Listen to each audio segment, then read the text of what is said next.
Wheat Chex, Rice Chex, and Good Hot Ralston present Space Patrol! High adventure in the wild, vast reaches of space. Missions of daring in the name of interplanetary justice. Travel into the future with Buzz Corry, Commander-in-Chief of the Space Patrol! In today's transcribed adventure, Buzz and Happy are investigating a space factory revolving in an orbit around the planet Venus. Suddenly, they find themselves locked in a freight-handling chamber floating in the middle of the room. They've cut the artificial gravity field. We're completely weightless. How are we going to get down to the floor? Oh, my head. Smoking rockets, Commander. We were pulled up to the ceiling. There's the floor down there below us. They reversed the gravity field. The pull in this room is toward the ceiling. Well, now how are we going to get down to the floor? We'll get down to it all right, the hard way, I'm afraid. They'll reverse the gravity field from floor to ceiling till they break every bone in our bodies. We'll return in just a moment with today's Space Patrol adventure, the Venus Space Factory. Hi, gang. Space Patroller Dick Tufeld reporting to you from the Terra Airport. Just got back from a trip to Venus, and boy, do I need supercharging. Well, I'll just have myself a Space Patrol breakfast with one of the super cereals, Rice Chex or Wheat Chex. They're bite-sized, you know, and so easy to eat and so different and delicious, the Commander made them official cereals of the Space Patrol. Try them yourself, gang, and don't wait. Not for a swell treat like Rice Chex and Wheat Chex. Try them today. And say, gang, here's something important. We are swamped with orders for space binoculars. We have plenty of them, but we just can't mail them out fast enough. So if you're waiting for space binoculars, please be patient. We'll soon be caught up. Well, I got to go get supercharged right now. See you later, gang.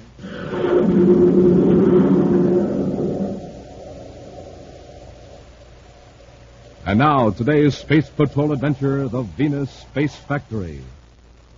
Swinging in wide orbits around the planet Venus are two gigantic constructions, popularly known as space factories. Power is obtained from the sun by use of solar energy reflectors. These privately owned factories are inspected at regular intervals by Space Patrol personnel to see that United Planets regulations are observed. Right now, in the control section office of one of the factories, Space Patrol Inspector Curtis is talking to Vincent Trowbridge, owner of the plant.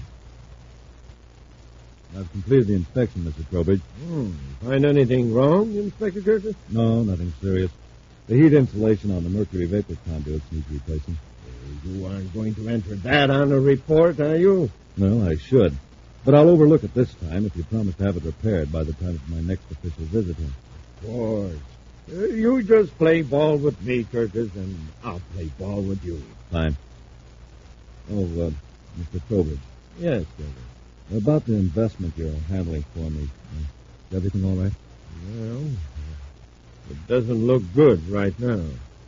But can I get my 10,000 credits back? Perhaps in a few months. A few months?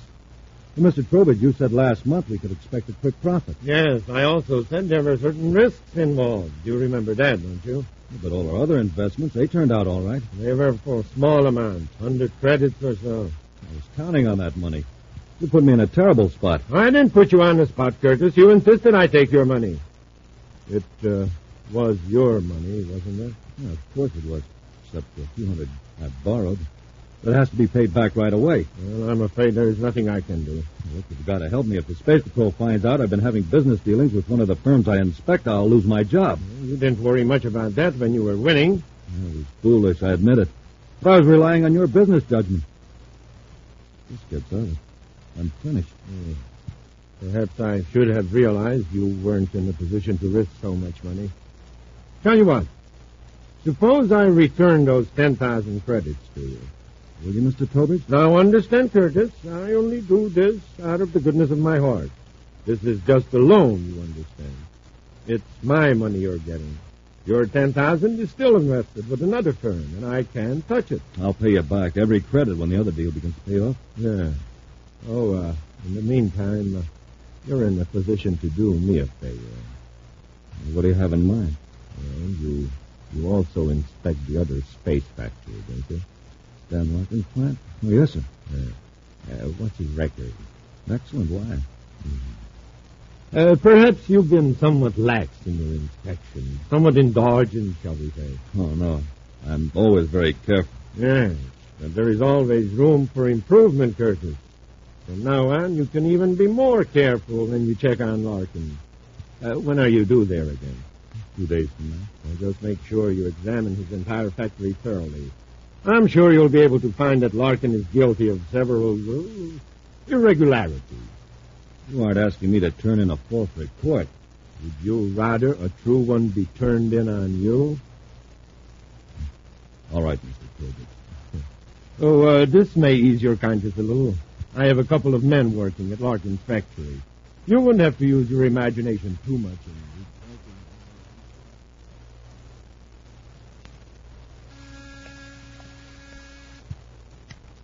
Commander Corry's office. Cadet Happy here. Yes, sir. All right, Major, I'll tell him. What is it, Happy? It's Major Robertson, Commander. He says Inspector Curtis is due back at Venus City headquarters tomorrow. He's been on sick leave. Hap, remind me to space-phone Curtis in the morning regarding the space factory report. Yes, sir. I can't understand what's happened to Stan Larkin's operation. Who is this Larkin, sir? He owns one of the 2 space factories circling Venus. The last 2 inspection reports have been pretty bad. Till 3 weeks ago, Larkin's plant had a very high rating. What's the trouble, sir? Curtis listed 6 counts of defective safety equipment, including the main airlock. When he returned for another checkup 2 weeks later, 3 of the previous citations hadn't been corrected. What about the Trowbridge station? Oh, that's excellent. You know, it looks to me as though Larkin's trying to cut corners. It's not a very smart move with a new government contract still sitting on the Secretary General's desk. It's not a smart move in any case, I think. Any negligence in one of those space factories could cost the life of every man in the plant. First, I'll see what Curtis has to say about the situation. Then I may pay Larkin a visit. Curtis at Venus City calling Trowbridge at Space Factory number 2. Curtis calling Trowbridge at Space Factory number 2. Trowbridge here. Go ahead, Curtis. I just thought I would let you know. Corey's going to blast off for a visit to Larkin's factory. Is he coming here, too? He didn't mention it in our space phone conversation. But better be prepared just in case he does. I am always prepared. Did he question your report on Larkin? No, not yet. But I'm worried. I don't want to get into this any deeper. Now, look, Curtis, stop worrying. Just take it easy. All right, but I won't make any more false reports. We'll talk about it later. When is Corey due at Larkin? About 900 hours universal start time tomorrow. All right, Curtis. Trowbridge out. Now, what can my men do to convince Corey?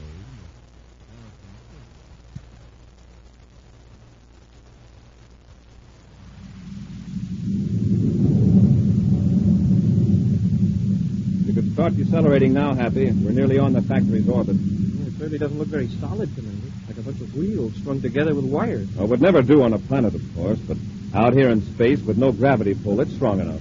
Where do we join airlock, sir? At the end of that tube projecting from the circular structure. We'll make our approach from the other side. It looks like we've got a clear approach on this vector, sir. Right. Let's contact Larkin and tell him we're coming in for inspection.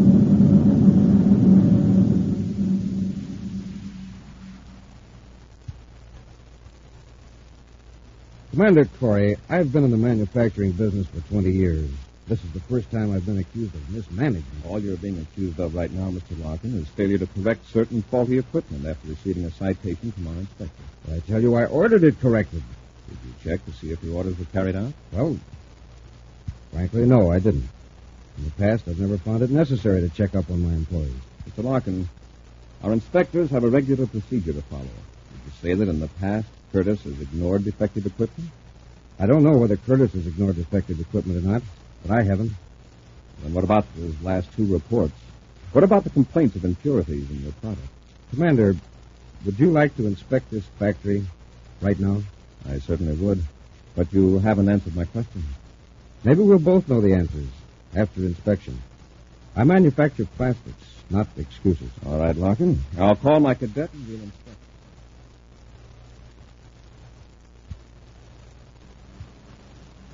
I'll say this for you, Larkin. Overall, your factory is run very efficiently. We haven't finished the tour yet, Commander. With these accusations against me, I think it only fair that you make a complete inspection. All right. What's next? Well, you've seen the crew's living quarters, the power control station, and the process control room. As I recall your inspector's last report, there was a defective airlock in number 2 loading chamber. That's right. Has it been repaired? I ordered it repaired. Come with me. You can see for yourselves. Oh, here, wait. You'd better both put on heavy coats if you're going in there. Why, is it cold in there? About 5 degrees below 0 centigrade. The coats are here in the locker. Here's one for you, Commander. Thank you. Here you are, Cadet. Thanks, Mr. Larkin.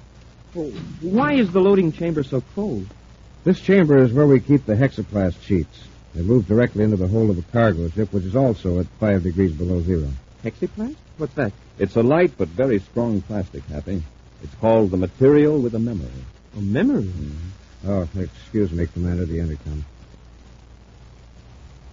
Larkin at chamber 2. Yes? Can it wait? But I'm... Oh, all right. I'll be right back. Commander, I've got to go back to the central control room. 2 of my technicians seem to have misinterpreted my instructions on the process routine.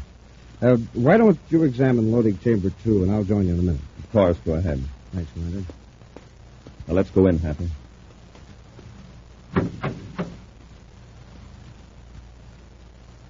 We'd better secure the door to hold the temperature down. Well, it's not as cold in here as I expected it to be. It's a dry cold, low humidity. These coats are pretty heavy. Well, there sure isn't much room to move around with all these bales stacked in here. Now, there's the airlock at the other end of the chamber. Let's check the indicator and see if there's any leakage. Yes, sir. Oh, by the way, Commander, what did you mean when you said hexaplast was a material with a memory? Well, it can be molded into a certain shape at a fairly high temperature. And when it's cold, the way it is now, it flattens out. Uh-huh. When the temperature rises, it springs back into its original form. It's as though its molecules remembered what shape it takes. What was that? No. It sounds as though something snapped. Oh, look, up there. The top bale came undone. Somebody did a sloppy job of packing it. Oh, there goes another one. Hey, look, it's moving. The cargo's shifting. You've got to get out of here, Happy. Hey, Commander, what's happening? The hexaplast, expanding to its original shape. Open the door, hurry.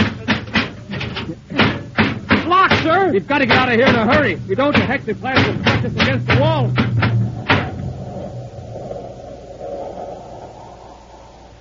We'll return to Space Patrol in just a moment.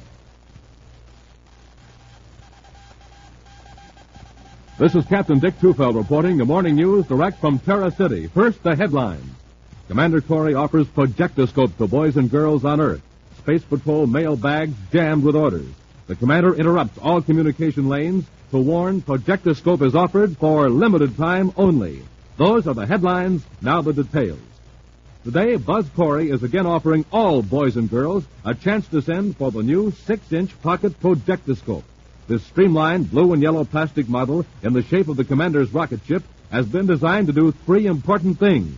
1, to flash on and off so rapidly it can be used as a signal light. 2, to throw a steady beam of light so it can also be used as a flashlight. 3, to throw pictures on the wall by means of a special strip of film. Response from Earth has been terrific. Orders have been pouring in without let-up, but supplies are still big and work is on schedule. When a letter is received, a projectoscope is mailed at once. But Commander Corry warned in a special bulletin that the projectoscope could be offered for a limited time only. So, gang, send for your projectoscope today. Just buy a box of rice checks or wheat checks. Then, with your name and address, send 35 cents in coin and a rice checks or wheat checks box top to Space Patrol, Box 686, St. Louis, Missouri. This offer good only in the USA and may be withdrawn at any time. That's Space Patrol, Box 686, St. Louis, Missouri. And now back to today's adventure, the Venus Space Factory. Vincent Trowbridge, owner of a space factory revolving around Venus, has forced the Space Patrol inspector to turn in false reports against Stan Larkin, owner of a competing space factory. Commander Corry and Cadet Happy went to the Larkin plant to investigate. While in loading chamber number 2 of the space factory, the 2 space patrolmen find themselves in danger of being crushed by a rapidly expanding plastic known as hexaplast as the temperature rises in the chamber. Stand back, Happy. Let me try that door. Yes, sir. Somebody must have locked it after we got in here. You suppose it was Larkin? Look out! Huh? Wow, if you hadn't yelled, sir, I'd have been smashed between those two blocks of hexaplasm. It's going to keep expanding till it fills every inch of this chamber. That's as hard as rock. Yes, after it reaches its original shape. Commander, could it break through the hull of the chamber? By the time it does, it won't matter to us. Hey, wait. You've given me an idea. There's a bale that hasn't broken open yet. Help me drag it to the door. Yes, sir. Yes, sir. Let's move fast, Happy. This bale feels soft. Yeah. Now let's wedge it between the stack of hexaplast and the door. A little tighter. Commander, I can feel it expanding. Stand back. When those metal packing strips burst, they'll lash out like whips. There it goes. It's swelling up. Let's hope that door is the weakest part of the chamber. Hey, it works, sir. The door's open. Let's get out of here quickly. Hey, Commander, it's colder out here in the passage than it was in the chamber. Let's get to the control room. I want to hear Larkin's explanation of this.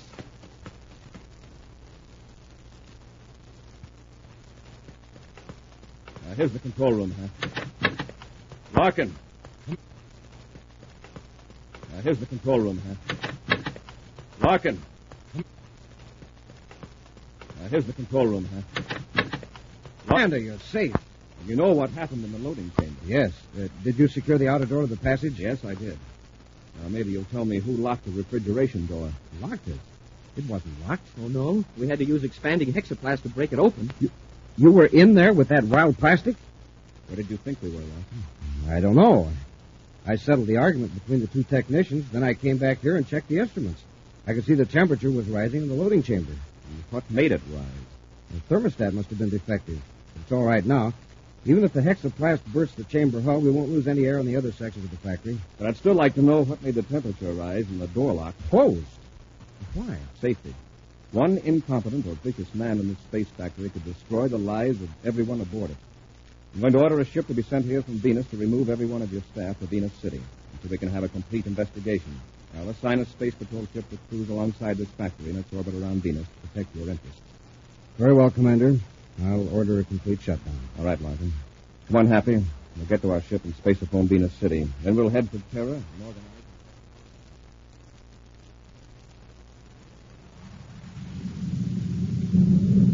Curtis calling Trowbridge aboard Space Factory number 2. Curtis calling Vincent Trowbridge at Space Factory number 2. Trowbridge here. Go ahead, Curtis. Are there any cargo ships loading or unloading at the factory? No ships aren't due till tomorrow. Fine. I'm coming there to talk to you. What about? I'll tell you when I get there. Now, isn't that rather stupid? You aren't due to inspect for another 10 days. I'm nearly there. Have the airlocks ready. Why can't you tell me what you want over the spaceophone? We'll pull down the scramble circuit. I've got to talk to you in person. All right, come ahead. But if you are in trouble, don't expect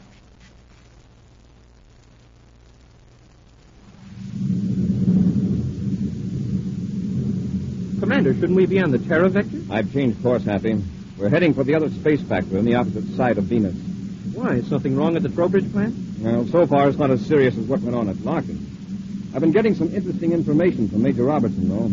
Trowbridge has been putting out some defective plastics, too, worse than Larkin. Was it in the inspector's report, sir? No. The Bureau of Standards discovered it. Should have been detected by our inspector at the factory. Yet he's consistently given Trowbridge a high efficiency rating. Does the same man check both factories? Yes, George Curtis. Well, maybe he needs a vacation. Yeah, he seemed to be right on his toes when he checked Larkin's plant. Venus City Space Control was supposed to notify me when they located Curtis. He's off duty for 18 hours, so he must be somewhere in the city. Oh, there's another collection of wheels in the viewscope, sir. We're getting close to the Trowbridge factory.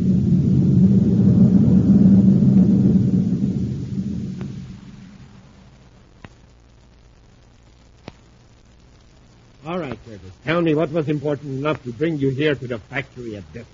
I found out what your men tried to do to Corry with the hexaplast. You might have killed him. Will that have put Larkin in a hot spot? As it is, this will probably finish him. But you don't know the rest of it. Corry had the whole crew, including Larkin, flown to Venus City for an investigation. I'll be called in to testify. So what? That close call, Corry will convince him that Larkin isn't fit to operate the factory. You just calm down. Go back to Venus City and be there when he calls you. But, Trowbridge, don't you realize? Corry will probably give Larkin and his crew a brainograph test and find out about your spies. I hadn't thought of that. Corry will find out you're behind this whole scheme. And find out about me. I'm glad you did think that, Curtis. You can find me to Venus before Corry organizes his investigation. We'll have to eliminate those spies of mine before they are given the brainograph test. I won't have any part of it. All you have to do is keep your mouth shut. Being a space patrol inspector, you won't be asked to take a brainograph test. Not if you play calm. Commander Corry aboard Terra 5, calling Venus Space Factory number 2. Oh, shut up. Corry aboard Terra 5, calling Space Factory number 2. Now, keep your mouth shut, Curtis. Let me do the talking. Venus Space Factory number 2, to Commander Corry. Trowbridge here. Trowbridge, I want to talk to you on official business. Why, of course, Commander. You'll be ready to join airlocks with the factory in about 3 minutes. 3 minutes. Yes. Come ahead, Commander. Thanks, Mr. Trowbridge. Corry out. You recognize my ship. Why didn't you stall him till I could get away? It's too late now. He'd see you anyway. Don't worry. Just do as I say, and we'll both be all right. Just get back in that living compartment and lock the door. I'll handle Corry. What are you going to do? Just leave that to me. Go on, get in. Go on, Happy. Yes, sir. Well, Commander Corry, this is rather a surprise. Hello, Mr. Trowbridge. I recognized our inspector's ship at number 2 airlock. See him here? Yes, he's inspecting my factory. It's my impression that he was here 4 days ago. Oh, you mean you didn't know he was coming here today? I'm afraid Inspector Curtis is a very thorough young man. I've been getting quite a going-over from him. Well, why? Oh, I'll let him tell you. It's probably in the handling room now. This way, please.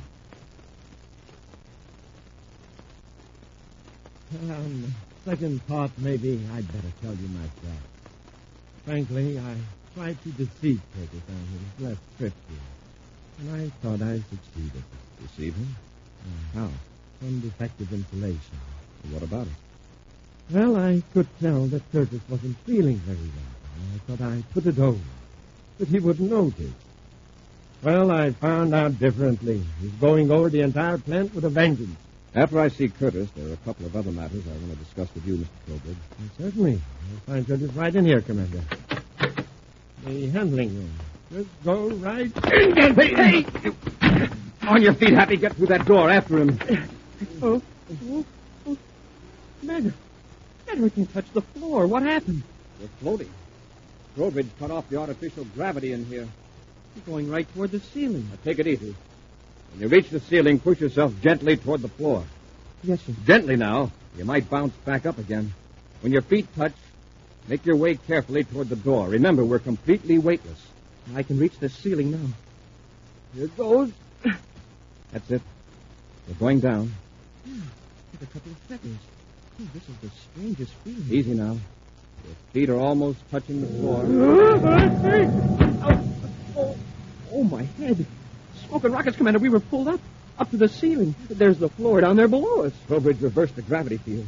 The pull in this room is toward the ceiling. How are we going to get down to the floor? The hard way, I'm afraid.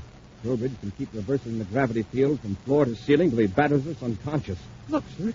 Everything that wasn't bolted to the floor is up on the ceiling all around us. Crates and tools, everything. Now you see why Trowbridge called this the handling room. We can handle any object by adjusting the gravity field, no matter how heavy. Yeah, including us. Wow, feel that. I'm pressing harder than ever against the ceiling. Trowbridge is increasing the gravity field. What's he going to do? Knock us out by giving us extra G's? I doubt that he has that much power. It's strong enough so that I can't stand up on the ceiling. If he reverses it at this strength, we'll break every bone in our bodies when we hit the floor. Oh, this is awful. Just waiting for him to smash us down. Happy, look down there on the wall. See that switch box? Yes, sir. It's right by the outer loading hatch. Maybe a gravity control emergency switch. We can just turn that lever to the off position. But we can't reach it, sir. Not even if we could stand up. No, but there are a lot of objects around us up here in the ceiling. Small things we could throw. We can hit that switch before Trowbridge reverses the gravity. There's a small crowbar. It's even hard to crawl with all this high gravity. There. Now take careful aim, Happy. Remember, be ready to duck. That bar's going to fall back up to the ceiling. That's right. I'm glad you reminded me. Well, here goes. Oh, watch out. It's falling back. I didn't throw it nearly hard enough. I'll try it with this wrench. If you hit it, we'll have quite a drop to the floor. If I hit it, we'll stay here in the ceiling till we push ourselves down. Now, cross your fingers. Hey, you hit it, sir. We're weightless again. All right, Happy. Easy now. Press against the ceiling with your legs. Push yourself down toward the door. Okay, careful now. Let's go.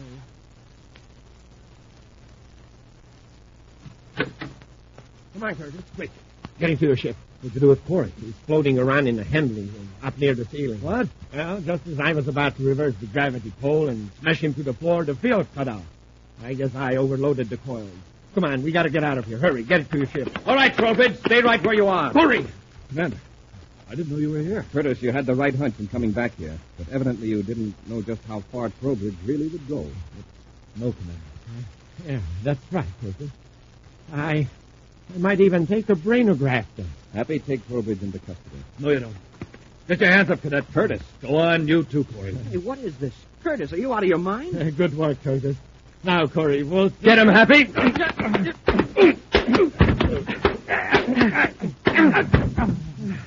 All right, you two, on your feet. I've got their weapons, sir.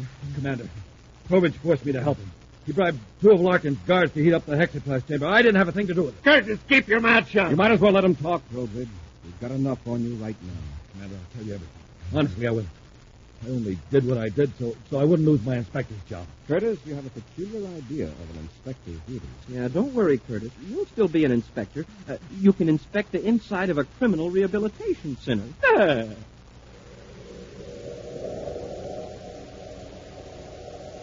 An action preview of next week's exciting Space Patrol adventure in just a moment.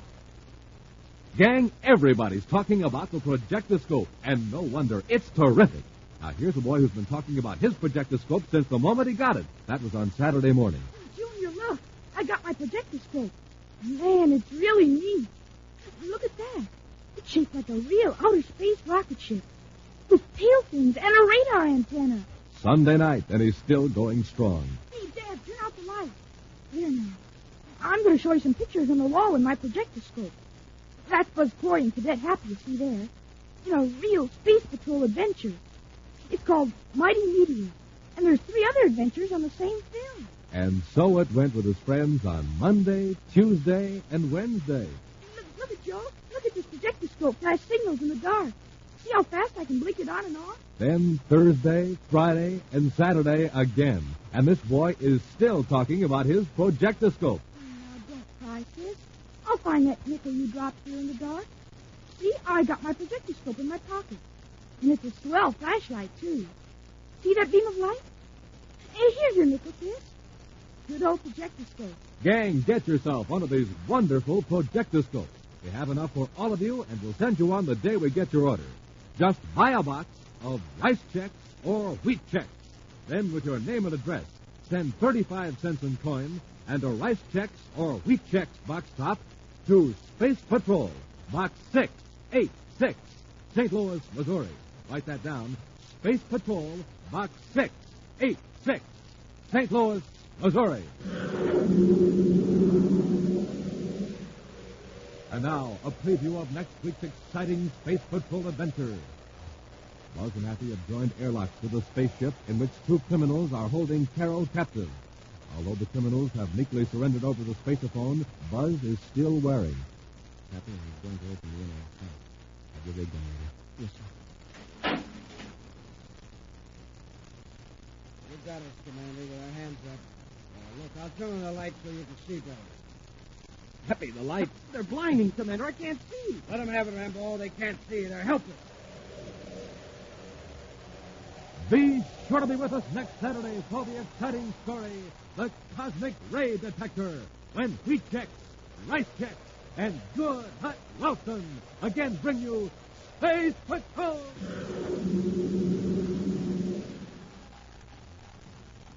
Special bulletin for boys and girls in Indianapolis, Indiana, and Washington, D.C. Buzz Corry's own space battle cruiser, the Ralston Rocket, will be in your area next week. Don't miss it. The Ralston Rocket. Space Patrol, an original Mike Moser production starring Ed Kemmer as Commander Corry and Lyn Osborn as Cadet Happy, was written by Lou Houston and directed by Larry Robertson. Other players were Ken Mayer, Bela Kobach, Norman Jolly, and David Duval. Dick Tufeld speaking. Now, don't forget to tune in next Saturday and every Saturday when wheat checks, rice.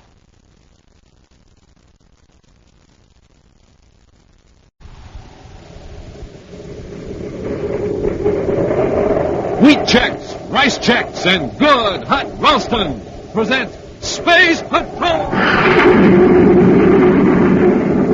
High adventure in the wild, vast reaches of space. Missions of daring in the name of interplanetary justice.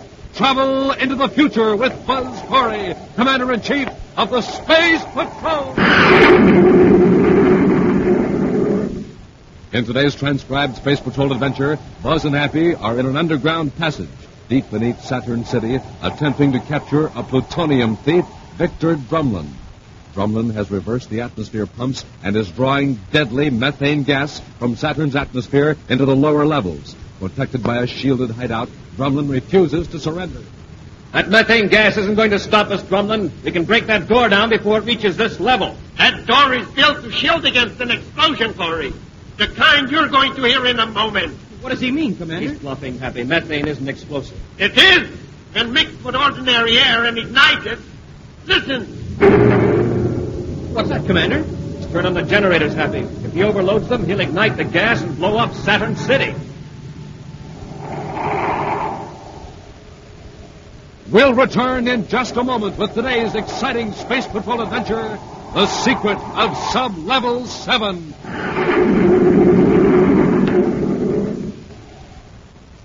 Say, gang, how are you at imitations? Well, this is Captain Dick Tufeld speaking, and here's my idea of how a cosmic surface car sounds with just ordinary fuel in its tank. Vroom! But. Now here's that same car with super fuel in its tank. Vroom! Yes, sir. That cosmic surface car is really roaring now because it's supercharged with super fuel. And, gang, the same is true with you. What happens when you have ordinary fuel for breakfast? Well, you move like this. What. That's right, you're just a putt-putt. But when you fill up your tank with super fuel, man, you're supercharged. So eat a power breakfast with rice checks or wheat checks and get supercharged. Flavor galore in every bite-sized biscuit. So get the super cereals today, rice checks, wheat checks. And remember, inside of each package, you get a mysterious magic space picture. And now, today's Space Patrol adventure, The Secret of Sub-Level 7. All day long, huge crowds have thronged United Planets Park on the man-made planet Terra. All the leading scientists from Mercury to Pluto have been demonstrating improvements in spaceship equipment, in surface cars, also in such home appliances as the Diatronic Chef, which will prepare any one of 1,000 different dinners in 30 seconds merely by dialing a number. Cadet Happy has been a fascinated spectator at most of these exhibits. But now he's returned to Commander Corry's office at Space Patrol headquarters. Commander? Well, Happy, I didn't expect you back for another hour. I thought I'd better give you this note, sir. It's marked urgent. Well, who gave it to you? That's the odd part of it, sir. I don't know. Somebody in the crowd slipped it in my belt somewhere in the Hall of Science. Evidently someone doesn't have much confidence in our official message service. It might be a joke of some kind, Commander. One of the new cadets testing me to see what I'd do. Mm-hmm. I'm glad you brought this to me, Happy. Is it important, sir? If it isn't someone's idea of a practical joke, it's very important. Listen to this. 9 months ago, 250,000 credits worth of plutonium was stolen from reactor plant number 5 on Jupiter's third moon. You want to know who was behind that theft? Come to apartment 15J, Einstein Terrace at 1300 hours Universal Star Time today. Smoking rockets. But what's the signature, sir? There's no signature. No, they're not taking any chance of being caught. That must be somebody's idea of a funny joke. Except that the theft of plutonium wasn't made public, and they're still looking for the thieves. Happy, go to the electro directory and see who lives at 15J, Einstein Terrace. Yes, sir. You'll find Einstein Terrace in City Zone 5. I've got it, Commander. Now the address, 15J. The indicator panel says Vogel, Edmund R., occupational code number 3-146.28. Happy, it's 12:22 now. We'll have time to make a quick check on him in the files before we pay him.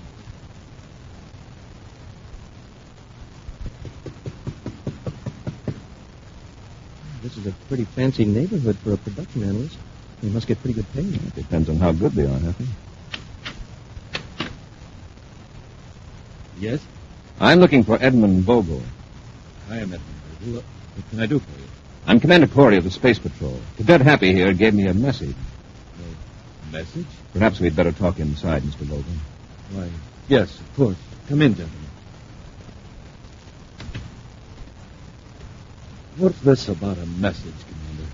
Were you at the Hall of Science in United Planets Park at any time today? Oh, I know. I had intended to go, but some urgent business came up. Mr. Vogel, see this envelope? Yes? Did you write that address or order anyone else to write it? No, I don't know a thing about it. What makes you think I do? The message inside asked me to come here at 1300 Universal Star Time. But what about? If you don't already know, and you have no reason for contacting me, then we'll just consider the incident closed. Sorry to have bothered you, Mr. Vogel. That's quite all right, Commander. Here, I'll open the door. Oh, one more thing, Mr. Vogel. Yes? Do you know of anyone who goes in for practical jokes of this kind? Oh, no, Commander. I'm afraid my friends and acquaintances are. Well, you might consider them a little on the dull side. Do you know anyone who has a grudge against you? No, Commander. I'm completely mystified by the whole affair. All right, Mr. Vogel. Thanks for your cooperation. Let's go, Happy. Goodbye, Commander.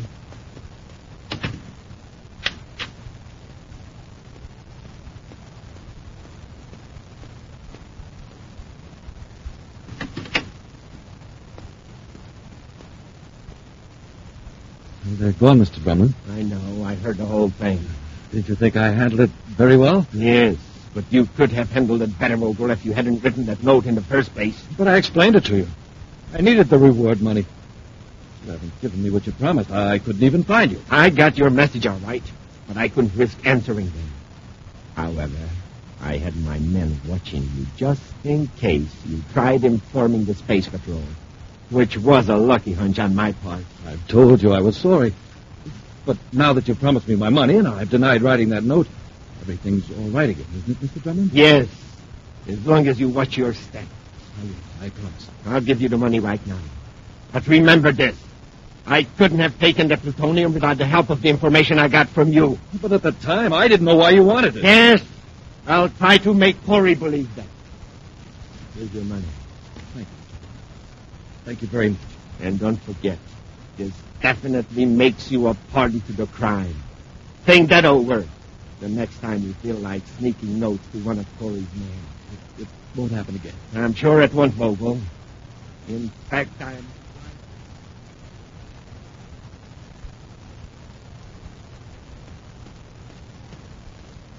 Here are those handwriting blow-ups, Commander. Good. Major Robertson certainly rushed them, too. Well, this is just a preliminary check, sir. The Major says an expert is working out the detailed analysis. Let's see what we've got here, Happy. Well, this is a blow-up of the note, and this is a magnaphoto of Vogel's own handwriting.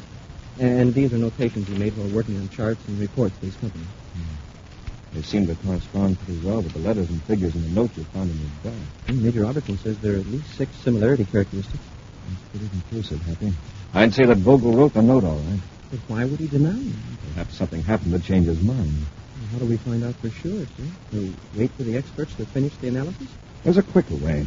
We'll bring Vogel here for a brainograph test. Let's go back.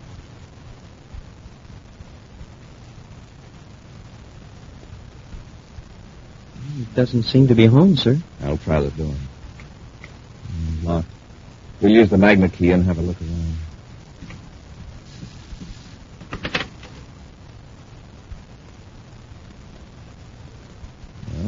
From the looks of things, I'd say we're a little late.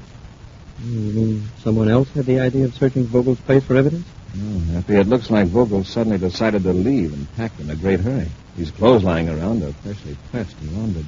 They don't look as though they've been pawed through by anyone searching for something. Yes, sir, that's right. This whole place has the air of a man who suddenly decided to run away. And in the confusion, had a hard time deciding what to take with him. He certainly must have decided to travel light. Happy, look around, see if you can find any letters or spaceograms. All right, Commander. Oh, here's an example of Vogel's writing in the notepad by the spaceochrome. And they're just figures. Maybe they'll match the figures in the note. I'll take them along. Let's see. They were written in a hurry. One line has been crossed out. There's some way of knowing what these numbers mean. Here, take a look at them. Huh? Yes, sir. 59-1400 gets crossed out. And 63-1430. What do they suggest to you? Well, how about the time? 1400 and 1430 could be universal start time. Yes, it could. It's after 1400 now. Yeah, but 59 and 63, I draw a blank on those. Vogel may be planning to leave Terra. Space Control Special Information Section. Commander Corry calling. Yes, Commander. Lieutenant Graves here. Lieutenant, are any space flights scheduled to blast off from Terra at 1400 and 1430 universal start time today? I'll check with operations immediately. I want all flights, commercial and private, and their destinations. This is top priority. Be with you in a minute. I'll hang on. Happy. While we're waiting, keep searching this apartment. Somebody's at the door, sir. I'll see who it is and bring them in here. I don't want anyone to tip off Vogel that we're after him. Yes, sir.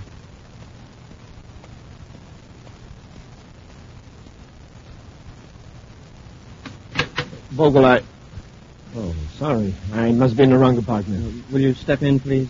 Look, obviously I have made a mistake. Sorry to have bothered you. My orders are to bring you to Commander Corry. What's this all about? You'll save yourself a lot of trouble if you just come in. How about it? Sure. Anything to oblige.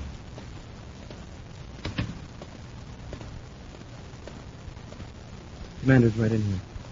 Commander, I think I'm entitled to an explanation. Are you here to see Vogel? Vogel, why... He mentioned Vogel's name when I opened the door, sir. Yes, I came to see Vogel. Where is he? That's what I want to know. Did you have an appointment with him? No, not exactly. I talked to him about doing a production survey for me. And I thought I'd drop in and clear out a few questions that have been bothering me. Who are you? My name is Drumlin, Victor Drumlin. I represent a firm that has a new hard metals exclusion project. Vogel was recommended to me by an acquaintance. I scarcely know the man. When did you see Vogel last, Mr. Drumlin? Let me see. It was 2 days ago. We had lunch together. Did he seem worried about anything? Anxious, nervous? Not that I noticed. I hope nothing is wrong. Information section to Commander Corry. Just a moment, Mr. Drumlin. All right, Commander. Corry here. Go ahead, Lieutenant. I have the information on blast-off time, sir. Flight 59, blast-off for Venus, 1400. Flight 82, blast-off for Earth, 1421. Flight 63 for Jupiter, 1430. Nothing more till 15.5. Thanks, Lieutenant. Corry out. Well, Happy, it looks as though Vogel was interested in that 1430 ship for Jupiter, Flight 63. 14:15 now, sir. You'll have time to pick him up. Mr. Drumlin, Mr. Drumlin, what's the matter? Get it, Doctor. Catch him, Happy. I've got him, sir. Let's put him here on the couch. Easy now. You're going to be all right, Mr. Drummond. Just take it easy.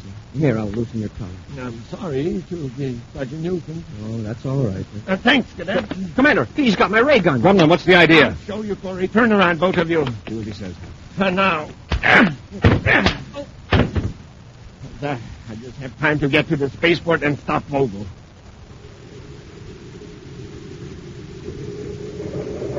We'll return to Space Patrol in just a moment.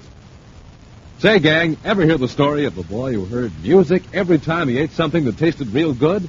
A piece of cake, and he'd hear drums. A dish of ice cream, and he'd hear this.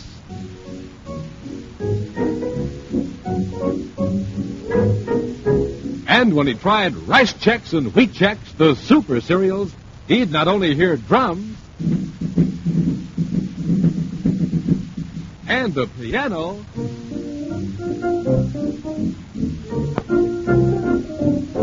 he heard the whole band. And no wonder that boy heard a whole band. Chex are terrific. Rice Chex is crisp shredded rice in that modern bite-sized design.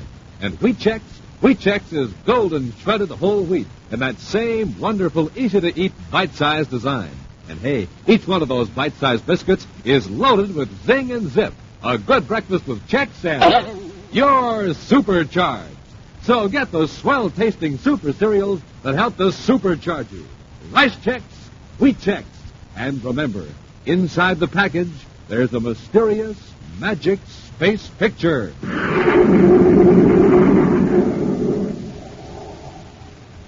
And now, back to our Space Patrol adventure, The Secret of Sub-Level 7. Buzz and Happy have been knocked unconscious by Victor Drumlin to prevent them from finding Edmund Vogel and discovering that Drumlin is the mastermind behind the unsolved theft of a large amount of plutonium from a reactor plant on Jupiter's third moon. Leaving Buzz and Happy in Vogel's apartment on Terra, Drumlin has raced to the Terra spaceport to keep Vogel from boarding a Jupiter-bound spaceship. Calmly, casually, Drumlin scans the crowded terminal, then approaches a nervous-looking man pacing near a row of public communications booths. Going away, Vogel? Mr. Drumlin, I hope you're not planning on taking the 1430 ship to Jupiter. How'd you know that? From Commander Corry. And if I hadn't interfered, he would be here now instead of me. What have you done? What have you got me into? Now, take it easy. I'm here to help you. We'll blast off right away in my private cruiser. No, leave me alone. I don't want any more of this. Here, I'll give you back your money. I don't care about the money. Your behavior is attracting attention. Here, let me give you something to quiet your nerves. Don't be alarmed. It's just an electro-injector treatment. Just step inside this communication booth until it takes it. Mr. Drumlin, please. I don't want to go with you. Inside this boat. There are comfortable seats for both of us. Now, just sit down. That's it. Now, we'll just sit here pleasantly as though we were phoning a mutual friend. Of course, in a moment, when the electro-injector takes effect, you won't be able to talk, much less raise an alarm. Listen to me. However, you will be able to walk where I guide you. Keep your hands away from the control switches. If I hear the operator's voice, I'm afraid I'll have to finish this interview rather unpleasantly. Let me alone, Drumlin. I can't leave you here to spill all you know to Corry. But you'll be safe with me in sub-level 7. Don't try to talk. We have nothing to worry about. Corry will never find either of us in sub-level 7. That's the old underground section of Saturn City that was sealed off years ago when the new levels were finished under the eastern end of the city. That's where I've been hiding out all these months. All right. Let's go. Stand up. That's it. We go to my ship, and if anyone asks any questions, I'll merely say that I'm a doctor, and you're my patient, and we're going to Mars.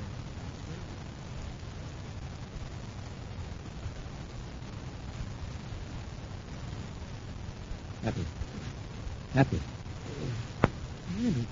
What happened? My pal Drumlin knocked us out. Head feels like a meteor hit it. We'll exchange symptoms later. Look at the time. It's 14:55. You're too late to stop Vogel. Let's hope Drumlin was too late to warn him.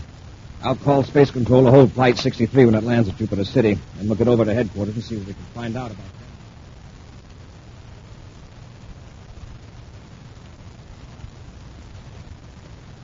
This isn't very much farther, Vogel. It's so cold and dark down here. When the passageway turns, we can turn on the lights. Then it's just a few yards further to my living quarters. You'll find them quite comfortable. I don't like it down here. It's like being shut up in a tomb. No one will think of looking for us here. We'll have light and heat and plenty of food. All the convenience of city life, but none of the congestion. How long will we have to stay in sub-level 7? Oh, when you get used to it, it's pleasant. It's as pleasant as living on the surface of a planet. The old atmosphere plant and power plant are still in working order. The city could use them in an emergency. Now,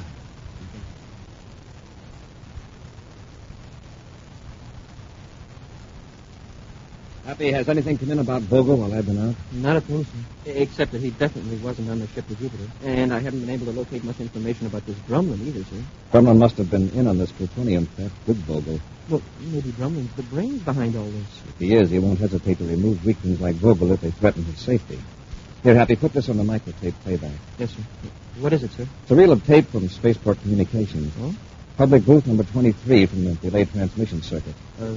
Delayed transmission, sir? It's a new service for civilian space travelers, Happy. You wouldn't come in contact with it ordinarily, since our personnel use official facilities. But in the public booth, there's a special switch that turns on a tape recording device. Mm-hmm. You give your name, the name and location of the person you want to talk to, and give the message, and then the communications operator transmit the message at a later time. Oh, I see. Like if a man has to make a space trip in a hurry and his wife isn't home, he goes into a booth, presses a switch, and says, "Myrtle, this is Joe. You weren't home when I called. Had to go to Venus on business. Be back Friday." Now, that's the idea. This particular tape you're queuing up caused a problem. There was no information indicating where it was to be relayed, but luckily the operator checking the tape recognized a couple of names. All right, turn on the paper. Yes, sir. Let me over. Don't try to talk. You have nothing to worry about. Corry will never find either of us in sublevel 7. That's the old underground section of Saturn City. It was sealed off years ago when new levels were finished under the eastern end of the city. That's where I've been hiding out all these months. All right, Vogel. Let's go. Stand up. That's the end of it, sir. It's Vogel and Drummond, all right?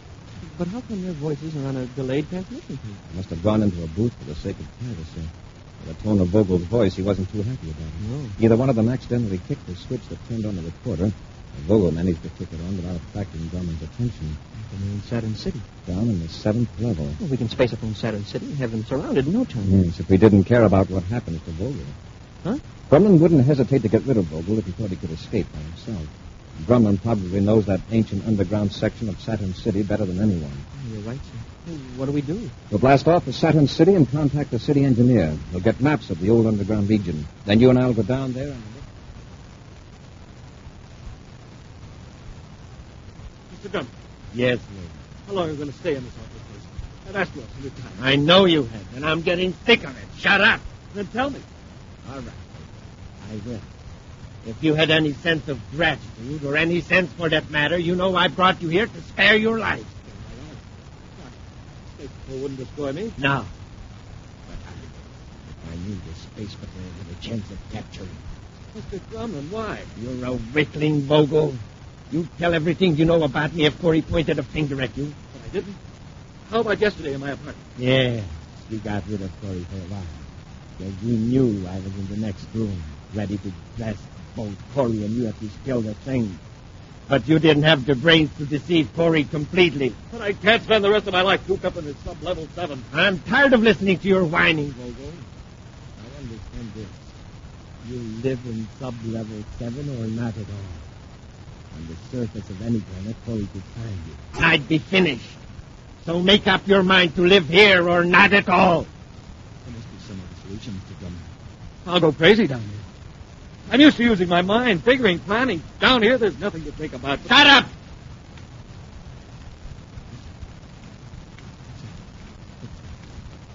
Warning, system has picked them up. Somebody's here in sub-level 7. They must be coming after us. Would you keep quiet? Can't be more than 2 or 3 of them. Possibly just routine inspection by a couple of engineers. I'll turn out the lights so they won't suspect we're in here. Now, keep still so I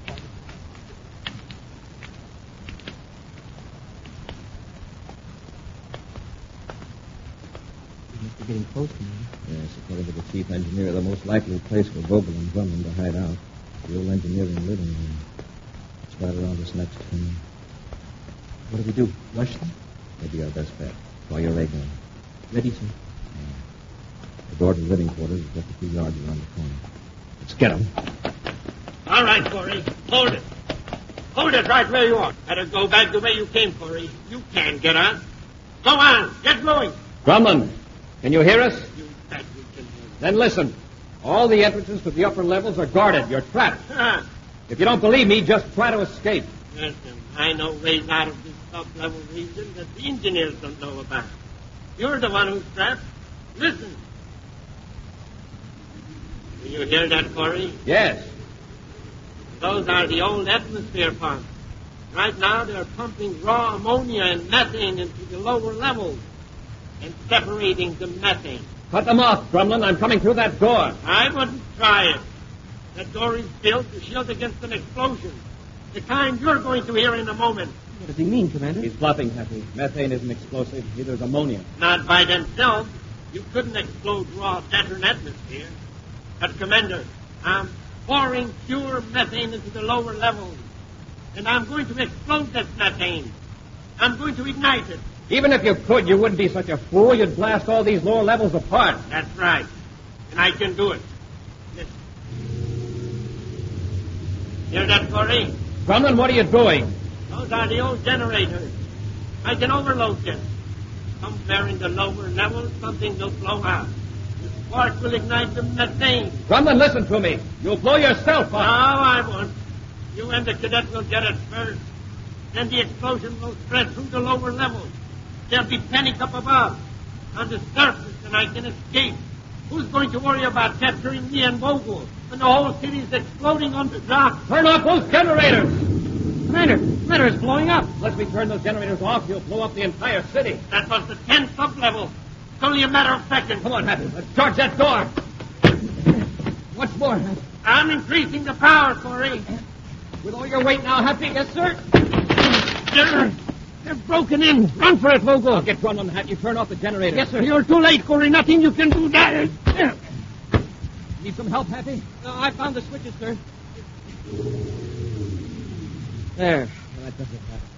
The danger's over. I'll handle Grumman. You hold Vogel. Yes, Commander. Commander, this man Drumlin threatened my life. He forced me into the whole thing. He stole the plutonium. Yes, Vogel. When we get back to Terra, you can write us another note. And this time, Vogel, do us a favor, will you? Sign your name. An exciting preview of next week's Space Patrol adventure in just a moment. This is Cadet Happy, gang. I just saw a top priority bulletin from communications. You know what it said? It said there isn't much more time to get a projectoscope because the offer soon ends. Jump in Jupiter, you just can't be without a projectoscope. Why, it's terrific. It's shaped like a rocket ship, the Commander's rocket ship, and it's 6 inches long, and it's made of plastic, and it's blue and yellow, and it's got 4 big tail fins and a radar antenna, and gosh, I'm running out of breath because the projectoscope is just so wonderful I can't tell you about it fast enough. You better take over, Captain Tufeld. I'm grounded. Well, gang, while Half catches his breath, let me tell you about all the fun you can have with your projectoscope. First, you can show pictures on the wall with it.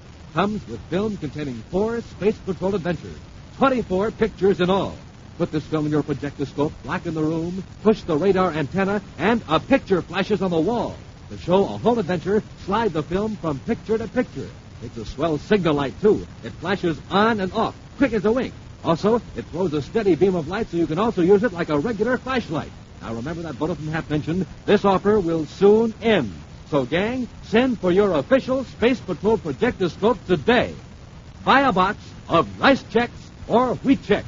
Then, with your name and address, send 35 cents in coin and a rice checks or wheat checks box top to Space Patrol, Box 686, St. Louis, Missouri. This offer good only in the USA and may be withdrawn at any time. That's Space Patrol, Box 686, St. Louis, Missouri. And now, a preview of next week's exciting Space Patrol adventure. Buzz and Happy are in a private space cruiser heading toward Jupiter, when suddenly... It's a cosmic torpedo right off our port side. Well, who could be firing at us? I don't know, but he's within range. The next blast will get us sure. He hit us that time, sir. The power's gone. That's not all, Hap. The hull is punctured. We're losing all our air. Be sure to listen next Saturday for the exciting story, Treachery in Outer Space, when wheat checks, rice checks, and good hot Ralston again bring you Space Patrol!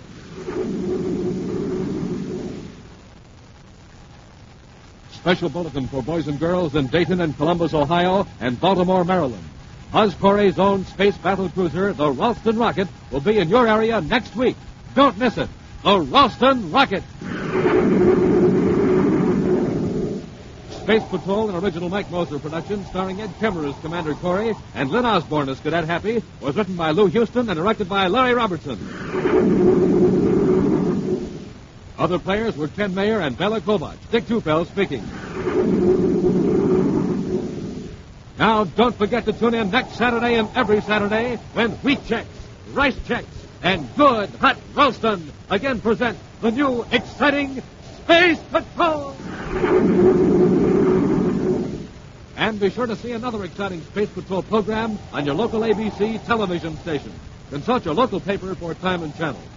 Space Patrol came to you transcribed from Hollywood. This is ABC Radio Network.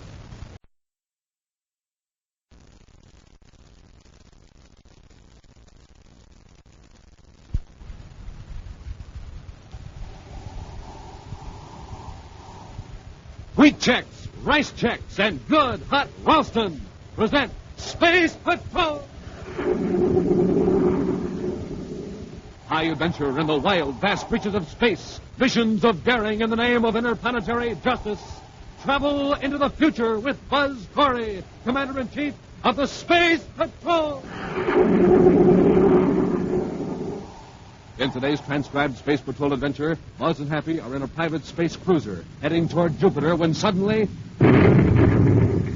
It's a cosmic torpedo right off our port side. Who could be firing at us? I don't know, but he's within range. The next blast will get us shore. He hit us that time, sir. The power's gone. Well, that's not all. Half the hull's punctured. We're losing all our air.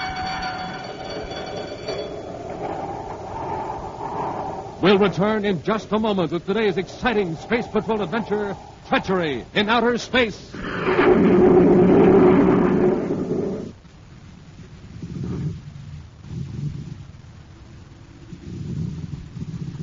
what kind of a jet jalopy are we riding in anyhow, Captain Two-Fell? We'll never get to Terra City at this speed. I know what's the matter. This surface car's just got ordinary fuel in it. Well, we'll drive into this filling station here and fill her up with super fuel. Let's try her now.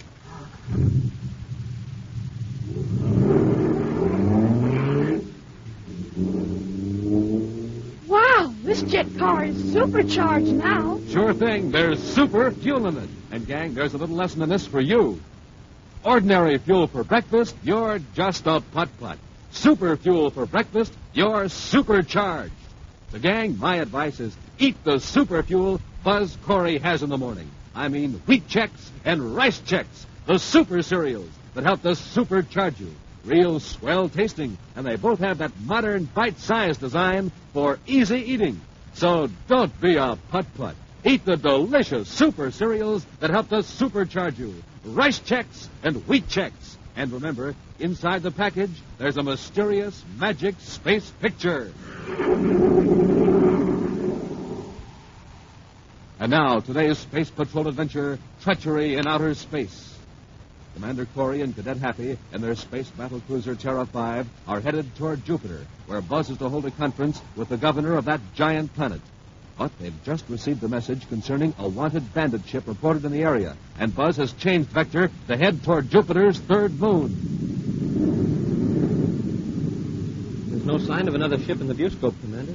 Maybe the pilot of that Saturn patrol ship was mistaken. The ship he was chasing may have already landed on Jupiter's third moon. Then it's going to take us a long time to locate it, sir. Number 3 isn't a very big moon, but it's still got a lot of surface. More area than we have time to search right now, even for 1 million credits worth of amplitron. But, sir, if we're not going to search for this ship, why are we going to the third moon? I'm going to pay a visit to the Gold Star Express spaceport. It's the one spaceport on number 3 moon where they don't ask many questions. Well, didn't he say it was a small cargo job? But that's all. There are dozens of small cargo ships shuttling between Jupiter's 12 moons, and the Saturn's moon, for that matter. The Gold Star Express operates 3 or 4. Not a very big outfit. No, but you get a lot of revenue by repairing ships owned by even smaller operators. The working ship isn't always of very high standard, you remember. Yeah, that's what Gold Star got in trouble about last year. Of course, Rex Scranner may have learned his lesson. We'll have a talk with him, and then we'll blast off for Jupiter City.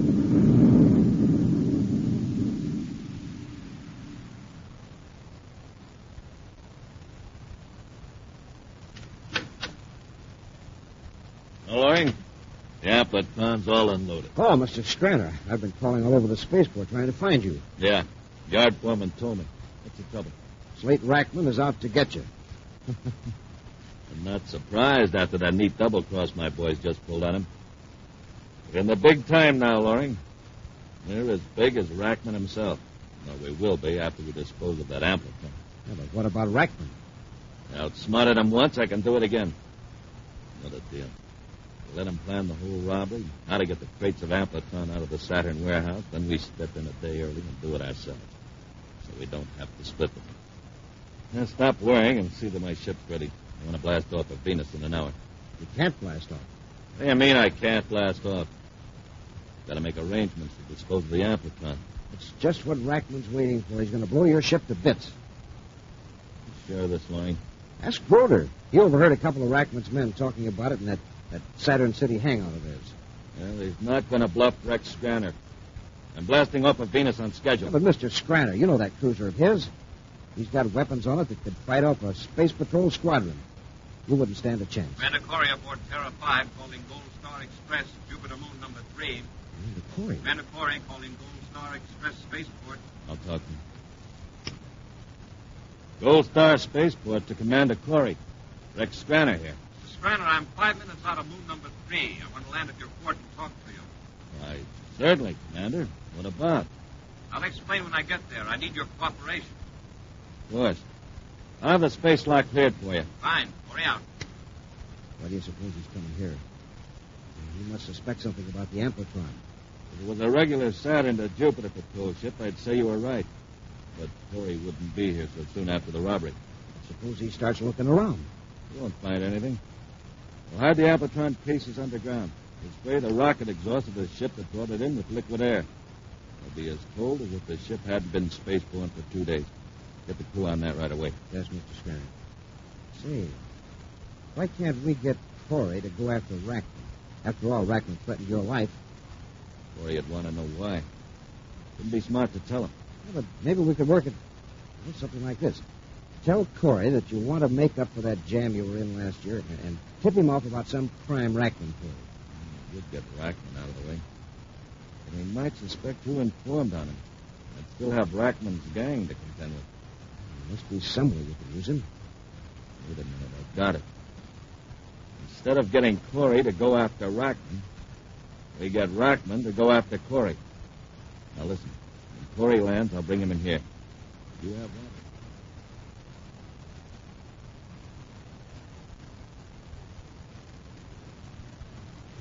I'm sorry, Commander. Your ship's the only one to come into our Gold Star spaceport in the last 16 hours. Business has been pretty slack. Well, has any ship requested landing permission and then canceled within the last few hours? No, I've been here all the time myself. I'd know about such a call. Happy, you checked over those ships in repair hangars. What do you think? Well, 2 of them were small cargo jobs, but by the looks of them, they've been there for days. The rocket exhausts aren't even warm. I see. And as I promised you, Commander, I'll notify the Space Patrol Jupiter whenever a ship does come in, for any reason at all. Fine, Mr. Scranner. What was that? Came from the direction of our ship. Come on. It sounded like the whole atmosphere dome collapsed. Hey, smoke and rockets, Commander. Look, somebody backed the truck into our ship. Well, worse than that. He rammed a metal beam right through the hull. That clumsy ox. I'm going out there and tell him.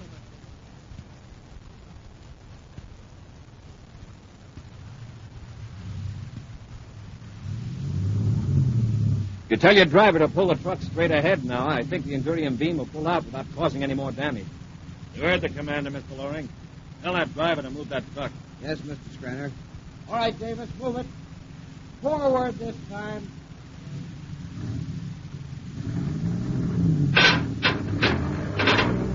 That's clear. Well, the next thing is to get it repaired. Commander, I hold myself personally responsible for this inexcusable accident. My company will repair the damage. All right, Mr. Scranner. If that's wait till Happy comes out of the ship, maybe you won't have the men and equipment. Some delicate wiring is affected. Fool couldn't have backed his truck into that old cargo hub. No, he's got to pick the flagship of the Commander-in-Chief of the Space Patrol. That could have been worse. The driver didn't do it intentionally. Very gracious about it, Commander. And since you insist, I won't fire them. Doesn't look so good, Commander. I mean, as far as a quick blast-off's concerned. What's the damage, Well, outer and inner hulls are pierced, the power cable broken, emergency air supply conduit snapped in two. Nothing really difficult to repair, but well, it'll take some time. 3 hours, anyway. Now, my men will get on it right away. I'll have them drop everything else. 3 hours. That'll make me late for my appointment at Jupiter City. We could space it in for a patrol ship to come and get us. Why don't you take my private cruiser over there? It's quite fast. I'm sure you'd have no trouble operating it. Won't you be needing your ship? No, not until tomorrow. By then, your ship will be ready. Well, if you're sure it's not an inconvenience, I'll take you up on it. Excellent. That makes me feel a lot better. And if you don't mind, we'll blast off right away. The ship's all ready. Good. Hap, let's get some of our gear out of Terra 5. Right. Good work, Mr. Scranner. Well, Loring, let's see if Rackman will carry out his threat to blast my ship to bits. Don't worry, Chief.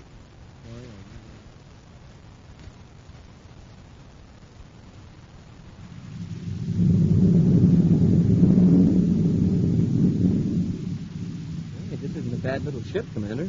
Scranner keeps it in pretty good shape. Yes, but I don't care much about using a civilian ship for official business. You know, I honestly think Scranner would have been offended if you had refused. Still, if it wasn't such an urgent appointment with the governor, I'd have waited for one of our patrol ships. Well, we ought to get to Jupiter City right on the nose, sir. Wow, what was that? Cosmic torpedo right off our port side. Cosmic torpedo? I'll take the controls, Happy. Put on the rear view scope. Yes, sir. One of our patrol ships must be firing at us. Without a spacephone challenge? Maybe Scranner's spacephone receiver's out of order. It seems all right. The meter's checked. Wow. That was too close. It rocked the ship. Commander, look in the view scope. It's another private cruiser, and it's closing in. Happy, go to the locker, get a couple of spacesuits. If our hull gets punctured, we'll still have a chance. All right, Commander. I'll try to find out what this space pirate wants. Private cruiser J3587 calling private cruiser S642. Hold your fire. Hurry with the suits. Cruiser S642, hold your fire. This is Commander Corry of the Space Patrol and cruiser J3587. What do you think you're fooling, Scranner? You're done for. This is not Scranner. It's Scranner's ship, but this is Commander Corry. Who are you? Yes? Well, I'm the Secretary General. Who are you? Stop firing those torpedoes and answer me. Nice try, Scranner. That's Commander Corry gag, I mean. But you can only fool space breakfast once. Happy, knock the power out. Hurry with those spacesuits. He's blasting the ship to pieces. We're losing air. We'll return to Space Patrol in just a moment. Hey, watch it. Hold everything. Here he comes. And he's running right this way. Wow! That's a boy here in the neighborhood, gang, and he's always supercharged. Eats rice checks and wheat checks. That's why they're the super cereals that help to supercharge you. Uh-oh, he's running right in this direction again. I better get out of the way fast. Man, that boy has the speed of Buzz Corry himself. Well, gang, how about it? How about getting supercharged so you can whiz along just like that? Here's all you do. Have a good power breakfast with rice checks or wheat checks, the delicious bite-sized super cereals. They help to turn on your starter, help to make you bright as a light, help to keep you right on the beam. So don't wait. Get rice checks and wheat checks today. The swell-tasting super cereals that help to supercharge you. And remember, inside of every rice checks and wheat checks package, there's a mysterious, magic space picture. And now back to our Space Patrol adventure, Treachery in Outer Space. Slake Rackman is blasting Rex Scranner's spaceship, believing his double-crossing partner is inside it. Actually, Scranner has plotted so that Commander Corry and Cadet Happy are in the ship. Thus, Scranner figures he's saving his own life and at the same time eliminating Buzz Corry. At this moment, Buzz and Happy are in the badly battered pilot space cruiser trying to get into spacesuits as their air pressure rushes through twisted hull plates into outer space. Into the airlock. Quickly, Happy. I can't breathe. We can put on our spacesuits in there. Hurry, Hap. Yes, sir. There's no air in the lock either. It escaped when we opened the hatch. I'll turn the valve up. Oh, that's better. Get your suit on quickly, Happy. Are we going to jump out of the ship, too? Not if that cruiser stops firing at us. What did he say his name was, sir? Rackman. He's after Scranner. Isn't he ever going to stop? He's going to be sure no one's left alive in this ship. I've got my suit on, sir. I'm ready to leave the airlock any time you are. Close your helmet faceplate and we'll go back into the control section. Ready, Commander. Right. Open the inner hatch. Wow, what a mess. If we'd stayed in the control section, we'd have been finished for sure. Rackman sent a torpedo right through here. Where is he now? The view scope's erect. Look through the nose port. See that streak of flame? Hey, he's leaving us. As he figures he's finished Scranner. Commander, it's sure lucky I thought of these spacesuits. We could get with that big hole in the ship. We'd be finished by now. We'll call Jupiter Space Patrol and have them send the ship after us. But the spacephone is knocked out. We'll use the ones in our suits and hope they'll reach Jupiter. Just hope Rackman doesn't come back. Say, why do you suppose he's so anxious to do away with Scranner? That's just what I've been wondering, Happy. First we gotta find out who Rackman is. Then we may have it. Scranner's sure lucky he wasn't aboard. I'll bet he wouldn't have thought of the spacesuits until it was too late. For the time being, we'll keep this little incident a secret within the Space Patrol. We won't release any public reports. Let this Rackman assume he got rid of Scranner, and we'll watch for his next move. I see what you mean, sir. If he found out it actually was you and Scranner's ship, he'd go into hiding, but quick. Our next move is to reach Jupiter. Emergency call to Space Patrol Jupiter. Commander Corry and damaged private cruiser off number 3. Over.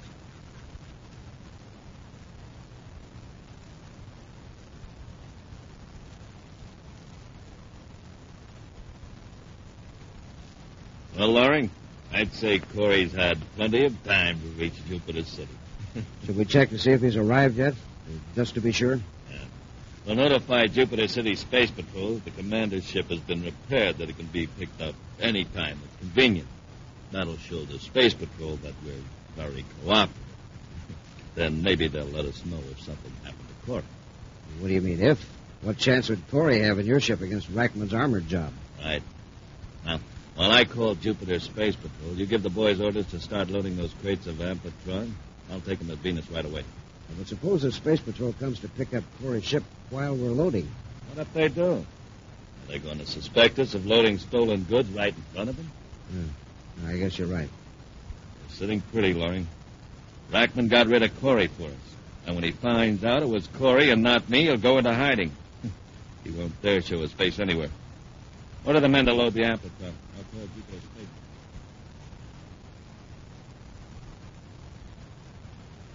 Space Patrol Jupiter calling Commander Corry. Space Patrol Jupiter calling Commander Corry. Corry here. Go ahead. 2 ships are on the way to the location you've given us, Commander. A patrol ship to bring you and the cadet to Jupiter City, and a space tug to get the damaged ship out of the space lanes. Good. Be sure to inform all personnel not to reveal information as to who was in this ship. Yes, sir. Oh, Commander, we've heard from Gold Star Express Spaceport on route number 3. Yes?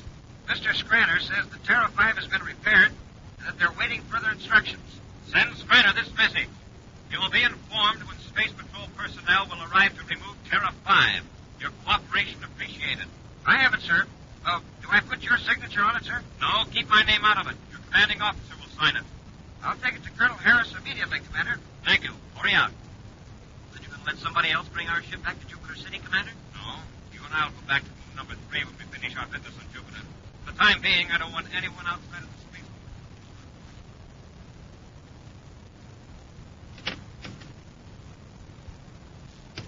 Men are loading the Amplitron cases into that Class C cargo ship, Mr. Scranner. You ought to be ready to blast off in an hour. Good.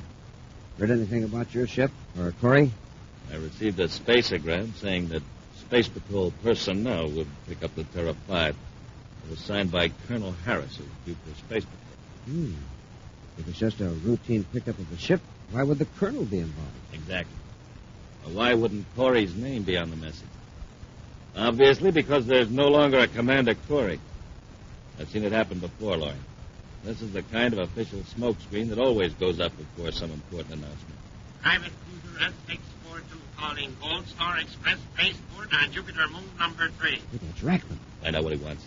But remember, you don't know anything about me except that I blasted off some time ago. Private cruiser S642 calling Gold Star Express Spaceport Jupiter number 3. Gold Star Express, Jupiter number 3. Go ahead, cruiser S642. I would like to speak to the person in charge. Oh, that'd be Mr. Scranner, but he isn't here now. I know that. But who is in charge in Mr. Scranner's absence? Why, I guess I would be Bart Loring. Oh, Loring. Yeah, sure. Well, this is Late Rackman. Yes, Mr. Rackman. Well, you probably know I had an arrangement with Mr. Scranner.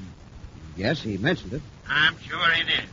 However, since Mr. Scranner isn't coming back, that puts you in charge of Gold Star Express.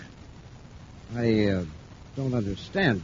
What do you mean Mr. Scranner isn't coming back?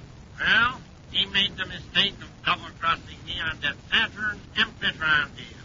I have just blasted his spaceship apart. Now I want to land at your port and talk to you. Oh, what about? My share of the Amplitron. I don't know what you're talking about. Now, don't be a fool, Loring. Now that Scranner is gone, come in with me. If you don't, I'll send a cosmic torpedo into your atmosphere shell and destroy every one of you. Well, what do you say? All right. Let me make a deal. Act scared. What do you mean, act? You heard what he said. Mr. Rackman. Yeah, Loring. I'll be glad to discuss your proposition. Good. And in case you plan anything clever, one of my men in another spaceship has instructions to blast your atmosphere shell down. If I'm not spaceborne in 13 minutes. Just come in, Mr. Rackman. I'm sure we can reach. Come in, Mr. Rackman. I'm glad to see you're a man of sense, Loring. Far more sensible than Scranner. Now, let's get down to cases. Where's the Amplitron? It's being loaded into a ship, Rackman. Scranner, You left me to die in my ship. but who was in it? And the Corry of the Space Patrol? He did say it was Corry on the spaceophone. You thought it was a trick. Of course, you were so anxious to do away with me. Well, actually, I'm glad it was Corry. Now you and I can operate without much fear of being caught. Now, look here. Here's my proposition. Let it, Rackman. I don't need you anymore. But I can give you a small job in my outfit. And in the Spies capacity. Me? Work for you? Why, you're nothing but a space mechanic and a small-time one at that. You got your choice, Rackman. Come in with me and keep quiet. I'll tell the Space Patrol who blasted my ship and destroyed Commander Corry. Well, which is it? All right, Scranner. I'll come in with you. I hope that you appreciate how big-hearted I am. Yeah, sure. Space Patrol Cruiser J-83 calling Gold Star Spaceport, Jupiter Moon number 3. I'll handle it. You keep quiet. Gold Star Spaceport to Space Patrol. Go ahead. I'm acting on instructions of Colonel Harris at Jupiter Space Patrol headquarters. I'm bringing in the pilot who will fly Commander Corry's space battle cruiser back to Jupiter. Do I have permission to enter your atmosphere, Shell? Of course. The Terra 5's all ready. Good. Space lock will be ready at your approach. Thank you. Space Patrol Cruiser J-83 out. Yeah. Well, Rackman, it looks as though you did a good job sending someone after Corry's ship. You must have finished him all right, Rackman. You hear that, Pirate? He said he was acting on orders of Colonel Harris. What about my ship out there on the port? Well, let's send a few men to work on it. It'll look just as though it's in for repairs.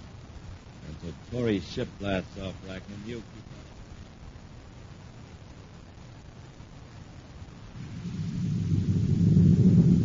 on. Cut the velocity, Happy. There's the Gold Star Spaceport dome. Commander, are you going to ask Scranner why Rackman would want to blast his ship to pieces? First, I want to find out just who Rackman is. Jupiter City headquarters didn't have anything on him at all. Maybe a personal feud. Uh-oh. What is it, sir? Ship down there inside the atmosphere dome. It's a private cruiser, number S642. Rackman's ship? Yes. Yeah, but if he wrecked Scranner's ship and thought he did away with Scranner, what's he doing here at Scranner's spaceport? An interesting question, Happy. Let's find the answer.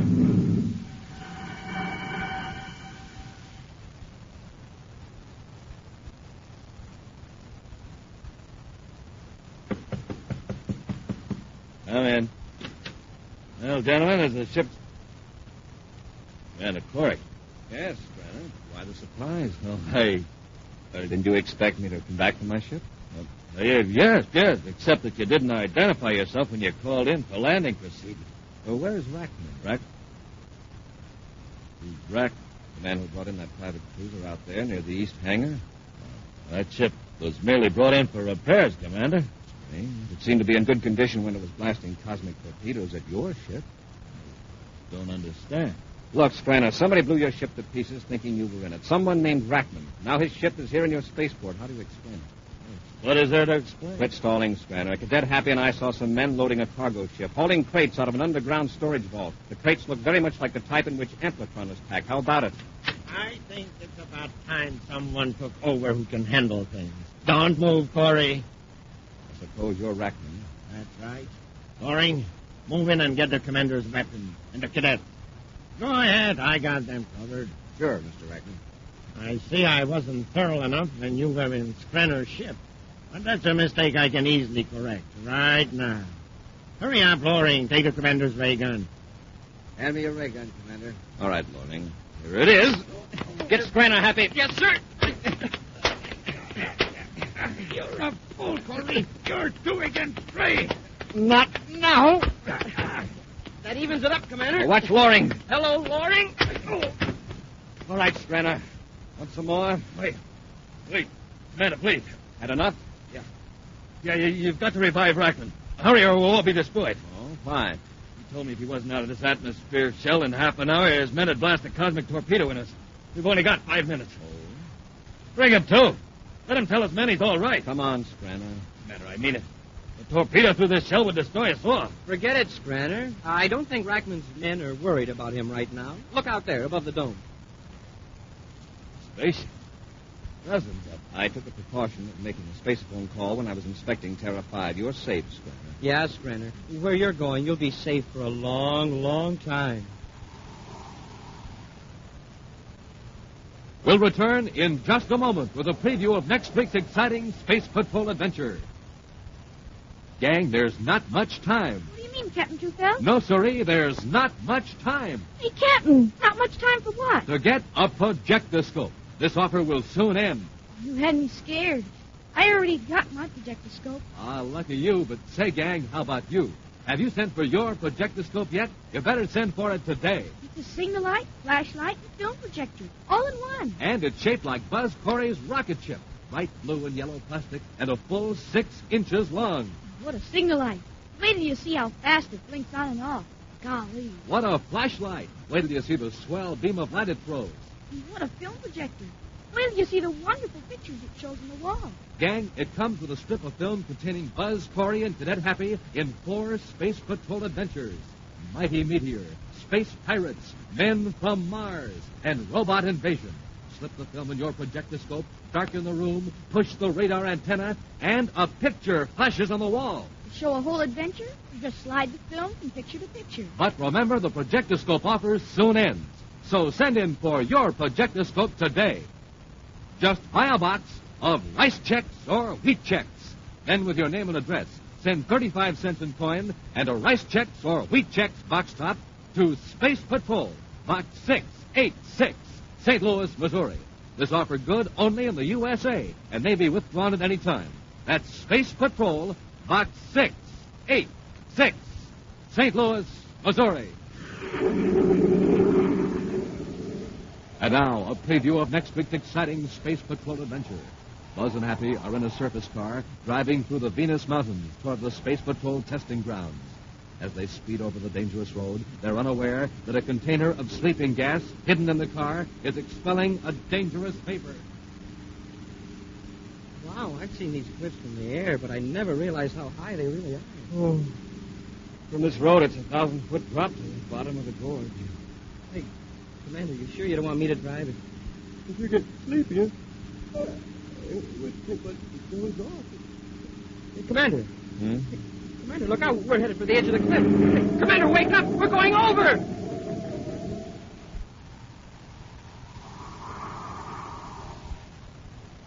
Be sure to be with us next week for the exciting adventure, the Immortal Brain, when wheat checks, rice checks, and good hot roastin' again present Space Patrol!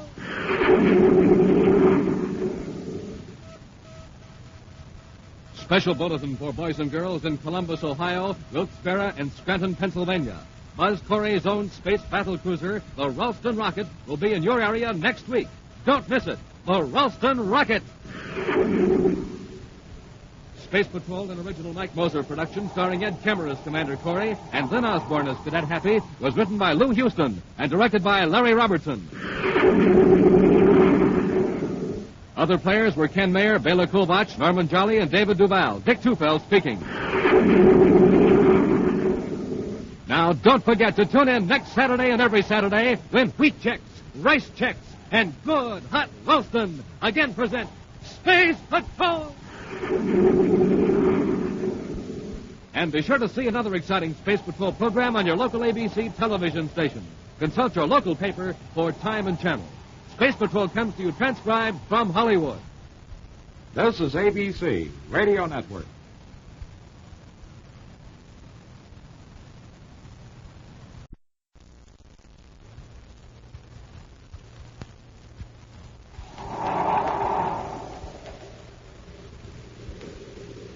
Wheat checks, rice checks, and good hot roastin' present Space Patrol! High adventure in the wild, vast reaches of space. Missions of daring in the name of interplanetary justice. Travel into the future with Buzz Corry, Commander-in-Chief of the Space Patrol! In today's transcribed adventure, Buzz and Happy are in a surface car driving through the Venus Mountains toward the Space Patrol testing grounds. As Happy carefully guides the car over the dangerous road, they're unaware that a container of sleeping gas hidden in the car is expelling a dangerous vapor. Wow, I've seen these cliffs from the air, but I never realized how high they really are. Mm-hmm. From this road, it's a 1,000-foot drop to the bottom of the gorge. I wonder why I'm so drowsy. I'm a little drowsy, too. Oh, hey, Commander, there's a patch of fog or something ahead of us. It's a turn of the fog. Happy, look out. We're heading for the edge. Huh? Hey, we're going over the cliff. We'll return in just a moment with today's Space Patrol adventure, the Immortal Brain. Gang, it kept coming closer and closer, faster and faster. And now it's here. Yes, the day is here, right smack on top of us. The last day we can offer you the Space Patrol Projectoscope. The Projectoscope, the 6-inch rocket that flashes on and off like a real signal light. The Projectoscope, that blue and yellow plastic rocket that throws a steady beam of light like a real flashlight. The Projectoscope, the sleek, streamlined rocket that flashes 24 different pictures on the wall, one at a time. Pictures of Buzz Corry and Cadet Happy in 4 exciting Space Patrol adventures. Fun galore. But, gang, don't wait. This is the last time we can offer you the Projectoscope. Just buy a box of rice checks or wheat checks. Then, with your name and address, send 35 cents in coin and a rice checks or wheat checks box top to Space Patrol, Box 686, St. Louis, Missouri. This offer good only in the USA and may be withdrawn at any time. That's Space Patrol, Box 686, St. Louis, Missouri. And now, today's Space Patrol adventure, the Immortal Brain. Long before the era of space travel, electronic computers proved their worth. With lightning speed, they foretold the path of rockets and predicted the weather. In the 30th century, these amazing electronic brains supply information and guidance for government leaders and all major industries. The giant government computer on Terra helps keep the economy of the United Planets in balance. Although most privately owned electronic brains proceed in an honest manner to supply special information to business firms, one famous computer in Venus City, known as Future Incorporated, is operated mostly for the benefit of unethical investors by Anton McDermott. Right now, McDermott is in his office talking to a new client, Brandon Fergus. So you finally come around to subscribing to our service, Mr. Fergus. Well, I don't see how I can afford not to, Mr. McDermott. My competitors have been beating me at every turn. And at this rate, I'll be broke in 6 months. 5 months. What's that? Our computer gives you 5 months. Of course, now that you're using the information given you by Future Incorporated, that prediction will be revised. More optimistically, I'm certain. Well, I certainly hope so. You charge enough for your predictions. You'll find it pays, Mr. Fergus. Your competitors have. Yes, I know. I thought I was getting all the information I needed from this government computer. Well, that gives you the overall trends in industry and business. But we give you specific predictions for your own particular interests.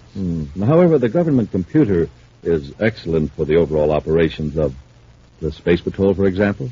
Space Patrol?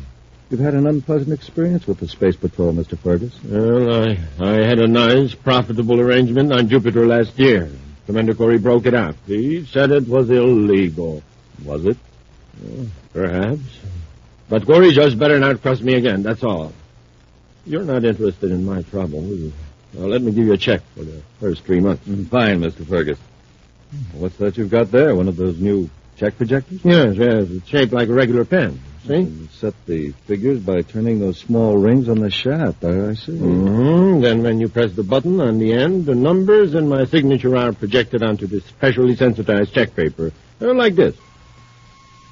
Say, that's quite a gadget. May I look at it? Of course. Here's your check. Thank you.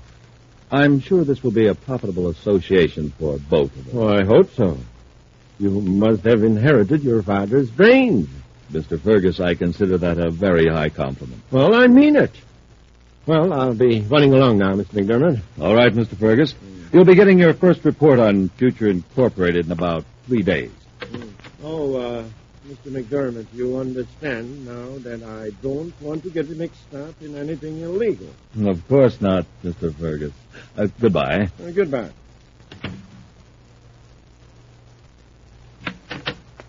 Mr. McDermott, are you free now? Oh, yes, Gilson. Fergus just left, and he signed up. Good. I was amused at something he said. He told me I must have inherited my father's brain. If he only knew how close he came to the literal truth. You mean your father's brainograph records? Yes, all his ideas on economics, all his vast knowledge scanned by brainograph and recorded on tape. No wonder we've got the best computer service in the solar system. Our computer can draw upon my father's memories and intelligence, just as though he were alive. That's what I wanted to talk to you about, Mr. McDermott. Something's gone wrong. What do you mean? You know that problem you asked me to feed into the computer regarding the probable government plans for a new city on Saturn? Yes, I've already bought most of the land in that area. Well, what's the trouble? I fed in some new data from the government, and our computer keeps teletyping nonsense. The same meaningless phrase over and over. What is it? Well, here's the tape from the computer, sir. Cancel GOC. Cancel government operations computer? The machine sort of hesitates and makes a few false starts. Then out come these letters every time. It doesn't make sense. Why would the computer tell us to cancel out a whole source of information? Its main source, the government operations computer. Wait. The machine only has a vocabulary that we built into it. Maybe it's trying to tell us something it hasn't words for and is using the nearest substitute. Cancel might mean more than just eliminate data. It might mean destroy. Literally destroy. Oh, but that's fantastic. Yes, of course. That's it. The machine is trying to tell us that the government computer is recommending a change of plans about the location of the new city on Saturn. But that would ruin us. Of course. Our computer's answer is to destroy the government computer. Well, that's out of the question, of course. What's this thing on the desk? Oh, that's Fergus's gadget, a check projector. He must have left it. Gilson, you've got to go to Terra and destroy that computer. Immediately. But, Mr. McDermott... There's no other way out. And I know how it can be done.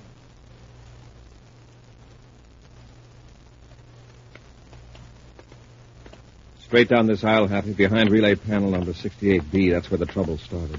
Yes.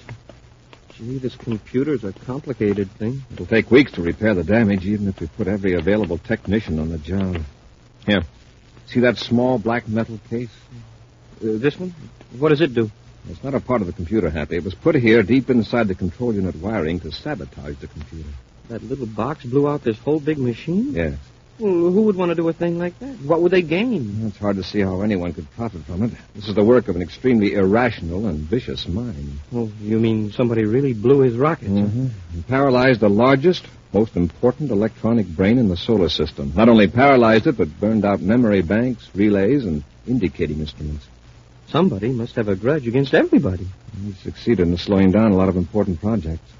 The economy of the whole United Planets will be thrown out of balance.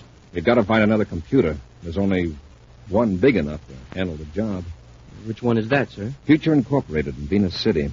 It's not time to investigate the company, but they have an amazing record for correct predictions. It's run by Anton McDermott. McDermott? That name sounds familiar. Anton is the son of the late Samuel McDermott, the famous economist and historian. Oh, well, were you a friend of his? Yes. Never knew his son, Anton, very well, but Samuel McDermott and I were working on an idea together. What was the idea, sir? Well, you know it's possible to make a brainograph recording of a person's thoughts and memories. Yes, sir. I persuaded Mr. McDermott that he should leave such a record behind. It'd be much quicker than writing books. In the case of a genius like McDermott, it would preserve thousands of ideas that would otherwise be lost. Mm-hmm. Our plan was to devise some way to transfer these ideas and facts to the memory bank of a computer. And that way we could benefit from a brilliant man's thinking ability, even after he passed away. At least we thought we could preserve part of it. Gee. McDermott told me he'd found a solution, but I was called away on a mission about then. When I returned, it was too late. Well, hadn't he written it down? No. At least no mention of it was ever discovered in his papers after his death. His son, Anton, turned all of his father's notes over to the government. It's sure too bad he couldn't have lived a little while longer. Eventually someone will solve the problem, but right now we've got one of our own. We'll blast off for Venus City and see if young McDermott will let the government. Commander, anything I can do for a friend of my father will be a pleasure. I appreciate that, Mr. McDermott. But you're doing a public service, not just a personal favor for me. Do you have any idea what motive was behind this sabotage of the government? Not the slightest. We haven't any clue as to who wrecked the Terra machine, except that he obviously knows quite a bit about computers. I certainly hope you catch the vandal, Commander. We will. McDermott, you'll receive some tape-recorded data for your computer's memory banks in a few hours. Then you can go to work on our Saturn problem. Excellent. Will you be going back to Terra right away? First, I've got to visit the Space Patrol testing grounds outside Venus City. Cadet Happy and I will drive over in the morning. I don't envy you the trip. I understand it's a nerve-wracking ride over that winding mountain road. Yeah, it would be easier to take an atmosphere ship, but as long as we have to be here on Venus another day, I thought I'd go the slow way and enjoy the scenery. Well, then I'll see you again before you blast off for Terra. Yes. Thanks a lot, Mr. McDermott. Don't mention it.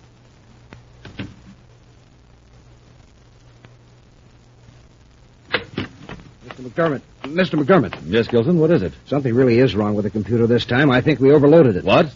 Well, pardon my saying so. I don't think we should circuit in your father's memory banks. I think they're confusing the other circuits. How could they? Well, by introducing irrelevant data. 4 times it came through. Canceled CICSP. There's no significance to those letters as far as the machine's concerned. It's gibberish. It's very improbable they would have produced the same letters 4 times in a row unless it did have some meaning. CICSP. What meaning could it possibly have, sir? Wait a minute. Let's try grouping the letters differently instead of running them all together. C-I-C-S-P.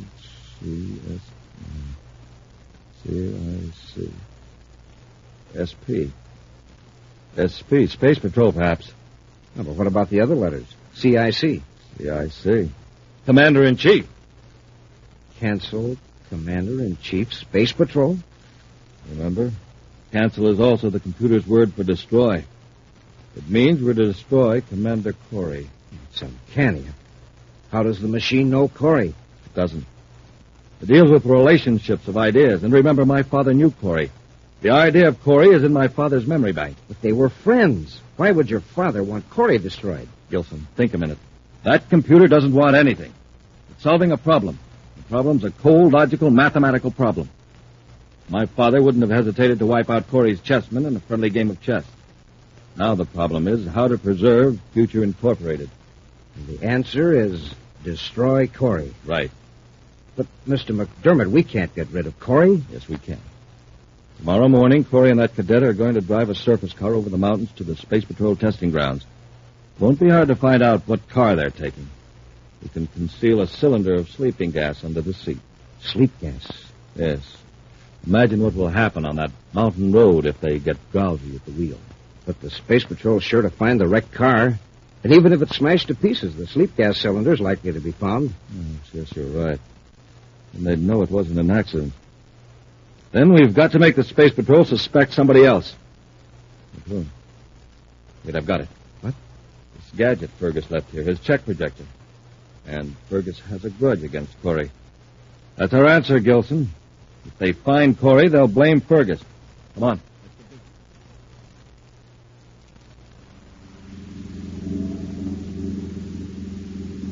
Gee, Commander, this is sure terrific scenery. I didn't realize these mountains near Venus City were so big. And we've always flown over them before. It takes a view from a surface car to make you really appreciate them. Well, the engineers who built this road sure did a great job. Yeah, they certainly did. Wow. And that would be some drop, especially along here. Mm-hmm. Over 1,000 feet. Oh, excuse me, sir. That sleep I had last night, I wonder why I'm so drowsy. You want to stop and let me drive a while, huh? Oh, no, sir. It's only a few more miles to testing grounds. I can make it all right. Well, I'm a little drowsy myself. Commander, there's a patch of fog on the highway up at the next turn there. Oh? I don't see. Oh, yes, I do. It's even foggy inside the car. Happy, look out. We're heading for the edge. Huh? We're going over the cliff! We'll return to Space Patrol in just a moment. Say, gang, talk about a putt-putt. Just listen to this jet cycle.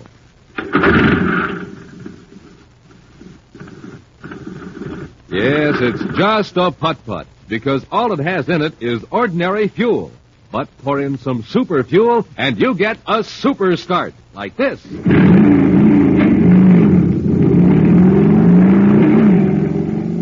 Wow, that jet cycle is supercharged now. Yep, supercharging takes just one thing, super fuel. Now, to really get going, you have to get supercharged, too. And, gang, here's Buzz Corry's way of doing it. He eats the super cereals, Rice Chex and Wheat Chex. Good? Why, man, they're so good, you grab the biggest bowl you can find, you shake in Chex, pour on milk, sprinkle on sugar, and that's it. You've got a bowl of the swellest tasting cereal in the universe. So try Rice Chex or Wheat Chex today. And remember, inside of every package, there's a mysterious magic space picture. The super cereals that help to supercharge you, Rice Chex, Wheat Chex. And now, back to today's Space Patrol adventure, the Immortal Brain. Anson McDermott has secretly perfected a means of using the brainograph tape recordings of his late father's vast knowledge in his electronic calculating machine. When the machine revealed Commander Corry was an obstacle to the success of McDermott's dishonest schemes, the inventor determined to destroy the commander and throw suspicion on one of McDermott's own clients, Brandon Fergus. Knowing Buzz and Happy were to travel from Venus City to the Space Patrol testing grounds in a surface car, McDermott concealed a sleeping gas cylinder in the car, together with a check projector belonging to Fergus.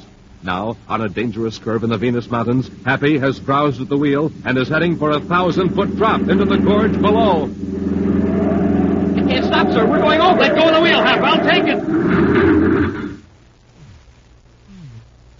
We didn't go over. The rear wheel's caught on a boulder, hanging right over the edge. How are we going to get out of the car? Climb into the back and out the rear doors. All right, sir. Wow, look down there. We had a close call, all right. Move carefully now. I don't know how long this car's going to hold. Okay, sir. Hey. What's the matter? Look what's in the back part of the car. A cylinder. Sleeping gas. What? Well, here it is, sir. Must have been hidden back there and got bounced out when we hit the boulder. It's got a time release on it. That's why we were getting drowsy. I shut off the valve. And what's this? What? On the floor back here, sir. It looks like a pin of some kind. No, it's a tiny atomolite. Let's see. Oh, it's a check projector. Who does it belong to? It's something the Venus City Space Patrol lab can tell us when they take it apart.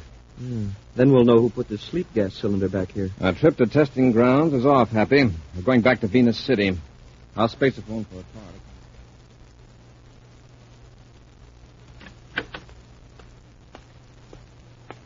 Mr. McDermott, here's an extract from that data we got from the government computer memory tape. Let's see it. Good, Gilson. It's printed up in government regulation form, just as I ordered. You want me to take it to Fergus? No, he's coming here to the office in a few minutes. I'll give it to him then. Very good. Mr. McDermott, will it be absolutely necessary to go ahead with the rest of our plan? You mean doing away with Fergus? Yes. Of course, Gilson. We know that Corry and the cadet left Venus City for the testing grounds on schedule. That means that by now the sleeping gas has worked, and they've lost control of the surface car. Isn't the check projector enough evidence against Fergus? It might be. But if Fergus is later found with information that he could have stolen from Corry, he'll provide a motive. However, if Fergus is given a brainograph test, he could prove his innocence. So, the only alternative is to give Fergus top-secret data, and then do away with it. How do we do that? When Fergus sees this information, he'll blast off for Saturn to take advantage of it. When he's out in space, his air supply will fail. We'll see to that. And the Space Patrol will have an open and shut case. Exactly. If they find his ship, they'll find the secret data on him. The only possible conclusion is that Fergus stole it from Corry. Oh, that's probably Fergus now. Let him in. Yes, sir.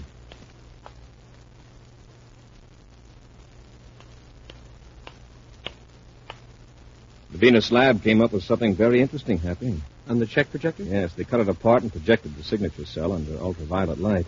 Whose is it? Belongs to Brandon Fergus. Brandon Fergus? Yes, I had some trouble with him several months ago on Jupiter.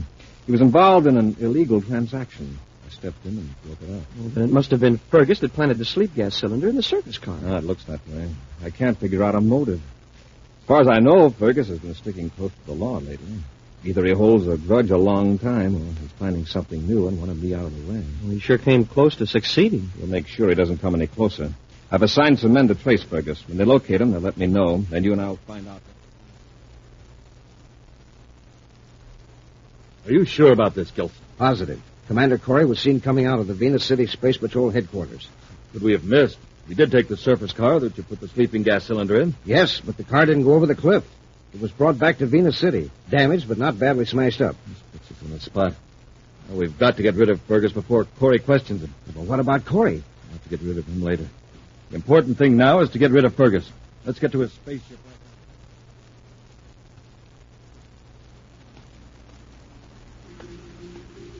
I just checked with Spaceport Operations Commander. Fergus's ship is on blast-off ramp 27. Good, Hap. According to one of our agents, Fergus has left his apartment, so he should be here at the spaceport soon. I wonder where he's going. I don't know, Happy. He must have decided to leave Venus City within the last few hours. He'd made an appointment with the doctor for a day after tomorrow and then canceled it. Well, then something must have Happy. come up. There he is, making his way through the crowd. Where, sir? He's heading toward Gate 6. Let's follow him, but keep well behind him. He may be planning to meet. That ought to do it, Mr. McDermott. The air supply should fail about 2 hours after blastoff. Fine, Gilson. By then, Fergus ought to be so far from Venus that no help could reach him. Now, let's get out of the ship and get back to the office, sir. I'd hate to be caught here. All right. And now we've got to figure out a way... Oh, wait. What is it? Look, the starboard viewport. Somebody's coming toward the ship. It's Fergus. What'll we do? Now, don't get excited, Gilson. I'll tell him I learned some new information. Yeah, but what are you going to tell him? It won't matter. You'll never have a chance to check the truth. Gilson, what's the matter? Who's following Fergus? The Space Patrol. Yes, Corry and his cadet. We've got to get out of here. Wait. This is a chance to simplify our whole problem. Come on, Gilson. Get into one of the aft compartments.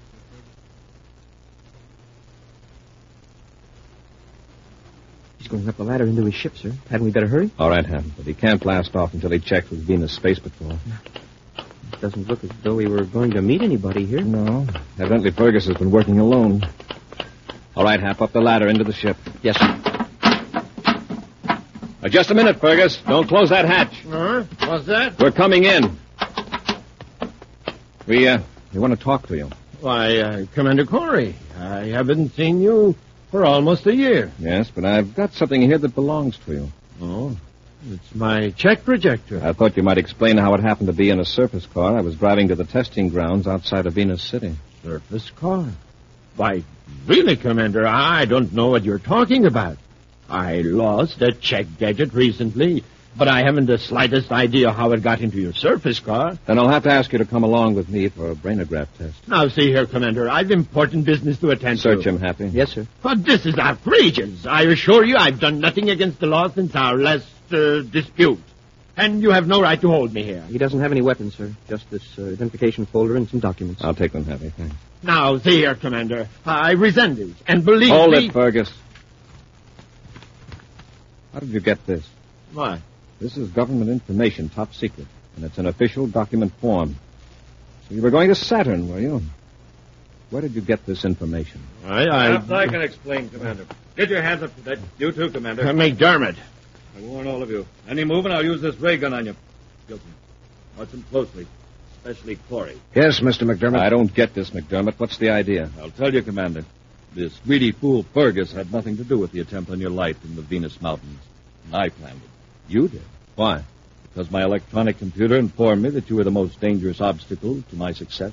You can't be serious. Furthermore, it informed me that the government computer on Terra should be put out of commission. Then you sabotaged the Terra calculator. That's right. My calculator also determined that if you remained alive, the Space Patrol would probably discover that I destroyed the Terra machine. So you put the sleeping gas in my surface car. Yes, but that plan failed. So I'll have to be sure that this time I succeed. I'm going to do away with Fergus, and also you and your cadet right here in Fergus's spaceship. McDermott, I can't understand this. Your father and I were friends. He was a great man, a brilliant man, and the kindest man I've ever met. Well, that's rich, Corry. Do you realize that it was my father's decision that you should be eliminated? That's impossible. Do you remember those brainograph tapes? The idea you and he were working on to transfer those tapes to the memory banks of calculating machines? Yes, but he passed away before we could... Not quite, Corry. He told me the process. I'm the first man in history to add the contents of a human brain to an electronic thinking machine. And it's ironic, isn't it, that my father, your friend, should decide that you should be destroyed. That's very interesting, McDermott. But tell me, did you transfer all of your father's brainograph tapes to your electronic calculator? Of course not, just the important parts. The facts, his reasoning processes. That's all I wanted to know, McDermott. Get Gilson, Happy. Yes, sir. Give me that gun, Gilson. Good work, Captain. Keep them covered. Yes, sir. All right, McDermott, on your feet. Let's take him to headquarters, Happy. Yes, sir. McDermott, when you put your father's electronic calculator together, you forgot one thing. What was that? Your father's brain wasn't merely a collection of facts. That's all you preserved. You threw away the important qualities. Sympathy, kindness, and the love for humanity. I don't know what you're talking about. Of course you don't. McDermott, you can build a substitute for the human brain, but you'll never build a substitute for the human heart. In just a moment, an action preview of next week's exciting Space Patrol adventure. Come in. You wanted to see me, Commander? Oh, yes. Come in, Captain Tufel. Captain, you understand, don't you, that today is the last time we can offer the gang on Earth a Space Patrol projectoscope? Yes, sir, I do. Then be sure to mention that when you talk to them on the radio today. I don't want anybody to get left without one. Now, look at this projectoscope I have here.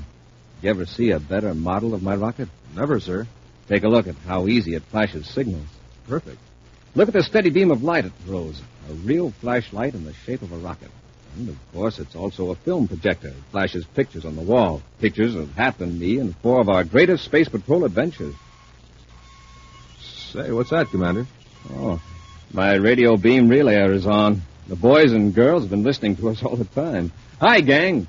Glad you're listening in because now you already know that I want you to send in right away for a projectoscope. Remember, this is the last time we can make this offer. That's right, gang. To get a projectoscope, do this. Buy a box of rice checks or wheat checks.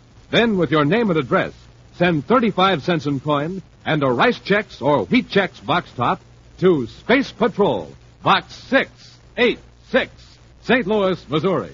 Don't forget your 35 cents. That's Space Patrol, Box 686, St. Louis, Missouri. And now, a preview of next week's exciting Space Patrol adventure. Buzz and Happy are in the basement of a museum near some prehistoric fossil pits on the Martian desert, searching for valuable gems. These gems look real to me, Commander. They are, Happy. I think we've found the man who smuggled them in. Hey, Commander, what's that? Stay where you are, both of you. Now, Commander, you may have found me, but this machine will keep you from capturing me. Well, what kind of a machine is it, Commander? It's a disintegrator for removing rock from fossils. That's right. And it will destroy anything, Cadet. Do you understand anything? That means no one will ever find a trace of either of you. Join us again next week for the mystery of the Martian fossils, when wheat checks, rice checks, and good hot Ralston again present another exciting adventure on Space Patrol!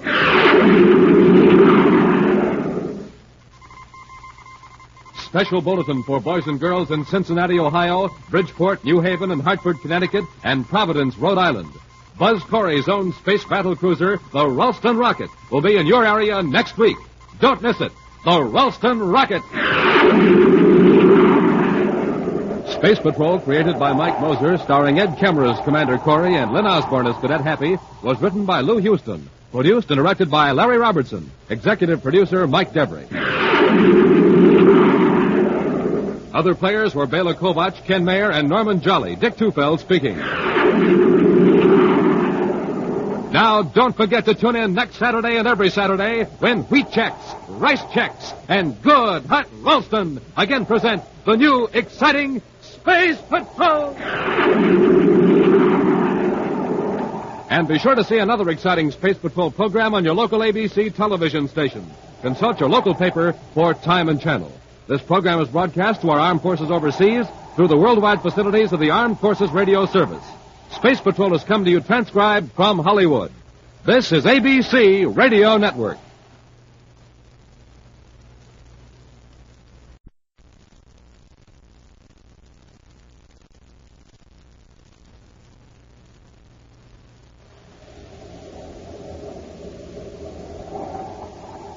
Wheat checks, rice checks, and good hot Ralston present Space Patrol. High adventure in the wild, vast reaches of space. Missions of daring in the name of interplanetary justice. Travel into the future with Buzz Corry, Commander-in-Chief of the Space Patrol. In today's transcribed Space Patrol adventure, Buzz and Happy are locked in a laboratory on the planet Venus, where two villainous scientists have developed a new type of bacteria, which they're using to spread an epidemic. Suddenly, the voice of one of the scientists comes over a loudspeaker. We've taken enough of your meddling, Corry, and the people of Venus City are going to suffer for it. Watch what happens when I throw this switch. Commander, what's that? He started a gas compressor. I'm building up pressure in the germ well. In a few moments, they'll burst. Bacteria will be scattered all over the city. Listen to reason. Turn that off. Don't worry, Corry. The germs won't harm you. You'll be destroyed first by the explosion. We'll return in just a moment with today's exciting Space Patrol adventure, The Indestructible Germ.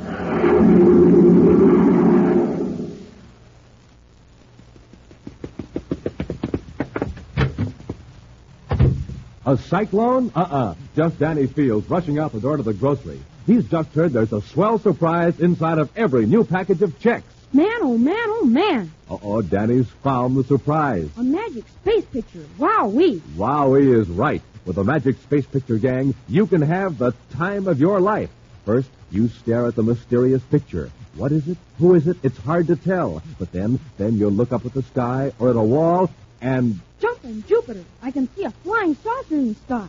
Gosh, this picture really is magic. Magic and how? Why, with the Magic Space Pictures, you can see all kinds of objects floating in space. Objects so big and clear, you'll think they're real. Flying saucer, rocket ship, planet Saturn, Buzz Corry, Cadet Happy. Those are just a few of the Magic Space Pictures. Altogether, there are 24, all different, and you get one inside of every new package of checks. So, gang, start selecting the entire set of 24 Magic Space Pictures today. Just look for the packages of rice checks and wheat checks, with Buzz Corry or Cadet Happy on the outside and the Magic Space Picture on the inside.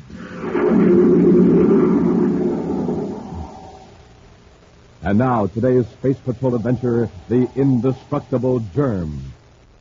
On the planet Venus, several hundred miles from the capital city, is the community of Euphoria, known as the health capital of the solar system. Even in the 30th century, Euphoria is unique. For in these past 3 years, not one man, woman, or child has missed a single day of work or school because of illness. But about 2 weeks ago, an alarming thing happened. All over the city, people of all ages began complaining of weakness, disturbing headaches. Medical authorities are completely baffled. But although there have been no fatalities as yet, the situation is extremely serious. So serious that the city manager, Dr. Simon Kendall, has gone to Terra, seeking aid from the United Planets government.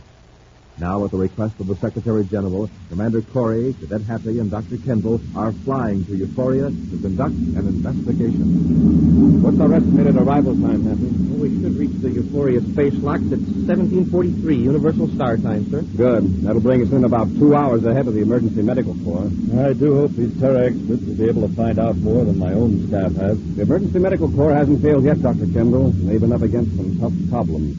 Commander, do you remember my telling the Secretary General that I regretted not coming to him sooner? Yes, Doctor. Well, it was a matter of pride. As city manager of Euphoria, I hated to ask for outside help, even in a crisis as serious as this. I was sure that our own medical authorities would find the answer. Well, I'm sure they could if it were an ordinary problem. I'm afraid that we citizens of Euphoria have become like so many greenhouse plants. Our environment is so carefully controlled that our own bodies have lost some of their natural ability to fight off a new disease. But, Doctor, if this disease is something new, then anybody might catch it, whether they lived in Euphoria or not. That's part of our job, Happy, to see that medical security regulations are enforced to prevent the sickness from spreading to other cities and to other planets. That's rather ironic, Commander, your last statement. How do you mean? Now, for about 25 years, Euphoria has considered itself the only real, pure spot in the universe. We've been very smug about our superior health record. We've made our visitors go through a complete health examination before they entered our city. And now, we're the ones everyone is afraid of. We, the pure ones, are the source of contamination. I'm sure there's a logical explanation for this, Doctor, and we're going to find it.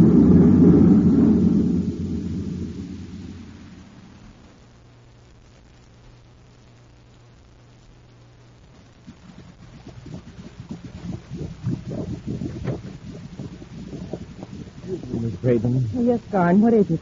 Well, I know you don't like to be interrupted when you're in a lab, but I thought this was important. Is it about Euphoria? Yes, the city is quarantined. No one can enter or leave without an official Space Patrol permission. Oh, that's not so good. Not good. It means we won. We never dreamed our indestructible germs would be that effective. Yes, but what about our agents? They'll have to stay in the city now. Yeah, that's right. I never thought of that. If they have to stay there, they may come down with the sickness. Better if they do, then they won't attract attention. If they get panicky and try to escape, they'll be caught and expose us. Then hadn't we better shut down the lab and leave Venus City? No. Venus City will be the headquarters of the scientists trying to stop the epidemic at Euphoria. We'll stay here so we'll know every move they make. We won't need this germ-breeding apparatus anymore. Euphoria is completely contaminated. We have to get rid of it. You amaze me. We've spent 2 years perfecting this culture process. 1 year building it and another creating a new type of bacteria. And you want to destroy it. But we achieved our purpose. Dr. Kendall is ruined professionally. You know, if this disease ever gets a name, it'll probably be called Kendallitis. We've got something big here, something important. What works at Euphoria can work in other cities. You mean you want to infect other cities, too? Perhaps. Just think, Stone. You and I both hate Dr. Kendall for getting us discharged from Terra University faculty. Yes, and we have the right to hate him. But we've done him more harm than he ever did us. So let's forget him. We can become rich and famous. Oh. We've produced an indestructible germ right here in our laboratory. Suppose we keep working and find a way of destroying this new type of bacteria. You mean develop a cure for the disease? Of course. Then we can start an epidemic all over the solar system. Where the smartest scientists can begin to make headway, we step in and offer a remedy. Yes. Then we'll be heroes. We'll be the scientists that saved the universe from Kendallitis. That's right, Stein. Oh, wait a minute. Suppose somebody beats us to it, discovers the cure before we do. Oh, that's very unlikely. Oh, frankly, I'm getting worried. Suppose there's an accident here in the lab. Suppose we get infected. Oh, we've taken every precaution. I know, but an automatic process is very complex. Something might go wrong when we're not here. The germs might escape. I've taken care of that. If there's any leakage in the apparatus, a warning bell will ring. If we're here, we can correct the trouble. If we're not, the entire lab will be seared with fire. Not even these germs will survive that. Suppose you're right. But nothing's going to happen. Now, let's start working on a cure.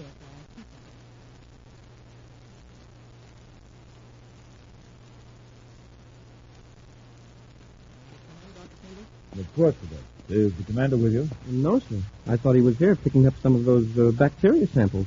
Oh, they're in that case, ready for him. I guess he'll be along pretty quick. So you finally isolated the bacteria, Yes.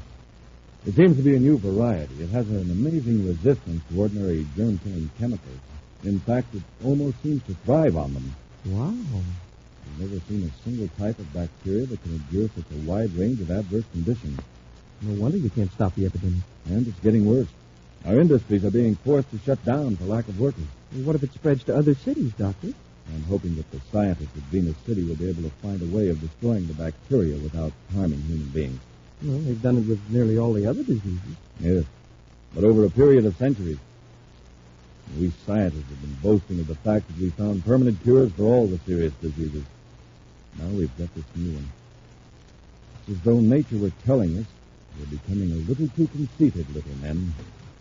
Oh, there you are, Happy. I thought I'd wait here with Dr. Kendall, sir. Good. Doctor, do you have those germ specimens? Right here, Commander. Fine. I'm doubling the security guard here at Euphoria. One of your citizens jumped quarantine. What? Employee at the atmosphere washing plant, Lyle Buster, left the city without permission. Was he infected? Yes. He pulled a report to the hospital. Instead, he managed to steal a doctor's credentials and escape in a circus car. He's believed to be heading for Venus City. He's got to be stopped before he spreads the sickness. I know. I've alerted Venus City Space Patrol. Happy and I are blasting off for there right away. Get the bacteria specimens.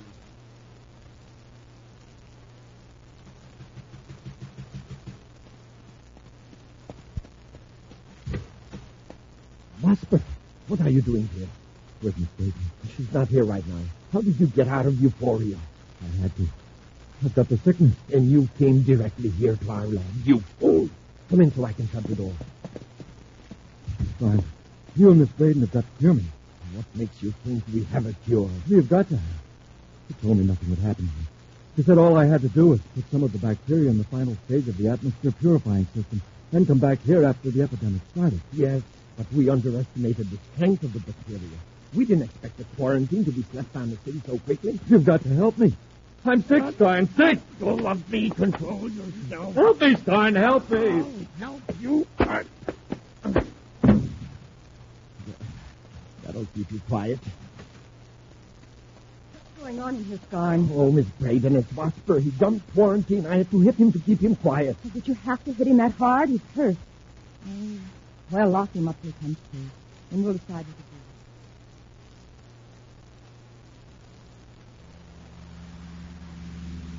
Stop the car here, Happy, and turn off the lights. Yes. Now, from here we can watch this whole row of buildings. Which one is Vosper into? Well, we can't be sure, Happy. Our agent trailed into this neighborhood and then lost him. I'm pretty sure he hasn't left the area. We'll have to come out to get something to eat. Yes, if someone will bring him food. If we watch carefully, we might be able to get a tip off.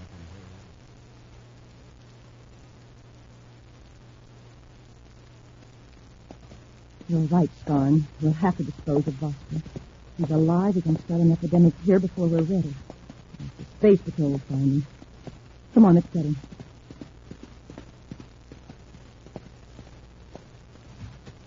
Blackout. Look, the door's unlocked. Oh, Vosper's gone. Somebody's let him out. Don't be a fool. But Vosper couldn't have broken out by himself, not in his condition. He did, though. Look at the mark on the inside of the door. And he couldn't have gone very far. Go on. Commander, look. Somebody just came out of that building. He seems hurt. Look how he's staggering. He's coming right toward our car. He's in bad shape, Happy. Come on.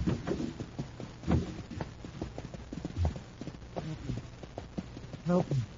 He's falling over here. Help me. I've got him. Easy. Let's have a look at him. Smoking rockets. It's Vosper. Vosper. Vosper. Who is you? We're space patrolmen. We want to help you. Tell us what happened. He's not going to tell you anything. I'll see to that. Look out, Commander. Commander. That goes for you. I'll fix you for meddling. Stein, who are they? It's the Space Patrol. But I've taken care of them.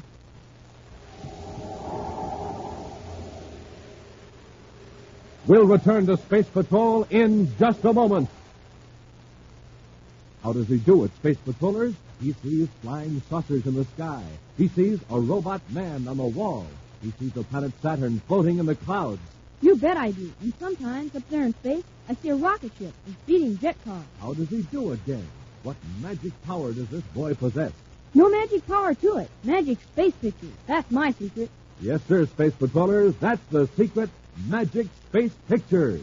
And with these wonderful pictures, you can see flying saucers and robot men in the sky, too. You can even see pictures of Tonga in the sky, and Major Robertson, and Peril. Pictures so big and clear, they practically look real. It's fun, gang, and it's easy. You just stare at the magic space picture, look up into the sky, and zowie, the magic goes to work. There in the sky, you see the magic space picture real big and real clear. There are 24 different magic space pictures, and you get one inside of every new package of checks. So start collecting those wonderful magic space pictures now. Swap them with your pals. Be the first one in your gang to have the whole set of 24. Here's all you do. Just get the new packages of rice checks or wheat checks with Buzz Corry or Cadet Happy on the outside and the amazing magic space picture on the inside. And now back to our Space Patrol adventure, the Indestructible Germ. The community of Euphoria on the planet Venus has been famous as the healthiest city in the solar system. But a mysterious epidemic has struck suddenly, and medical authorities are powerless to treat the strange malady. The cause of the epidemic is the super bacteria developed in a laboratory in Venus City and introduced into Euphoria's atmosphere plant by a confederate of Lachlan Braden and Mondo Skarn. When the Confederate Lyo Vosper contracted the sickness, he fled from the quarantine city and came to Lachlan Braden's lab. There, he was severely beaten by Skarn. He managed to escape and was found by Buzz and Happy. But while the space patrolmen were questioning Vosper, Skarn surprised them and knocked them unconscious before they could defend themselves. They were trying to get Vosper to talk. Did he? I don't think so. Then we're safe. All we've got to do is take Vosper back inside the lab building before these space patrolmen come through. Well, you aren't going to leave them here. Why not? Just take their weapons away from them. Oh, and rob them. Rob them? Go on. Take their watches and whatever valuables they have on them. I'm going to make it look like a plain robbery. With Vosper in our hands, they'll never be able to prove differently. Hurry up before someone comes.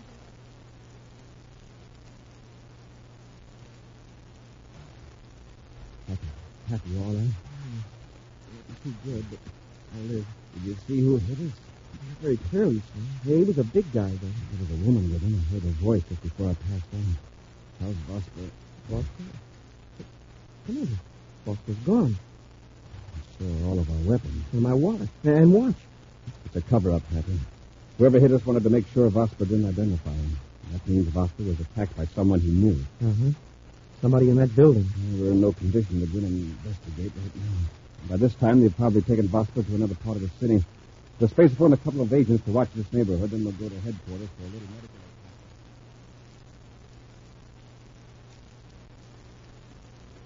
We're going to have to take Vosper away from the lab to dispose of him. The space patrolman may have seen him come out of this building. That means they'll send someone here to search. What about bacteria process equipment? Leave it just as it is. Unlock the door and get Vosper. We'll carry him out the back door. He's gone again. The window. Yeah, he pried the bars apart and removed the plexiglass. What are we going to do? We're going to find him, of course.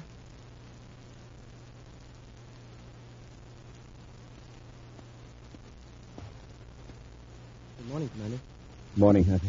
How do you feel? Still a little groggy, sir. The doctor says I'll probably have to wear these bandages for a week. Both of us are looking as though we made a crash landing. Anything new from the lab, Commander? We made a few tests on those bacteria samples, but they merely confirm what Dr. Kendall found out. A new type of bacteria with amazing resistance, discovered, strangely enough, in the least likely place of all, euphoria. The authorities are constantly making bacteria tests of air, water, food, everything. Yeah. You'd think a new type of bacteria would be discovered quicker than a six-legged elephant at a dog show. Commander Corry here. Oh, yes, Sergeant. Who? All right, send him in. There's a visitor, Happy. Lyle Vosper. Vosper? At least that's the name he gave Sergeant Clary at the reception desk. Commander Corry? Yes, come in. You are the Lyle Vosper who jumped quarantine at Euphoria? Yes, Commander. And the same man we found last night on Pollock Street? I don't recognize you. I'm pretty dazed. But you seemed to be ill last night, so ill you could hardly talk. Yes, I know. Happy, would you say this is the same man we saw last night? Well, it sure looks like it. He looks a lot healthier. Perhaps we should find out who his doctor is. I haven't been to a doctor. I guess I just feel quickly. We'll go into that later. Vosper, why did you leave Euphoria? You knew the city was under quarantine. I know, Commander. I was frightened. I knew I was coming down with that sickness. And yet you endangered the lives of others. Yes, I know I was wrong. But jumping quarantine isn't my worst offense. I'm here to give myself up and tell you the whole story. Let's hear it. I was sent to Euphoria to start that epidemic. You started? Yes. I was hired by a woman named Lockwood Brayton to plant the bacteria in that city. Why would anyone want to do that? Lockwood Brayton and her assistant, Mondo Skarn, wanted revenge against Dr. Kendall. He got them fired from Peril University a few years ago, and he discovered they were embezzling university funds. And it was Skarn who followed you last night and beat up Cadet Happy and me. That's right. They planned to do away with me, but I got away again. You know where they got this new type of bacteria? By artificial selection. They have an automatic breeder. When they get several million bacteria in a sealed vat, they add a weak solution of poison. And they let the survivors multiply and add a stronger poison solution. Exactly. They did this again and again with thousands of generations of bacteria. Each time they got a stronger variety. Germs that could stand heat and cold. And rockets, how long did it take? About a year. You see, these bacteria divide every 20 minutes. They had 25,000 generations in 1 year. I heard Lockwood Brayton say once that was equivalent to nearly 1 million years in the life of the human race. All that effort creating an epidemic just to get revenge against one man. I didn't know it would be this bad, Commander. Honestly, I didn't. That doesn't excuse you, Vosper. However, your coming here may help to keep the sickness from spreading. Dr. Kendall is here in Venus City. I'm going to send you to him for an examination, and you'll be returned to Euphoria under Space Patrol custody. Yes, sir. Happy turned Vosper over to a guard. and we'll go pick up Dr. Brady.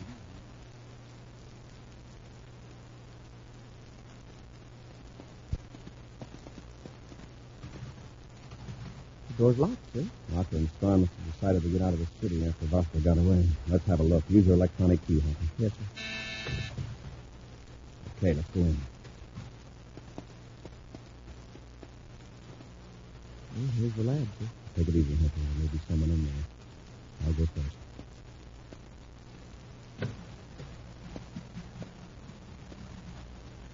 Nobody here, but the equipment's working. Oh, look at all those vats and tubes and stuff. Probably the bacteria incubator system. And they're still growing those germs. Yes. There's probably billions and billions of them in those vats. They're able to be turned loose in other cities. You gotta smash them all to bits right now. Start an epidemic right here in Venus City. Oh, that's right. This is a job for a bacteriologist, Happy. Don't touch a thing. That's very good advice, Commander. I suppose you're a Locker of Braden. That's right. And may I ask why you're intruding here in my private property? We've talked to Lyle Voster. He told us how that epidemic started in Euphoria. Lyle Voster? Who's he? The man you hired to put these bacteria in the atmosphere plant. The man your assistant, Manda Skarn, followed last night. Really, Commander, I don't know who this Voster is, but he's an outrageous liar. Actually, I'm trying to develop a cure for that disease. Very interesting. Where do you get the bacteria to experiment on? What? You'd better come along with me to headquarters, Locker. Where's Skarn? Skarn? I don't know. Commander, there's a man looking through the glass there in the next room. He's motioning to the locker. Oh, that's Mr. Skarn now. He's in the control room. I'll get him. Now, just a minute, Locker. Stay here. I'll get him. Stop her, Happy. Yes, sir. Hey, don't shut that door. Miss Ray, open this door. Commander, your authority doesn't carry much weight around here. And your meddling into our affairs is very unfortunate for the people of Venus City. Commander, what does he mean? Watch what happens when I throw this switch. Skarn, what are you doing? I'm building up gas pressure in the process control system. In a few moments, the vents will start to burn, and the bacteria will freeze. Listen to reason. And a few moments later, the entire lab will blow up. Germs will be scattered into the air of the city. But you won't have to worry, Corry. The explosion will take care of you. What are we going to do, sir? Then let the control room. Quick, use your electronic key on the door. That's right. I forgot about that. Now work fast, Happy. Pressure's building up in those vats. There it is. Let's go. Oh, just in time. One of the vats blew up. Get Locker and Skarn. They can't have gone there. Come on, Locker. Let's get out of here before the whole lab explodes. The explosion won't hurt us in this part of the building, and I've got to get this record of my experiments. We can't leave them here. What does it matter now? Corry! Grab Locker, Happy. Yes, sir. Drop that ray gun, Skarn. Hold still, Locker, and you won't get hurt. Come on, there's another gun on the desk. But he won't be on his feet long enough to get it. Nice going, Commander. All right, Locker. We're going back to the control room so we can stop that explosion. Can't be stopped now. It's too late. All right, then let's get out of here. Happy, take it to our surface car. I'll bring Skarn. Yes, sir. Wow. Lucky we were out of there. Yes, but those germs will be spreading all over the city. Commander, the lab must be on fire. Listen. Well, that's good if it can be kept under control. It'll destroy most of the bacteria. Come on, let's get these two over the head.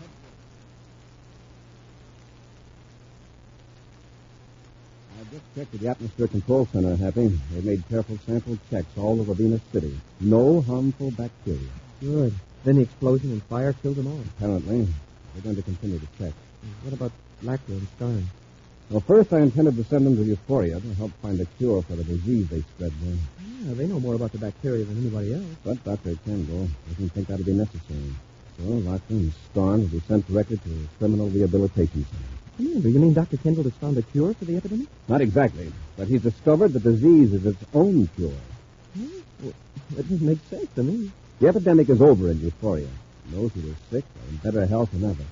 You remember how rapidly Voster recovered? Yes, sir. It was because he had those so-called indestructible germs in his system. They speeded up the healing process. That's happening to several other cases in Euphoria. New arrivals who have been suffering from other illnesses are completely cured. You mean one disease cures another? That's what it amounts to. This is what happened.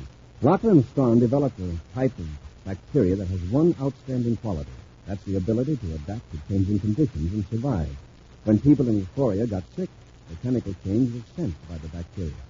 An instinct made them realize they couldn't survive very long in a sick body, so they fought each other until a healthful balance was reached. Well, then these germs aren't harmful after all. At first, yes. That's why the epidemic lasted for weeks. But in that time, several hundred generations of bacteria learned the secret of self-preservation. That's a good joke on Lackler and Stein. Instead of creating a terrible epidemic, they made euphoria healthier than ever. It's amazing, Happy, how nature seems to work for the best, no matter how hard some human beings try to make things work. Yes. You know, I guess I've had the wrong idea about bacteria. Even a bad germ has some good in him, if you give him a chance. An exciting preview of next week's Space Patrol adventure follows in just a moment. 1, 2, 3, 4, 5, 6, 7, 8, 9, 10, 11, 12, 13, 14, 15, 16, 17, 18, 19, 20, 21, 22, 23, 24. Yes, sir, Space Patrollers, there are 24 different Magic Space pictures. And Buzz Corry wants you to have all of them. There's 3 of Buzz Corry, and they're all different. There's 2 of Cadet Happy. And 2 of Tonga. There's a Magic Space picture of Buzz Corry's insignia. And a Space Patrol badge. There's a space liner pilot. A picture of Major Robertson. A jet car. A flying saucer. A rocket ship. The planet Saturn. A space pirate. The deadly Iron Fist. And all kinds of other Magic Space pictures.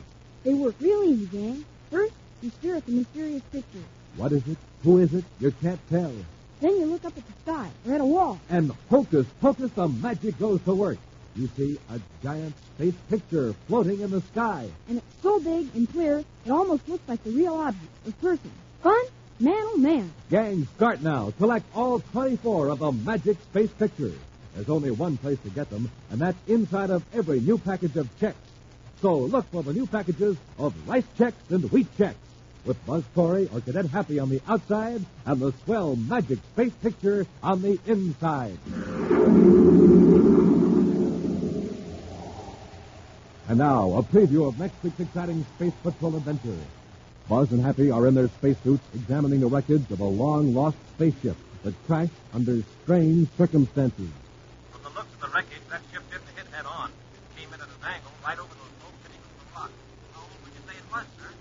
Judging by the fragments, what's left of the instruments, I'd say it was at least 100 years old. 100 years old? Rocket, what a story this old ship is. Hey, Commander, somebody or something shooting at us. It's a spaceship coming in low. This time they won't miss. Come on, get out of here before they fire again. Join us again next week for the exciting story, The Treasure of Planetoid 60, when Wheat Check, Rice Check, and Good Hot Wilson again present Space Patrol!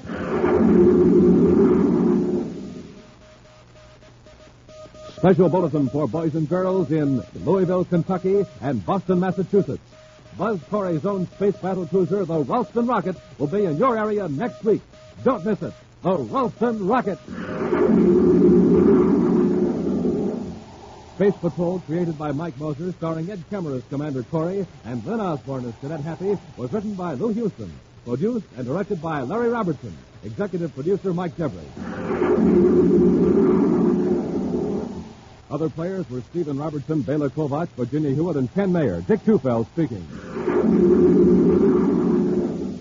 Now, don't forget to tune in next Saturday and every Saturday when Wheat Checks, Rice Checks, and Good Hot Wilson again present the new exciting Space Patrol. Be sure to see another exciting Space Patrol program on your local ABC television station. Consult your local paper for time and channel. This program is broadcast to our armed forces overseas through the worldwide facilities of the Armed Forces Radio Service. Space Patrol came to you transcribed from Hollywood. This is ABC Radio Network.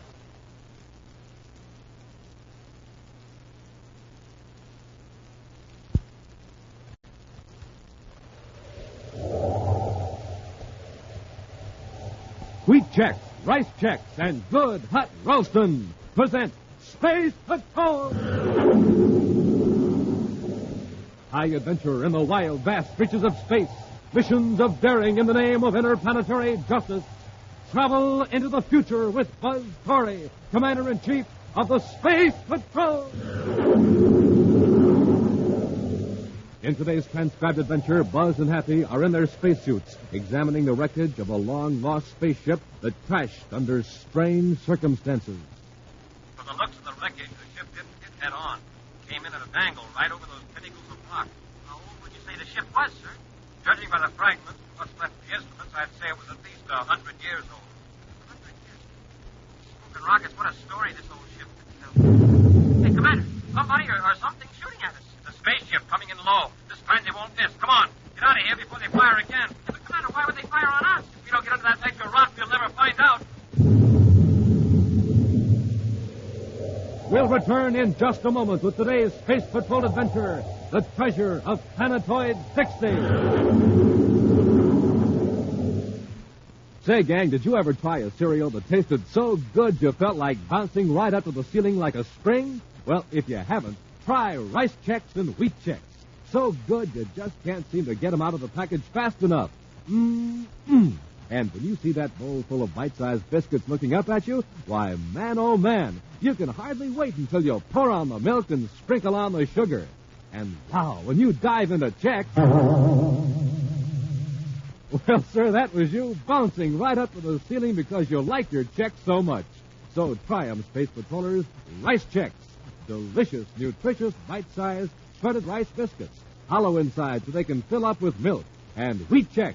A bite-sized treat made of energy-rich whole wheat. The super cereals that help to supercharge you. Rice Chex, Wheat Chex. The only cereals in the universe that bring you a magic space picture inside of every package. And now, today's Space Patrol adventure, The Treasure of Planetoid 60. Commander Corry and Cadet Happy have just finished inspecting Space Patrol units on the planet Neptune. Now, in the Neptune City headquarters, Buzz is showing Happy a fragment of bluish rock streaked with bands of violet. Some odd-looking rocks, huh? What is it? It's called transplutite, Happy. It's brought here by a gem expert named Hollister. He wanted it examined by the Space Patrol scientists. Transplutite? I don't think I ever heard of it. Very few people have. Outside of a few specimens in museums, no transplutite has been seen in nearly 100 years. Hollister says that yesterday 2 men came into his shop with several chunks of this rock. He couldn't believe his eyes. The men refused to say where they got it. Well, why did Hollister bring it here? Does he think it was stolen from a museum? Yes. We're checking by Space Patrol now with museums all over the solar system. Oh, then this transplutite must be pretty valuable. Extremely. Not because of the rock itself. It's the arcturium in it that makes it valuable.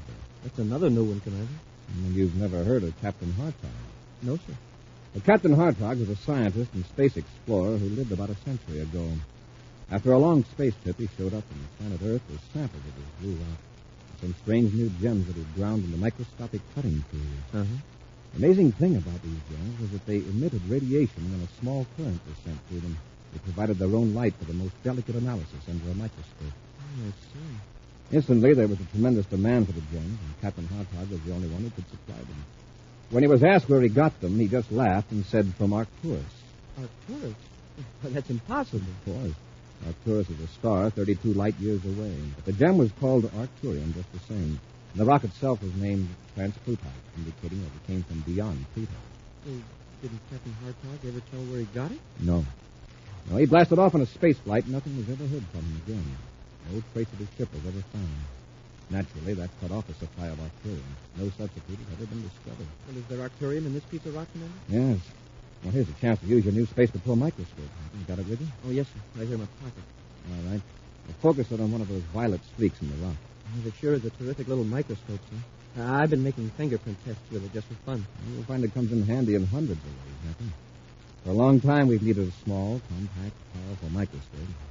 I bet I turned down a dozen models till the security lab came up with this one. Oh, it's a beauty, sir. It's light and still plenty rugged. I've got the microscope focused, sir. Now, just watch that violet streak. It looks like tiny sparks of light are shooting through the rock. That's the action of the arcturium, Happy. You could see it better if the rock were polished. If electric current were applied, the arcturium would really glow. Should I hook it up to a current, sir? Now, let's wait till we get over to Hollister's shop. I'm going to return the sample to him before Corbo and Ruff get there. Corbo and Ruff? Well, they're the 2 men who brought in the transplutite. If one of their samples is missing, they're going to get suspicious. That is, if Ruff or something took it. Let's get over there right away. All right, Hollister, where is it? Hutch, Stalin. We left 4 rock samples here, and we've only got 3. Where's the other one? Come on, Hollister. What are you up to? Up! What are you doing? Trying to make him talk. Leave him alone. Take your hands off him. Might as well, I guess. You hit him a little too hard. He's unconscious. That was a stupid thing to do. But, Corbo, what business has he got holding out on one of our samples? Maybe he wasn't sure what it was and turned it over to another mineral expert. Why didn't he say so? Professional pride, maybe. Anyway, we'd better shut this door to his back office and get out of here. You got the other samples? Yeah. And this place. Come on, let's go.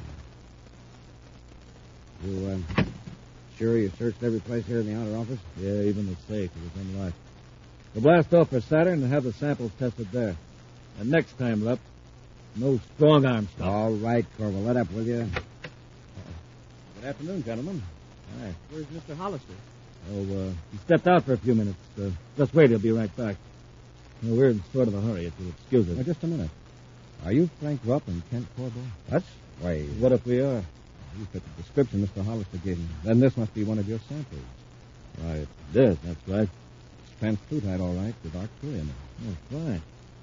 May I have it, please? Wait till Mr. Hollister returns. Where did you get these samples? We don't actually know where they came from. We got them from a space prospector we met on Jupiter. We're acting as his agent, so to speak. You came directly here to Neptune from Jupiter? That's right, Commander. Well, if this prospector friend of yours has discovered a source of arcturium and wants to keep it a secret, that's his affair and yours. Fine, and you'll be going along. Commander, what's that? It came from the back room. Check on it, Happy. Yes, sir. You two stay where you are. Sorry, Commander, we've got other plans. Hey, what are you doing? And this will take care of you, Cadet. That satchel of rocks makes a nice weapon, Corbo. Come on, let's get out of here, quick.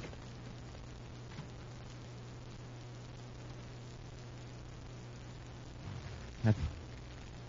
Happy, are you all right? You get away? Yeah. We've only been out a couple of minutes. I'll call the spaceport and have a guard put on their ship. Check the back room, Happy. They've probably done something to Hollister. Yes, sir. You take care of him, then we'll head for the space.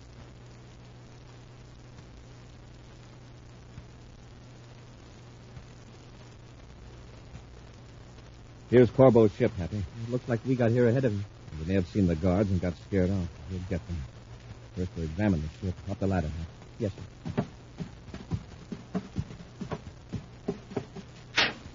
Leave the hatch open after we get in the airlock. Right, Commander. Now, wait, Hap. Look at this white dust on the floor of the airlock. I wonder where they picked that up. Certainly not of any regular space tape. We'll gather up a sample of it later and examine it under the microscope. Now, let's go to their spacesuit locker. Open the inner hatch.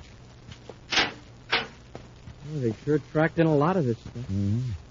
By the marks on the floor, they were wearing spacesuits. That's why I want to check the locker. Spacesuits? That means they've recently been on one of the moons. And this white stuff is probably powdered pumice. That alone isn't much of a clue. There's a lot of moons, partly covered with pumice. Now, here's the locker. Now, let's examine the boots and these spacesuits. Hey, they must have been wading in pumice halfway up to their knees. Get the microscope out, Happy. I'll scrape off a sample. Yes, sir. Mere magnification may not tell us too much, but it might tell us if it's worthwhile making a more thorough test at the Neptune City lab. The microscope's all ready, sir. All right, I'll smear a little of this powder on the slide. Slip it into this stage. Huh? I'll take a look through the lens. Oh, it's in focus now, Commander. There's some dark flakes of something mixed with the powder. Here, you want to see? Okay. Mm-hmm. We'll take a spectrographic analysis at the lab to tell us exactly what those flakes are. Well, then we'll have a line on where Rupp and Corbo have been. We'll also disconnect their vector computer and take it with us. The vector computer? Yes, if they didn't clear the settings after they landed, it may show us exactly where they were before landing on Neptune. Let's take these places.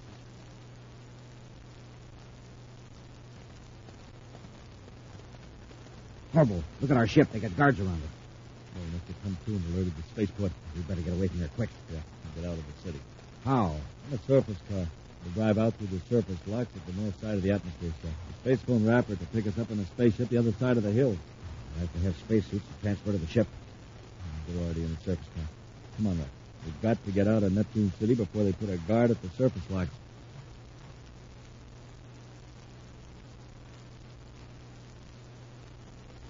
I just checked with the infirmary, sir. Mr. Hollister's okay, and he's on his way back to his shop. Good. Reports have come in from the museum's, Happy. No transplutite exhibits in this, and I don't get it, sir. If Rupp and Corbo didn't steal the transplutite, why would they beat up Hollister and attack us? What have they got to be afraid of? I think I've got part of the answer, Happy. Rupp and Corbo apparently have stumbled onto something more than Arcturian daring luck. I think they've found out what happened to Captain Hartog. Oh. The lab has carefully analyzed those spacesuits we took from the ship. Remember those dark flakes in the powdered pumice? Yes, sir. They're bits of enamel, apparently scraped off of metal when Rupp and Corbo walked over it in their suits. Enamel that was once used to coat the interior of spaceships. But how does that connect up with Captain Hartog, sir? Because enamel of this type hasn't been used in 90 years. Of course, Rupp and Corbo might have been tramping around to another old hulk, but they also show up at transplutite. There's only one conclusion. When Hartog's ship was wrecked here inside the solar system. If we only knew where. The vector computer from Corbo's ship gave us a clue. Corbo didn't come to Neptune directly from Jupiter. The formula for the vector curve indicates that they came from the direction of Planetoid 60. Planetoid 60? Yes. One of the thousands of planetoids that have never been officially observed at close range. Its orbit is so freakish that old 60 has been out of the regular space lanes for 50 years. And that's where Hartog's ship crashed? And that's what we're going to find out. Let's get out to the spaceport. We're blasting out.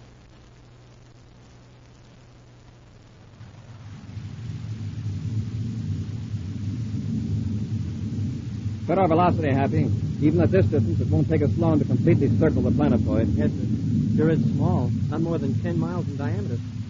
I think I see something in the viewscope, sir. Sort of a dark area on the white surface. You're right. Increase the sensitivity. More. Hold it. It's a wrecked ship, Commander. What a crash that must have been. Chunks of the hull are scattered all over. We'll put on our spacesuits and set the ship down. I want to get a close look at that wreckage.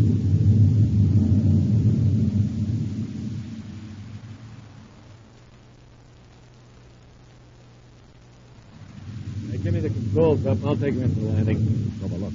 There's a spaceship on the Planetoid right near the wreck. A Corry ship. Peril 5. How did he know this is where Hartog crashed? I don't know. But this is a good chance to get rid of him. You mean blast the ship, leave him stranded here? Look, they're in spacesuits, poking around the wreckage.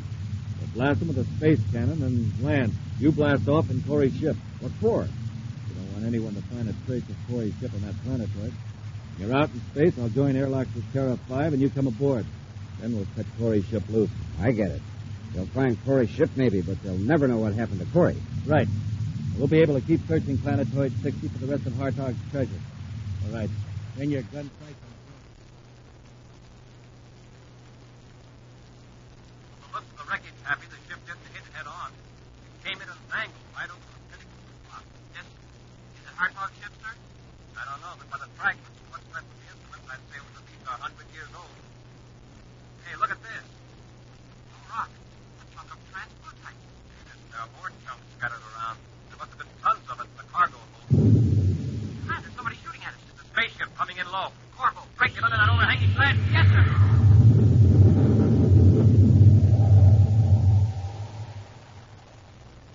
We'll return to Space Patrol in just a moment. Say, Space Patrollers, how would you like to go along with me into a hidden world? A world your eyes alone cannot see. What am I talking about? How can you do it? Well, I wish I could tell you this very moment. But until the end of today's Space Patrol program, this great, wonderful trip is a deep, dark secret. This much, however, I can tell you. To get into this hidden world, you need a magical scientific instrument, an official piece of Space Patrol equipment.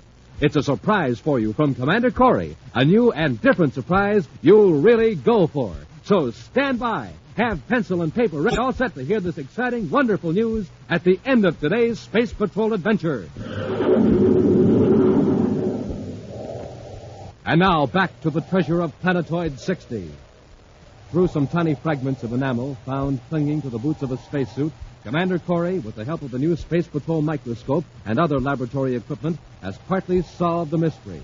He has discovered that Captain Hartog, a space explorer of a century before, crashed his spaceship on Planetoid 60. While examining the wreckage, Buzz and Happy were attacked by Rupp and Corbo, who fired blasts at them from their space cruiser. Now the two criminals are hovering above the scene, looking for a trace of Buzz and Happy.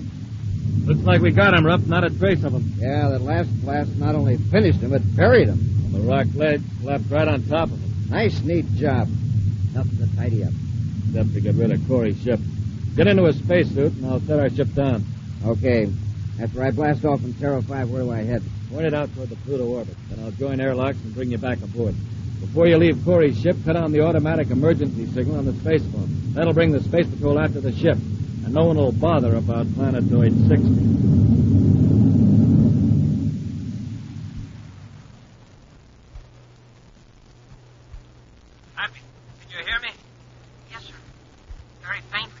All right. I think so, sir, but I can't move. I'm buried under a pile of rock. So am I, but I think I can work loose. There. My head and shoulders are out now. Lucky these helmets and suits are built to take a lot of punishment. I'll be free in a few seconds, Happy. Once you're able to move, these rocks aren't heavy. There isn't much gravity on this little planetoid. There. Now, Happy, Oh, I see the top of your helmet. They sure came close with that space cannon. I was sure that last blast was our finish.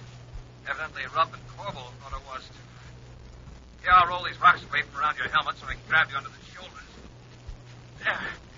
Now, here we go. Thanks, Commander. Better turn up the power on your suit transmitter, Happy. I can barely hear you. All right. Is that any better? A little. It's all the way up. And you're pretty faint yourself. That fall of rock must have damaged our transmitters. Hey, Commander, our ship is gone. Rupp and Corbel are smarter than I thought. What do you mean, sir? It won't take the Space Patrol long to find the ship. There won't be anything to make anyone look for us here at Planetoid 60. And with our transmitters damaged? Commander, we're stranded. Yes, until Rupp and Corbel come back. If they do. They probably will. If they didn't intend to, there wouldn't have been any point in taking our ship instead of blasting it right here. Well, suppose they do come back. They'll finish us off if they see us. We'll take care of that when the time comes. Commander, look, one of the shots that Corbel and Rupp fired at us hit the wreckage. Turned it up worse than it was. Oh, what's this? What's what, sir? This transparent plastic case. There's writing inside, and a small lump of metal with a chain on it. It looks like some sort of a bracelet. It's engraved. Captain Jules Hartog. What's the writing about, sir? It's dated January 15th, 2853. 100 years ago. Hartog wrote this, Happy. Listen. This is written just before what would be my last voyage in space. When we found we were unable to control our ship, and that a crash was inevitable, we bailed out in our spacesuits. We drifted here 4 hours later. Now, the three of us, Mowbray, Clayton, and myself, are about to blast off on an emergency space raft. Our hope of rescue is slight, but it is better to be out in space, headed for the unknown, than to wait on this planetoid for the inevitable end. We leave behind a treasure. With luck, we shall return to claim it ourselves. You who read this perhaps are here by chance. Forgive us, then, if we selfishly decline to make it easy for you to obtain what we have discovered. By years of sacrifice and the risk of our lives. And it's signed Captain Jules Hartog. 3 men in a tiny space raft. No wonder they were never found. And all this happened 100 years ago, but I feel like it just happened. I can understand why they took the space raft rather than stay here. We're in the same fix, and we haven't got a space raft. At least Captain Hartog left us with something to do to pass the time. What's that, sir? Look for the treasure. I wonder how long it would take us to search this whole planetoid. Several days, probably. You know, Happy, I've been wondering why Captain Hartog left this lump of metal here with this letter. Well, what kind of metal is it, sir? It looks like platinum. Happy, do you have your Space Patrol microscope where you can get at it? Yes, sir. It's in the belt pouch of my spacesuit. Well, let me have it. I want to take a look at these scratches. Yes, sir. Here it is. Thanks. You know, from the shape of this platinum lump, it just might be a model of this planetoid. Oh? Now, if I can get scratch marks into focus. There. I was right, Happy. Captain Hartog left us a map of Planetoid 60. What? There are letters here, letters so small they can't be seen without the microscope. Planetoid 60. There's a cross marked on the face of this tiny lump. Under it is the word cave. Cave? That must be where the treasure is. If we can pick out the spot where we are now, we ought to be able to locate the cave. See, over there to our left is a sort of knife-edged ridge of rock. To the right, 3 small pinnacles, a sort of triangle. Now, if there's something like that on the metal lump. Did you find it, sir? Yeah. Now, here it is. The cave is about a third of the way around the other side of the planetoid. Let's get going.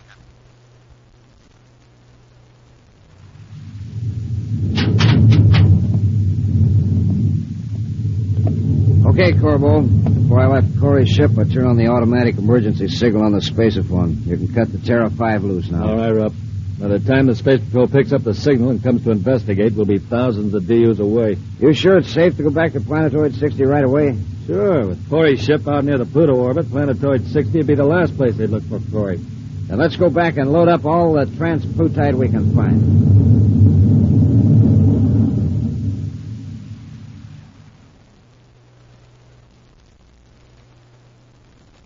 Must be getting close to the cave, sir. We're on the rim of that saucer-shaped depression that shows on the metal lump. If I've read the map right, the cave should be right behind that rock. Commander, it's Hartog's cave. Yes. Dug back into the bluff. Flash your atomic light in there, Happy. Yes, sir. Hey, look at that. It's full of boxes. Back clear up to the top of the cave. See if we can make out the labels. Transplutite. Transplutite. Most of these on the left side seem to be transplutite, sir. Millions of credits worth. Oh. Cash the light up there on the wall of the cave, Happy. It's an astrogation chart. Yes, the solar system. With one orbit marked in red. There must be a comet orbit, sir. It loops clear outside of Pluto, then comes in fairly close to the sun. Once every 100 years. Happy, that isn't a comet orbit. It's a planetoid. Look what the chart says. Hartog Planetoid. He did after himself, I guess. That must be the original source of the transplutite. The rock that contains Arcturium. He used Planetoid 60, sort of way station and storage place. Right. We can only get this news to them. Hey, Commander, look. Spaceship. Corbo and Rupp are back. Oh, they'll probably land back at the wreck, and here we are 10 miles away. It's very Happy. If we get back there before they blast off. Yeah, on this low-gravity planetoid, we can make pretty good time.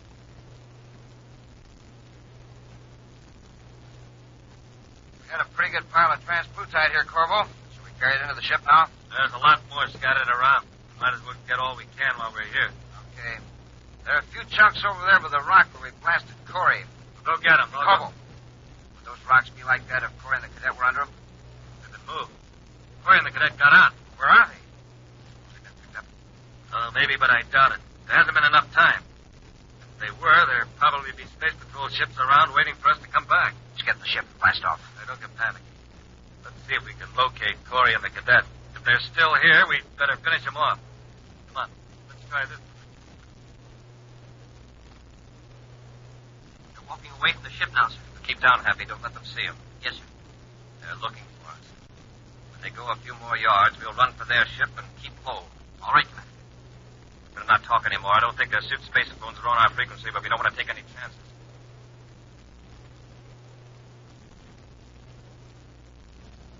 I hear them in the airlock, sir. And when they finish loading the transplutite in the cargo hold, I'll stand back on the other side of the hatch, Happy. And they get clear inside the ship before we rush them. Yes, sir.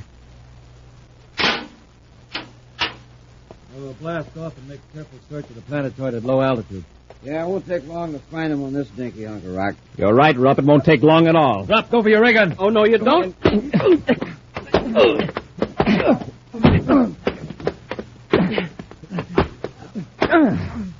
Now, Corbo, does that convince you, or do you want some more? You got it, Corey. All right, Rupp. On your feet. Sure. Corbo, what did you do with my ship? It's heading out towards the Pluto orbit. The automatic distress signal on the space phone. I'll check on that with the receiver after I lock these men up. Incidentally, Corbo, I thought you might like to know that there's more Arcturium here than you ever dreamed of. What do you mean? We found a cave full of it. Yeah, and an astrogation chart of the planetoid where Hartog got it originally. You would have had a share of it, Corbo, if you'd played straight. Up and I figured Hartog used Planetoid 60 as a storage base. But how'd you find the cave? We've been over this whole planetoid a dozen times with a fine-tooth comb. A fine-tooth comb? Well, that's where you made your mistake. You should have used a microscope. An action preview of next week's exciting Space Patrol adventure in just a moment. Gang, here it is. The announcement you've been waiting for. The big new surprise Buzz Corry has for everybody. The surprise that'll give you a glimpse into a mysterious hidden world you've never seen before. Get pencil and paper set. Here's Buzz Corry with the entire story. Space Patrollers, this is your lucky day, because now you can own an official Space Patrol microscope kit. Now just think of all the important work the Space Patrol microscope did for us today. It showed us that there were enamel flakes mixed in that innocent-looking white powder. And it showed us that Captain Hartog had scratched a secret map on the top of a small lump of metal. Now you'll be able to examine all kinds of tiny particles and objects with your Space Patrol microscope, too. Wait till you get it. You'll agree the Space Patrol microscope is a mighty important instrument to have. Think of the fun. Think of all you can learn. An honest-to-goodness scientific instrument with the power to magnify objects 15 times. Gang, you can see the wing of a butterfly 15 times actual size. The feelers of an insect 15 times actual size. The texture of paper, the petals of flowers, human hair, grains of sand, all 15 times actual size. And imagine seeing the living creatures in a drop of water. You can do it with a Space Patrol microscope. It's made of sturdy green plastic, and it's so compact you can carry it in your pocket. Small but powerful, just 5 inches high, yet it magnifies objects 15 times actual size. But remember, we're offering you an entire kit, the Space Patrol microscope, plus 4 clear acetate slides for mounting specimens. Plus a 5th slide containing a fiery atomic particle. Gang, the lens tube is not cheap cardboard. It's real plastic. It will not wear out or slip out. Don't wait. Send for this exciting new Space Patrol microscope kit today. Just buy a box of rice checks or wheat checks. Then with your name and address, send 25 cents in coin and a rice checks or wheat checks box top to Space Patrol, Box 686, St. Louis, Missouri. This offer good only in the USA and may be withdrawn at any time. That's Space Patrol, Box 686, St. Louis, Missouri. And now, a preview of next week's exciting Space Patrol adventure. Buzz and Happy are in a space platform off the Mars orbit, investigating the theft of supplies from the emergency space station. Right now, they're walking down a corridor toward the control compartment. The automatic camera in the control compartment should have a film of all ships that dock at the platform, Happy. Commander, what's that? The meteor warning system. A meteor's on a collision course. Well, can't we cut on the power and move the platform? It's too late. We're hit. Join us again next week for the exciting story, The Winged Spies of Venus, when wheat checks, rice checks, and good hot roastin' again present Space Patrol! Special bulletin for boys and girls in Louisville, Kentucky, Huntington, West Virginia, Boston, Massachusetts, and Heartland, Vermont.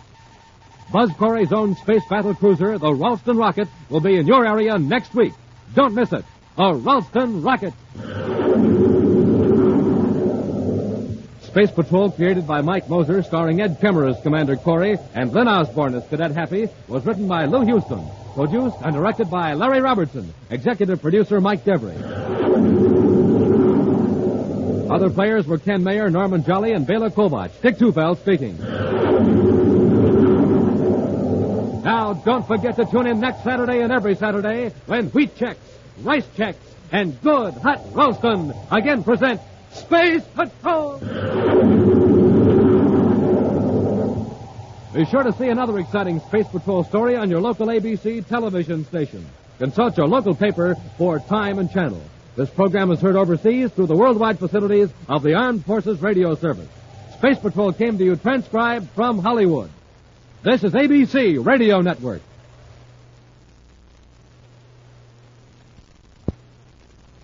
Space Patrol! High adventure in the wild, vast reaches of space. Missions of daring in the name of interplanetary justice. Travel into the future with Buzz Corry, Commander-in-Chief of the Space Patrol. In today's transcribed adventure, Buzz and Happy are in a space platform off the Mars orbit, investigating the theft of supplies from the emergency space station. Right now, they're walking down a corridor toward the control compartment. The automatic camera in the control compartment should have a film of all ships that dock at the platform, Happy. Commander, what's that? The meteor warning system. A meteor must be on a collision course. Well, can't we cut on the power and move the platform? Too late, we're hit.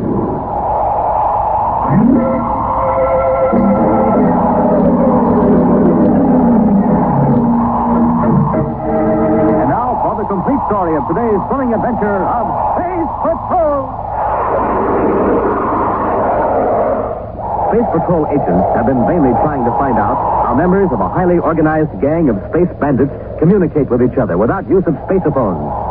Reports of mysterious activity in the Atlas Mountains of Venus have spurred Commander Corry to visit the region, thinking this activity may have some connection with the gang. Flying over the Zerda Valley, Buzz and Happy had noticed a crashed robot space freighter and near it a private cruiser. As the commander's ship approaches for a landing, two men on the ground carrying crates from the damaged robot ship come to a halt. One of them turns to his companion. Thorson, I tell you, it's a Space Patrol ship. Let's drop this crate and blast off. I know it's a Space Patrol ship, but if we're run now, we'd be sitting ducks. The Space Patrol would know we were looting the ship, and they could blast ours before we get off the ground. We can't bluff it out. They'll land and start asking questions. Oh, they'll land all right, but they'll never get close enough to ask questions. Look, Prentice, I can carry this crate by myself. I'll lug it into our ship. You go back after our instructions. But they're landing now. I know it. If we keep acting as though we had every right to be here, they wouldn't get suspicious until it's too late. Go back for the green box. I'll cover you from the hedge of our ship. If the Space Patrol tries to stop you, I'll stop them with the blast gun.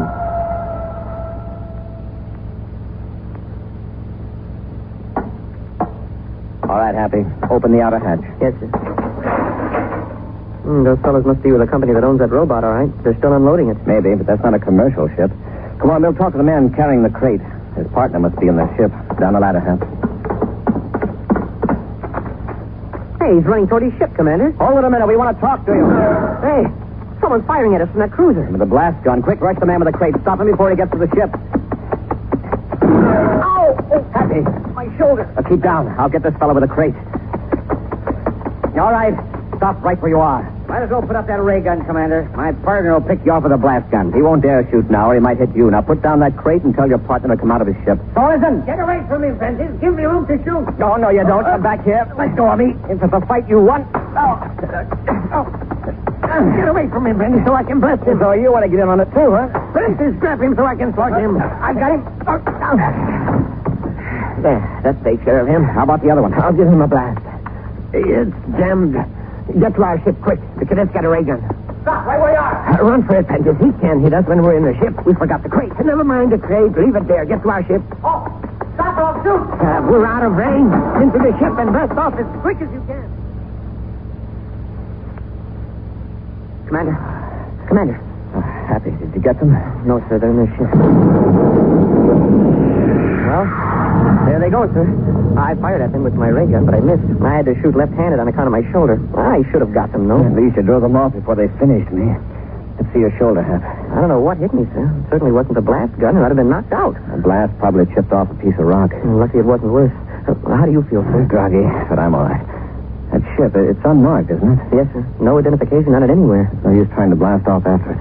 We'll make a spacephone report to Venus City headquarters. Those guys must be real scavengers, Commander. The robot couldn't have been grounded more than a few minutes, and here they were, looting it.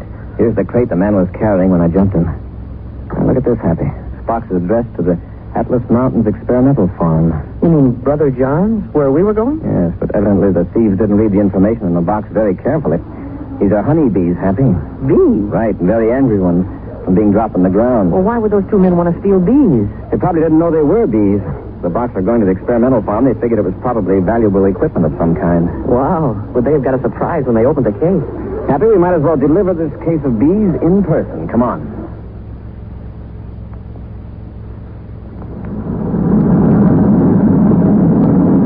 There's the experimental farm, Happy, on top of the plateau. Oh, it's beautiful. But where do we land? The whole plateau is under cultivation, except for that row of buildings. We'll land at the base outside the fence. Yeah, it looks like it'd be pretty hard for a criminal to escape from that farm, sir. None has ever tried, Happy. Brother John seems to keep the men busy and contented. I don't see any farm machinery from here, sir. The men use only hand tools like rakes, hoes, and small plows. You won't find any spacephones or any mechanical or electronic equipment on that plateau. Oh, Commander, if Brother John doesn't believe in modern methods, will he use this new Space Patrol microscope you're going to give him? I think he'll appreciate the fact that a microscope would be quite useful on his farm. He can study insects that are attacking his plants and examine plants themselves for traces of disease. Boy, this microscope is sure come in handy for us. What I like about it is it's so small. It's small enough to carry in your pocket, and yet it sure is powerful. Well, it saves us a lot of time, all right. We can make a quick comparison of fingerprints right on the scene of a crime instead of waiting for a lab check. Yeah, now that I've got a microscope I can carry around, I realize how much fun it is to magnify ordinary objects. When you look into a Space Patrol microscope, it's almost like looking into a different world. I like to see every boy and girl have one, Happy. You can learn a lot with a microscope and have fun besides. Hap, while I'm setting the ship down, get that crate of bees out of the aft compartment. Yes, sir.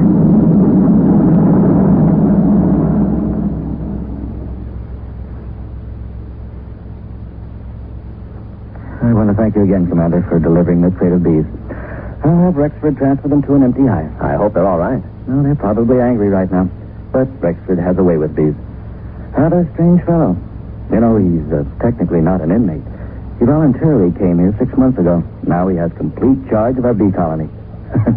I actually think he knows every single bee by name. I'm afraid all bees look alike to me. Yeah, me too. They're fascinating creatures. Rexford's always receiving new varieties and sending other types to beekeepers on other planets. Well, what do they fly over that way for? There's no flowers on that part of the farm. And they're flying over the edge of the plateau to visit the flowers farther down in the valley. Then they come back to their hives with the nectar and pollen. Oh, by the way, I brought you something you might be able to use here on your farm, Brother John. Why, it's a microscope. Mm-hmm. It's a new Space Patrol microscope. Small, but very powerful. I thought it might be helpful in studying plant diseases. Very thoughtful, Commander. I appreciate this very much. Now I'll tell you why we came here. Have you noticed any unusual or suspicious activity here in the valley around the plateau? Why, I don't believe so. Well, frankly, I don't have much interest in what goes on beyond the rim of the plateau. I imagine your farm keeps you very busy, but we've heard rumors that unmarked spaceships are landing and blasting off in this region. In fact, one of those ships looted the wrecked robot freighter. I wish I could help you, Commander, but I can't give you any definite information. However, in the future, I'll pay more attention to the ships flying over. Thank you, Brother John. Hey, this is some view from up here. You can see for miles in all directions. That's why I figured Brother John might be able to help us. I'll do my best, Commander. One of our agents will check with you from time to time. Now, Happy and I better be getting back to our ship. No? Must you leave so soon? Yes, we've got to investigate a space platform off the Mars orbit. Tremendous amounts of fuel, liquid air containers, and food were taken, and no record was left. I see. We've installed an automatic camera. Chances are we've got a picture of the ship that the thieves used. Happy and I are going to pick up that camera. I wish you luck, Commander. Thanks, Brother John. Come on, Happy. The microprojector's all ready, Sorensen. All right. Here's the slide with the bee on it. Slip it under the lens. Yeah, that's it. Turn it on. Hey, the wing isn't quite in focus. A little more. How's that? Good. Now I can make out the message. Space Patrol has installed automatic cameras on emergency supply space platform. Corry will check on platform in Mars orbit. Sign Rexford. All right, cut it off. Oh, that means the Space Patrol will have a film record of our ship. That's a good thing we don't have a registration number. Yeah, but Corry is likely to recognize it anyway. We got to get to that platform before he does. Suppose we're too late. We can't afford to be. Come on, get to the ship.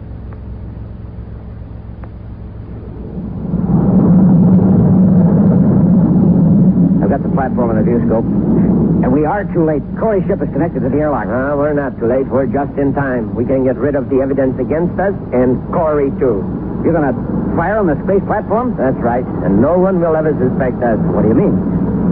Oh, meteor cannon. Exactly. When Space Patrol agents see the jagged hole in the hull of the platform, they'll assume a meteor hit it. Press the loading switch. I'll aim the projectile at the platform control compartment. The control compartment is at the end of this corridor, Happy. I sure hope the camera got a good picture of the thieves' ship. If they entered the control compartment, we may even have a picture of the criminals themselves. What's that? The meteor warning system. A meteor must be on a collision course. Well, can't we turn on the power and move the platform? Too late. We've been hit.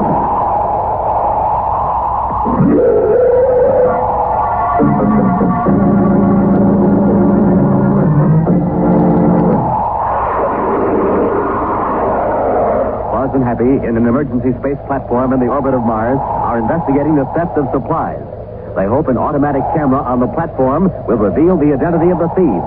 Meantime, the criminals have learned that Commander Corry is at the platform, and from their spaceship, they've launched a projectile with a jagged outer shell, hoping Space Patrol agents will believe the platform was struck by a meteor.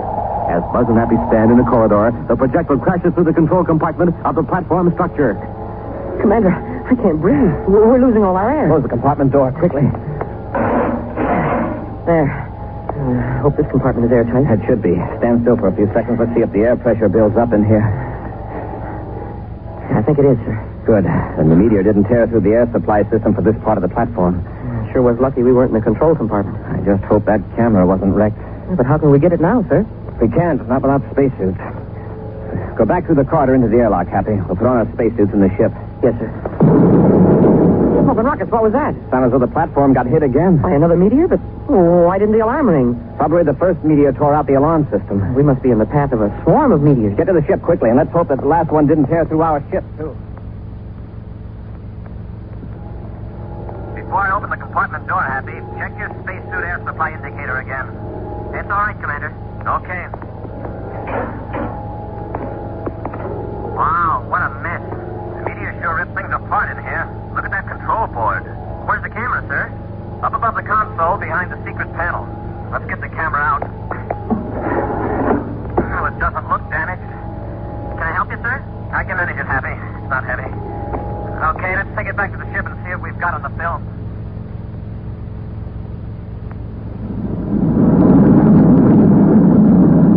Brandon! Yeah?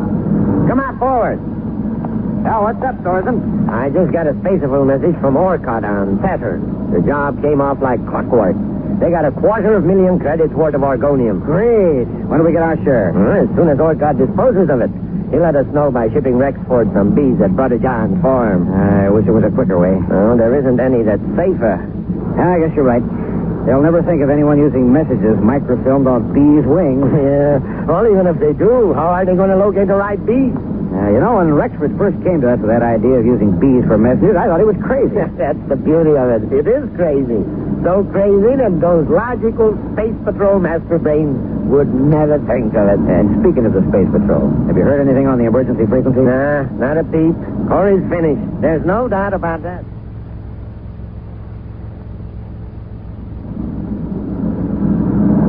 The projector's ready, sir. Shall I start it up? All right, Happy. I'll cut our controls to automatic. Let her go. There's a ship on the screen, Hap.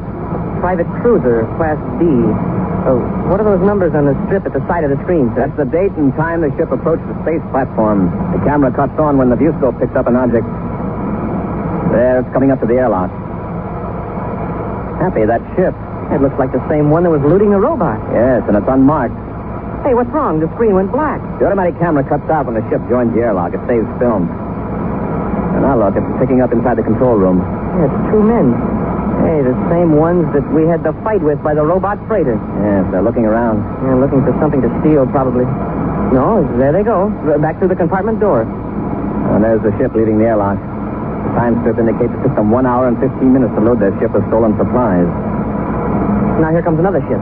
That's the commercial ship that discovered the robbery. We can speed the projector past this strip, Happy. Yes, sir. Now slow it to normal. Let's see what we've got. Hey, that's our ship approaching the platform airlock. Mm-hmm. Should I cut it off, sir? No, wait a minute. Let's see if the camera's fast enough to pick up those meteors that hit the platform. The screen's black again. Uh-oh. Another ship. Yeah, but it's awfully far away. It must have been out there while we were on the platform. Hey, what's going on? Did you see that flash? Space cannon. What are they firing at? It looks as though they were aiming right at the platform. Look at the time strip, Happy. That was just the time the meteors hit. Look at that streak. Right from the ship toward the camera. Well, that explains it. Those jagged holes weren't made by meteors. They were projectiles. What kind of a ship would you say that was? Private cruiser, Class D. Just like the one that looted the platform earlier. They must have known we were coming here. But how? Well, Commander, I hate to say this, but... Oh, Brother John knew our plan. I know what you're thinking, Happy, but John would never have a hand in anything like this. I suppose not. And anyway, how could he get the information off the plateau? He hasn't got a spaceophone transmitter, and the guard at the foot of the plateau wouldn't let anybody through the gate. Still, Happy, the answer is somewhere in that valley in the Atlas Mountains. You go back to Venus and search carefully, then make a tour of investigation on foot.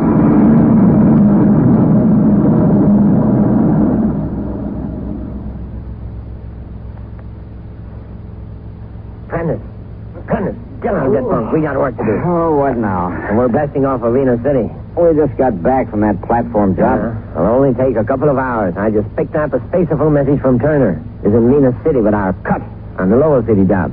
Well, why didn't you say so? Yeah, I thought that would wake you up. Come on. Want me to check the nectar dish down the hill? Maybe Rexford's sending us some more messages. We'll interview the bees when we get back. Okay. By the way, do you see my Geiger counter? Have you lost it again? Well, it's around here someplace. Come on, let's go to Menace City.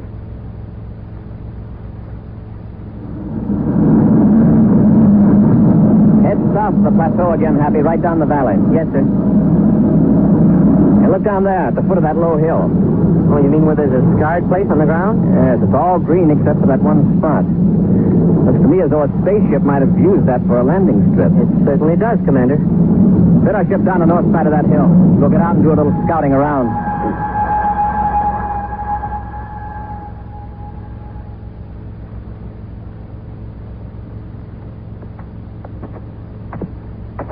By the looks of it, Happy, this patch of ground has been used by a spaceship several times.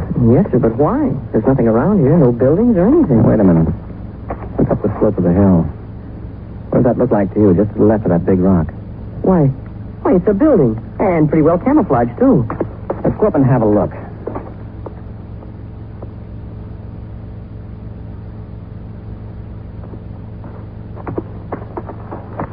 I can see it plainer now, sir. It's nothing more than a shack. All right, hold still, Happy. Don't move. Uh-oh. Bees. Some of Brother John's bees, probably. Yeah, but what are they interested in this part of the valley for? There aren't any flowers here, just grass and weeds. Hey, listen, Happy. Hear that? I just hear the buzzing of the bees, sir. Oh, that clicking sound. Some insect in the grass. Listen again. Hey, if we weren't clear out here in the valley, I'd say that was a Geiger counter. Come over here, Happy, but move slowly.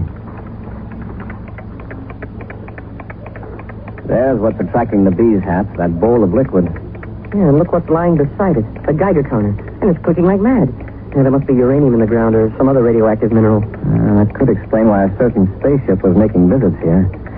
Let's make a few tests with that Geiger counter, Happy. Take it easy. Don't get the bees aroused. I won't, sir. Oddly designed counter. The detector is the end of a long rod. You moved the counter away from the radioactivity, sir. We'll make a few tests. I'll hold it right over the bowl again. Uh-oh. Well, there goes the bees. Most of them. Happy, it's either the bowl or the liquid, or perhaps the bees themselves that are radioactive. Hey, one of them fell into the liquid. I'll fish him out with a detector rod. There. Poor little guy. He's sopping wet. He can't fly. He'll dry out in a few minutes. Happy, listen to that counter. This bee is full of radioactivity. Now watch, I'll move the rod closer and pull it away again. Smoking rockets, a radioactive bee. There's another one on this leaf. I'll test him. Nothing. Odd that one bee should activate the counter and another from the same swarm register nothing. Yeah, what's this guy been eating? Happy, have you got your Space Patrol microscope with you? Oh, yes, sir. Right here in my jacket pocket. I don't suppose we can tell anything by looking at him, even with a microscope, but there seems to be a strange blue dot on one of his wings. Yeah, you're right, sir. Happy. My eyes are playing tricks on me. Take a look through the microscope. Careful now. Yes, sir. Hey, through the lens, the blue dot seems broken up. Commander, those are letters. Letters on the bee's wing. Well, it's like looking at a piece of microfilm. Exactly. Let me have a look again, huh? Shipment of fluoridine leaves Mercury City at 1400 hours Thursday. A message on a bee's wing. Yes, and a secret message at that. Now we know how these criminals have been communicating with each other. Yeah, with bees. Right. They can ship bees from planet to planet and pick out the messenger bees with a Geiger counter. Probably there's a tiny speck of radioactive material fastened to its body or fed to it. Commander, here comes a spaceship. And it looks like it's going to land near here. All right, quickly up the hill to that shack. Hurry before anyone sees it.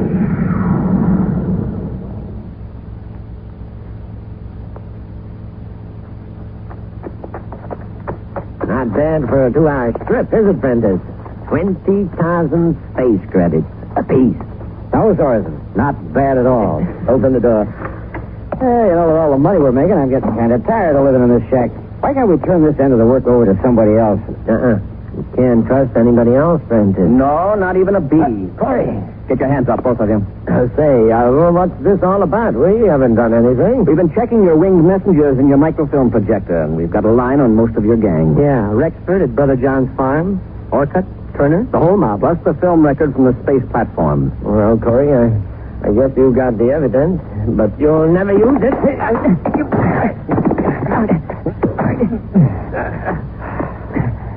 All right, Prentice. You through playing games? Yeah, I've had enough. Now get up, Thorson. That's it. One thing I want to know. How did you find out we were using bees to carry messages? Well, I'd say that that's none of your business.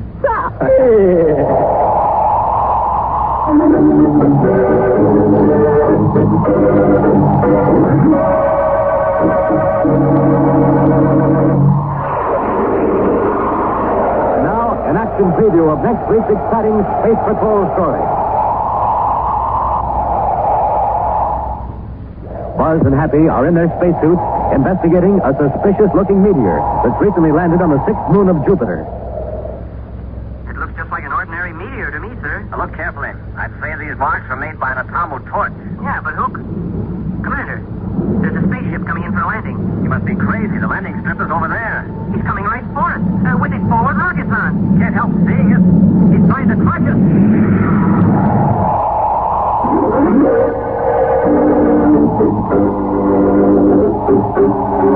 Join us again next week for this thrilling adventure with the Space Patrol. High adventure in the wild, vast reaches of space. Missions of daring in the name of interplanetary justice. Travel into the future with Buzz Corry, Commander-in-Chief of the Space Patrol.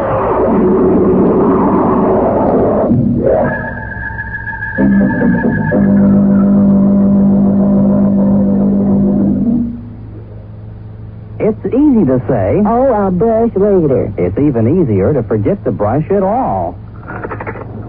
It's too bad you give your teeth so little priority over the other things in life, like dinner parties, hot dates, and all those really important things. The next time you put off brushing... I'll brush later. And that dental appointment, think about how much trouble it would be without your teeth, or ask anyone who's lost their own teeth. You may not like what you hear.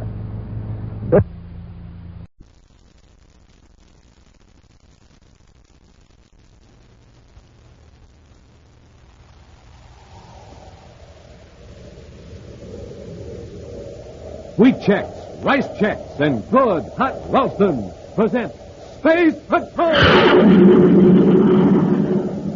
High adventure in the wild, vast reaches of space. Missions of daring in the name of interplanetary justice. Travel into the future with Buzz Corry, Commander-in-Chief of the Space Patrol. In today's transcribed Space Patrol adventure, Buzz and Happy are in their spacesuits at the base of a volcano on the planet Saturn, searching for a missing scientist. Dr. Ramsey ought to be very close to this spot, Happy. It's rough ground. It's hard to see more than a few yards. The doctor may have fallen into a crevice. Hey, Commander, listen. What's that rumbling? The ground shaking. It's a volcano. It's going to erupt. We'd better find Dr. Ramsey in a hurry. We're too late, Happy. Get back to the ship. Boiling lava will be pouring down this fountain in a matter of minutes. Yes, sir. Watch your step, but hurry. Hey, Commander, our ship is gone. We're trapped.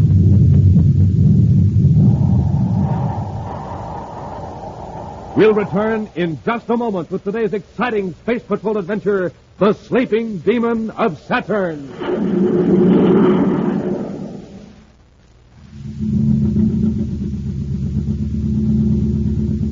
Say, what kind of jet jalopy are we riding in, Captain Tufeld? We'll never get to Terra City at this speed. Well, I know what's the matter. This surface car has just got ordinary fuel in it. Let's drive into this filling station here and fill her up with super fuel.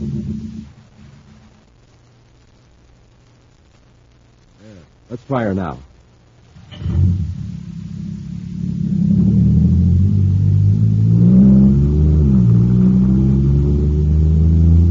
Wow, this jet cycle is supercharged now. Sure thing. It's got super fuel. And Space Patrollers, there's a lesson in this for you.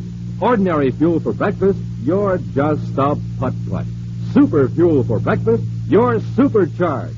My advice is eat the super fuel Buzz Corry has in the morning. I mean wheat checks and rice checks. the super cereals that help to supercharge you. Real swell tasting, and they both have that modern bite-sized design for easy eating. So, gang, don't be a putt-putt. Eat the delicious super cereals that help to supercharge you. Rice Chex, Wheat Chex. And remember, inside of every package, there's a mysterious magic space picture. And now, today's Space Patrol adventure. Commander Corry and Cadet Happy are in the Commander's flagship, the Terra 5, approaching the planet Mercury, where a few hours before, a minor quake shook a small section of that innermost planet. There were no casualties and no damage to property. Yet, within the hour, every planetary capital, every scientific laboratory was buzzing with excitement. Furthermore, it caused Commander Corry to make a special trip to Mercury. Why all this interest in a harmless quake? Because it was predicted 8 years before, almost to the minute. Intently now, Happy scans the viewscope screen as the cracked and fissured surface of Mercury spins below. We're getting close to the scene of the quake, Commander. I'm afraid it won't look any different than the rest of this part of Mercury, Happy. Well, I suppose not, sir. But I'd like to be able to say that I was one of the first to see the location of the first scheduled quake. Didn't the Spaceable newscast say that the doctor pinpointed the exact location and named the time 8 years ago? Dr. Ramsey's predictions may have been just a coincidence. That's why I sent Tonga on ahead to Mercury City to contact him personally. Well, predicting quakes isn't exactly new, is it, sir? I mean, in a general sort of way? Up to now, it's been very general. Scientists have spread the predictions over areas of hundreds of square miles and allowed themselves several years leeway. Assistant Security Chief Tonga, calling Commander Corry aboard Terra 5. Tonga, calling Commander Corry. Corry here, go ahead. I've contacted Dr. Ramsey, Commander. He's in Mercury City. Good. Did you talk to him about this Mercury quake? Yes. He says the news reports are basically true. He did predict the exact time and location of this quake 8 years ago. Well, tell him I'll see him as soon as I reach Mercury City. That'll be in about 30 minutes. Corry out. Commander, look. There's something down there in that clearing. What's it look like? A wrecked spaceship. A wrecked spaceship? Yes, sir. I'll set the ship down. You get our spacesuits out of the locker.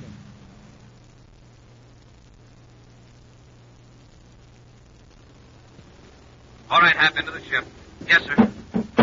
Be careful you don't puncture your spacesuit on that jagged metal. Yes, sir. Commander, there's a man in here, collapsed over the instrument panel. Now, let's take a look at him. At least he's in a spacesuit. He's still alive. Quickly, Happy, let's get him to our ship. He needs oxygen.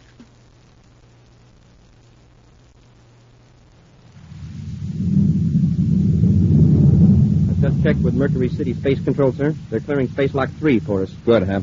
How's that passenger, sir? He'll be all right. He's resting back aft. It was close. If we'd been a few minutes later, he'd have been finished. What made him crash? Defective rocket equalizers. Lucky he wasn't killed. He told me he bought the ship at a bargain. Some bargain? Yeah. From nose to stern, that ship was fitted with obsolete equipment. Cheap metals covered with Endurium plating. He tells me he bought it from a man named Fran Gresham. Fran Gresham? His name sounds familiar. He was working a petty swindle game on Mars a few months ago. Our agents broke it up, but they couldn't get anything on Gresham. Well, there's nothing petty about selling defective spaceships. That's potential murder. And this time, we're really going after it.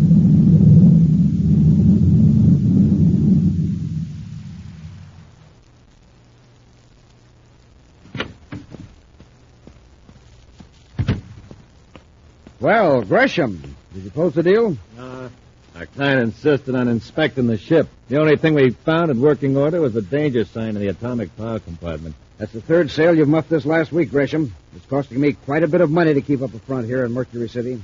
What we need to do is create a demand for small spaceships.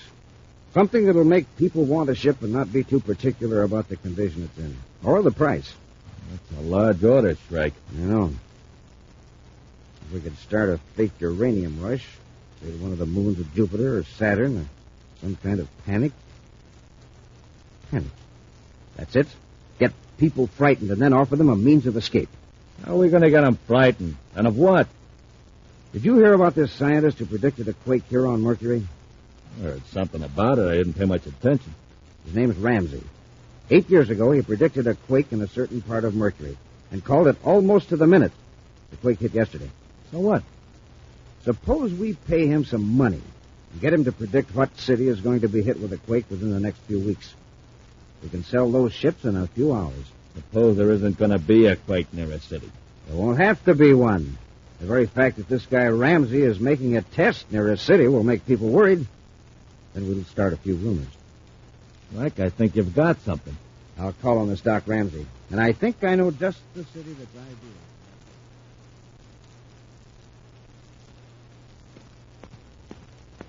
I'm all ready, sir. There's a service car in front of headquarters waiting to take us to Dr. Ramsey's apartment. Oh, we'll wait here a few minutes, Happy. I'm expecting a report from Tonga and this man Gresham. Oh, yes, sir. Oh, how's the man we rescued from the wrecked ship? Oh, he'll be all right. But he's in bad shape financially. No company would insure that ship of his because he didn't have a Space Patrol inspection certificate. So the poor guy has to stand the loss himself. Mm-hmm. It's an expensive lesson for him. Commander. Oh, yes, Tonga. I haven't been able to find out much about this transgression, but I've learned one thing. He's here in Mercury City, or at least he was within the last 2 days. Where can we locate him? I don't know. But he's been seen with a man named Rupert Shrike. Oh, probably he's planning to sell Shrike one of his broken-down ships. No, Happy. Apparently, Shrike is backing Gresham, helping him to put up a front to impress clients. Tonga, assign 2 of our agents to tail Shrike. Find out how he contacts Gresham, and we can get a line on them. All right, Commander. Okay, Happy. Let's get over to Dr.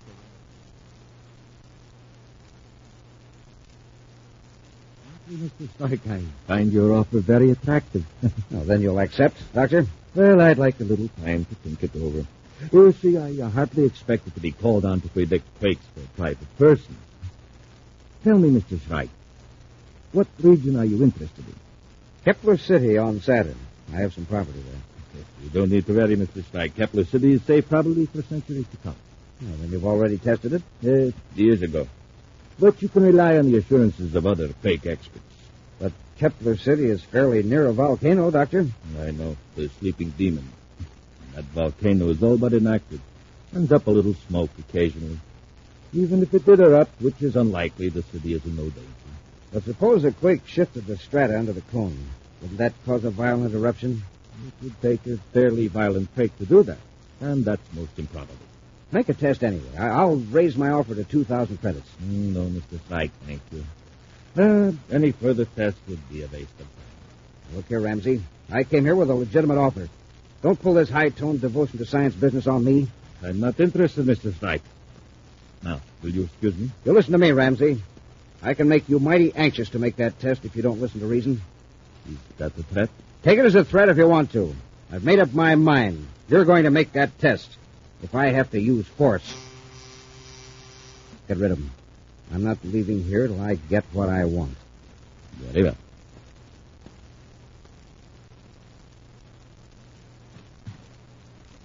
Dr. Ramsey? Yes, Commander. Come in, Ramsey. Thanks. Come on. Yes.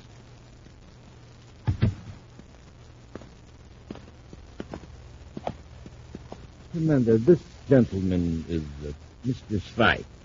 How do you do, Mr. Shrike? Nice to meet you, Commander. Mr. Shrike feels he has urgent business with me. We can discuss it later. On the contrary, I'll discuss it right now. Commander, I think this is something you should know. I never saw this man until a few minutes ago. Yet he comes into my apartment and threatens to force That's me... enough of that, Ramsey. Let him talk, Shrike. You'll have your turn later. Yeah, well, it's my turn right now. Put away that ray gun. Look out, Commander. Give me that gun. Get back, Cadet. Oh, fool. Oh. You realize what you've done. Yeah? I shot the Commander-in-Chief of the Space Patrol and this cadet. That ought to convince you I mean business. Now, come on, Ramsey. Let's go. Where are you taking me? To Saturn. You're going to predict the destruction of Kepler City. We'll return to Space Patrol in just a moment. Say, gang, how are you at imitation? Well, this is Captain Dick Tufeld speaking, and here's my idea of how a cosmic surface car sounds with just ordinary fuel in its tank. But. Well, now here's that same car with super fuel in its tank. But. Yes, sir. That cosmic surface car is really roaring now because it's supercharged with super fuel. And the same is true with you, gang. What happens to you when you have ordinary fuel for breakfast? Well, you move like this. But. That's right. You're just a putt-putt. But when you fill up your tank with super fuel, man, you're supercharged. So eat a power breakfast with rice checks or wheat checks and get supercharged. Flavor galore in every bite-sized biscuit. Rice checks, wheat checks. And inside of every package, you get a mysterious magic space picture. And now, back to our Space Patrol adventure, The Sleeping Demon of Saturn. Dr. Ramsey has perfected the method of predicting quakes. Two criminals, Shrike and Gresham, plan to force the doctor to predict a quake and eruption of a volcano near Kepler City on the planet Saturn. This, they figure, will create a near panic in the city, thus enabling them to dispose of defective spaceships at an enormous profit for people anxious to leave the danger area. When Dr. Ramsey attempted to tell the commander of Shrike's threat, Shrike whipped out a ray gun, rendered Buzz and Happy unconscious, then forced the quake expert to accompany him to Saturn. Now, an hour later, the two space patrolmen are regaining consciousness in the doctor's apartment in Mercury City. I almost had him, Commander, but he turned the gun on me. He must have been out for about an hour. Shrike could be off Mercury by now. Where's Dr. Ramsey? Shrike probably took him along. What kind of business would he have with Dr. Ramsey? Whatever it was crooked. The minute Dr. Ramsey started to tell us, Shrike pulled a gun. Let's get to Mercury City headquarters and send out an alarm.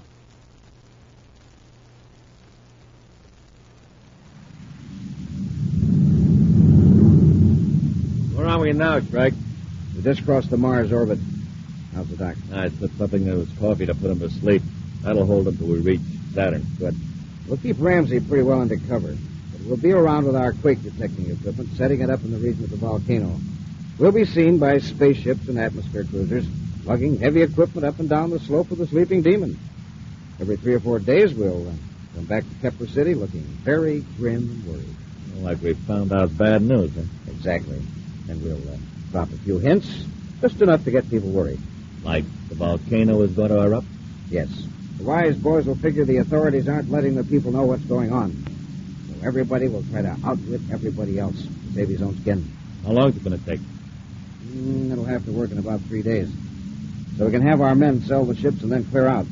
By the time the Space Patrol gets wind of it, we'll be...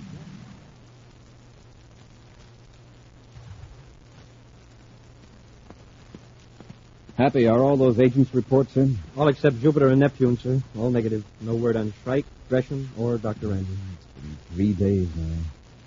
Shrike may dispose of the doctor just to keep him from talking. Oh, sir, there's a message for you here to call Jupiter City headquarters. Is it from Tonga? Well, I don't know, sir. It just said Station 22. Shrike is supposed to operate out of Jupiter City. Maybe Tonga's found out something. Commander Corry at Mercury City headquarters calling Jupiter City Space Patrol headquarters, Station 23. Commander Corry calling Station 23, Jupiter City headquarters. Jupiter City headquarters, Station 23, Tonga. Have you located Shrike? No, Commander. We can almost be certain that neither he nor Gresham came to Jupiter City after they blasted up from Mercury. And you probably haven't anything on Dr. Ramsey either. No, except a rather ridiculous rumor. What kind of rumor, Tonga? Heard it from an engineer who just got in from Kepler City on Saturn. He repeated it only because he thought it was a joke. Some people in Kepler City think Dr. Ramsey is making quake tests around the sleeping demon. The inactive volcano near the city? Yes. Well, it doesn't make much sense. If Dr. Ramsey were there, he'd let the authorities know he was all right. The engineer says he talked to 2 intelligent men in Kepler City who are convinced that the sleeping demon is going to erupt. Well, it's impossible. It's a dangerous rumor if it catches hold. I'm glad you told me about this, Tonga. I want you to contact Professor Hammond at the Jupiter University. Professor Hammond? Yes. He's also an expert on quakes. Tell him to go to Kepler City, explain the situation to him, and tell him that we want a public assurance from him that the city isn't in danger. All right, Commander. And Tonga, when you reach Kepler City, check on the source of those rumors. Corry out. Professor Hammond may be able to make people disregard the rumor, but I'd like to find out what's behind it. You and I'll pay a surprise visit.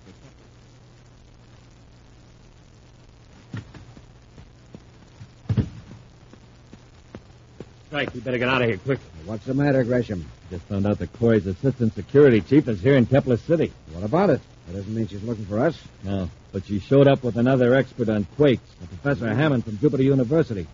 Just released a statement that the public has nothing to fear. The volcano won't erupt, and no quakes are possible in this region. Good. That's wonderful. What's so wonderful about it? He's going to buy our spaceships after they hear what Hammond says. Who's going to listen to Hammond when the sleeping demon starts spouting molten lava? What are you talking about? The volcano isn't going to erupt. It will. With a boost from a cosmic bomb dropped into the crater. Huh? We'll put a time fuse on it, so it'll blow up in about 12 hours. Of course, it won't be enough of an eruption to harm the city, but it'll panic the population. Then we'll do plenty of business. It'll make Hammond look silly. Not only that, but nobody will believe anything the local authorities say after that. It'll be every man for himself. Well, what about Ramsey? We'll put him in a spacesuit and leave him near the top of the crater. The volcano will erupt before he gets down. Dr. Ramsey will never be seen again. Well, let's work fast. I want to get out of this place.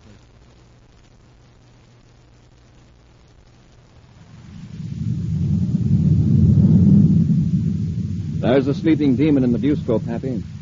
Wow, that's some crater. Impressive, but perfectly harmless.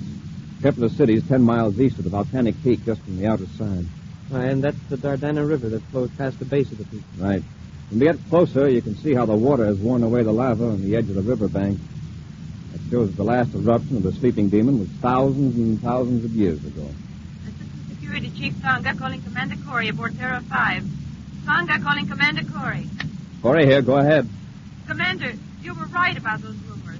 There's more to them than I thought. What did you find out, Tonga? The two men who have been making quake tests near the volcano fit the descriptions of Shrike and Gresham. Third, maybe, Dr. Ramsey. Where are they now? They blasted off from Kepler City Spaceport several hours ago. So far, they haven't come back yet. Have you found out where they're staying in the city? Yes, I have. It's at 147 North Polaris. Well, watch it, Tonga. If they show up, notify headquarters. Yes, Commander. There's one thing more. An atmosphere ship reported seeing a man in a spacesuit on the south slope of the volcano. Seemed to be under stress. Kept waving. All right, Tonga. We'll check the slope before entering the atmosphere shell. Corry out. South slope. That's the side toward the river. Cut our velocity, Happy. We'll see if we can find them.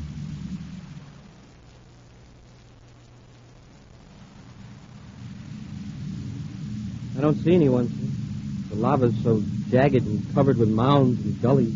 If our man is in the shadow, we'll never see him. And if it's Shrike or Gresham, he doesn't want us to. Wait. Something moved down there, near the bottom of the slope. I see it, sir. It's a man in a spacesuit, and he's waving. Get our spacesuits out of the locker, Happy. We'll land on that level space near the river and go after him.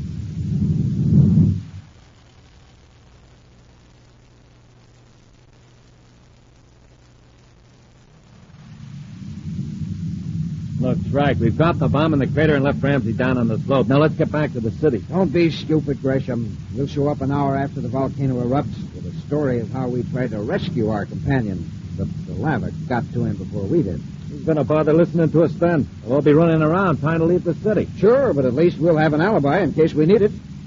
Uh-oh. Look down there at the base of the slope. Spaceship? Yes, and it's Corry's. You must have spotted Ramsey. Let's get out of here, quick. Wait till we're sure they're out of sight of their ship, and we'll set down near it. I'll blast off in Terra 5 and meet you in Turquoise Canyon north of here. The sleeping demon will be spouting lava in about 15 minutes. If Corry's ship is gone, we'll get him.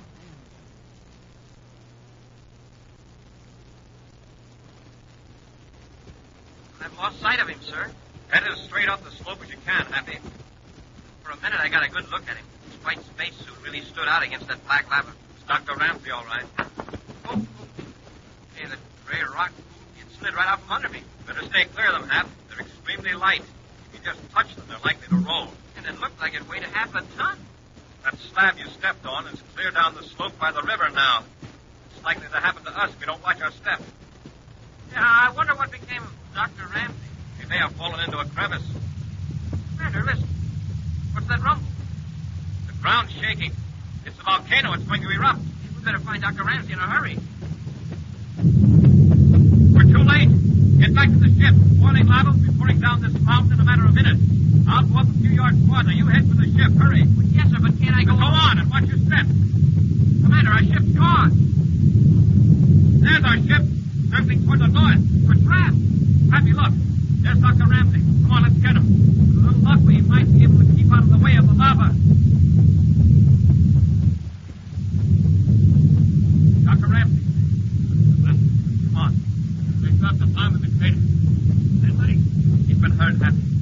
to help them.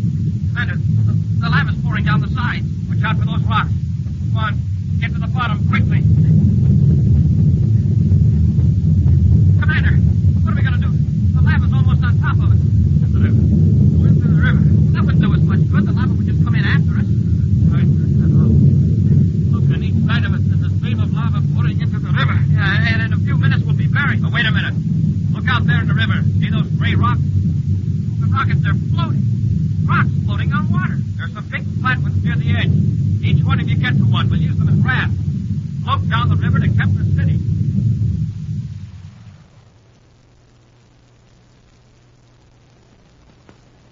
Frank, I don't like the idea of coming back to Kepler City. We've got to destroy all evidence that we were here, then we can blast off. Besides, the whole town's excited over that volcano. They won't notice us. So let's get inside, finish up what we have to do. I want to get away from here. Don't be in such a rush. We'd better stick around and keep track of our salesmen. We don't want to be double-crossed on those spaceship sales. Here we are. Well. Gresham, we have company. Huh? Grab her, Gresham. Stay where you are, both of you. I've got it, Greg. Let's go. Hold her, Gresham. Now, this changes my plans. We'll have to finish her right here. Then we'll blast off. Hurry up, then. There may be other Space Patrol agents around. You're so right. Corey, get your ray gun, Gresham. Not this time you don't. I'll get strike, sir.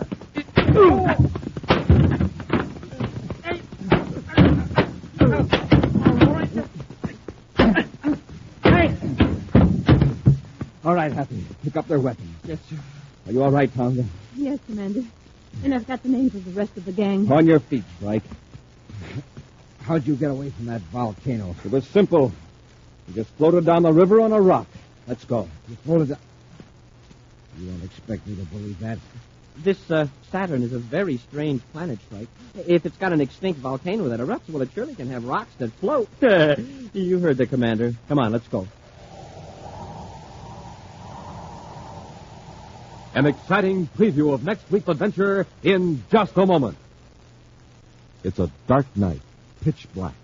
The night you first see the purple comet.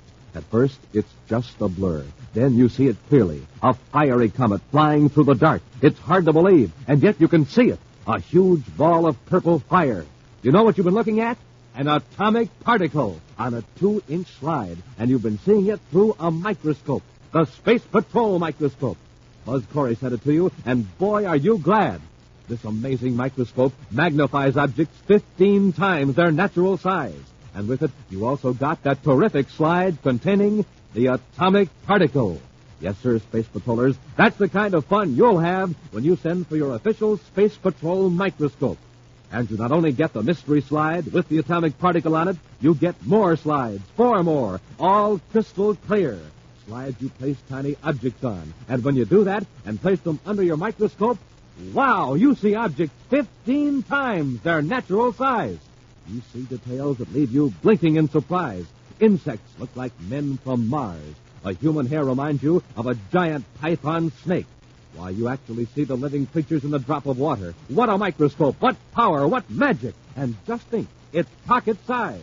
You can take it with you everywhere, just 5 inches high. Yet it magnifies objects 15 times. And built, man, oh man, solid plastic body, solid plastic lens tube, solid glass lens optically ground, scientific guide chart, and foolproof markings for accuracy built right on a microscope examination platform. And the lens tube can be used all by itself to examine objects like the bark on trees, rust on tin cans, the webs of spiders. But don't wait.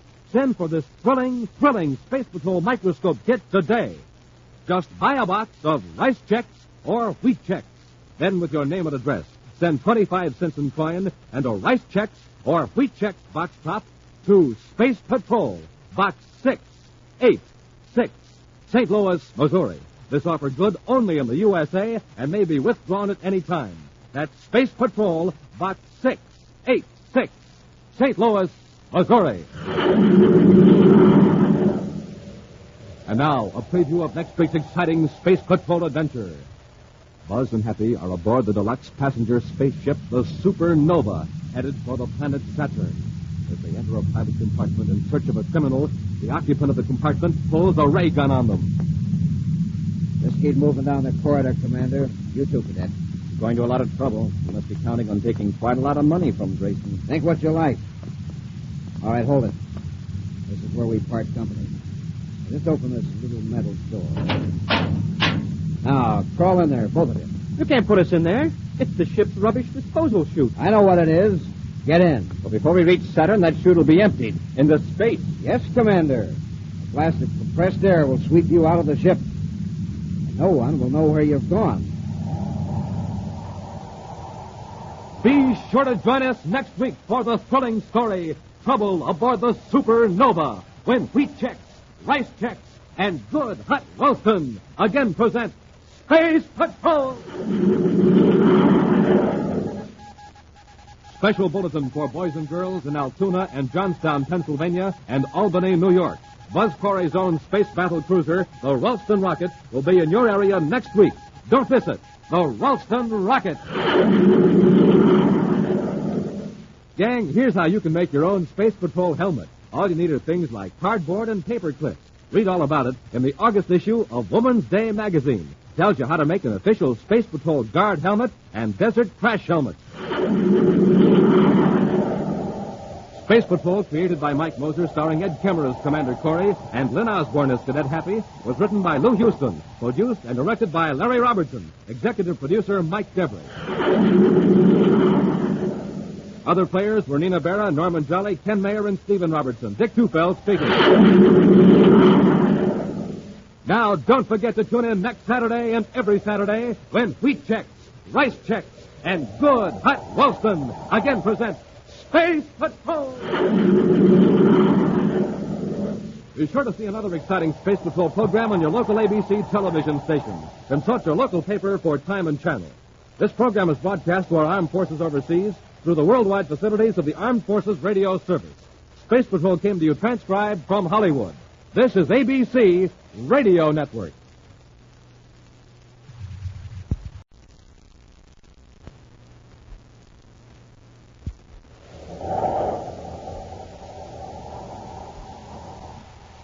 Wheat Chex, Rice Chex, and Good Hot Ralston present Space Patrol! High adventure in the wild, vast reaches of space. Missions of daring in the name of interplanetary justice. Travel into the future with Buzz Corry, Commander-in-Chief of the Space Patrol. In today's transcribed adventure, Buzz and Happy are aboard the deluxe passenger spaceship, the Supernova, headed for the planet Saturn. As they enter a private compartment in search of a criminal, an occupant of the compartment pulls a ray gun on them. Just keep moving down the corridor, Commander. We're going to a lot of trouble. You must be counting on taking quite a lot of money from Grayson. Think what you like. All right, hold it. This is where we part company. I just opened this little metal door. Now, crawl in there, both of you. You can't put us in there. That's the ship's rubbish disposal chute. I know what it is. Get in. But before we reach Saturn, that chute will be emptied into space. Of course. A blast of compressed air will sweep you out of the ship, and no one will know you're gone. We'll return in just a moment with today's exciting Space Patrol adventure, Trouble Aboard the Supernova.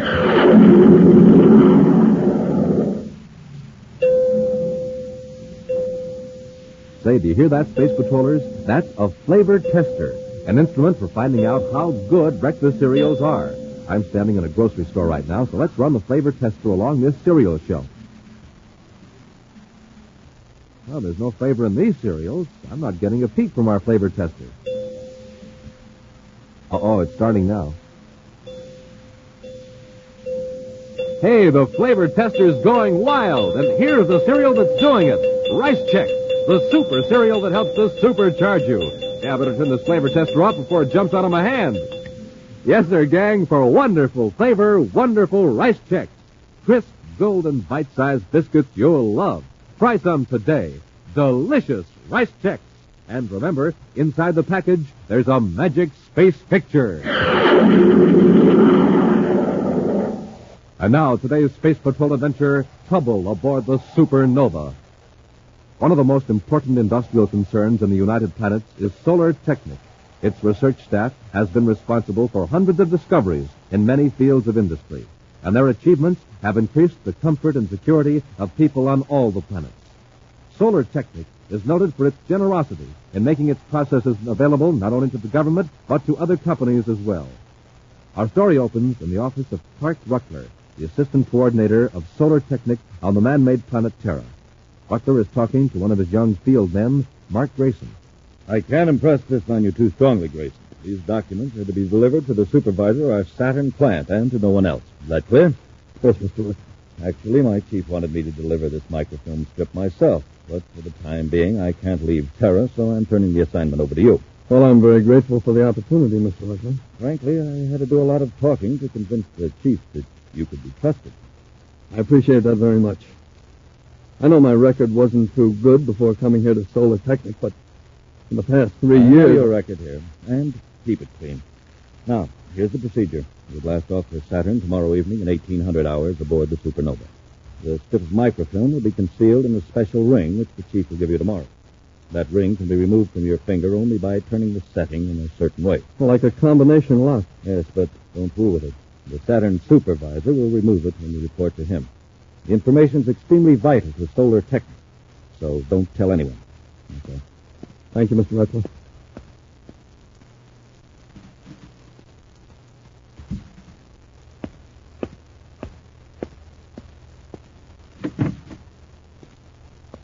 All right, Walbert, come in. Did you get a look at Grayson? Yeah. Through the crack of the door. I can handle him all right. If you do what I tell you, rough stuff won't be necessary. But carry a ray gun just in case. Sure. He'll be in compartment 23, huh? Mm-hmm. Don't get acquainted with him too quickly. Somewhere between the Earth and Mars orbit will be soon enough. He's crazy about chess. Suggest a game in your compartment or his. Then I slip something in his coffee to put him to sleep and take the ring. Right. Now, here's the duplicate. Put it on his finger. Then your part is over except for meeting me on Saturn. What's going to keep Grayson from suspecting me? And the Saturn supervisor finds there's no microfilm in the ring. A couple of muscle men will grab him before he gets to the Saturn plant. They'll rough him up and take the ring. Grayson will think they're the thieves. Do you think you can peddle the microfilm without getting cut? I've got that end all covered.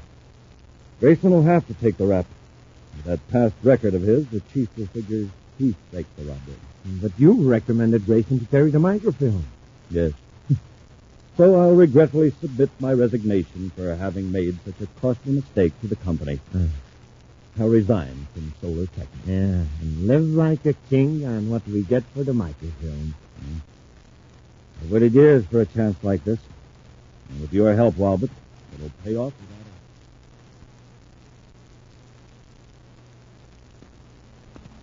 a... Wow, a trip to Pluto on the Supernova. This isn't a mission, sir. It's a vacation. I want it to look like a vacation, Happy. That's why we're in civilian clothes. But we'll have plenty of work to do when we reach Pluto. Uh-oh. What is it, sir? I just recognized one of the passengers. He's around the other side of the crowd. I don't want him to see us. Who is it? I can't recall his name right now, but he used to do a lot of space traveling on passenger ships a few years ago. With the result that a lot of the passengers found the trip more expensive than they'd planned. You mean he's a thief? Not that we could prove it. He'd get people into a friendly game of cards or chess, and he'd have a surprising run of luck.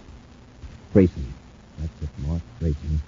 He hasn't been in trouble lately, so he may have gone straight, but it won't hurt to keep an eye on him. If we see him getting too chummy with any of the passengers. The gate's opening, sir. When we get aboard, we'll go right to our compartment. It's number 22.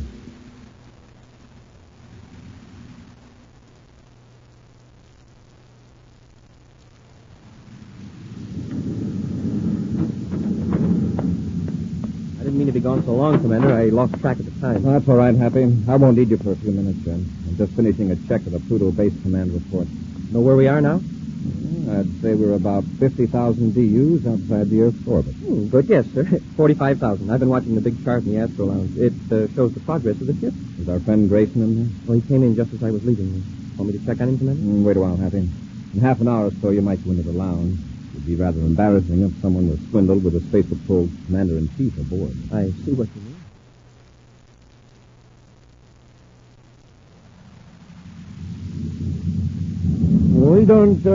We don't seem to be making much time. How's that?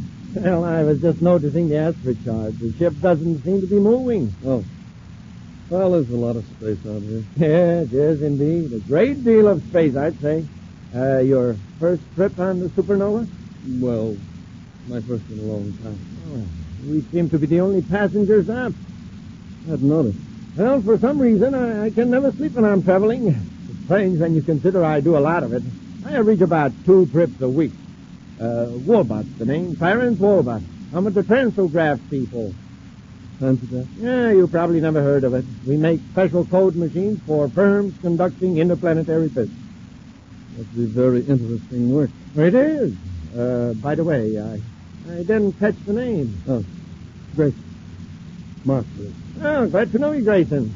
It's nice to have an intelligent man to talk to. That is, if you don't mind talking. No. No, not at all. You know, I like you, Grayson. Looks like this isn't going to be such a dull trip after all. Maybe I would even miss my game of three-dimensional chess. Three-dimensional chess? Yeah. I don't suppose you play it. Well, I used to. Once in a while. Well, now, isn't this a coincidence? But it is rather late, and you're probably tired. Oh, no. No, not at all. Well, if you like, we could have the steward bring in a projector board, and maybe we could go to my compartment. We could play a game right here in the lounge. All right. I see we got company. That young fellow who just came in. Oh, well, he won't bother us. Well, maybe not, but I hate to be in the middle of the play and have him come up and start asking stupid questions. You know how these youngsters are, full of curiosity. Well, we could play in my compartment. Well, fine. I'll have the steward bring out some nice hot coffee and a projector.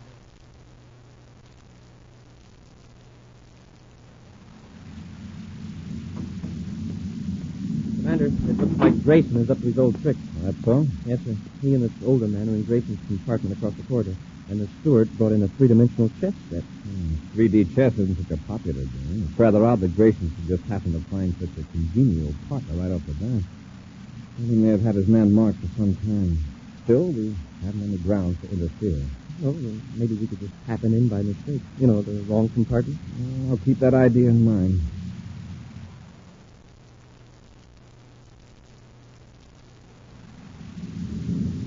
It's your move, Grayson.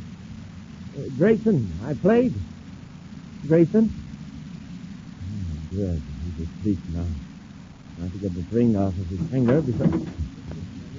Gentlemen, I'm afraid you have the wrong compartment. I don't think so. Isn't that three-dimensional chess you're playing? Yeah, that's right. My companions seem to have dozed off. I see. He must trust you to be so relaxed. An old friend, no doubt. No, I just met him. But I don't see what business it is of yours. For no offense, I'd like to ask a question. Who was winning? Well, for someone who blundered into the wrong compartment, you got a lot of nerve. It wasn't a blunder. Take a look at this. Space Patrol bag. Now, for your own good, tell me. Was he winning? Yes, he was. Very much? Oh, quite a bit. Why? This man used to make quite a good living playing chess with strangers. Apparently he still does. You mean he... Oh, no. He went to sleep if he's dishonest. Wouldn't he stay awake? I doubt that he's as sleepy as he pretends. He figures you're an honest man who'll quietly go away and leave his winnings on the table. Happy? Yes, sir? Close the door. We'll wake Mr. Grayson. Come on, Grayson, wake up. I want to ask you a few questions. Come on, Grayson, wake up. You're wasting your time, gentlemen. Get your hands up and turn around. Commander. Gotta do as he says, Happy. He has a ray gun. So you knew who Grayson was and outsmarted him. That's right. I outsmarted Grayson. Now keep your hands up, both of you. I'll see if anyone is out in the corridor.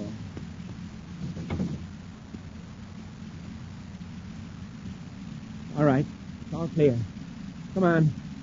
Now, no tricks, either of you. Just go down the corridor.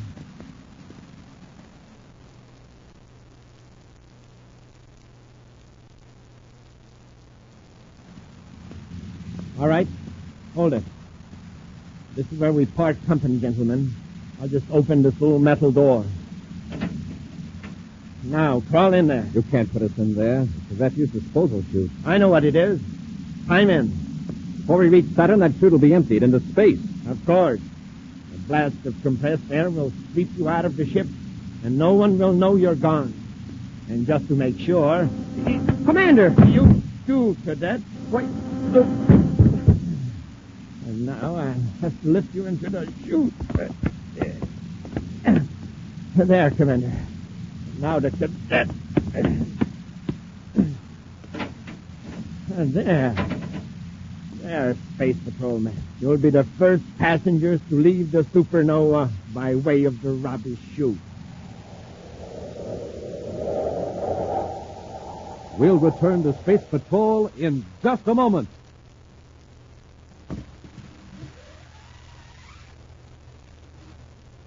This is Captain D'Souza again with a secret flight.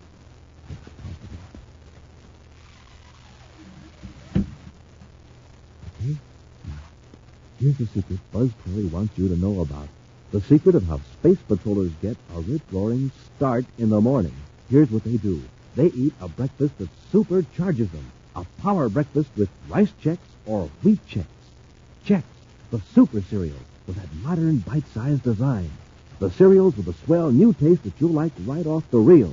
Well, gang, now you know how space patrollers get that rip-roaring morning start. So get a flying start yourself every morning. Sit down to a nourishing breakfast with rice Chex or wheat Chex, the super cereals that help to supercharge you. And remember, you get a magic space picture inside every package. And now, back to our Space Patrol adventure, Trouble Aboard the Supernova. Buzz and Happy boarded the luxury spaceship, the Supernova, on a mission to Pluto. The commander noticed that among the passengers was Mark Grayson, formerly a petty crook, but now employed by the highly reputable Solar Technic firm. Grayson's superior, Clark Ruckler, has engineered events so that Grayson will be held responsible for the theft of valuable microfilm documents, which Grayson carries in a special ring on his finger. Ruckler's partner, Walbot, was about to remove the ring from Grayson's finger when Buzz and Happy entered Grayson's compartment on the spaceship. Pretending to be a victim of Grayson's supposed dishonesty, Walbot suddenly pulled a ray gun, and after rendering Buzz and Happy unconscious, pushed them into the refuse disposal chute of the big spaceship. Before the ship reaches Saturn, the contents of the chute will be blasted out into space. Now recovering from the effects of the ray gun, Buzz and Happy find themselves in the narrow confines of a small, pitch-black room. The opening must be right here, so I can feel a thin groove where the door fits. Let's try to force it open. We've got to get out of here before they enter the chute. It's no use. Maybe somebody will hear us pounding and open the door. It's probably soundproof, Happy. Anyway, nobody will be out in the corridor at this time. But wait a minute. If that fellow that put us in here didn't search us, he left our mini to escape. I don't have mine, sir. It's back in the compartment. I've got mine. Well, we can contact the captain of the ship and get out of here in 2 minutes. Then we can find the guy that put us in here and really give him a going over. Now, hold on, Happy. There's more to this than a crooked chess game. Huh? Well, he could just as easily have been locked up in a closet to give our man a chance to escape when he landed on Saturn. But this fellow was willing to get rid of us permanently. Yeah, that's what makes me so mad. When we get out of here, I don't want him to know we've escaped. That'll give us a chance to find out what he really was doing in Grayson's compartment. Maybe he's going to put Grayson in here, too. Maybe. Let's see how quickly we can get out of here. Commander Corry calling Captain Ferris of the Supernova. Commander Corry calling Captain Ferris of the Supernova. Captain Ferris, go ahead, Commander. You know I'm aboard, I suppose. Yeah, I noticed the NSA after your name on the passenger list, so I followed through. No special attention. I know, but I'm afraid I'm going to need a little special attention. Anything you say, Commander? Send the regular steward to the refuse disposal opening in passenger corridor A immediately. I'm in the chute. I'll come myself. Now, wait, Captain. Just send the steward. I don't want any excitement aboard the ship. Very well, Commander. As you wish. Now, Captain, one thing. Yeah. Pass the word along not to open the chute until Cadet Happy and I are out of it.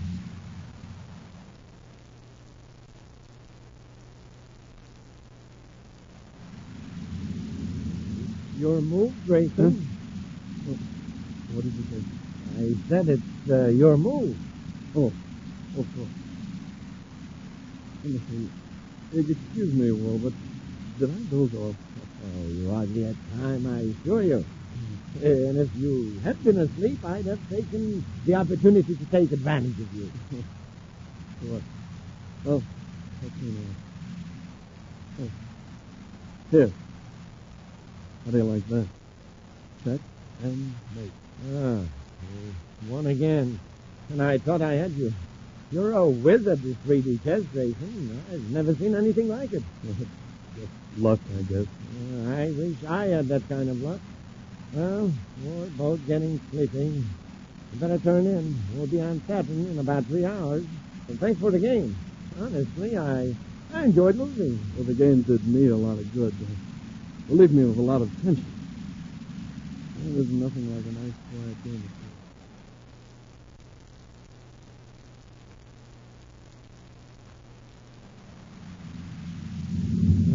All packed, Commander. Fine, Happy. We'll be landing in Saturn in 20 minutes. We'll wait till everybody else is off the ship before we leave our compartment.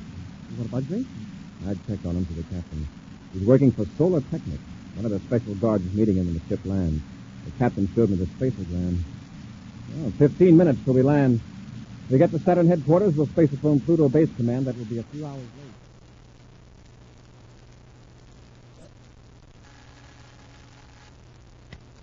Station 15, Cadet Happy here. No, Commander Corry isn't here. I think he's somewhere around Saturn headquarters, maybe. Yes, sir, I'll tell him. Oh, Commander, Major Harper called. He said Colonel Redding has been trying to reach you. I just talked to him. He still has a detail watching Walbert. Walbert hasn't left the Saturn Space Hotel since he checked in. Oh, yes, sir, but did you know that Grayson never arrived at the Saturn plant of Solar Technic? Yes, I saw the report from the supervisor. Well, what do you suppose happened, sir? The uniformed guard from Solar Technic met Grayson at the spaceport. No, I'll get it home. Station 15, Commander Corry here. Who? All right, send him in. Happy? You have a visitor. Who, sir? Under the circumstances, the last person you'd expect to walk into Saturn Space Patrol headquarters. Who do you mean, sir? Grayson. Commander Corry? Yes, Grayson. Sit down. Happy, put on the recorder. Yes, sir. Grayson, you were due at the Solar Technic plant 3 hours ago. Where have you been? I've been robbed. What about the guard who met you at the Supernova? He was one of the robbers. What was stolen from him? The microphone. It was in a ring. They filed the ring off my finger. Here, look. You can see where they cut my finger down. Now, wait a minute. The guard robbed you? Yes. He and another man. A man in a red plastic mask. The guard and I were in a surface car driving down Avenue J when... Now, hold it, Grayson. How does the man in the red plastic mask fit in? He stepped out and hailed the surface car. The guard stopped. They drove me to Saturn City Park. Then the guard held me while the other man, the man in the red mask, filed off the ring. Then they drove me around a while and turned me loose. Look, I know it sounds crazy, but it's the truth, honestly, Commander. Happy, what do you think of the story? Well, it seems to me that if the third man was in cahoots with the guard, he wouldn't have needed a mask. At least he wouldn't have worn one on the street. But that's what happened. Don't you believe me? Look, if I were lying, why wouldn't I make up a more plausible story? That's right. Possibly the fake guard and the masked man did take the ring after all. I swear they did. Okay. Who's Walbert? A fellow I met on the Supernova. We played 3D chess in my compartment. Yeah. Anything unusual happened during the game? Only that I won and I hadn't played in 3 years. Were there any interruptions? Did you fall asleep, for example? No. And now that you mention it, I thought I got groggy for a minute. I thought I dozed off, but when I opened my eyes, there was Walbert smiling at me, waiting for me to move. It had only been a few seconds. It had been quite a few seconds, Jason. When I entered your compartment, you were sound asleep. You were in my compartment? I never saw you until I came into this office 2 minutes ago. While you were asleep, Walbert forced us into the refuse chute. Then he came back and finished the game. I can't believe it. You want us to believe your story? Well, Grayson, you may be telling the truth. I'll put you in custody here at headquarters while Happy and I visit Walbert. First, give me a full description of that ring. Well, it had a setting that would turn a certain way in the band string. Inside the band...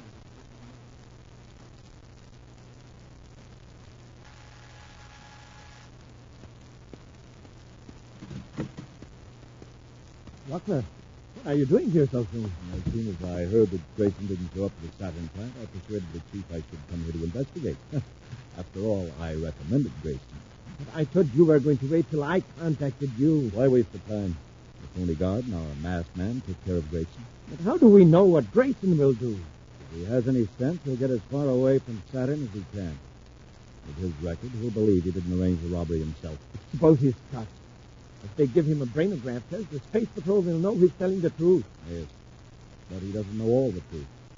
He doesn't know you removed the real ring aboard the Supernova and substituted the other one. Yeah. That's right. And the two Space Patrolmen that saw me in Grayson's compartment, they're floating out beyond Saturn now. Yes. The only thing Grayson can tell about you is that you played chess with him. Let the Space Patrol look for the fake guard and the guy in the red mask. Yeah, nice touch, Rucker. Nice touch. Yes, thanks. Well, how about that ring and the microphone? I got it right here in my pocket. You can have this. I don't know. Get into the other room. I'll be watching.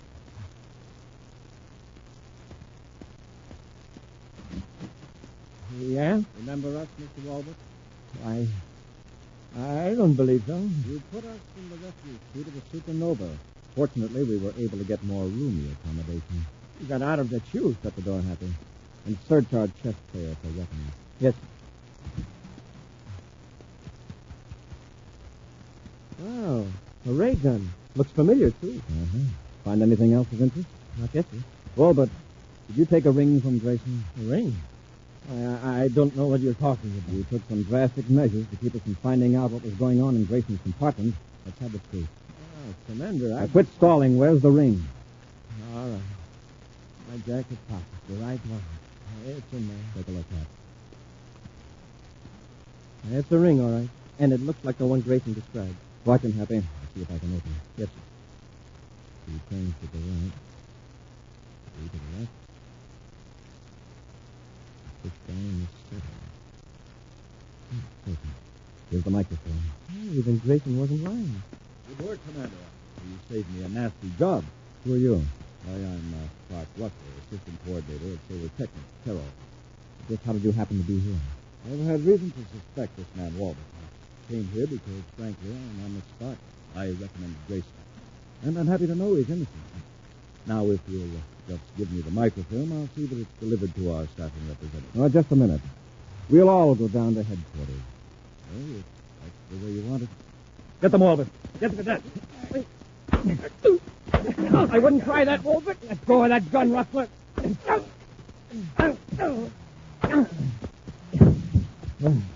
No use continuing, Happy. The boys seem exhausted. Yes, sir. You have the microfilm, sir? You bet, Happy. We'll turn it over to the Saturn plant, hand Rucker and Walbert over to the terminal, and then go on to Pluto. Fine, Commander. But, sir, Yes, Hap? can't we go to Pluto in a plain space patrol cruiser? Why? Don't you like luxury space liners like the Supernova? Oh, they're all right, I guess, but the rubbish chutes are a little tight under the arms. Oh, An action preview of next week's exciting Space Patrol adventure in just a moment. Gang, here's big news about the most fabulous Space Patrol equipment ever offered on this program. The Space Patrol microscope. So powerful, it makes things look 15 times bigger than they really are. So compact, it fits right in your pocket. Offered for just a short time longer. Offered so you can see the thousands of secrets and mysteries hidden away in gardens, yards, and houses. Think of it. You get a complete scientific microscope kit. You get the official Space Patrol microscope. Strong, all-plastic 5-inch body. Glistening emerald tone finish. Powerful, optically ground double lens. You get the famous atomic particle slide. Examine it in the dark through your Space Patrol microscope, and it looks like a wild, flaming comet. You get a set of 5 transparent slides for mounting specimens. Each slide is 2 inches long, clear as crystal, made to wear and wear and wear. A miracle of invention, the Space Patrol microscope. You just take something small, a blade of grass, a piece of string, a bud, place it on one of the crystal clear slides, slip it under the lens tube, and you can see that object magnified 15 times its actual size. You see details that leave you gasping, that set your mind spinning and your pulse beating. You see the living creatures in a drop of water, the designs of fingerprints, like whirlpools in a furious cataract. And a mere splinter, it looks like a giant sword. It's fun, mystifying, educational magic. So hurry, send for your Space Patrol microscope kit today. Hurry, because this big offer soon comes to an end. Just buy a box of rice checks or wheat checks. Then with your name and address, send 25 cents in coin and a rice check or wheat check box top to Space Patrol, Box 686, St. Louis, Missouri. This offer good only in the USA and may be withdrawn at any time. That's Space Patrol, Box 686, St. Louis, Missouri. And now a preview of next week's exciting Space Patrol adventure. Buzz and Happy are attempting to rescue a girl who is being held captive in a metal factory in space in the orbit of Jupiter Moon number 2. They have just entered the cargo hold of the plant and have raised the face pieces of their spacesuits. Commander, someone's coming. I can see them through the door at the other end of the cargo hold. George, have you gun ready? Yes, sir. Commander, I can't move. Something's holding my feet. Someone turned on the magnetic force field, holding our metal space boots. Get out of your suit. Hurry. Yes, sir. Commander, look up above. The cargo plane is coming down on us with an Endurium beam on it. We've got to get out of these suits. With this magnetic field under us, that beam could crush us. Be sure to join us next week for the thrilling story, Peril over Jupiter, when Wheat Chex, Rice Chex, and Good Hot Wilson again present Space Patrol! Special bulletin for boys and girls in Youngstown, Ohio, and Albany, New York. Buzz Corry's own space battle cruiser, the Ralston Rocket, will be in your area next week. Don't miss it. The Ralston Rocket. Space Patrol, created by Mike Moser, starring Ed Kemmer as Commander Corry and Lyn Osborn as Cadet Happy, was written by Lou Houston, produced and directed by Larry Robertson, executive producer Mike Devery. Other players were Bela Kovach, Joe Cranston, and Ken Mayer. Dick Tufeld speaking. Now, don't forget to tune in next Saturday and every Saturday when Wheat Chex, Rice Chex, and Good Hot Wilson again present Space Patrol! Be sure to see another exciting Space Patrol story on your local ABC television station. Consult your local paper for time and channel. This program is broadcast to our armed forces overseas through the worldwide facilities of the Armed Forces Radio Service. Space Patrol came to you transcribed from Hollywood. This is ABC Radio Network.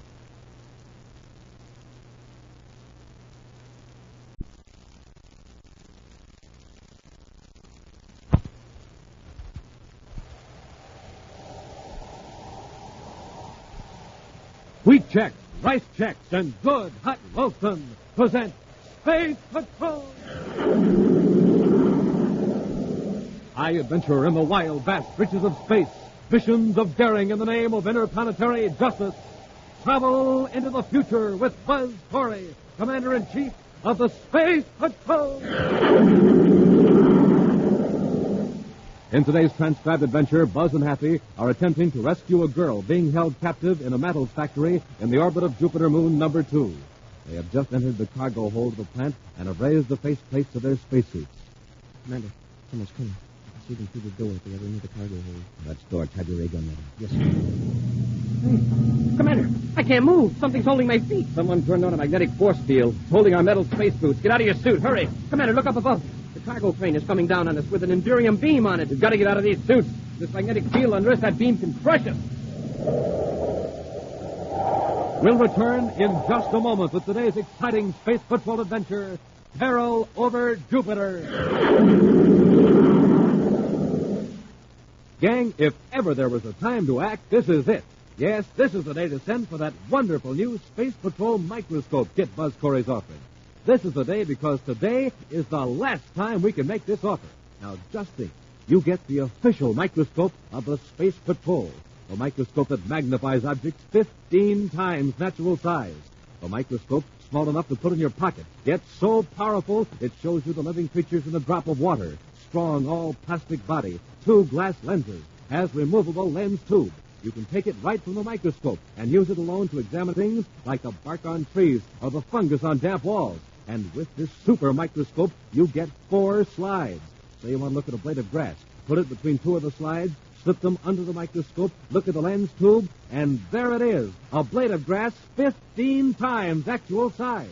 You see details that amaze you, thrill you, mystify you. But wait, in addition to the microscope and the 4 slides, you also get a special slide with an atomic particle on it that glows and glows and glows in the dark. So remember, gang, now's the time to act. Now, today, this very morning, is the time to send for your Space Patrol microscope kit. Because today is the last time we can make this thrilling offer. Just buy a box of Rice Chex or Wheat Chex. Then, with your name and address, send 25 cents in coin and a Rice Chex or Wheat Chex box top to Space Patrol, Box 686, St. Louis, Missouri. Don't forget your 25 cents. That's Space Patrol, Box 686, St. Louis, Missouri. And now, today's Space Patrol adventure, Peril over Jupiter. After completing a mission on Neptune, Commander Corry and Cadet Happy have returned to the man-made planet Terra. Now, in his central office at Space Patrol headquarters, Commander Corry is efficiently clearing up routine business that's accumulated during his absence. He looks up as Happy turns from the communications panel, a troubled frown on his face. What is it, Happy? I hate to disturb you, sir, but it sounds pretty urgent. It's a woman named Carla Markham. She says her life is being threatened. If Major Gray put her through to my office. It must be urgent. I'll talk to her. Yes, sir. This is Commander Corry. May I help you? Commander, this is Carla Markham. My father was Richard Markham. Markham, the metals expert? Yes. I remember your father quite well, Miss Markham. Now tell me, what's this about your life being threatened? To tell the truth, Commander, it hasn't actually been threatened yet, but I expect that it will be. Oh, by whom? By two men named Nelson Sprague and Duke George. For 2 years, they've been getting money from me under false pretenses. Quite a lot of them. How, Miss Markham? When my father passed away, I took charge of his metal processing plant, the space plant in the orbit of Jupiter Moon number 2. Yes, I know the one you mean. In about a month, Sprague and George showed up with some documents indicating that my father owed them quite a large sum of money. And the documents were forged? Yes, but I didn't find that out until a few weeks ago. When I refused to pay them any more money, they became quite angry and abusive. Can you prove those documents are forgeries, Miss Markham? Unfortunately, I can't. So I didn't go to space to immediately. Also, I'm afraid they could wreck the business. It took my father 20 years to build up unless I keep paying them. Forgery and extortion. And they've also threatened your life? Him that I might meet with a serious accident if I cause him any trouble. Miss Markham, where are you now? I'm at the Hotel Terra. Do you have those documents from Sprague and Dort? Yes, I do. Can you be at my office this afternoon at 1500 hours? Yes, Commander. Well, bring all the evidence you have. Goodbye, Miss Markham. Goodbye, Commander. Thank you. Happy. Yes, sir? Check with Major Robertson. See if we have anything in the files on Nelson, Sprague, and Duke Dort. Right, Commander. Well, meanwhile, I'll contact Jupiter headquarters and have them space for information on the office.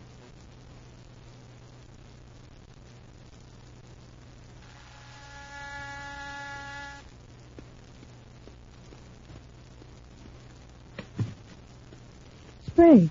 Yes, Miss Markham. Dort and I thought we'd drop in. Hiya, Miss Markham. I was just going out. If you'll excuse me. We'll only stay a few minutes. Really, I can't talk to you now. If you're in a hurry, just give us what you owe us and we'll be on our way. I don't owe you a cent. I never did, and neither did my father. Now, that's where we differ.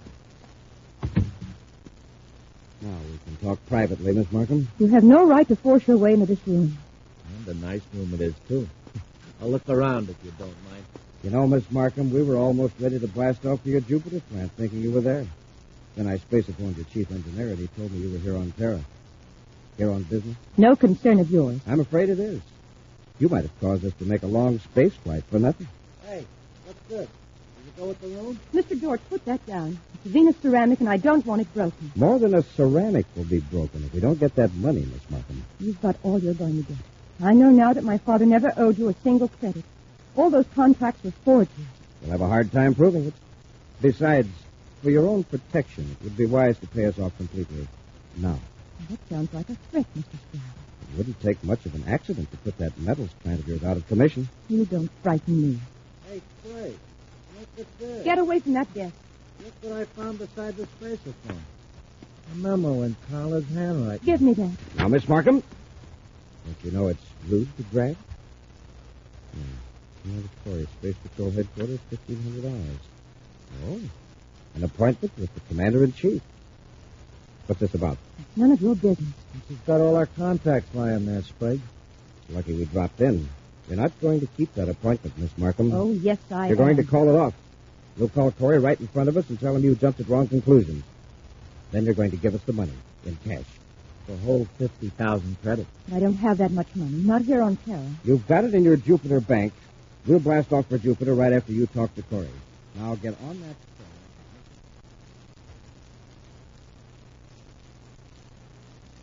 I don't understand, Miss Markham. This morning you seemed very upset. I know. I was very foolish. Everything's all straightened out. And you're in no danger? Oh, not in the least. I'm sorry it bothered you, but it's just that I've been working hard, and I imagined a lot of things just went through. So it seems so silly. How about those two men? Miss Markham, can you hear me? What about those two men? I was all wrong about them. They've canceled the agreement. I heard from my attorney on Jupiter by spacecraft. Oh, I see. And as I told you this morning, Commander, I'm leaving for Jupiter this afternoon. I hope you'll forgive me for being such a bother. Of course, Miss Markham. Thanks for calling. Goodbye, Commander. Did that happen? Yes, sir. Well, that means with no appointment at 1500, we can get much more work done. Yeah. This morning she seemed to be sure that she was in danger. And now everything's fine. Oh, I guess some women like that, sir. And perhaps the Carla Market has done a pretty good job in operating their father's space plant. That calls for level-headed drinking. Like she said, the strain and Yes, all. but wait. This morning she told me she was planning on staying on Terra for 3 days. Just now she said, as I told you this morning, I'm leaving for Jupiter this afternoon. That's right. That inconsistency might have been on purpose, maybe. Why? Perhaps she was forced to make that call just now. By Sprague or Dortch? Yes. I have to watch what she said so they wouldn't get suspicious, but I would. Could be, I suppose. The more I think of it, the less likely it is that Carla Markham would accidentally misquote herself. Then, in effect, she's telling you, don't believe anything I'm saying right now. Exactly. Remember that pause? Uh-huh. And I thought I heard a click. She was getting instructions, no doubt. Get an official service car, Happy. We'll rush over to the Hotel Terra and check. Yes, sir. While you're inside the hotel, I'll stay in the car and watch.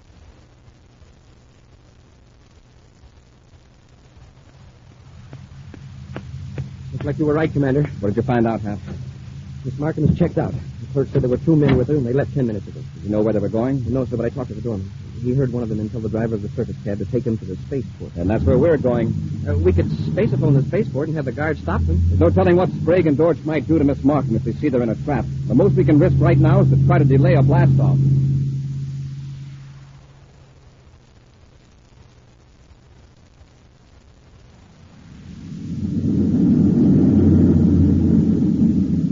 Pretty nice little cruiser you've got here, Miss Markham. I wouldn't mind having it. Don't worry, Sprague. You will. George, Miss Markham doesn't think that's funny. You're thinking of stealing a ship. Just remember that it can be easily traced. Oh, it won't be stolen.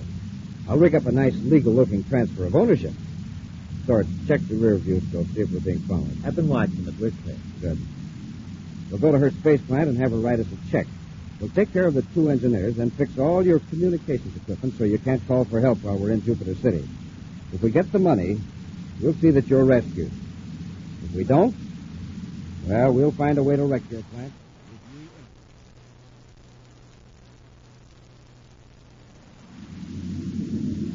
That's Miss Markham's ship, sir. We could overtake them easily. Yes, but if Sprague and his pals see us, it'll just put Miss Markham in danger. Let's just follow them and find out where they're going. By the vector they're on now, it looks like it'd be Jupiter. Mm-hmm. Perhaps the Markham space plant in the orbit of moon number 2. You think they'd take her to the plant? Well, they might. Oh, what did they turn out at that plant, Commander? High-purity metals from ores hauled out from Jupiter. Chiefly zirconium and indurium.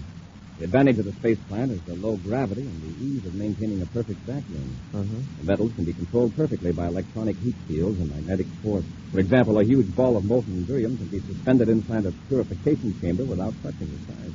Wow. And the whole process is automatic. That's right, Happy. 2 engineers run the whole thing. I don't want Sprague and Dortch to know they're being followed.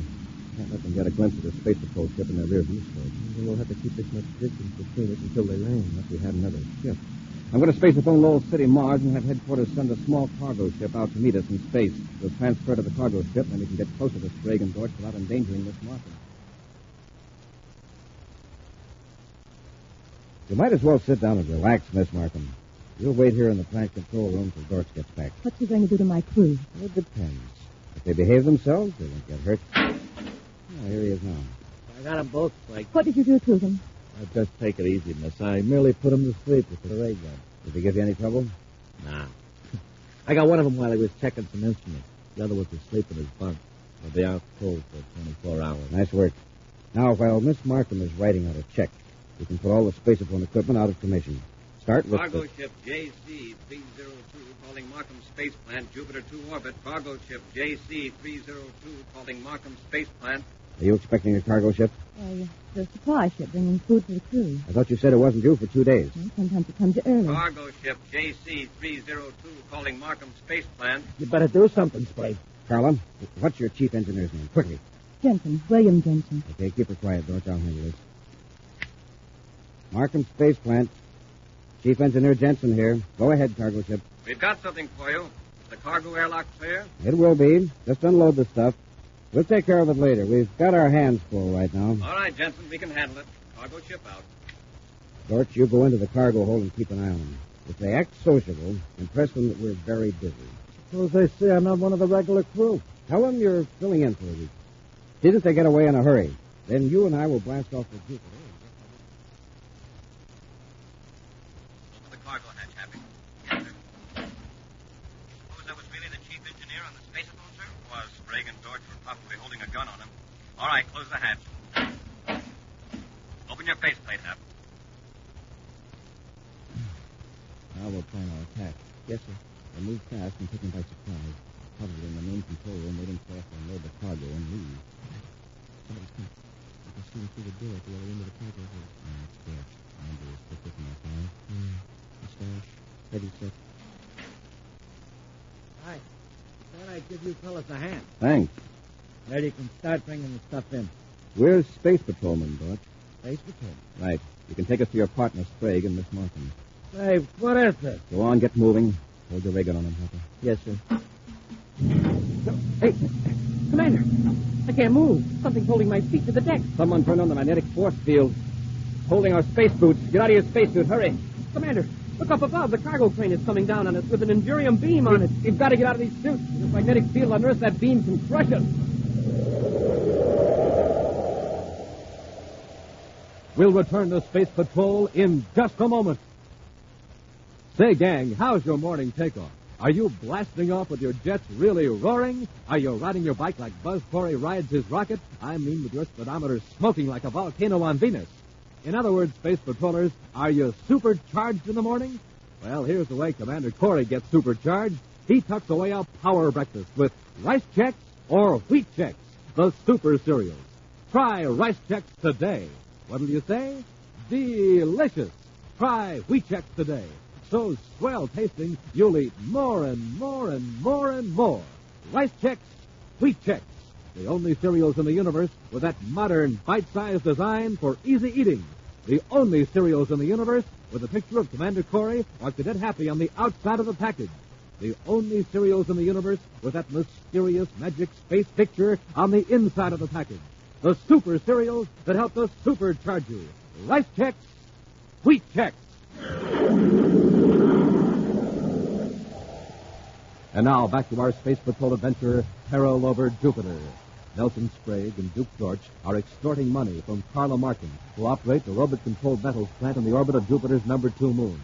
The two men forced Carla to take them to the plant in her own spaceship, where they overpowered the 2 engineers and are holding Carla. Commander Corry and Cadet Happy trailed Miss Markham's ship from Terra, then approached the metals plant in the small supply ship. Wearing spacesuits, they entered the cargo hold of the plant through the airlock, where they found Duke Dorch. As the commander ordered Dorch to take them to Carla Markham and Sprague, a powerful magnetic field was turned on beneath the deck of the cargo hold, making it impossible for the space patrolmen to walk. Then, from above, a huge loading train lowered a heavy Endurium beam down upon them. Dorch, who is not wearing metallic shoes, is not affected by the magnetic field. Commander, I can't get out of my spacesuit. Something's stuck. That beam will down us in a few seconds. Dorch, cut that magnetic field. You'll have to talk to Sprague about that. You asked for it, Corey. You weren't invited aboard, you know. Is that Sprague? Yes, it's Sprague. I'm in the cargo control booth watching you through a viewscope. Stop that train. Stop it. I only wish I could lower it faster. We can't lift our feet, but we can slide on the press magnetized floor. You mean sort of straighten? I'll pretend to try to dodge the train. You slide back to the airlock. And leave you here? But why can't we both Do what I say, Happy. Quickly. That dodging isn't going to do you any good, Corey. Sooner or later, I can lower this beam on you. Keep out of the way, Dorch. Don't worry, Sprague. Hey, the other one's getting away. Run over there and stop him, Dorch. Don't let him get into the ship. Yeah, okay. Hey, but watch the crane while I'm under it. I'm in the airlock first. All right, Happy. When I give the word, open it. Release the air escape valve. All right, Sprague. You can let all the air out of this cargo hold in just a few seconds. The cadet and I have spacesuits on. You can close our face plates and we'll be safe. But your partner will be in a bad way. Don't let him do it, Sprague. Stop him. Get away from that airlock. And turn off that magnetic field and stop the crane. Do what he says, Sprague. Please. Now, all right. Now, Sprague, come down here to the cargo hold and bring Miss Markham with you. Supposing you come up and get me. All right. But remember, we've got your pal Dorch here. You remember, I've got Carla Markham. Come on, Happy. Keep your ray gun on Dorch. Yes, sir. Go on, Dorch.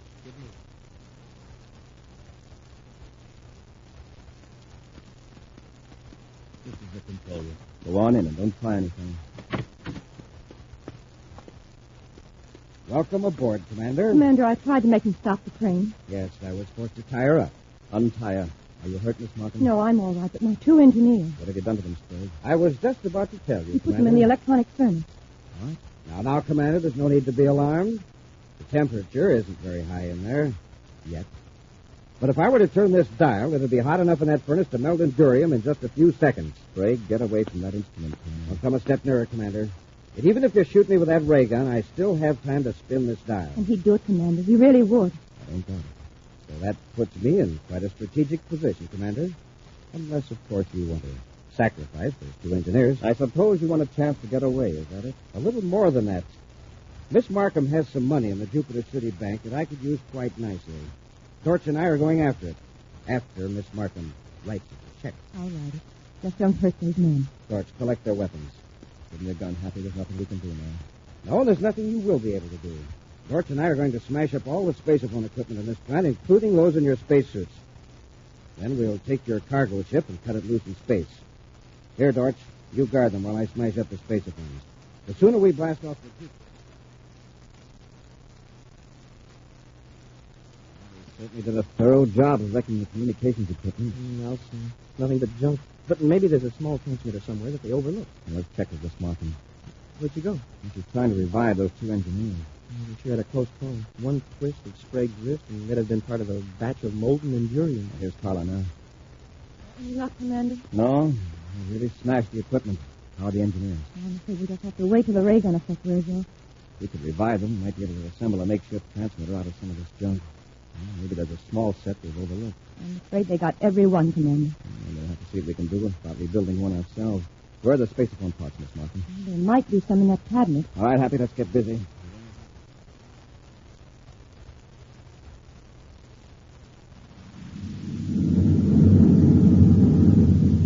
All clear in the rear view scope, Frank. You didn't expect anyone to be after us, did you? I won't rest easily until Jupiter's just a pinpoint in that view scope. Relax. We've got the money. As far as the bank's concerned, Carla Markham was just paying off a legitimate business debt. Yeah, I know. But we're flying her ship. We better land on some nearby planet to get another. I've got that all figured out, too. There's a friend of mine on Mars who'll meet us in space. And we can abandon Carla's ship. Yeah, but what about Carla and Corry? We'll take care of them, George. That's where we're going now. The space.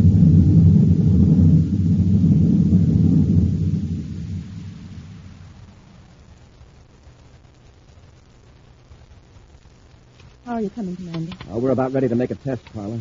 If the spaceophone works, we'll have help here inside of an hour. Yeah, then we can go after Sprague and Dorch. Connect this wire, Happy, we'll be ready. Yes, sir. Commander, isn't there a spaceship out there? Where that blinker? Yes. Seems to be coming toward us. Hurry with that connection, Happy. It's all ready, sir. Maybe we can contact that ship. If it's Sprague and Dorch, we won't want to. Now, let's see if the set works. Yeah. The meters check, sir. Here goes. Attention all Space Patrol units in Jupiter sector. Emergency message. This is Commander Corry aboard Markham Space Plant in Jupiter 2 orbit. Commander Corry aboard Markham Space Plant in Jupiter 2 orbit. Units in this region will proceed at once to the plant. Watch for stolen private cruiser JP-450, possibly between Jupiter and this location. They got a spaceophone. We got to stop them quickly. Yeah, but how? We'll wreck the space plant. This ship isn't armed. We can wreck it with our rocket blast. We'll come in with our nose rocket blaster. How do you know what part of the plant they're in? We'll destroy the air supply unit. That'll fix them wherever they are. All right, Dorch. Cut in those forward rockets.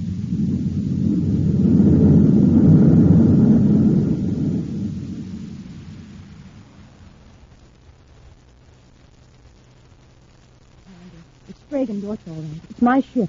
Crazy fools. They're heading right toward the plant without cutting speed. They probably heard our spaceophone want to put us out of business. If they ram us, they'll put themselves out of... Uh-oh. They've got nose rockets on. Commander, did the Space Patrol hear your message? I can't tell for sure. We don't have a receiver. They probably do. Hey, what's Sprague up to? He's not heading for an airlock. Then why doesn't he cut his rear rockets? He's burning fuel at both ends. Trying to wreck the plant. He'll do it, too. The air unit. He's going to wreck the air supply. Quick, Happy. Close that compartment door. We've got to seal this room off from the rest of the plant. Yes, sir. Secure it, sir. Wow. They've torn up a whole hunk of the plant with their nose rockets. They'll keep blasting away till they're sure we're finished. And we don't have a doggone thing to fight back with. The Space Patrol would only get here. We're moving around for another attack. This time we probably won't be so lucky. We ought to get out of this control room. They'll probably blast this part next. Yeah, but we can't be sure there's any air outside this compartment. Then we're helpless. Now, wait a minute. When we blasted the air unit, they tore away part of the section next to the furnace. Yes, that's where the molten endurium is cooled and rolled in place. The metal's forced from the furnace through those pipes. Paula, is this the dial that turns the furnace on? Yes. Is there endurium in the furnace? Several tons of it. Why? Well, let's heat it up. We'll give Sprague and Dort something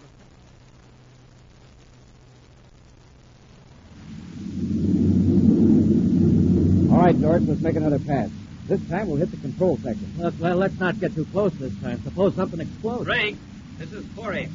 Cut your rockets. Don't waste time with an argument because we don't have a receiver. If you try to do any more damage, we'll blast you to bits. Listen to that, Dort. Who does he think he's kidding? Wait, look, they're firing at us.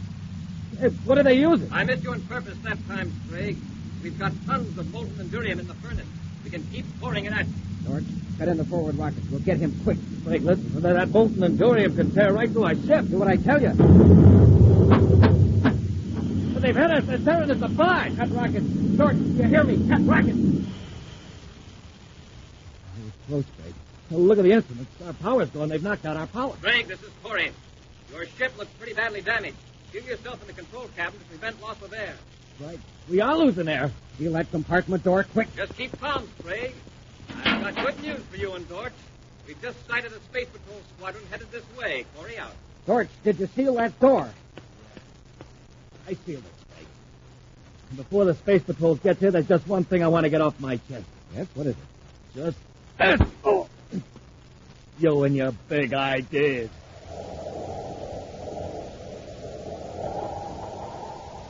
An action preview of next week's exciting Space Patrol adventure in just a moment. It's a quiet day at Space Patrol headquarters. Cadet Happy is alone, gazing around in the commander's office.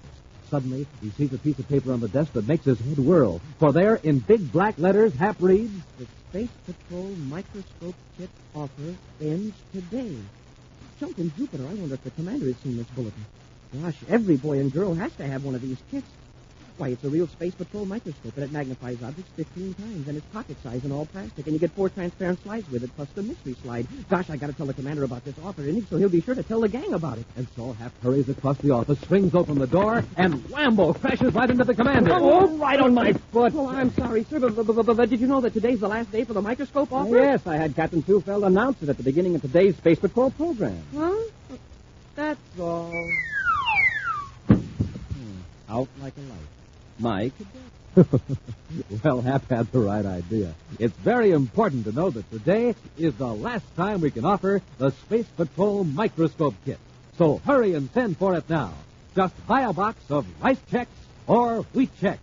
Then with your name and address, send 25 cents in coin and a rice checks or wheat checks box top to Space Patrol Box 686, St. Louis, Missouri. This offer good only in the USA and may be withdrawn at any time. That's Space Patrol, Box 686, St. Louis, Missouri.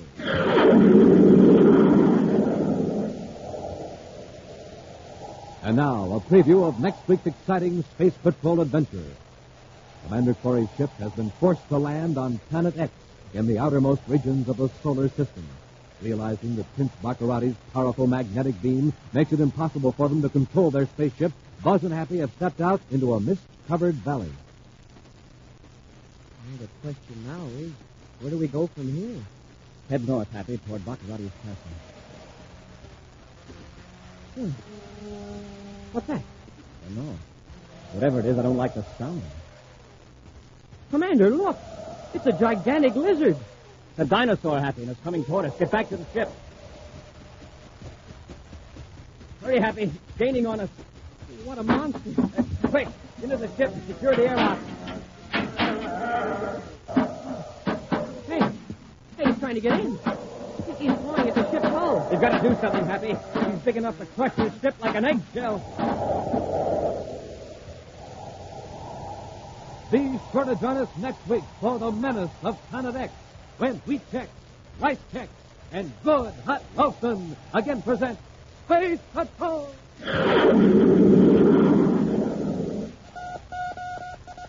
Special bulletin for boys and girls in Akron, Ohio, Albany, Schenectady, and Troy, New York. Buzz Corry's own space battle cruiser, the Ralston Rocket, will be in your area next week. Don't miss it. The Ralston Rocket. Space Patrol, created by Mike Moser, starring Ed Kemmer as Commander Corry and Lyn Osborn as Cadet Happy, was written by Lou Houston, produced and directed by Larry Robertson, executive producer Mike Deverett. Other players were Virginia Hewitt, Norman Jolly, and Ken Mayer. Dick Tufeld speaking. Now, don't forget to tune in next Saturday and every Saturday when Wheat Checks, Rice Checks, and Good Hot Ralston again present Space Patrol! Be sure to see another exciting Space Patrol story on your local ABC television station. Consult your local newspaper for time and channel. This program is broadcast to our armed forces overseas through the worldwide facilities of the Armed Forces Radio Service. Space Patrol came to you transcribed from Hollywood. This is ABC Radio Network.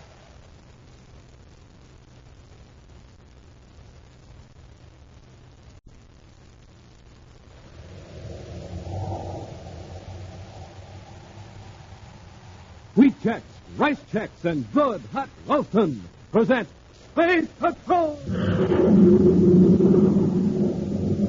High adventure in the wild, vast reaches of space. Missions of daring in the name of interplanetary justice. Travel into the future with Buzz Corry, Commander-in-Chief of the Space Patrol! In today's transcribed adventure, Buzz and Happy have made a forced landing on a new planet beyond the outer reaches of the solar system.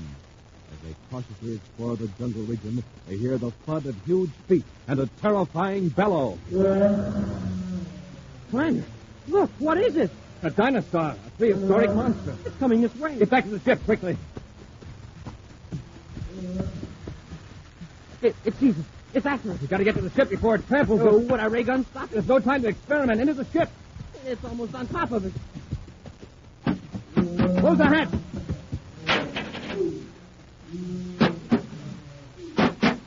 Battering the ship. It's big enough to crush us like an eggshell. We'll return in just a moment with today's exciting Space Patrol adventure, The Menace of Planet X.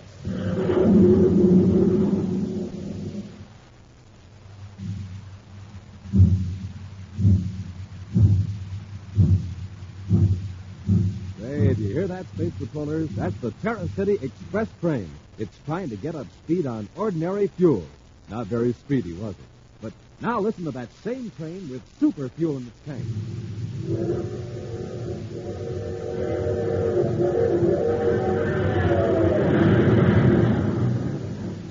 Yes, sir, that train's really traveling now because it's supercharged with super fuel. Now, without a good breakfast, gang, you can't go very fast either.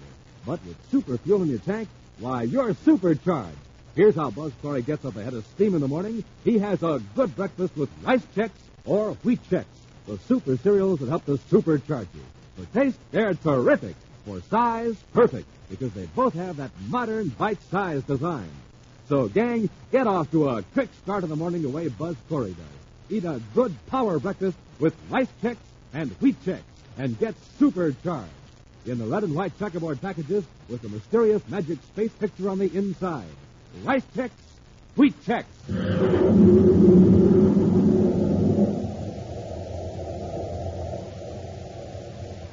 And now, today's Space Patrol adventure. Rumors of a strange planet beyond the outermost regions of the solar system have reached Commander Corry. Space pilots relate fantastic tales of a weird world, shrouded with mist, a world of glaciers and jungles, where monstrous beasts prowl and do battle. A Space Patrol agent has been sent to the area to check on the stories. But as the hours pass and the agent fails to return, Buzz and Happy blast off from Terra to search for him. Now, in the lonely void, billions of miles beyond the Pluto orbit, the Commander and Cadet Happy scan the viewscope screens.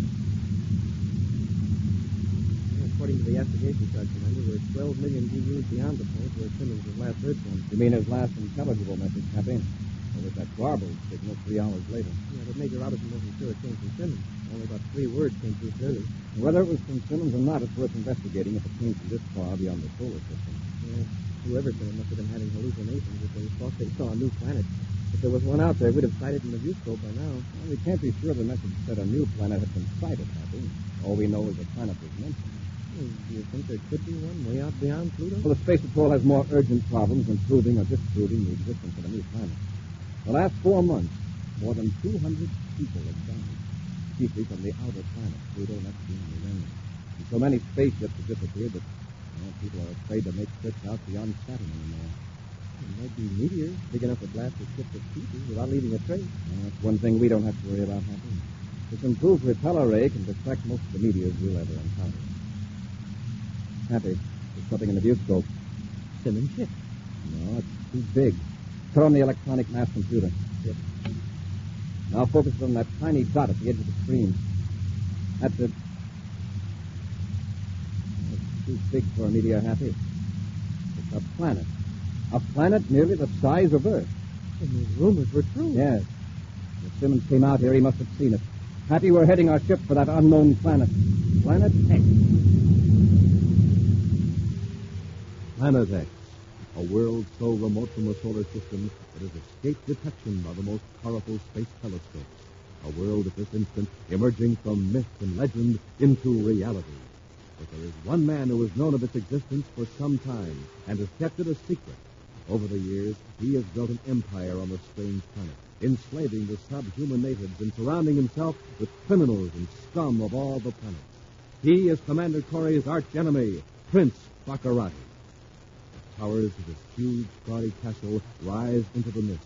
Mists that swirl about banners emblazoned with Bacarratti's dread symbol, a black falcon. Within the castle, the prince, accompanied by Dr. Malengro, a warped scientific genius, opens a heavily barred door and enters a room where a haggard figure slumps against the cold stone wall. Simmons, get up. You've been like that for an hour, your Highness. I think you're going to kill me. I'll get them up. On your feet. Take your hands off me, you big overdressed clown. You're like all the rest of the Space Patrol. Don't know how to act in the presence of your superior. Superiors. Just because you can bully a lot of primitive natives on this backwashed planet doesn't mean you're anything more than a big wind. No lieutenant of the Space Patrol is going to make a fool out of Prince Bacarratti. Waste no more time on this stubborn fool. I think he came across my planet by accident. Your Highness, when he doesn't return, Corry will send a search mission after him. That's true. But we have nothing to fear. They'll never get close to the planet. We can destroy a whole fleet of Space Patrol ships with our controlled meteors. And in a few weeks, I'll have my own fleet of spaceships built out to the point where we can attack the United Planet. What will you do with Lieutenant Simmons? Oh, no. I've been taken to the Glacier. They'll be put to work in the Endurium mine. They'll be stopped humans. But Your Highness, he won't survive more than a week underground. Only the natives can endure the cold up there in the mine. He's in better pity. I only wish I could send Commander Corry out there, too. Come on, Malengo. Let's go out to the tower and check the view.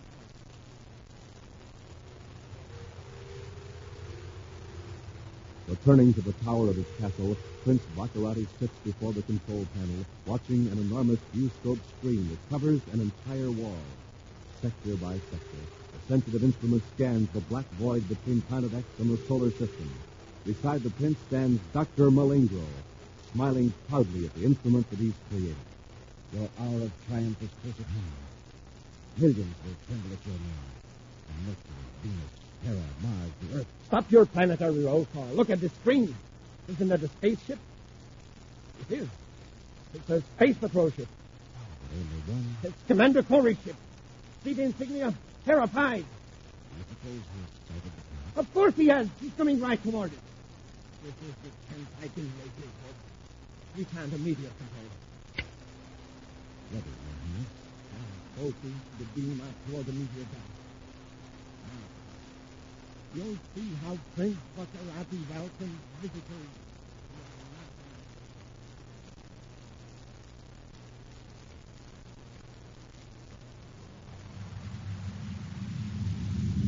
Happy, this is incredible. Planet X not only has land, but vegetation, thick vegetation near the equator. Remember those rumors about jungle growth and giant animals? Yes, but they're still too far away to confirm them. All we can be sure of now is that there's a desert region, a zone of vegetation, and ice caps at both poles. The meteor warning system. Look, There's a swarm of meteors heading right toward our ship. Oh, smoke and rockets, where did they come from? Check their trajectory on the viewscope so we'll know how to avoid them. Yes, sir. They seem to be swerving out of that meteor belt we checked at 18 degrees high. You're right, Happy. They're not following a consistent orbit. They're being pulled right toward us. Commander, we're in a collision course. They're converging on us, a whole flock of them. Here's where we test our super repeller ray, Hap. Commander, several meteors are coming head on. Is it working? Below in a couple of seconds. Watch the viewscope. Look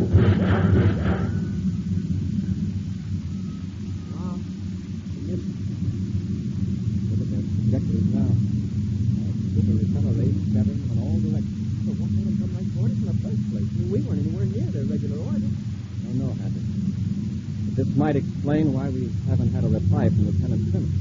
Yeah, he didn't have a super repeller ray on his ship. No, he didn't. But there's a chance we may have landed safely on Planet X. We'll circle the planet and keep calling him.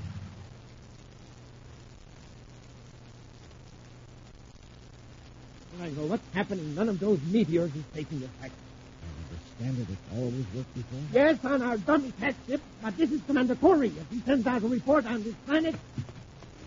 Yes, Captain, what is it? The space patrol planned to escape. Escape? We were taking him to a spaceship to transport him to the glacier. There was a dispute between his guards and in the confusion escaped. Oh, what big punch. Search every inch of the castle ground. But he's beyond the castle walls, headed south toward the jungle. In that case, let him go. With those monsters in the jungle, Lieutenant Simmons won't survive more than a few hours. Back to your post, Captain. I have more important things to do. Yes, Your Highness. Lego, what good is your stupid invention? Corey's getting so close to our planet, we can't hurl any more meteors at him. Seems to have some defense against him. But there is still our orbit control. We can neutralize Corey's controls, operate his ship from here. We can crash it in the desert. That's too sudden a death. Suppose we force him down in the jungle. Land him safe. Let him think he has a chance for so long. Not knowing about the giant lizards, the prehistoric monsters.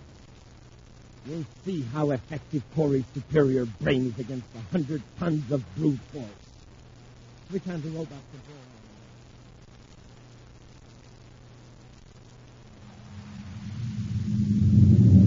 Change our vector. He's trying to, sir, but the ship won't respond. Let me try.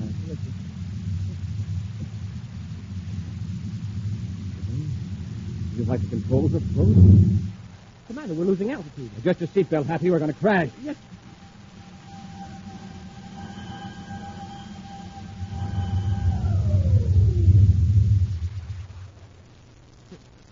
Hey, what happened?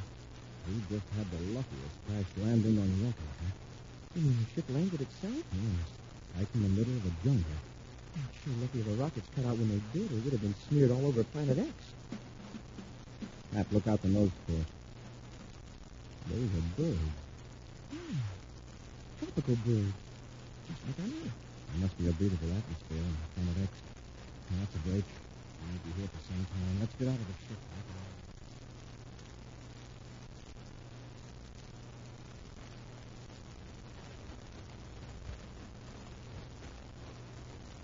Oh, this planet is hot. It's like a steam bag. Those giant ferns must be 80 feet high. And what are those birds that good to eat? I mean, when our ship's supplies run out. We've got emergency ration for 6 weeks. But we'll be able to repair the ship before then. Commander, what's that? I don't know. Sounds like an animal of some kind, a big one. It's coming this way. Smoking rockets, Commander. Look at that. What is it? A giant dinosaur. A dinosaur? Get back to the ship quickly. It's evil.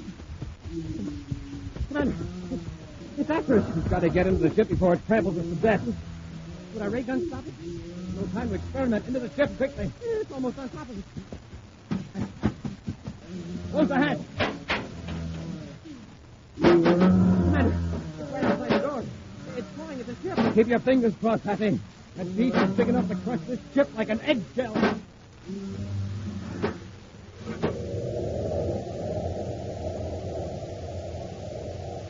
We'll return to Space Patrol in just a moment.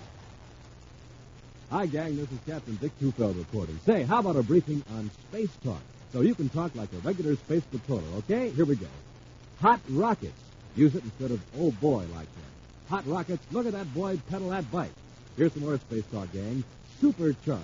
That means wade into a good power breakfast with rice checks or wheat checks, so you can have the zip and rip of a space patroller. And, gang, that's exactly what Buzz Corry wants you to do. He wants you to supercharge every morning. So just have yourself a hearty breakfast with rice checks or wheat checks, the super cereals that help to supercharge you. Good? Nope, they're terrific. And remember, they're the cereals with that mysterious magic space picture on the inside of the package. So supercharge, gang. Get checks today. You just can't be without them. And hot rockets, are they ever good?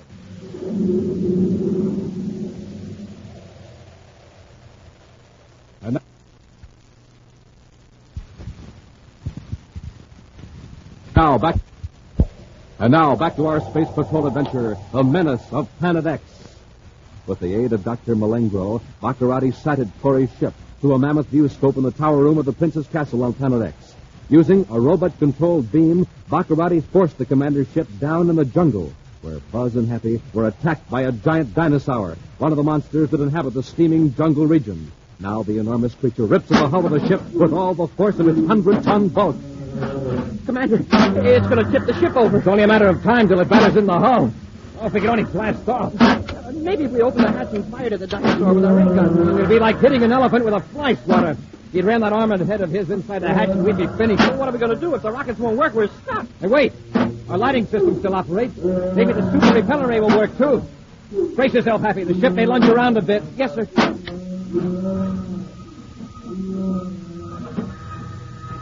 It's working. It's propelling him away from the ship. Wow, look at him go. Look at the plants out there. They're bending away from the ship like a strong wind we're blowing. Yeah, and the birds, they're leaving, too. Uh-huh. Well, it's lucky you thought of that repeller ray, sir. A few more blows and that dinosaur would have caved our hull in. Well, that ought to discourage our giant friend for a while. All the books I've read say that dinosaurs are extinct. I guess this dinosaur can't read. Yeah. Happy, look out the viewport to the north. It's like smoke rising up out of the jungle. It does. A thin column of blue smoke. I can barely make it out against the mist. It's too damp here for a fire to start naturally. Yeah, but how else could it start? Simmons, maybe. Let's have a look. You mean go out there, sir? Outside the ship? Of course. You can't find out anything sitting here. Oh, yeah, but what about the things? The animals? We'll keep under cover and move as quietly as possible. Meantime, several miles to the north, Prince Bacarratti watches the giant viewscope screen in the tower room of his castle. Mile after mile of jungle moves across the screen. Then, as the prince makes delicate adjustments, the vegetation becomes transparent, and the dark hull of a grounded spaceship looms up in the tangled growth of tree-high ferns. A smile of triumph is on the evil face of Prince Bacarratti. Behind him, a door opens, and Dr. Malengro hurries in. There's trouble in the north, in the glacier region. What is it now? The slaves in the Endurium mines. They have taken over base camp number 2. They have weapons and supplies. Oh, I'll order an attack immediately. They can't revolt against Prince Bacarratti. May I remind your Highness that you would lose most of your men in an attempt to regain control of the base camp? The rebels are in a position to fight off all opposition and sabotage the mines. You're right. Well, then we'll put Plan C into operation immediately. Plan C? You mean blow up camp number 2? Of course! Any one camp is expendable, then its destruction will save the other 2. We can handle the whole operation from this tower. The turn of a switch here, a cosmic explosive, and camp number 2 will blast the rebels to bits. But, Your Highness, some of your men may still be alive in the camp, captives of the rebels. Well, if they're unable to protect my interests, they are of no use to me. First, we'll broadcast the demand to surrender. If they ignore it, well, they will serve as a lesson to others who try to oppose Prince.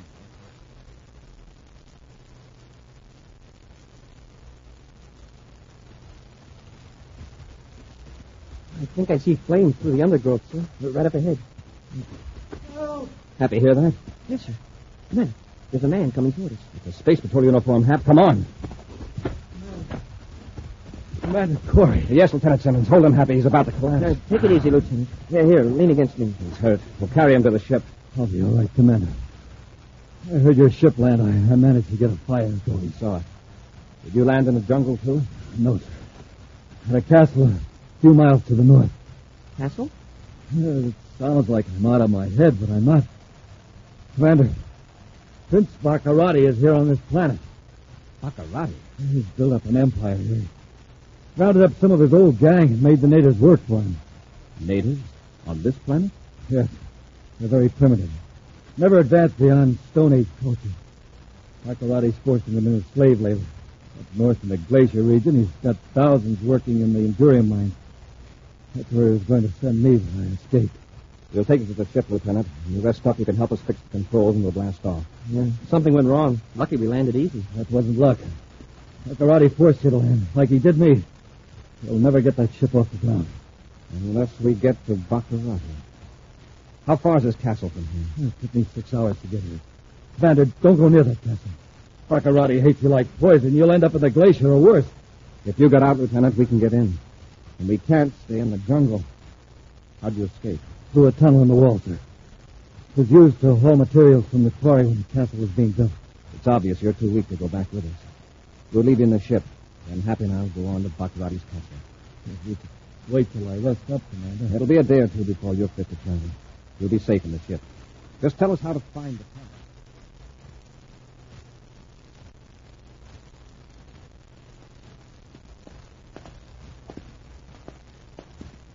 We're nearly at the end of the passage now. What part of the castle does the tunnel lead to? The sub-cellar. We'll work our way up to the main tower. Have your ray gun ready. Yes, sir. All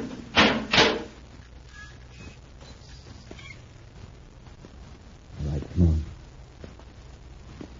Well, there isn't much light down here. No. Take those stairs at the end of the cellar. Stand right where you are. Don't try to turn around, either of you. Don't try to use your weapons, or I'll be forced to use mine. This weapon in your back is a plastic gun. A plastic gun? You may pull the trigger. You will be completely encased in the coating of transparent plastic. You couldn't move. Now, will you drop your weapon while you're still able to? All right. Drop your gun. Yes, sir. Very wise. It would be rather awkward to move with plastic statues. Now, step into the elevator. I'll turn you over to Prince Bacarratti. There's no answer from Base Camp 2, Your Highness. But they must be listening. Might I suggest one more warning? They had all the warnings they're going to get. Turn on the detonator ray machine. We'll blow our base camp number 2. At once, Your Highness. Get moving. Go on in. What's the meaning of this interruption? I found them in sub-cellar 5, Excellency. Well, well. Commander Corry, welcome. Now that you're here in my castle, there's no use wasting time. Cut off the robot control on his ship, my lord. He's not going back to it. If you don't turn us loose, it'll only be a matter of time till a squadron of space patrol ships find your planet and turns this castle into a pile of rubble. Oh, your threats don't terrify me, Commander. I can cope with any force the Space Patrol sends against me. Cadet! You dare to let the Prince Bacarratti out, so you... I'll remember that, Bacarratti. Careful, Commander. My guards can render you helpless with his trusty gun. I understand you're playing Emperor again, Bacarratti. You're using slave labor, forcing natives to work for you. You may not realize it, Commander, but you and the cadet are now slaves yourselves. I need replacements in the Endurium mines up in the glacier region. Which reminds me, Melango, it's time to destroy the rebels at base camp number 2. Shall I turn on the detonator machine now, Your Highness? Yes. Commander, you will now see how completely I hold the power of life and death over my subjects. When I press this switch, more than 100 rebels will be blasted to bits. Thousands of miles from this castle. Watch closely. Hap, jump the guard. Oh, get away from that machine, Bacarratti! Get the guard!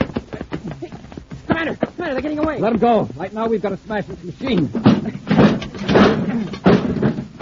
Get the guard's plastic gun. I've got it, sir. Now, let's get Bacarratti.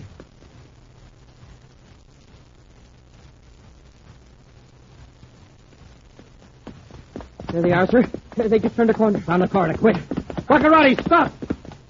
Commander, they're climbing out a window. After them, Happy. There's a ledge out there, Happy. Swan, we've got to go after them. Yes, sir. Easy now, Happy. Wow, what a drop. There's a river down there. Press close to the wall. And work down the ledge. They're blocked. They can't go any farther. Bacarratti, better give up. Never take me, Corry. Commander, he's got a plastic gun. So have we. And Bacarratti can't fire without hitting Malengro. That's right, Corry. Commander, look at Malengro. Bacarratti shot him. He's covered with plastic. Smoking rockets, Bacarratti pushed him off the ledge. His own partner. What's this, Commander? Pointing the gun at himself. Bacarratti, don't be a fool! Get to him, Happy, before he falls off the ledge. Too late, Commander. There he goes. Now he's down into the river. They fell just like statues. Well, I guess that's the end of Prince Bacarratti. Come on, Happy. Let's get off this ledge. Got to work fast. If we dodge Baccaratti's guards, we can get back to our ship before dark.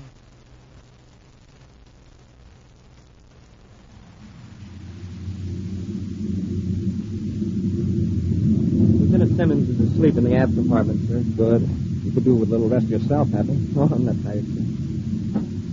Commander, you know, I'm glad we got away from Planet X and saved those people in the glacier, but, well, I'd feel a lot easier if I knew for sure about Bacarratti. I mean, can we cross him off? That's what we're going to find out on our next visit to Planet X. An exciting preview of next week's Space Patrol adventure in just a moment. Hey, what's going on, young man? What do you mean, putt? I'm playing like I'm driving a surface car on Mars. Well, it sounds to me like you've got nothing but ordinary fuel in that tank of yours. You're just a putt-putt. You know what your car needs? Super fuel. Here, I'll put some in. There now.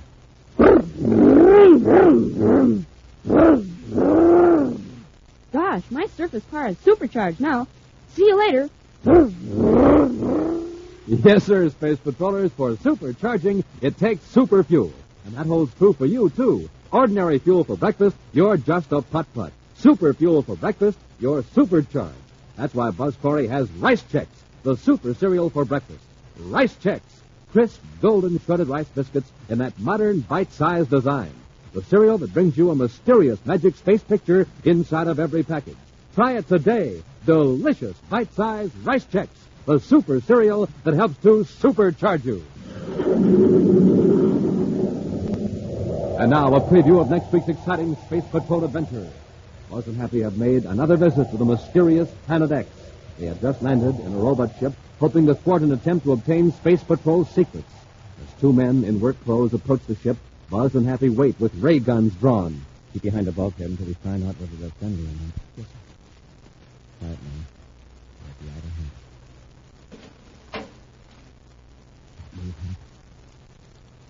Use your gas on Malengro. Commander, I can't see. You fell right into my trap hole. This is your last trip to Planet X. Be sure to join us next week for the thrilling story, The Trap on Planet X, when Wheat Chex, Rice Chex, and Good Hot Ralston again present Space Patrol. Special bulletin for boys and girls in Cleveland, Ohio, and Syracuse, New York. Buzz Corry's own space battle cruiser, the Ralston Rocket, will be in your area next week. Don't miss it. The Ralston Rocket. Space Patrol, created by Mike Moser, starring Ed Kemmer as Commander Corry and Lyn Osborn as Cadet Happy, was written by Lou Houston, produced and directed by Larry Robertson, executive producer Mike Debray. Other players were Bela Kovach, Norman Jolly, Ken Mayer, and Stephen Robertson. Dick Tufeld speaking.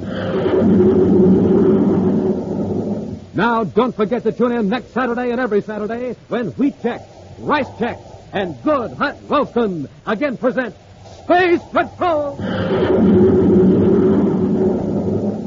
Be sure to see another exciting Space Patrol program on your local ABC television station. Consult your local newspaper for time and channel. This program is broadcast to our armed forces overseas through the worldwide facilities of the Armed Forces Radio Service. Space Patrol came to you transcribed from Hollywood. This is...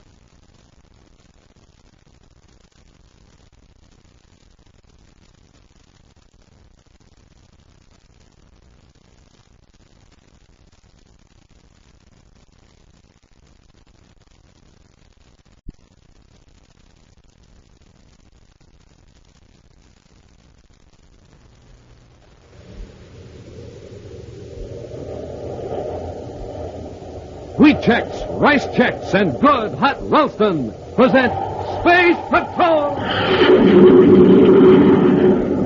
High adventure in the wild, vast reaches of space. Missions of daring in the name of interplanetary justice. Travel into the future with Buzz Corry, Commander-in-Chief of the Space Patrol! In today's transcribed adventure, Buzz and Happy have made another visit to the mysterious Planet X. They have just landed in a robot ship, hoping to thwart an attempt to obtain Space Patrol's secrets. As two men in work clothes approach the ship, Buzz and Happy wait, with ray guns drawn. Keep behind the bulkhead until we find out whether they're friendly or not. Yes, sir. Quiet now. They're at the outer hatch. Don't move, Happy. Use your gas gun, Malengro. Commander, I can't see. You fell right into my trap, Corry. This is your last trip to Planet X. We'll return in just a moment with today's exciting Space Patrol adventure, The Trap on Planet X. Hi, Space Patrollers. This is Captain Dick Tufeld speaking. Say, how's your space talk these days? Are you talking like a real space patroller? Well, here's some space talk that'll make your friends sit right up and listen. Fire rockets. Now, fire rockets means to turn on the motor or get ready to go, as in, come on, gang, fire rockets. It's time to go. And here's another way of saying something in space talk. Blast off. Blast off means to take off or leave. You blast off for a game of ball. Blast off to meet a pal. Now, here's space talk you hear space patrollers use every morning. Get supercharged. Now, to get supercharged means to get some zip and wham so you can be a winner. And, gang, here's how you do it. Just have yourself a power breakfast with the super cereals, Rice Chex, or Wheat Chex. Best tasting cereals from here to the moon. So, Space Patrollers, get supercharged. Fire rockets, blast off, and I mean to your grocers for Rice Chex and Wheat Chex. And remember, inside every package, you get a mysterious magic space picture.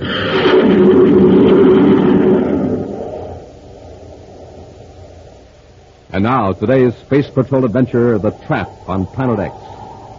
Commander Corry is facing the greatest problem of his career. His archenemy, Prince Bacarratti, has established an empire on Planet X, a strange world, far beyond the solar system, where no planets were thought to exist. Fortified by almost impregnable detection and defense systems built by the evil scientific genius Dr. Malengro, Bacarratti planned to launch an attack against the United Planets.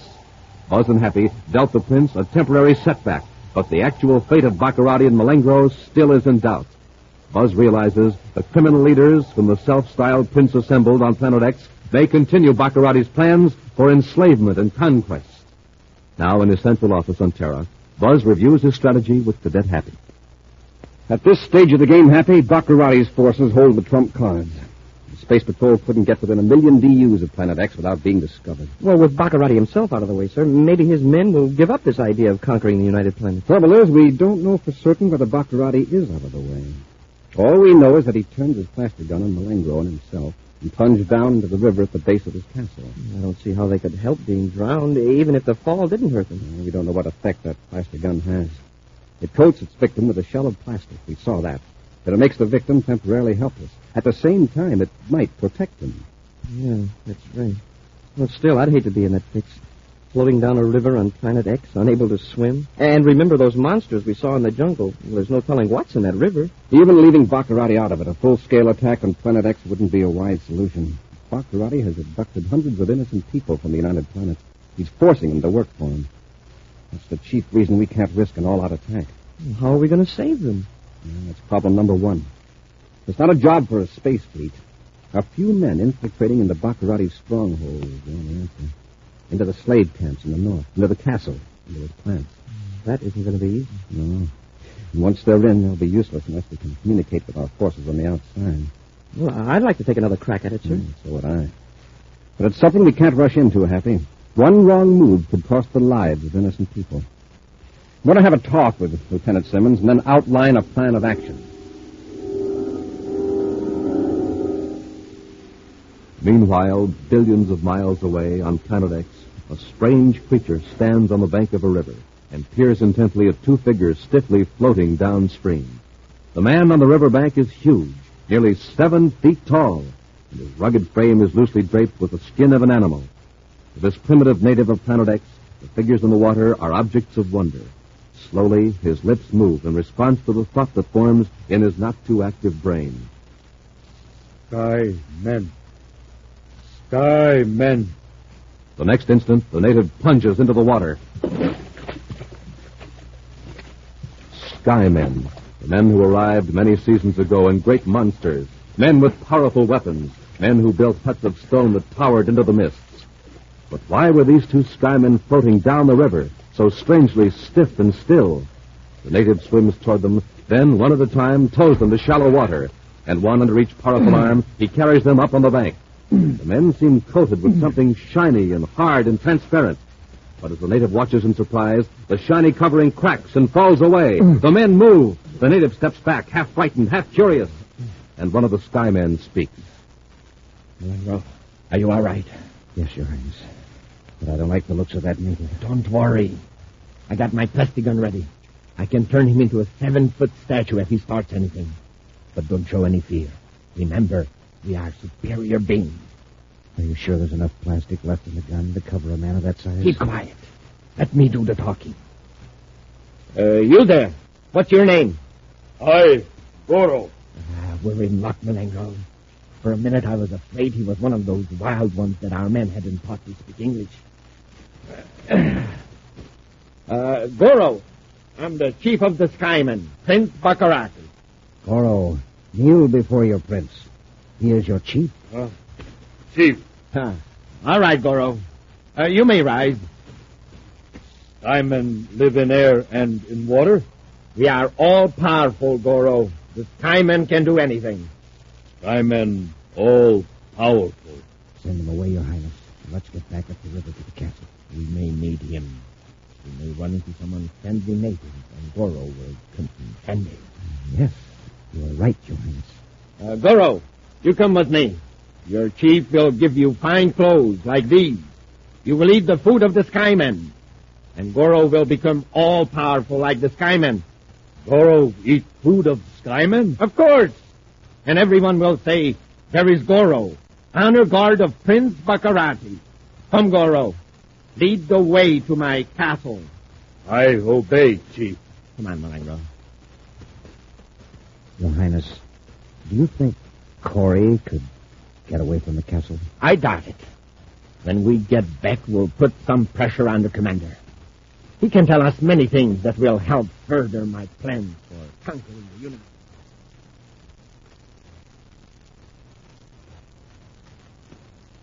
The fools! The stupid fools! What's the trouble, Your Highness? Those guards, they let Corry and the cadet get away. What? Yes!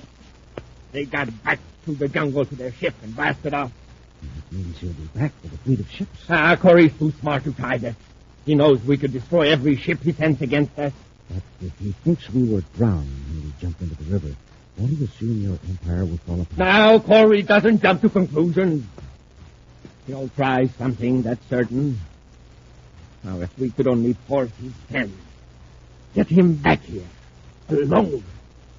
Oh, by the way, Melango, how's Dr. Rainey coming along with that brainograph? I'll check right after we get back to the castle, Your Highness. He hasn't quite finished it yet. Well, can't you hurry him up? He's resisting our persuasive methods. He keeps falling unconscious from pain. Stubborn fool. Once we get that brainograph working, we can take all these captured scientists and technicians and find out exactly what the Space Patrol has to use against us. Every fact these men know will be revealed by the brain. We can break Dr. Rainey down, but it will take a little more time. How I'd like to use that brainograph on Corry. Then we know every weapon, every plan the United Planets could bring against us. Yes, Your Highness. But Corry isn't here. He's probably back on Terra. Well, bring him here. I got just the plan. I'll need a special robot ship and your help, Malengo. Back at Space Patrol headquarters on Terra, the Spaceophone monitoring section has picked up a strange message, repeated over and over. Within a few moments, the message is typed into Commander Corry's office as Buzz and Happy listen intently. I warn you, the plan will be dangerous, but it is the only way to penetrate Prince Bacarratti's defenses. This is the voice of Professor Ramey speaking from a continuous recording tape on board a Bacarratti robot patrol ship. The message will be repeated in just a moment. Smoking rockets, Bacarratti captured Professor Ramey, too. Outstanding brainograph expert. Well, gee, if Bacarratti gets the brainograph... Well, at least I'm glad to hear the professor's alive. The report was that he crashed on Neptune. That's the 9th top scientist Bacarratti Attention, is... Space Patrol Hold Unit. that, Happy. The message is... The United Planets are in danger. This is Professor Bernard Ramey of the Space Patrol Electronics Bureau. I am held captive by Prince Bacarratti on a planet far beyond the solar system. No ship can approach this planet without being detected by Bacarratti's defense system. You can say that again. Only Bacarratti's own ships can penetrate the electronic shield. I have succeeded in hiding the recording device in this ship, which is of class G, type R134. A ship of this type could get through the electronic field if it emits a steady signal on a frequency of 231.6 megacycles. I warn you, the plan will be dangerous. Cut it off, Happy. But it is the only way... So that's the key to the shield. A signal at 231.6 megacycles. I wonder what happens if you're off the beam a few cycles. The ship is destroyed, probably. Well, it looks as though Professor Ramey has given us the chance we were waiting for. Yes, Happy. Call Space Patrol Operations. Order a Class G, Type R134 robot spaceship with auxiliary controls. We're blasting off the planet. I've picked up a robot ship on the viewscope, Your Highness. Is it one of ours? It looks like it. But all of ours are accounted for. Well, but then Corry fell for it. He thought that was Professor Ramey's voice. The brainograph should be ready in a few hours, Your Highness. Oh, Ramey finally cracked, eh? No, but our engineers figure they'll be able to complete the brainograph now with no further help from the professor. Excellent. Now, Malengo, we'll just wait patiently until Corry enters our...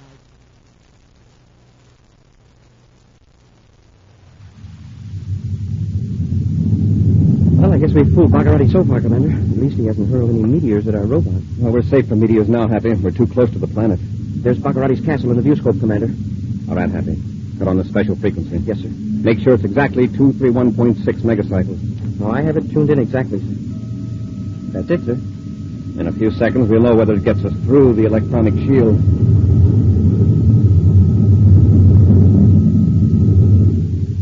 It worked, sir. Keep away from the viewports, Happy. We're coming in for a landing.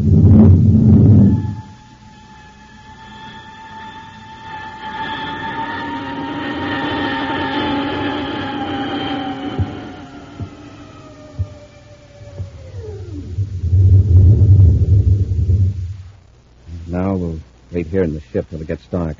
And we'll make an attempt to get inside the castle. Suppose someone comes out to inspect the ship. Yeah. 2 men are coming toward the ship now. Yeah. In work clothes. Whether they're friendly or not, it's a break. You can borrow their clothes. Keep behind the bulkhead until they're well inside the ship. Have your ray gun ready. Yes, Commander. Quiet now, Hank.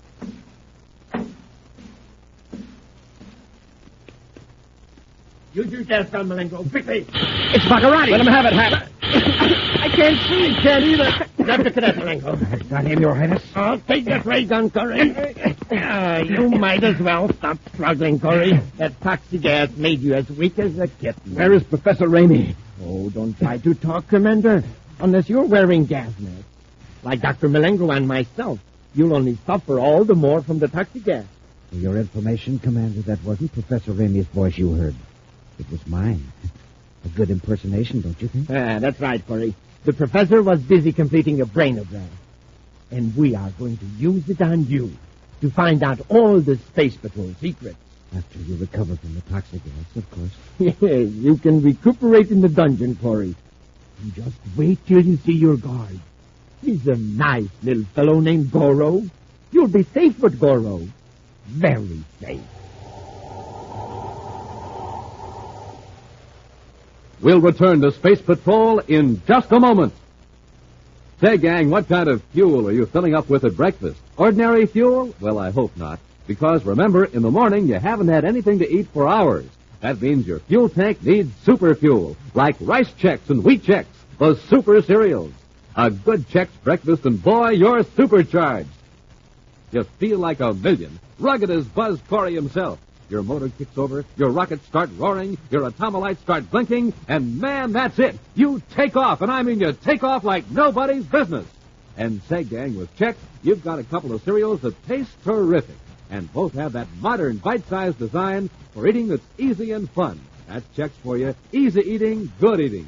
So remember, gang, when you pull up to your breakfast table, it's just like pulling up to a filling station. You're there for fuel, super fuel. So tomorrow morning, say to your mom, fill her up, Mom, Chex. Yes, get 'em today, gang. Chex, rice or wheat. And remember, inside of every package, you get a mysterious magic space picture.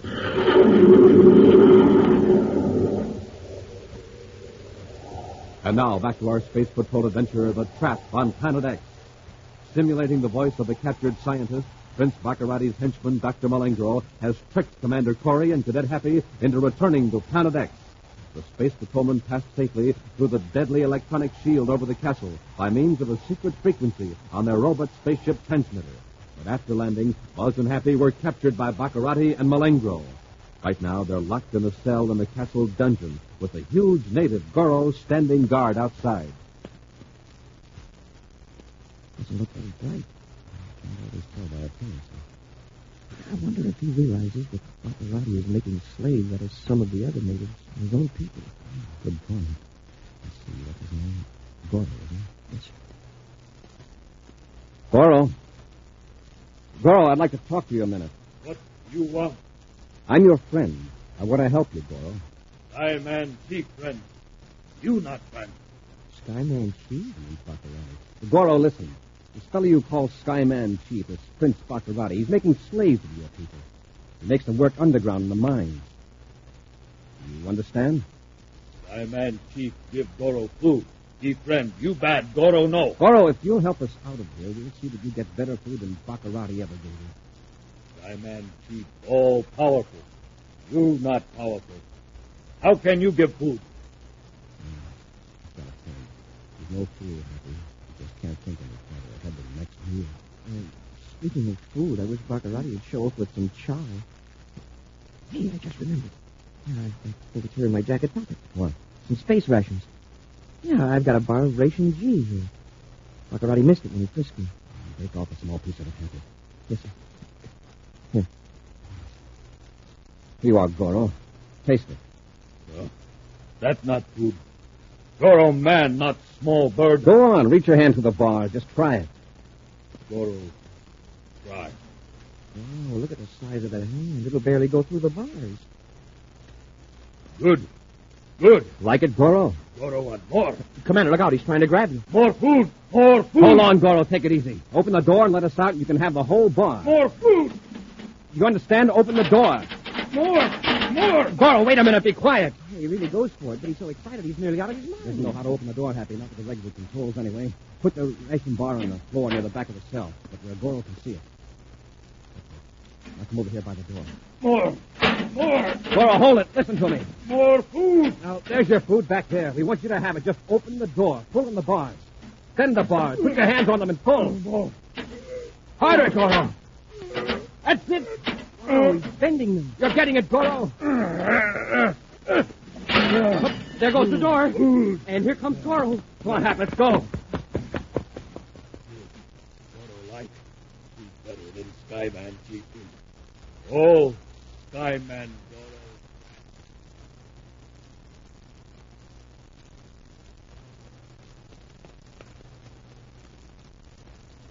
Down this part, Happy for the stairs. Yes. I only find Bacarratti before a guard finds her. How many more flights is it to the tower, sir? Take him to that doorway, quickly.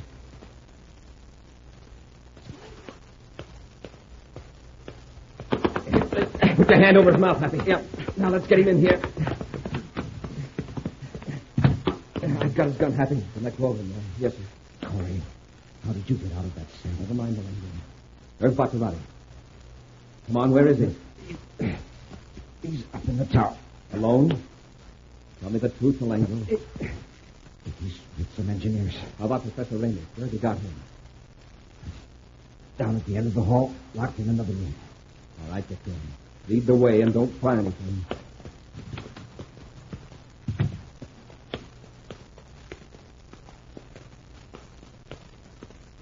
This is it. Unlock the door. Shut the door, Happy, and keep the language covered. Yes, sir. Professor Raymond. Language, what have you done to him? Bacarratti was a little rough with him. He wrecked the brain again. Months of work ruined. The professor's coming too, sir. Professor? Hey, Commander, Malengro's getting away. Get him, Happy. Yes, sir. Well, takes care of him. Good. The Professor Raymond. Won't do you any good, Bacarratti. Commander Corry. Yes. Bacarratti's been forcing me to fill the brain again. And I heard Ray Detector was coming here. I left. Yes, I know. Professor, we haven't much time. We've got to get out of here. Can you walk? I think so. Bacarratti gave you quite a beating. Do you know of any places where we could get a ship? Bacarratti's spaceship factory. That's too far away. Besides, it has an electronic shield around it, too. Well, at least once we get out of the castle. Wait a minute. There's a robot testing field on the other side of the valley. Does it have an electronic shield over it? Not ordinarily. One can be set up if strange ships are sighted in the region of the planet. Ordinarily, it's kept open for tests. Can you show us how to get out of the castle? The gates have electronic locks. Only Bacarratti's men have keys. Malengo must have one. Search him, Pepper. Yes, sir. Professor, how far is it across the valley to the testing field? I don't know exactly. Around 5 miles, I think. Do you feel strong enough to make it? Malengo's key, sir. I think I can make it, Commander. Then come on. We'll tie Malengo up and gag him so he can't come to and solve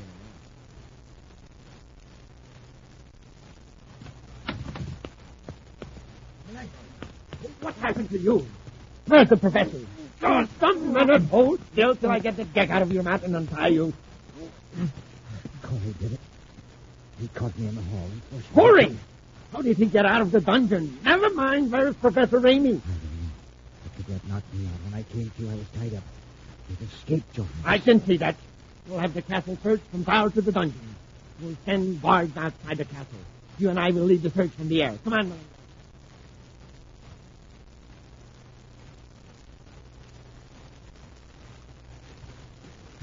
The test port is right up ahead, sir. You can see a ship through the trees. Hold it, Happy. Don't let anyone see it. We're almost there, Professor. Got to stop a moment. That's all right. Get your breath. We may have to make a rush for a ship. I don't see anyone at this side of the field, Commander. There's some men working on a ship about 300 yards down to the right there. And we can't afford to make a mistake now. Commander, those aren't all robot patrol ships. Some of them are battle cruisers. You're right, Happy. These are what Bacarratti is turning out at his factory several hundred miles from here. They must have been brought here for a test. Oh, they're as big as our space patrol battle cruisers. From their looks, they could make a good account of themselves. They've all got the black Falcon painted on them. Bacarratti's insignia. So they're here for a test, huh? All right, let's test one. Ready, Professor Raymond? Yes, Commander. Let's make a rush for the nearest one. Come on.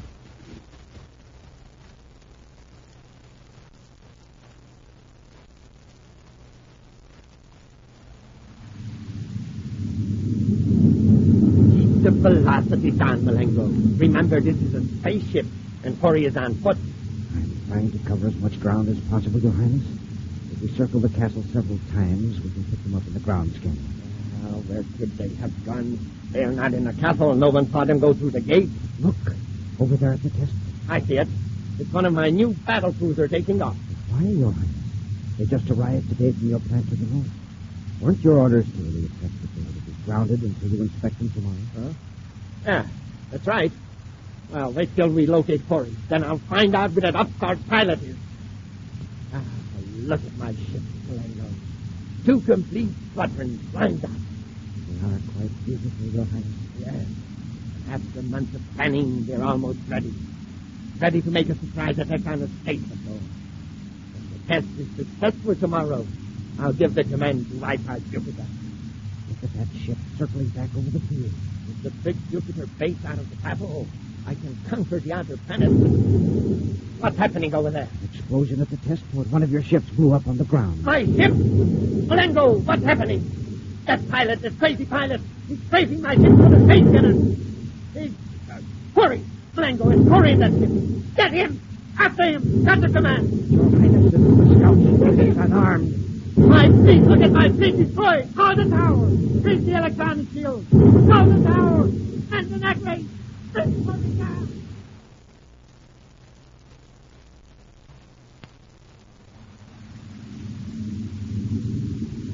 Well, I think that does it, sir. Everything in the test field, at any rate. That's what the infrared viewscope shows. Take Bacarratti months to build another. Happy, keep at low altitude till we get to the opposite side of Planet X. Then blast off into space. And that way we can dodge any of Bacarratti's defense rays. Yes, sir. We've given Prince Bacarratti a severe setback, Commander. Yeah, and with one of his own ships. A setback isn't enough, gentlemen. As long as Planet X is a menace to freedom-loving people anywhere in the universe, then Prince Bacarratti can count on meeting me again.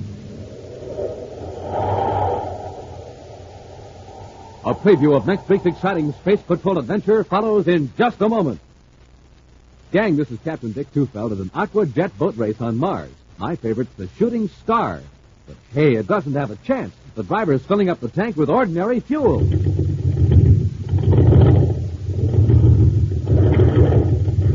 You see what I mean? No zip, no zoom, no zing. Hey, but wait. Now the driver's putting in some super fuel.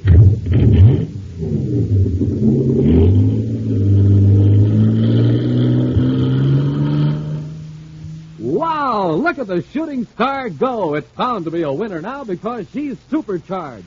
Supercharged with super fuel. Now, you want to be a winner too, don't you, gang? Then remember, ordinary fuel, ordinary start. Super fuel, super start. So don't wait. Get supercharged. And I mean get supercharged the way Buzz Corry does. Eat a power breakfast with rice Chex. Flavor, man, and bite size.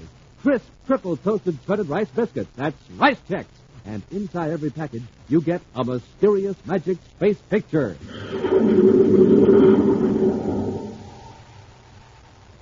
And now, a preview of next week's exciting Space Patrol adventure. Buzz and Happy are trying to make their way through a strange valley filled with weird and poisonous plants. Suddenly, Happy trips and falls. Commander, something's got my foot. It's the vines. They're drawing tight like ropes. Winding around me, too. I can't get them untangled. Maybe we can cut them loose. Yeah. Hey, it's grabbed my arm. I can't move. And the leaves have got suckers on them. Hap, we've got to get loose. These vines are man-eaters.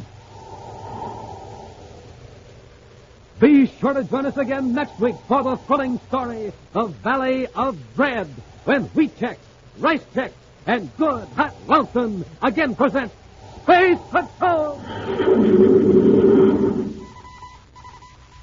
Special bulletin for boys and girls in Cleveland, Ohio, and Rochester, New York. Buzz Corry's own space battle cruiser, the Ralston Rocket, will be in your area next week. Don't miss it. The Ralston Rocket.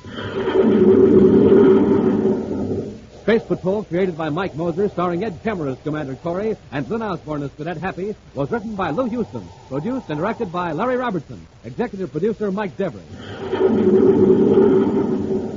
Other players were Bela Kovach, Ken Mayer, and Norman Jolly. Dick Tufeld speaking.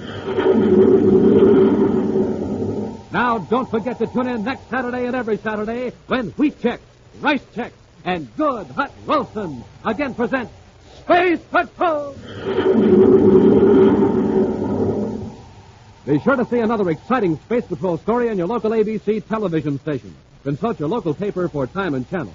This program is broadcast to our armed forces overseas through the worldwide facilities of the Armed Forces Radio Service.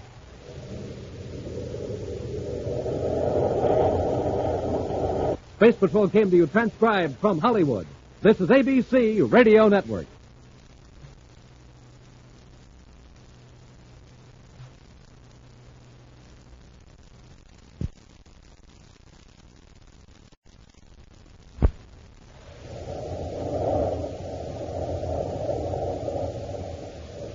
wheat checks, rice checks, and good hot Ralston present Space Patrol!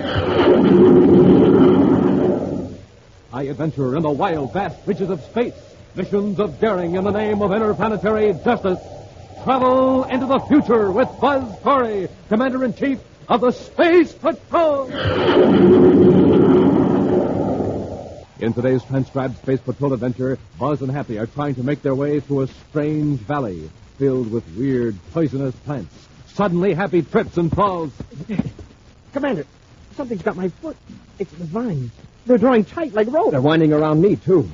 I can't get them untangled. Maybe we can cut them loose. Yeah. It's grabbed my arm. I can't move. And the leaves. The leaves have got suckers on them. Hap, we've got to get loose. These vines are man-eaters. We'll return in just a moment with today's exciting Space Patrol adventure, The Valley of Dread.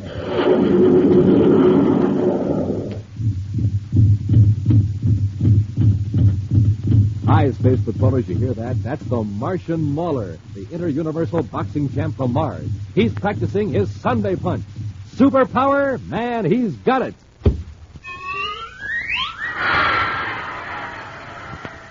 Wow, that's the Terra State All-Star halfback, kicking that ball right over the goalpost of Terra City Stadium. Superpower? He's got it, too. So, gang, to pack a Sunday punch like the Mauler, to kick a ball for extra punch like a football star, it takes lots of training and practicing. But one thing for sure, they both had their bite-sized checks today. Now, how about you? Did you start off your day with a big bowl full of rice checks or wheat checks? Delicious? Mmm.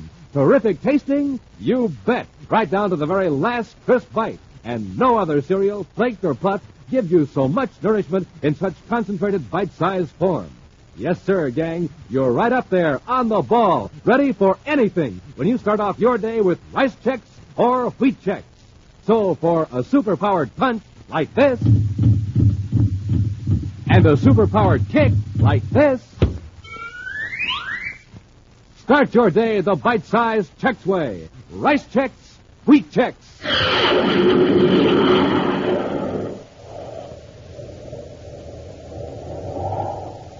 And now, today's Space Patrol adventure, The Valley of Dread. Far out, beyond the orbit of Pluto, a giant Space Patrol construction ship hovers in space. Scores of engineers and skilled workmen in spacesuits swarm over a nearby object that appears to be a meteor. As they work with grim haste, a Space Patrol officer inside the construction ship tensely watches a bank of viewscope screens focused in the direction of Planet X, remote planetary stronghold of the ruthless Prince Bacarratti. At this moment, Commander Corry and Cadet Happy are aboard the Terra 5, rushing toward the construction ship. I want to avoid any space-phone contact between us and the construction ship in case Bacarratti's monitoring our frequencies. So let's go over each step of our procedure so there won't be any slip-up. Yes, sir. First, we approach the construction ship on the starboard side, and that's where the dummy meteor is. Right. At 3 Tomo light flashes from the construction ship, we leave the Terra 5 in our spacesuit, jetpack to the meteor, and board it. Exactly 15 minutes later, we kick on the rockets in the dummy meteor and head for Planet X. Check. Now look at this chart of Planet X. Yes, sir? Here's our ultimate objective, this warning tower. And here, 200 miles to the south, is where we land. Too bad we can't plunk the meteor down closer to the tower. And there's a good reason for that. To get these aerial maps of the region around the tower, we had to send several fake meteors into that region. Bacarratti might wonder why meteors had a preference for that particular section of the planet. Yeah, but none of our meteors landed, sir. They were automatically blown up after they transmitted the viewscope pictures back to the construction ship. Well, that's right, Happy. Remember this. The tower is going to relay our meteor image to Bacarratti's castle on the other side of the planet. Now, what's Bacarratti going to think if a meteor suddenly checks its speed and makes a gentle landing? Oh, I see. Yeah, he'll know there's a spaceship inside the meteor shell. Exactly. But by landing far away from the tower, he'll be below the horizon, and he can cut on our landing rockets in time to avoid a crash. But with that small amphib tank we'll be carrying in the fake meteor, it won't take us long to reach the tower and put it out of commission. Then we space it on our ship. They zoom in and rescue those 130 men from Bacarratti's work camp east of the tower. It's our job to put that tower out of business. Otherwise, the rescue ships will be wiped out before they get near Planet X. All right, Happy. Get our spacesuits out of the locker, and we'll be alongside the construction ship in 3 minutes.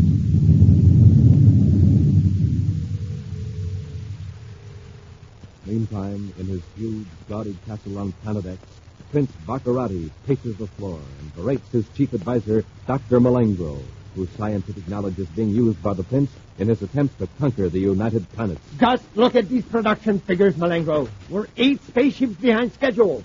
I ordered a speed up, didn't I? Yes, Your Highness. If we are going to attack the United Planets, we got to have ships. Isn't that right? Absolutely, Your Highness. Then why don't I get ships? Tell me that. First, illustrious one, there's the shortage of material. We can't make endurium for the ships unless we have Arctite. And as you know, Arctite is very difficult to obtain here. Excuses. I don't want excuses. I want results. Ships, weapons. I want to drive Commander Corry out of the universe. If I may remind you, Your Highness, the responsibility for obtaining Arctite is in the hands of Captain Decker. I'm aware of that. I sent for Decker. He should be here shortly. But I thought he was supervising operations at the Arctite mines near the Valley of Dread. I ordered him back to the castle. Yes? Oh, that's you, Decker. I eagerly await your command, noble prince. My ship factory is complaining of the shortage of Arctite. That's your responsibility, Captain Decker. Yes, Your Highness, but I'm short-handed. Short-handed? You got 130 men, all trained personnel, plus several hundred natives. Only half of them are able to work. The climate in that part of the planet is very bad, Your Highness. Most of the men are down with fever. Suppose we took some other planet studies. The natives are standing up fairly well with a little encouragement from a lash. Well, then use the lash on the others. Keep driving them. Yes, Your Highness. Oh, incidentally, I have an object here that might be of interest to you. One of the natives found it near the mining area. A piece of rock? Why would I be interested in that? Obviously, it's only a fragment of a meteor. That's what I thought at first. Till I turned it over. You'll notice that the opposite side is smooth and slightly curved. It looks like metal. Processed metal. Exactly. We've noticed a few meteors exploding high in the atmosphere recently. This one apparently was hollow. Hollow meteor? That's impossible. This is obviously part of a constructed object. A bomb, perhaps? The Space Patrol may be bombarding your planet, Your Highness. Why would they bombard that region? I tell you what it is. This is a fragment of a robot spy. Corry's sending instruments into our atmosphere inside space meteors. He's mapping the planet. Captain Decker, there must be more of these fragments out there. Possibly, but he'd be very difficult to find. Well, then send the natives out to search the entire area. Captain, I'm going back to the Arctite mines with you. Very good, sir. My atmosphere ship is ready. Malengo, you're in charge here while I'm gone. I'll keep in touch with you. Very well, Your Highness. Come on, Decker. I'll show you how to get work out of those loafers of the mine. Far out in space, an object that appears to be a meteor hurtles in free fall toward Planet X. But beneath the jagged surface of the object is a compact, specially designed spaceship. Cramped in the control compartment, Buzz and Happy watch the round planet loom ever larger.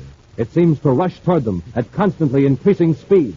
The two space patrolmen wait tensely, watching the instrument panel as the needle creeps toward a red line on the dial. A few more seconds, Happy. Yes, sir. What's that red light that just flashed? It means that the outer surface of the ship is being heated to incandescence. Oh, constriction of the air. We're in the atmosphere of Planet X. Uh-huh. By the time we've cut on our retarding rockets, we'll be making quite a flash in the sky. The acceleration will be terrific, Hap. We'll probably black out, but don't worry, the landing will be automatic. Stand by to fire rockets. Standing by, sir. 10 seconds. 9, 8, 7, 6, 5, 4, 3, ready, fire rockets. They're taking hold. Looks like they're going to make it.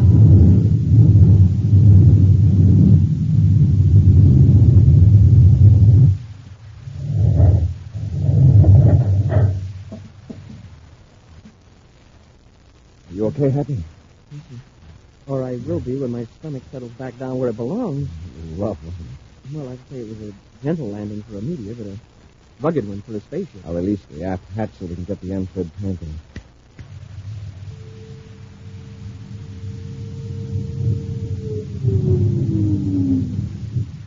All right. Let's go back aft and get into the tank.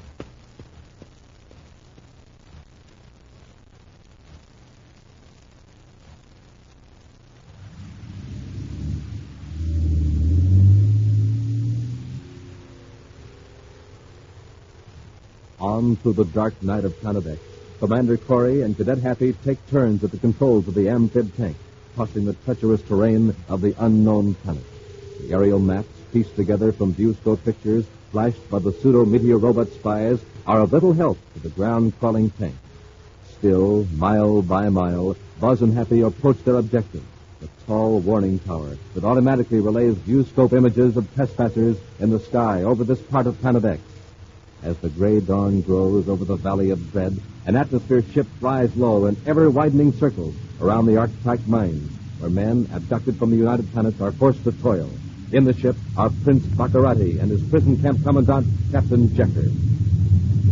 That confounded mist. I can't see a thing down there. I'll put on the infrared scanner, Your Highness.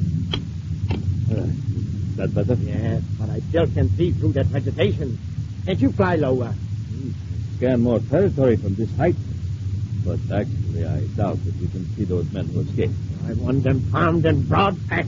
There were only 3 of them, Your Highness. They can't survive long in the Valley of Dread. That's exactly why I want them found. We need every able-bodied man we can find.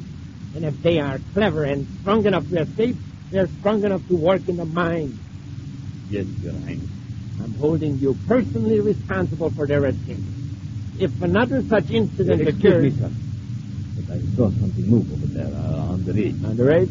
Why, that's miles from the camp. They couldn't get that far in a single night. Your Highness. A large animal looking. No, it's a vehicle, a tank. You're right. Someone has landed on the planet. I don't see how that's possible. The warning system would have detected any spaceship. You believe your own eyes, don't you? There is a tank down there, isn't there? Yes, Your Honor. It's an invader, and it must be destroyed. Captain, are there bombs aboard the ship? Yes, sir. 3 small cosmic torpedoes. Then use them. Destroy that tank.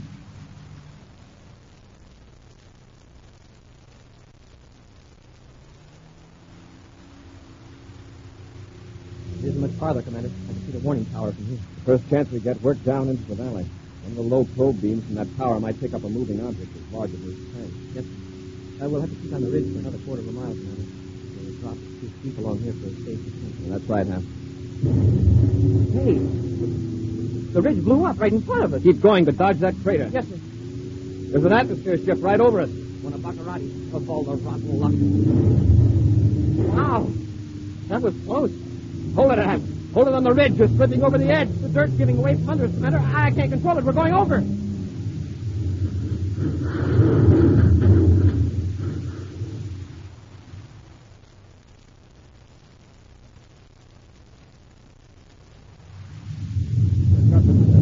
They'll never get out of that tank alive. Excellent, Captain, excellent. And if the crash doesn't finish them, we can count on some able assistance from whom, Your Highness? The creatures that inhabit the Valley of Dread.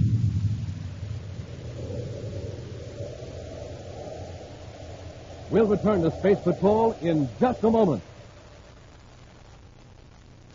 Gang, here's a report on America's ready-for-anything jet plane, the most heavily armed fighter interceptor in the U.S., the Air Force Scorpion F-89D, produced by Northrop Aircraft, Hawthorne, California. And in just one moment, you'll hear from Bob Love, test pilot on the Scorpion. Hear that? That's music to Bob Love. It's the roar of the Scorpion as he prepares to take it up. He snaps a salute from the cockpit. And now Bob is set once again to face the hazards of his tough and exacting job in the sky. The Scorpion kicks to the air like magic.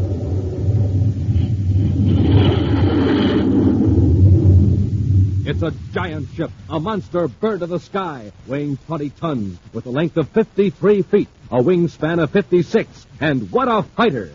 Giant pods on the wingtips carry a terrific barrage of rocket firepower. Speed of the Scorpion,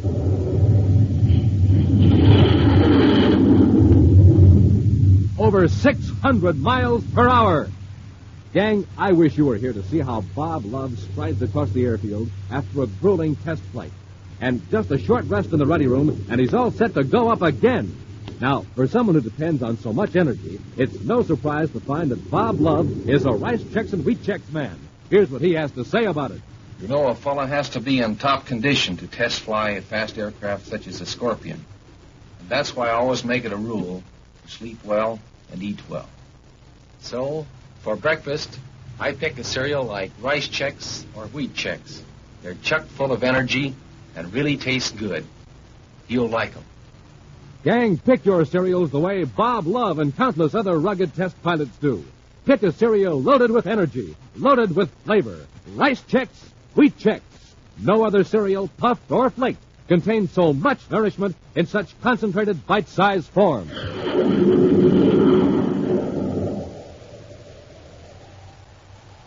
And now, back to our Space Patrol adventure, The Valley of Dread. A system of warning towers on Planet X enables Prince Bacarratti to detect the approach of spaceships.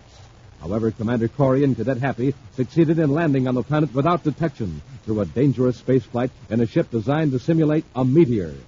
Boarding an amphib tank carried in the ship, they headed for the warning tower to destroy it. Bacarratti, in an atmosphere ship searching for escaped prisoners, saw the tank and ordered his assistant, Captain Jecker, to bomb it. A blast toppled the tank off a ridge and down a steep mountain into the Valley of Dread. Now, bruised and battered, Buzz and Happy are forcing their way out of the wrecked tank. Any bones broken, Hap? No, sir. How about you? Well, I'm able to move around. It was more than I can say for our tank. I guess we'll set our schedule back several hours, Hap. It's going to take us quite a while to reach that warning tower on foot. Well, what's the shortest way? I'm sort of turned around after that spill down the mountain. Across the valley. By the looks of it, it's going to be rough going. Yeah. Bring in a Tomo light and a miniature spaceophone. Yeah, I've got them in my belt, sir. Here's your ray gun, Commander. Yeah. Hey, how about the shock rifle? The 10 kilovolt job. It's pretty heavy for a long pipe. Oh. What were you saying, Hap? I guess the shock rifle isn't so heavy after all. Bring it. Let's get through this valley while it's still daylight, if we can. Meantime, in Captain Jecker's office at the Arctite mine, Prince Bacarratti sits at the spaceophone talking to Dr. Malengro back at Bacarratti's castle on the other side of Planet X. I don't want any guesswork, Malengro. Are you sure there was a man on duty at the view scope every second? I'm positive, Your Highness. There have been no spaceships sighted anywhere near the plant. All the warning towers are working perfectly. Then that tank Jecker and I destroyed must have come from one of the factories on the other side of the planet. Check immediately and see if a tank is missing. Yes, Your Highness. And order all the guards to watch for attempted breaks. We've lost 3 prisoners here at the mine. Most regrettable, Your Highness. Jecker just came in. I've got to talk to him. I'll contact you later, Malengro.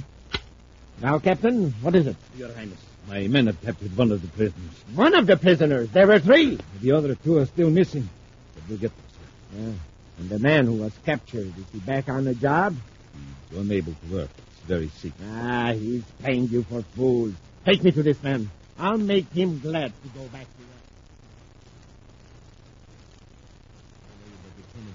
Buzz and Happy make their way across the Valley of Dread, hacking their way through tangled vines, brushing against plants whose spore pods burst, filling the air with a choking, evil-smelling dust.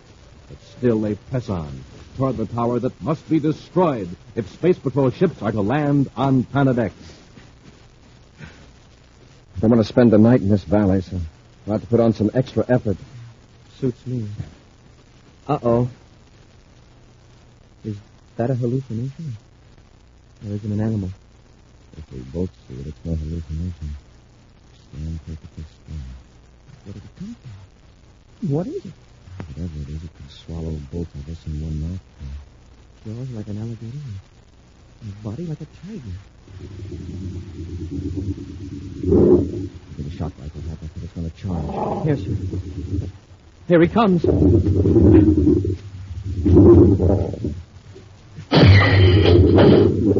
hit him, sir. Keep out of his way. I'll give another blast.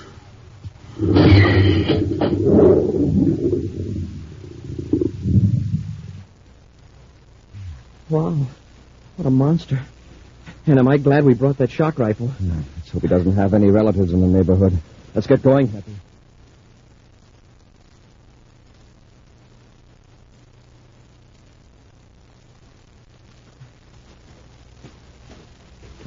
Commander. Yes, Hap. How much farther do we have to go? I think we're nearly out of the valley. I can get an occasional glimpse of the tower up on top of the peak. If we keep going, we can at least get to the base of the mountain before it really gets dark. Yeah. Now, we can make it. Hap, what's the matter? Tripped over a vine. Here, let me help you out. If I could just rest for a minute, sir. I know how you feel, Hap, but if we stop now, neither of us will have the energy to get going again. Yes, sir. Hey, something's got my foot, sir. The vines. Hey, Commander, they're drawing tight, like ropes. They're winding around me, too. I can't get them untangled. Maybe we can cut them loose. Yeah. Commander, grab my arm. The vine is winding around my arm. Hap, these vines are man-eaters. The harder I pull, the tighter they get. You've come through vines like this all afternoon and never grabbed us. It's so dark now I can't see to get you loose. Wait till I get my atomo light. Commander, they're winding around you, too. Watch out for those leaves. They've got suckers on them. We've got to work fast. Now, let's see how that vine has got you trapped. It's relaxing now, too. It's loosening its hold. I can see now. The leaves are shriveling up in the light. The light. That's what's doing it. Hey, my legs are free. These plants are active at night. The light makes them dormant. See, they're letting go of me now when I turn the light on. Smoking rockets, that's right. Use your atomo light, too, Hap. The beams will clear a path for us. Hey, it works, sir. They're drawing back and going limp. If we can keep up this pace, we'll be out of the valley in an hour. Hours later, at the Archetype Mine headquarters, Prince Bacarratti is aroused from sleep by the persistent warning signal from the spaceophone receiver. Stumbling to the transmitter, he irritably turns it on, scowling at the still sleeping Captain Jecker. This is Dr. Malenko. Yes, Malenko, I know. What is it? The warning tower near the mine, it's dead. Dead? What do you mean, dead? Something must have gone wrong. It's not sending out any signals. No, all clear, nothing. What? How about the other tower? Everything's all right with the towers on this side of the planet? All right, Malenko. I'll send a crew over to check the trouble. The escaped prisoners. I beg your pardon, Your Highness? Those men that got away, they made it to the tower. And there's a spaceophone there. But, Your Highness, it's not powerful enough to reach any of the United Planets. I know that, but perhaps they don't know it. They'll keep sending messages. Jecker and I can sneak up on them and grab them before they know what's happening. Jecker, wake up. Get to your ship. We're blasting off for the warning tower. I found your escaped prisoner. And at the base of the tall warning tower, Buzz and Happy look down at the morning mists that swirl across the Valley of Dread. Occasionally, they glance up at the sky, peering expectantly for the Space Patrol ships they hope will soon be landing on Planet X. Shouldn't they be here by now, sir? Very soon, Happy, if they heard our signal. Maybe we ought to send it again, just in case. No. By now, Bacarratti must know that the tower's out of commission. He probably figures it's a mechanical failure. If he hears any strange signal, he'll know he can expect an attack. Yeah, that's right. And our code signal was so brief that Prince's men couldn't have heard it unless they were waiting for it. Yes, remember, our men were waiting for it. Weak as it was strong enough to reach the construction ship and the patrol squadron. Yeah. Commander, I hear a spaceship. They're coming. It's not a spaceship, Happy. It's an atmosphere ship. It's coming toward the tower, not the mining camp. Hey, that's right. Probably a repair crew sent by Bacarratti. Keep back out of sight.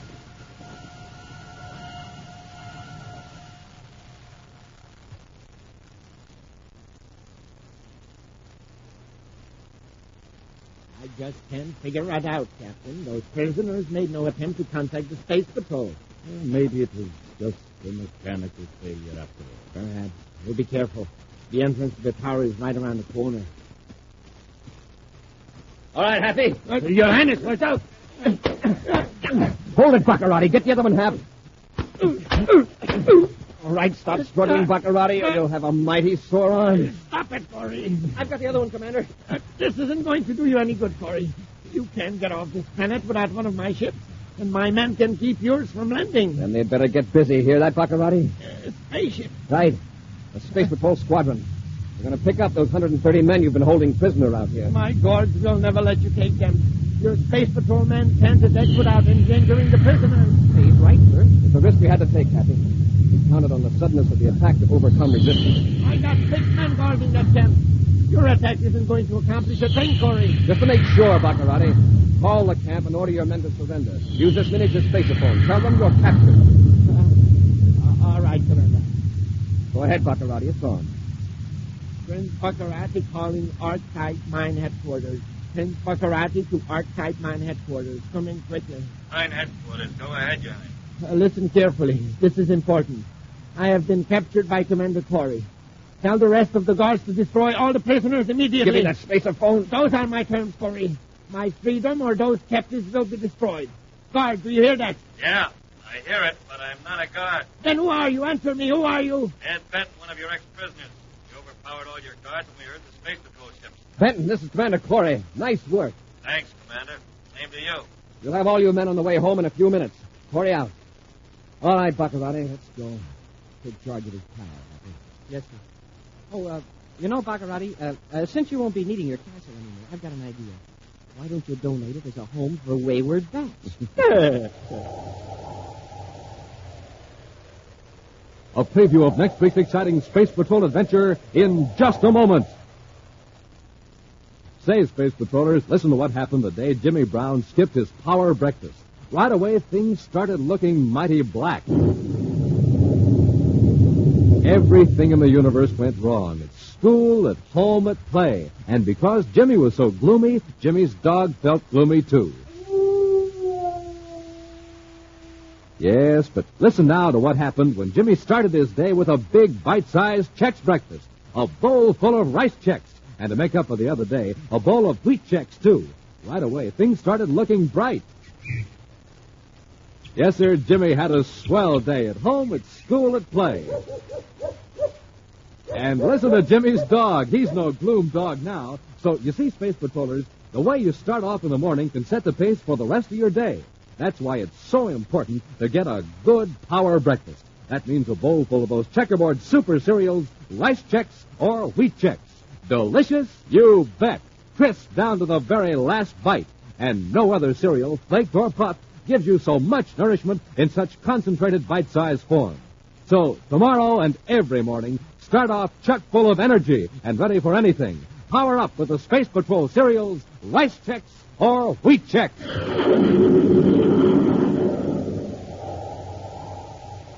And now, a preview of next week's exciting Space Patrol adventure. Buzz and Happy are bound securely in a robot ship headed toward Terra and controlled by Prince Bacarratti from his castle on Planet X. I can't move, sir. Even without that paralyzer ray, the straps would hold it. Keep struggling, Happy. Pluto Defense Squadron 12, Space Patrol to Private Cruiser NPC 307, Neptune Registry, acknowledge. That's us. He's calling this ship? We have information that Prince Bacarratti is aboard. Surrender immediately. I can only get loose to reach that spaceable. Major Ryan to Bacarratti. Acknowledge or we'll fire. If we can only let him know that we're aboard. Keep fighting, Hap. Hey, they're firing at us. Be sure to join us next week for the thrilling story, Escape from Planet X, when wheat Chex, rice Chex, and good hot Ralston again present Space Patrol. Space Patrol, created by Mike Moser, starring Ed Kemmer as Commander Corry and Lyn Osborn as Cadet Happy, was written by Lou Houston, produced and directed by Larry Robertson, executive producer Mike Devery. Other players were Ken Mayer, Bela Kovach, and Norman Jolly. Dick Tufeld speaking. Now, don't forget to tune in next Saturday and every Saturday when wheat Chex, rice Chex, and good hot Ralston again present Space Patrol! And be sure to see another exciting Space Patrol story on your local ABC television station. Consult your local paper for time and channel. This program is broadcast to our armed forces overseas through the worldwide facilities of the Armed Forces Radio Service. Space Patrol came to you transcribed from Hollywood. This is ABC Radio Network.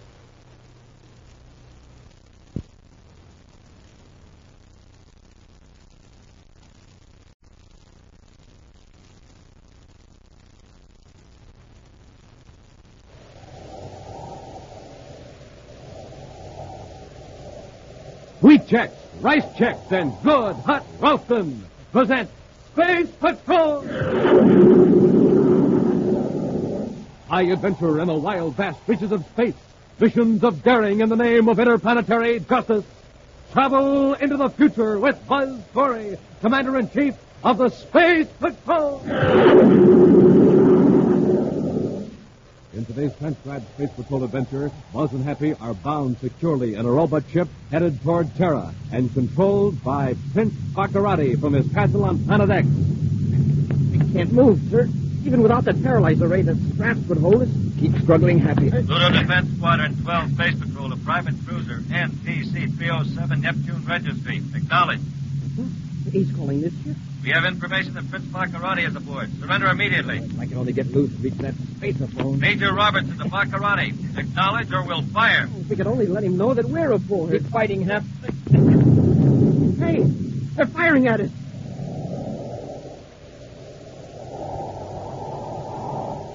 We'll return in just a moment with today's exciting Space Patrol adventure, Escape from Planet X.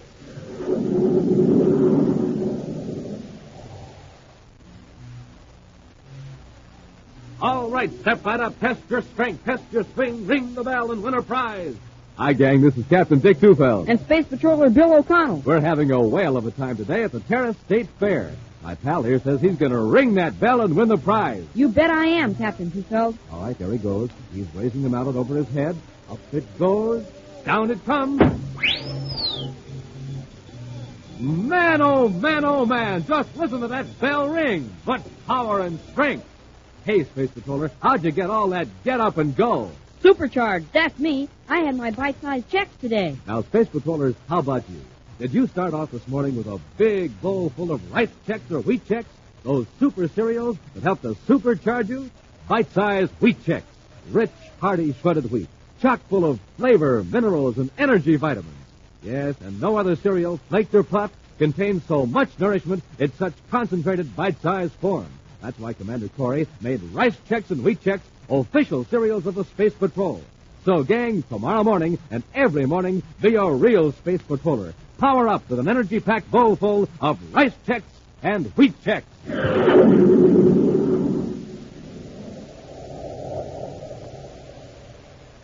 And now, today's Space Patrol adventure, Escape from Planet X.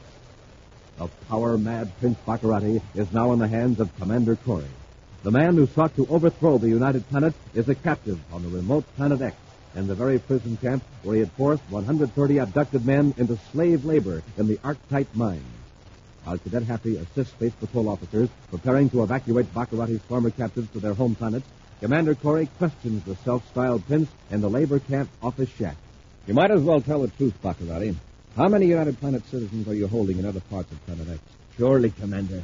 You know how many men and women are missing from the solar system? Yes, but I want to know how many are on this planet right now.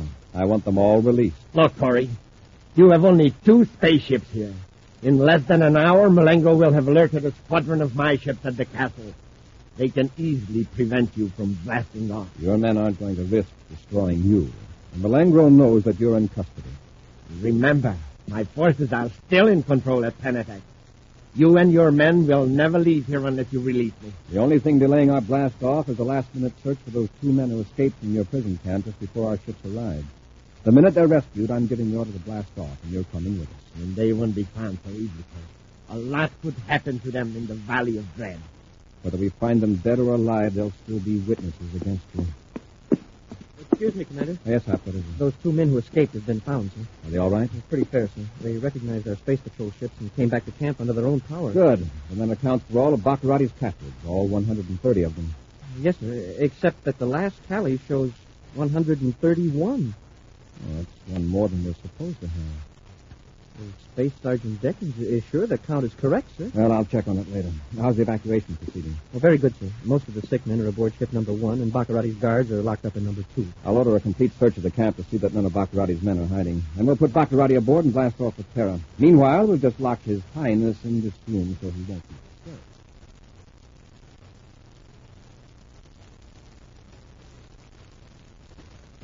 Both ships are loaded, Commander. Oh, fine, Happy. We can blast off as soon as we put Bacarratti aboard. I'll sure be glad to get off this planet. It's ugly enough ordinarily, but look at those clouds. Storm is moving in from the east. Well, we'll be gone in 5 minutes. When we get Bacarratti on Terra, we can give him a brainograph test. We might find a weak point in his defenses at the castle. And at the same time, how many prisoners he has in Planet X. Well, a couple of the older men don't agree with that last tally, sir. They said they privately kept tab on their fellow prisoners, and, there were just 130. Sergeant Deckins is very reliable. If he counted 131, there must be 100. Happy, come on, hurry. Oh, what is it, sir? Get to the office building quickly. It just occurred to me where that extra man came from. Commander, look. I was afraid of that. The door's been forced open. The rocket Bacarratti's gone. Now, how did he get out of that room? Look at the lock. It was smashed from this side. Yeah, but who That could have... extra man. One of Bacarratti's guards managed to slip in with the evacuees. He must be somewhere in the camp. If we hurry, we can catch him. Into the yard, quickly. There's Bacarratti's atmosphere ship. Maybe they headed for that. I don't think so. He knows it's the first place we'd look. We'll never be able to blast off with our ships here. Then they must be outside the camp, heading toward the mountains. With a dozen men from our ships, we could overtake them. Now, the important thing right now is to get these ships off Planet X before Bacarratti's outlaws show up. I hate to let him go when we finally had our hands on him. I know how you feel, Happy, but the ships are in real danger now. Chances are Bacarratti had the foresight to grab a miniature spacer plane when he got loose. He can tip off Malengro that he's no longer a prisoner. Yeah, and the whole squadron can tear after our ships without worrying about hurting Bacarratti. I'm giving the order for our ship to blast off immediately. You and I'll stay here in Planet X and search for Bacarratti. A few moments later, two men scrambled through the thick brush on the steep side of the mountain near the prison camp. One of the men is in the ragged, faded red uniform of the prison workers. The other is Prince Bacarratti, his gaudy tunic torn by the brambles. All right, Orca. Let's stop. Suits me. I'm winded. We'll rest a minute while I contact Malengro. Then we'll move on. Hand me that miniature space affair. Yes, Your Highness. Oh, by the way, that was very clever of you, Orca, mingling with the prisoners in the hospital set. You will be rewarded when we return to the castle. Thank you, Your Highness. What's that?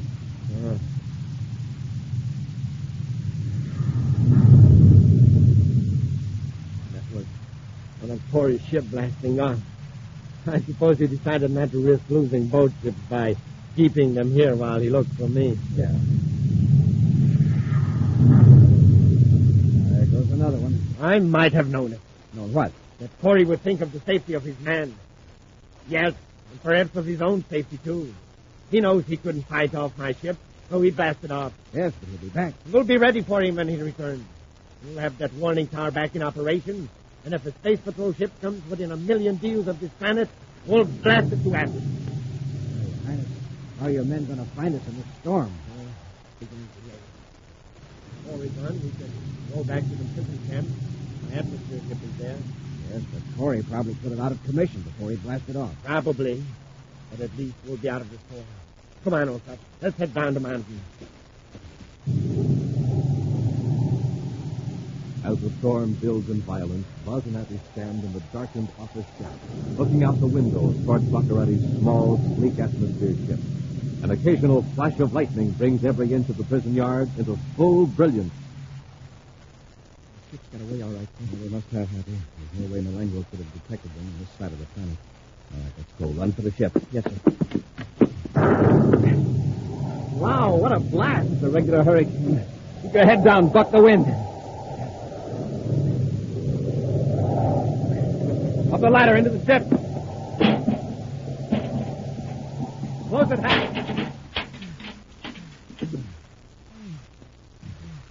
There's a light switch. Oh, I got it. Anyway, for a minute there, I thought the wind was going to blow me clear out of the stockade. Planet X. Even the weather's terrible. Yeah, it's a break for us. We can circle over this whole area without being seen or heard. And when Bacarratti signals to his ship, we'll know where he is. Well, can we fight off a whole fleet of Bacarratti ships in this little atmosphere job? We won't have to, Hack. Chances are only one of the ships will land to pick up Bacarratti. They won't be expecting any company. Yeah, and the fact that this is Bacarratti's own ship is going to throw them off guard when they do see us. We're going to have to work fast and hope that our luck goes out. All right, Hack, let's get this ship airborne. Yes, sir. Stay right where you are, gentlemen. I got a flux gun on you. Get your hands up, Corry. Orca, take their weapons. Yes, Your Highness. Well, Bacarratti and the missing guard. Get the guard, Hap. Corry! I warned you. I got Corry, Orca. Break away from the cadets. Sure.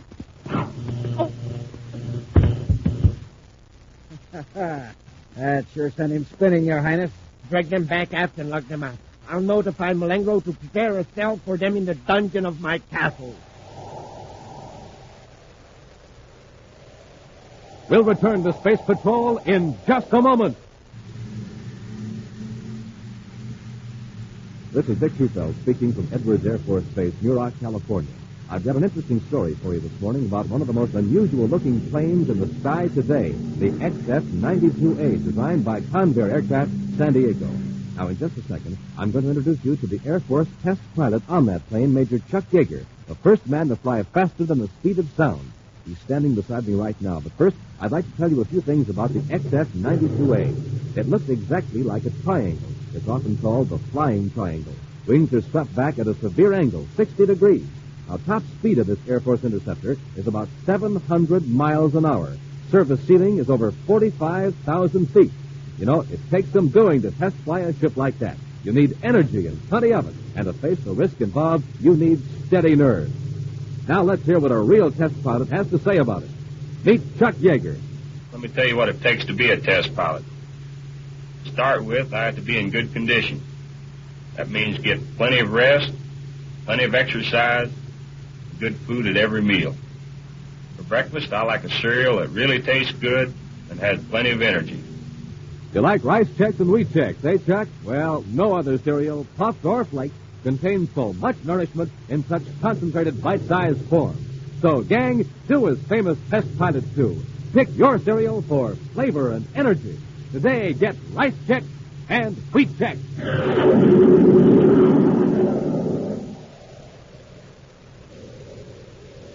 And now back to Escape from Planet X. Believing that Prince Bacarratti was hiding in the mountains near his slave labor camp, Commander Corry and Cadet Happy boarded Bacarratti's atmosphere ship. Buzz had counted on the violent storm raging in this part of Planet X to conceal the ship and enable them to recapture the crafty prince. But Bacarratti and his guard had returned to the camp, thinking Buzz had left with the evacuees and the space patrol ships. Just as Buzz and Happy were about to blast off, Bacarratti and his guard stepped out and overpowered the two space patrolmen with a flux gun.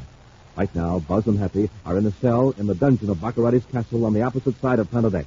The prince punched them through the bars. Ah, the great Commander Corry. Oh, I hate to tear myself away. Don't let us detain you, Bacarratti. Oh, you're very kind. Perhaps you'd like to know where I am going. I am going to Terra. I'll go in ordinary clothes as a businessman from Neptune. I'll arrive in a private cruiser with a Neptune registry.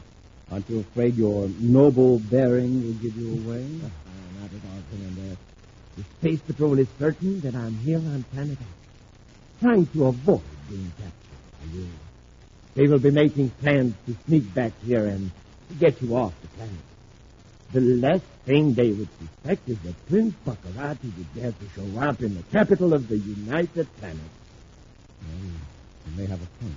Yes, and I have agents on Terra and on the other planet. All the time they're working on my plans to overthrow the government, preparing the way for my return to the solar system as a supreme ruler. Oh? You didn't know that, did you, about my agent? I suspected it. I think this is the time to confer with them and to make arrangements for certain materials and supplies to be brought here to Planet X. Oh. I see that you figure out the capture district. What makes you so sure you won't? Because you are here in my castle as a hostage. In case I am caught, your safety will be the terms of my release. Well, goodbye, Commander.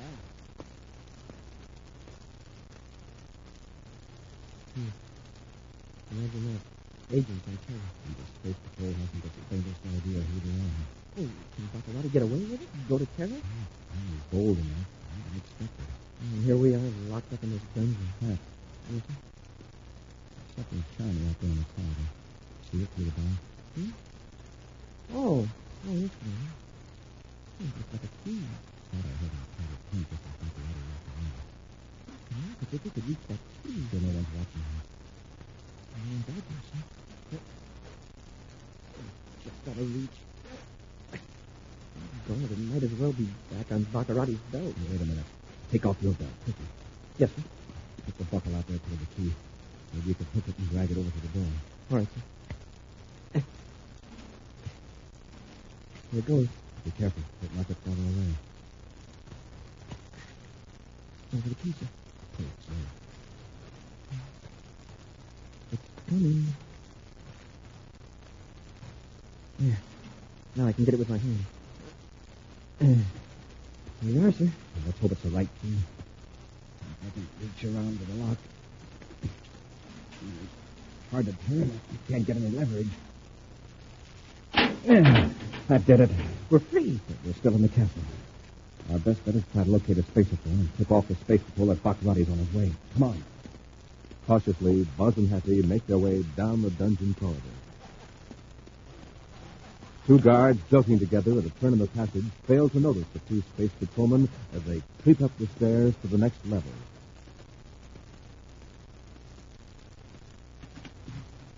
Carefully, Buzz tries door after door. Then, finally, he finds what he's searching for, a storeroom full of electronics equipment. Swiftly, with Happy's aid, the commander adjusts the dials of a spaceophone to the secret Space Patrol frequency, and turns on the transmitter. If this set reaches as far as the space station outside the Pluto orbit, we're in luck. Emergency. Commander Corry on Planet X, calling all Space Patrol units. Corry to all Space Patrol units. Emergency. Space Station 3, Pluto orbit, Commander Corry. Your signal's very weak, Commander. Now listen carefully. I can't repeat this message. Prince Bacarratti is preparing to fly to Terra in a private space cruiser of Neptune Registry. He will pose as a legitimate businessman. Alert all units to intercept him outside the perimeter of his Planet X defenses. Take him alive if possible. Hurry up. We shouldn't have any trouble picking up Bacarratti. No, there won't be any other ships coming from the direction of Planet X. Now, half our next problem is to get back to our cell without being seen. Back to the cell? Yes. Bacarratti mustn't know that we've had a chance to tip off the space patrol. Easy now, you're going to follow. Carefully retrace their steps, and at last reach the dungeon level under the castle. A moment later, they're in the cell with the door locked. We'll hide the key somewhere in the cell, Happy, in case we need to use it again. Yes, sir. I made it just in time. Somebody came. We're looking for his car.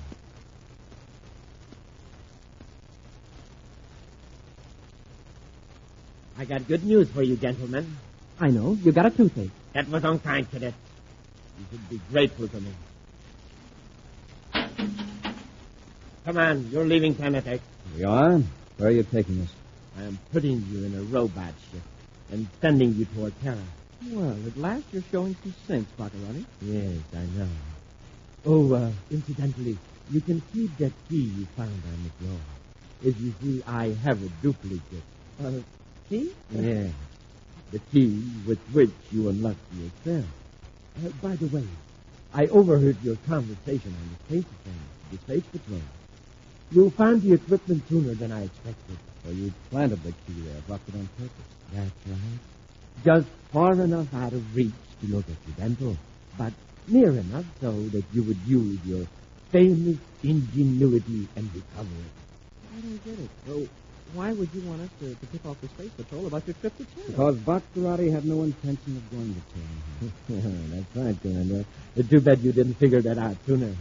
When the Space Patrol challenges a certain private cruiser with Neptune Registry and receives no answer, they will start firing on it. You will be helpless, unable to call up your men. And in their eagerness to get Prince Bacarratti, the Space Patrol will destroy their own Commander-in-Chief.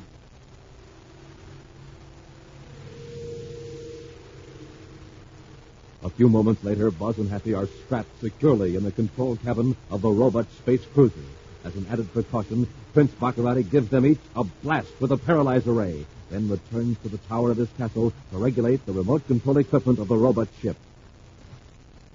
Can you talk? I can't move. Even without that paralyzer ray, these straps will hold us. I'm sure isn't taking any chances. Here we go. Blasting the ship off by remote control from the castle.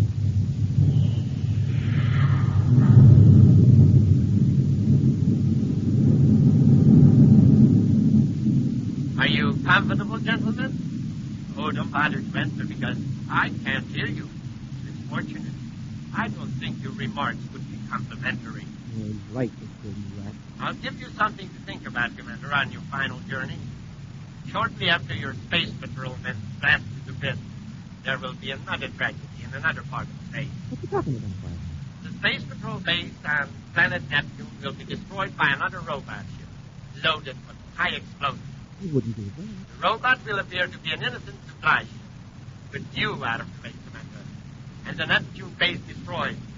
I'll have taken the first major step in my plan to rule the solar system. Goodbye, Commander. On we are. Commander, you can't be serious. I'm afraid he is. Yeah, but what good would it do him to wipe out the Neptune base? Bacarratti's no ordinary criminal, Hap. Remember, Neptune is Bacarratti's home planet, the one his family ruled for centuries. Yeah, till the people booted them out and joined the United Planet. In Bacarratti's warped mind, Neptune is his personal property. Destroying our space patrol installation there would delight his ego. Yeah, but it would make everybody in the United Planet so mad they'd insist on wiping out Bacarratti's Planet X. With his defenses, that's impossible at present. You have the people of 10 planets full of helpless fear and panic. That's Bacarratti's greatest weapon. Fear would force millions of people to surrender to save their lives and their homes. There's nothing we can do about it. Can't even move.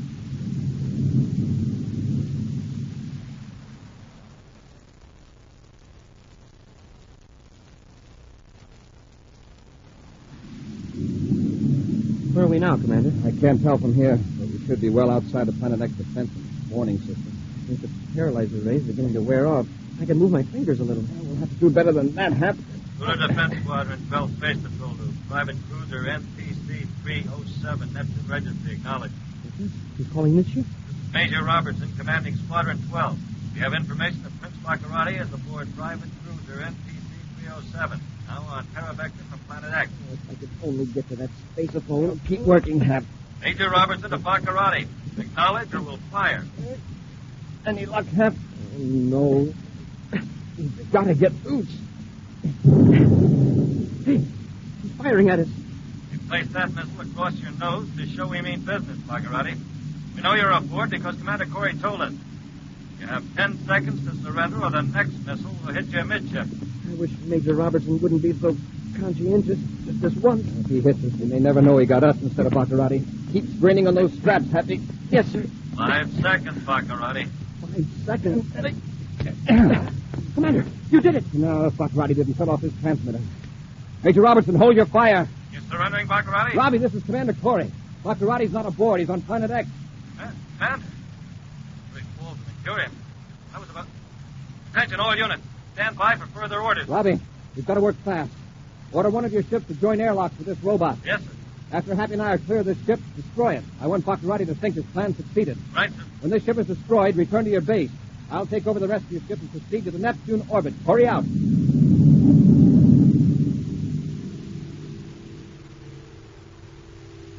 Meantime, back in the tower of his castle on Planet X, Prince Bacarratti turns to the guard, Orcut, and smirks with satisfaction. Did you see that, Orcut? Did you see what happened to those instruments? I don't know much about this kind of thing, Your Highness. There's remote controls and viewscope screen. The instruments rattled and returned to zero. That means the robot ship is destroyed. And with it, Commander Corry. And the Space Patrol got it. Yes, just as I planned. Now, what's this other thing? This controls the other robot. The one you're going to blow up the Neptune base with. Exactly. Watch the tiny dot on the screen. That's the ship approaching Neptune. In a few minutes, the Neptune base will be right.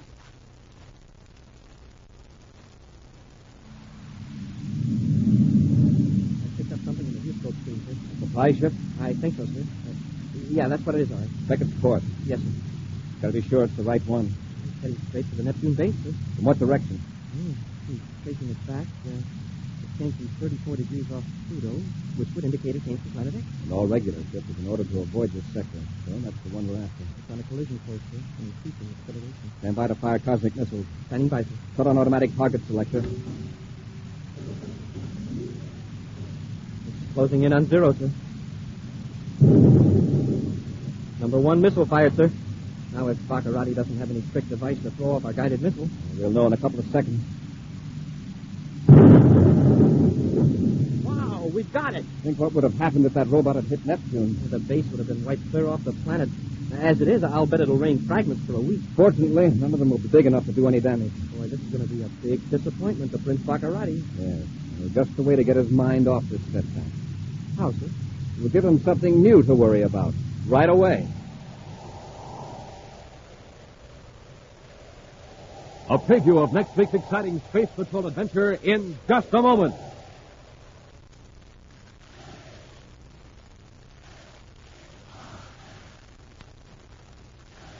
Hi, Space Patrollers, it's football time on the planet Terra. The Terra High Terrors versus the Jumpin' Jupiters. And today the Terrors are really running up the yardage. There they go, over the goal line again. Another touchdown for the Terrors. Yes, sir, they're supercharged all the way. They had their bite-sized checks today. Now, gang, how about you? If you want to be able to block and tackle and kick like a football hero, you have to get on the ball and stay on the ball every day.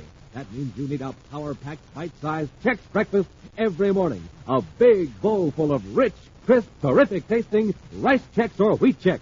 Those super cereals that help to supercharge you.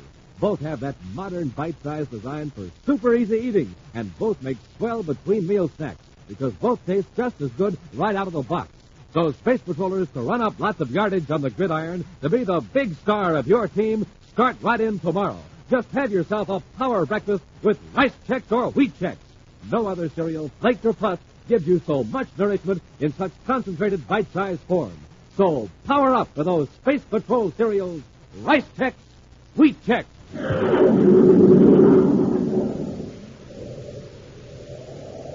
And now, a preview of next week's exciting Space Patrol adventure. Buzz and Happy are at the Saturn City spaceport, following a man they believe to be a cousin of Prince Bacarratti. Vincent, all right, sir. From the back, he looks just like Bacarratti. Keep in the shadow of this freight loading platform, Happy. Come on, let's close in. Just a minute, Benson. Yes? Step over here into the light. Anything to oblige, Corry. Commander, it's Prince Bacarratti. Get him, Happy. All right, Malengo, use your ray gun. Look out, Hap! Look out, Commander! That does it, Malengo. Get them aboard the ship, and we'll give them a one-way trip to Planet X. Be sure to join us next week for the thrilling story, The Spies from Planet X, when Wheat Chex, Rice Chex, and Good Hot Roastin' again present Space Patrol! Space Patrol, created by Mike Moser, starring Ed Kemmer as Commander Corry and Lyn Osborn as Cadet Happy, was written by Lou Houston, produced and directed by Larry Robertson, executive producer Mike Devery. Other players were Bela Kovach, Norman Jolly, Ken Mayer, and Stephen Robertson. Dick Tufeld speaking. Now, don't forget to tune in next Saturday and every Saturday when Wheat Chex, Rice Chex, and Good Hot Roastin' again present Space Patrol! And be sure to see another exciting Space Patrol program on your local ABC television station. Consult your local paper for time and channel. This program is broadcast to our armed forces overseas through the worldwide facilities of the Armed Forces Radio Service. Space Patrol came to you transcribed from Hollywood. This is ABC Radio Network.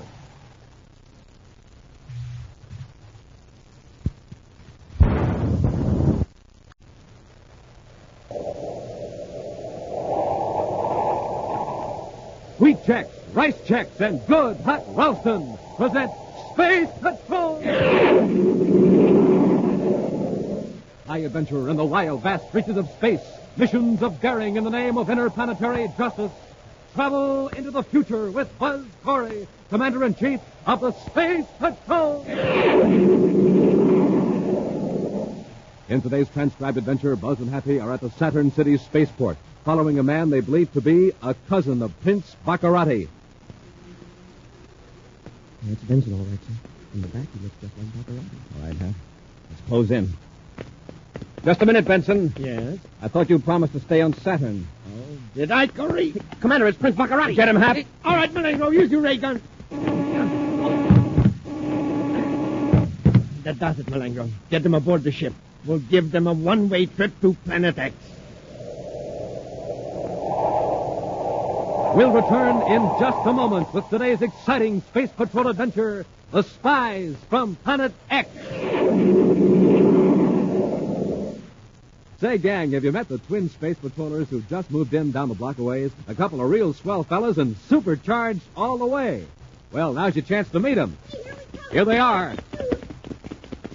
Hi, Captain Tufeld. I'm Space Patroller Tommy Smith. And I'm Space Patroller Danny Smith. Man, oh man, am I seeing double? You look alike and you talk alike. And we eat alike. We had our bite-sized checks today. How about you? Did I have my bite-sized checks today? Did I have a big bowl full of rice checks or wheat checks? The best-tasting cereals from here to the outer orbit of Pluto? Well, you bet I did. I'm supercharged just like both of you. Now, Space Patroller, did you power up with that bite-sized Chex nourishment this morning?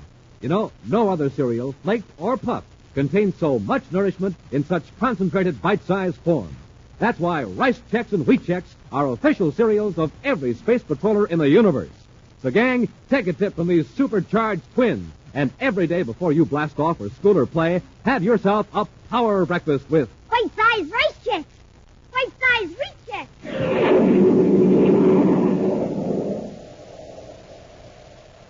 And now, today's Space Patrol adventure, The Spies from Planet X. In recent weeks, Buzz has successfully thwarted attempts by Prince Bacarratti to sabotage United Planet's defenses. Space Patrol intelligence has been convinced that Prince Bacarratti, former ruler of Neptune, was holed up in his fabulous castle on the remote Planet X, recouping his strength. But a Space Patrol agent has reportedly seen Bacarratti in Saturn City. In response to this report, Commander Corry and Cadet Happy are speeding toward the planet Saturn. Commander, if that really is Bacarratti, he sure got a lot of nerve. All we know is that this man reported to be Bacarratti has been dealing with the Zakra Importing Company at Saturn City. Zakra Importing? It's a small outfit, practically a one-man operation. It's run by Emil Zakra. Seems to specialize in knickknacks and curios from the different planets. Well, do you think knickknacks would make Bacarratti come all the way from Planet X and risk getting caught? I can tell you more about that, Happy, when we talk to Mr. Zakra.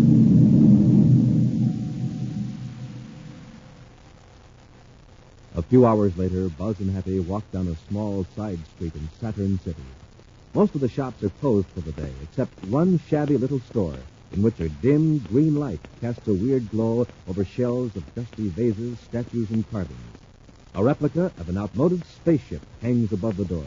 On it, in luminous letters, are the words, Zakra Importing Company. Here we are, Happy.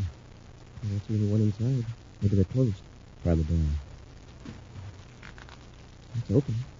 Somebody must be here. Let's go in.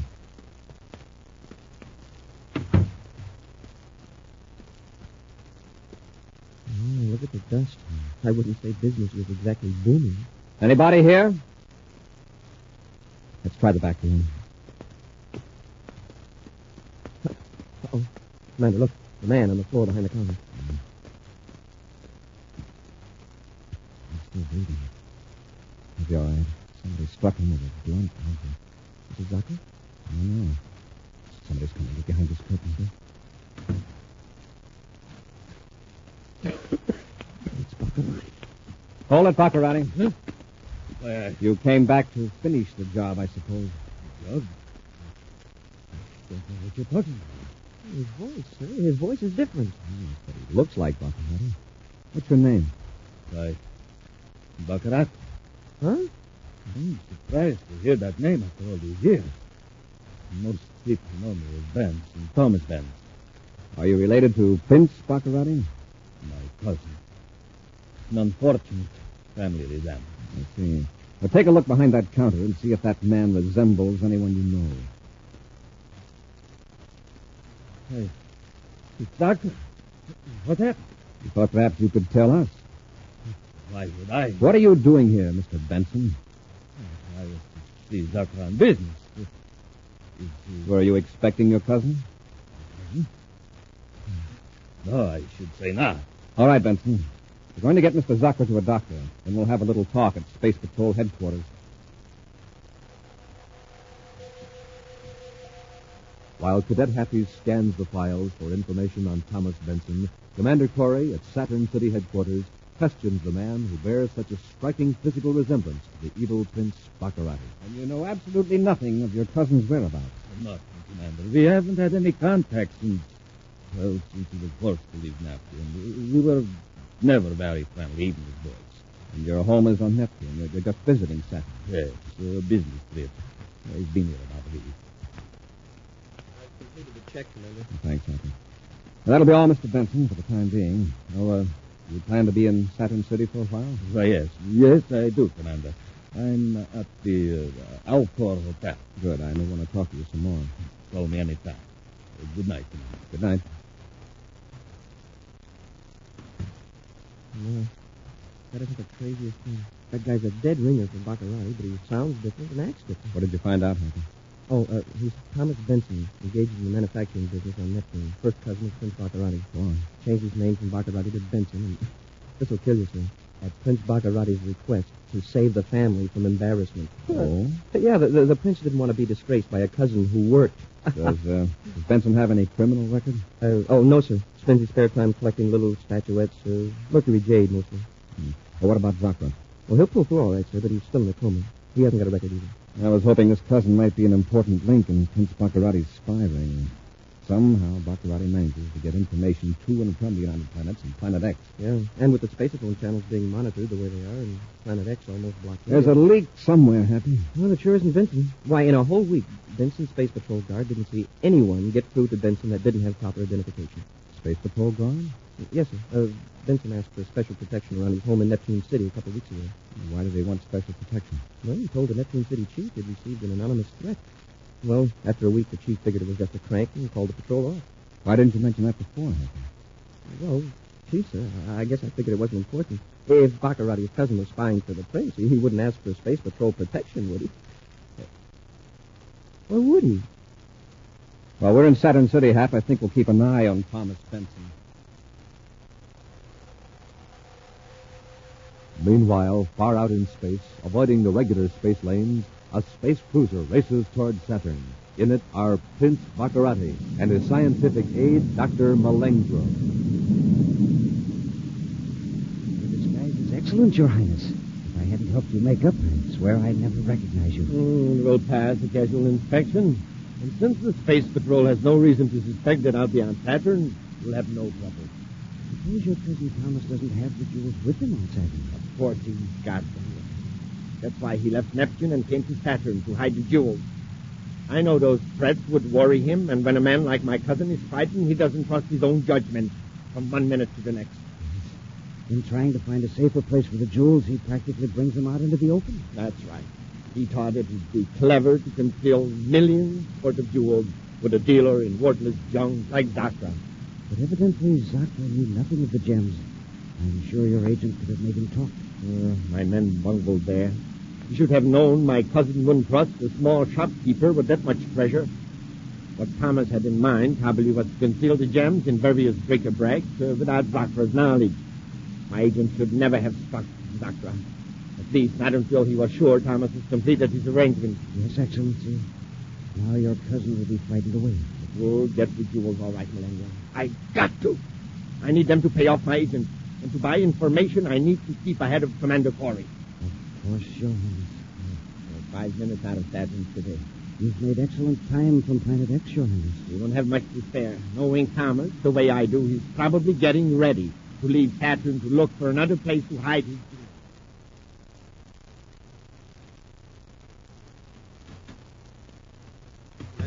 Yes, Happy? I just picked up some information about Thomas Benson. He's booked passage on the Space Queen for Neptune for the night. He told me he was staying here on Saturn for a while. Well, let's get out to the spaceport and find out why Thomas Benson is suddenly anxious to return.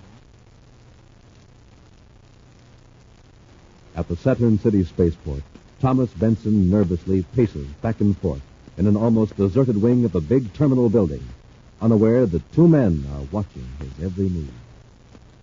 Attention, please. The Space Queen will blast off for Neptune in 20 minutes. Gate 9 is now open. Passengers are requested to board the ship immediately. Just a moment, Thomas. What's your hurry? Well, I don't believe I know you. If you don't mind, I've got to get aboard. Don't you recognize your own cousin? You? That's right. Your royal relation, Prince Bacarratti. Now, if you'll be good enough to hand over those jewels. Jewels? I haven't any jewels. Now, come, Thomas. At my father's death, you received quite a fortune in precious gems, and I want them. But they're mine. He willed them to me. He willed them to Bacarratti. You have renounced our noble name. You're no Bacarratti. You're just plain Thomas Benson. Now I need those jewels to restore the name Bacarratti to its former luster in the solar system. You're mad. All geniuses are considered mad by the ordinary. And the stupid. I can put those gems to good use, Thomas. Now, hand them over. I don't think I'd be carrying them with me. Perhaps not. And you're anxious to get back to Neptune. Therefore, the jewels are still there. Very well. I'll take you to Neptune in my ship. Oh, you can't. You're wanted by the Space Patrol if they catch you. They won't catch me. You didn't recognize me, my own cousin. And Commander Corry walked within 20 feet of me while he was following you. Corry is here at the terminal? Yes. Good. You can't possibly take me away with Corry here. Oh, and he knows who you are. He doesn't think you're Prince Bacarratti. He knows who I am. And if you try to force me... I have an idea. Get into this vacant room over there. We'll change clothes. And I'll remove this disguise. Hurry up, or will I have to use this? Attention, please. Gate 9 will close in 1 minute. Passengers bound for Neptune on the Space Queen must board the ship immediately. What happened to Benson, sir? Did he told? He may have. If he leaves the terminal, he'll be followed. Commander, going through that other gate. Is that Benson? Right. That gate leads to the private cruiser blast-off ramps. Oh, that Benson's pulling a fast one, huh? Come on, Hap, let's follow him.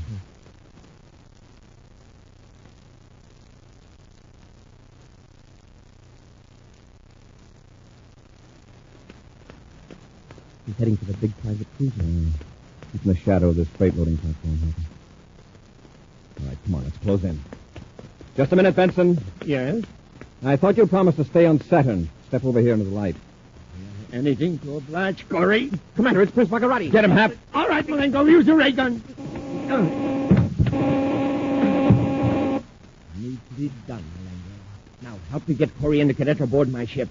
After we get the jewels, we'll give the commander a one-way trip to Planet X.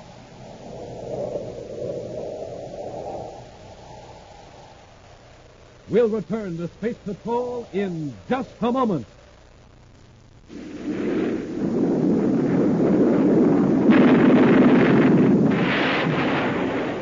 That was an F-86 Sabre jet fighter in actual combat in Korea. I'm George Welch, Chief Test Pilot of the Sabre jet at North American Aviation in Los Angeles. The Sabre is 37 feet long, weight 8 tons. The wings are swept back at a 35-degree angle, and their span is 37 feet. Top speed of the Sabre jet is more than 650 miles an hour. I was lucky enough to make the first flight in the F-86 Sabre jet. The first time up, for the 50th, every flight is important. That's why I have to keep in top shape. I like to eat good food with lots of energy in it. Rice Chex and Wheat Chex meet that test, and they taste exactly right. I think you'll like them, too. No other cereal, puffed or flaked, contains so much nourishment in such concentrated bite-sized form. Rice Chex, Wheat Chex.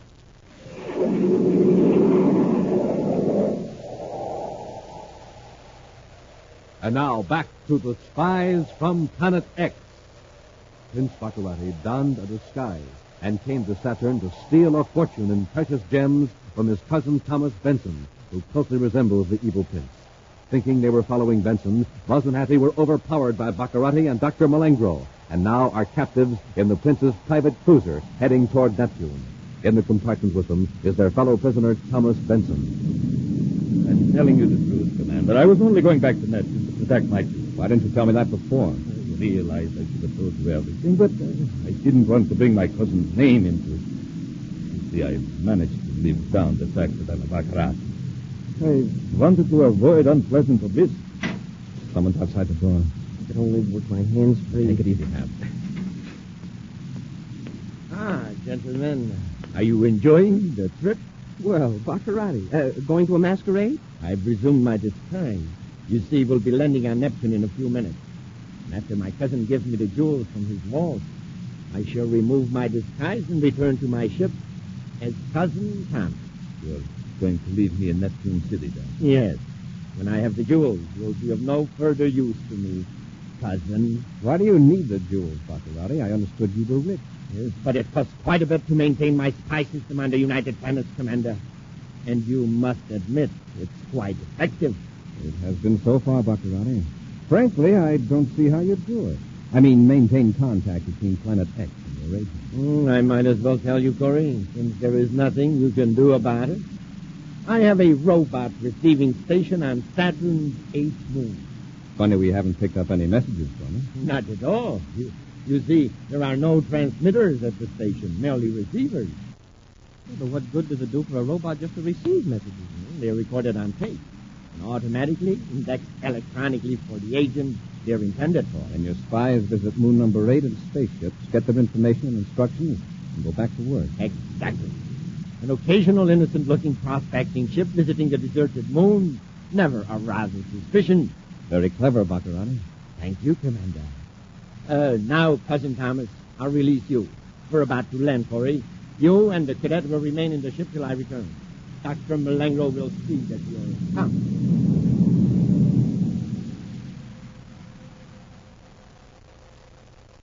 A few moments later, two men of almost identical size and build get out of a surface car in front of a handsome dwelling in Neptune City.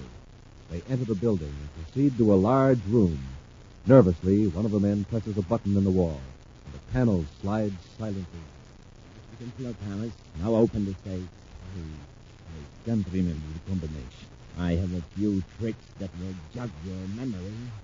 Very sensitive electronic combination lock. I'm so nervous. I don't think I can do Just try it and quit stalling. Open it.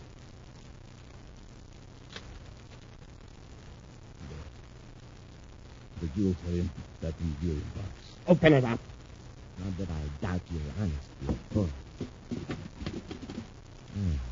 Are you sure this is all of them? Yes. All right. I'll be running along now, Thomas. First, I'll take the precaution of using this ray gun on you. After all, I couldn't have you spreading an alarm till I'm safely on my way back to Planet X.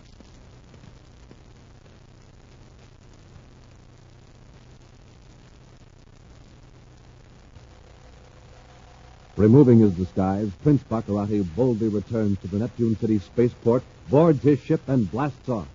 Now, an hour later, with Dr. Malengro at the controls and the ship headed toward Planet X, the Prince taunts his prisoner, Commander Corry. You see, Commander, everything is working fine. Here are the jewels. What did you do with your cousin, Bacarratti? Oh, he'll be all right in a few hours. You know, for years I hated the idea that Thomas looked like me. It offended my sense of individuality. Now I'm glad of it. Oh, the approach warning. Something's wrong. Space Patrol ship approaching at 2 o'clock, Your Highness. What are your orders? Space Patrol ship? Confounded. Thomas couldn't have put an alarm in this quickly. Hurry, come out front with me. Get moving.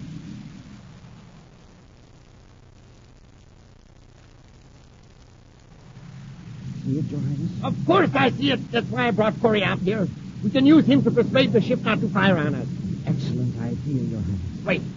That's a robot scout ship. That's right, Bacarratti. It's sending out electronic information on your position and vector. I'll fix that, Malengro. Use the proton gun. At once, Excellency. Hurry up. That's it before it can relay our vector. Stand right where you are, Corry. I got it, Your Highness. Lone through fit. Good work, Malengro. It certainly is. Now there won't be any doubt that patrol ships will come after you. What do you mean? When that robot ship stops sending a space phone signal, a squadron will immediately come here to investigate. Malengro, change our vector. Where to, Your Highness? Any place but toward Planet X. I know. Head for Saturn moon number 8. I can hide out there till we learn it's safe to return to Planet X. Come on, Corry, back to your compartment.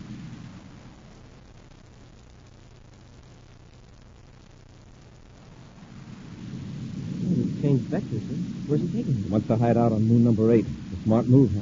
Yeah. Commander, what's that in your hand? It's the jewel box. I managed to pick it up while Bacarratti was excited over the space patrol ship. That's swell. So that, what good are they going to do us? I don't know. Except it'll worry Bacarratti when he misses him. Hap, stand up. Yes, sir. There's a locker under that seat. See if we can get it open. There's only some weapons in here. Just some spacesuits and a few tools. How many spacesuits? 3. And here's an accommodation port. Hey, we could cut our way out of the compartment and rush Bacarratti and Malengro. And they're armed. If we failed, it would be our last chance. With these spacesuits, maybe we could get out of the ship. I know, through the cargo loading tube. Happy, get those suits out. I'll go to work in the door with the atomo torch. And take the spacephone out of the third suit.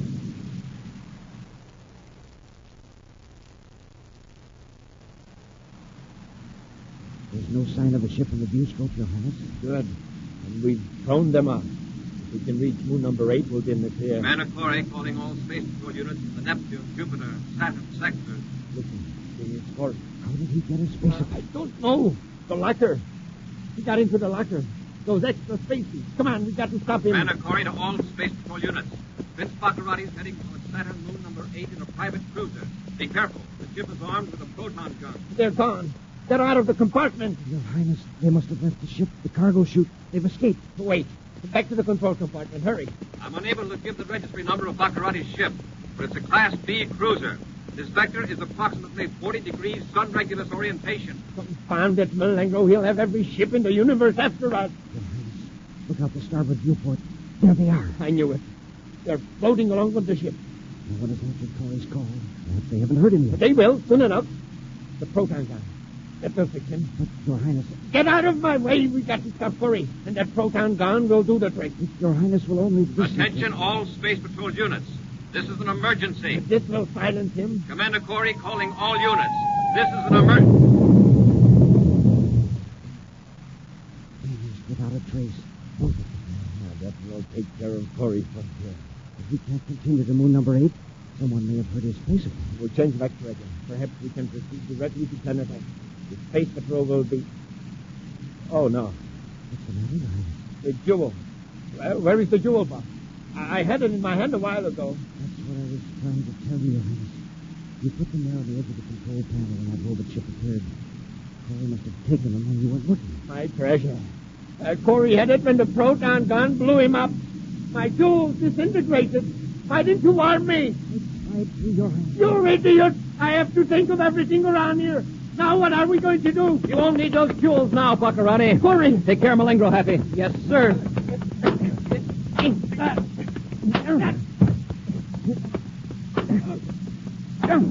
All right, Bacarratti. Are you going to be sensible, or shall I fix it so nobody will mistake you for your cousin? You will, Corey. I've had enough. You can cover it, Happy. Yes. I said you were in those spacesuits. Sure you did. I didn't want you searching the ship for the space phone I was really using, so I used 2 suits as decoys. We're heading for moon number 8. You're going to show me that robot receiving station, Bacarratti.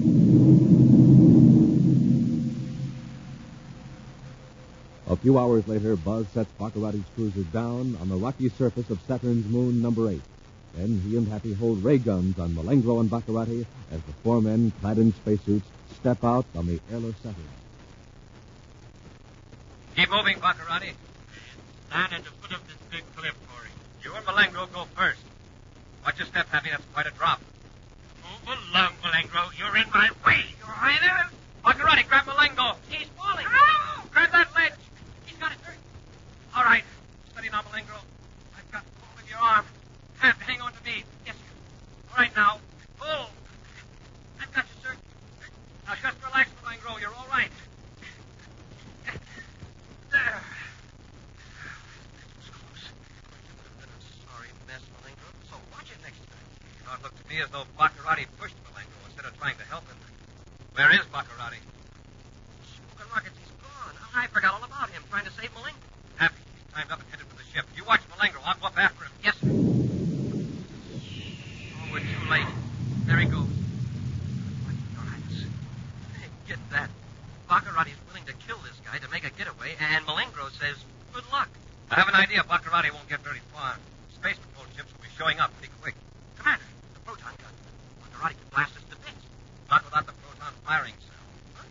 I removed it from the gun right after the fight. I took that along with the jewels. Oh, boy, that sure saved our lives. Come on. Let's get down to the receiving station. With that information, we can round up Bacarratti's spies in a few hours. An action preview of next week's exciting adventure in just a moment. Hi, Space Patrollers. It's the day of the big parade on Terra, and just about every Space Patroller and his little brother have turned out to watch the fun. Man, it sure is a swell parade. Hey, wait a minute. What's that coming down the street now? Why, it's the Space Patrollers Drum and Bugle Corps number 5, all the way from Venus City, Venus.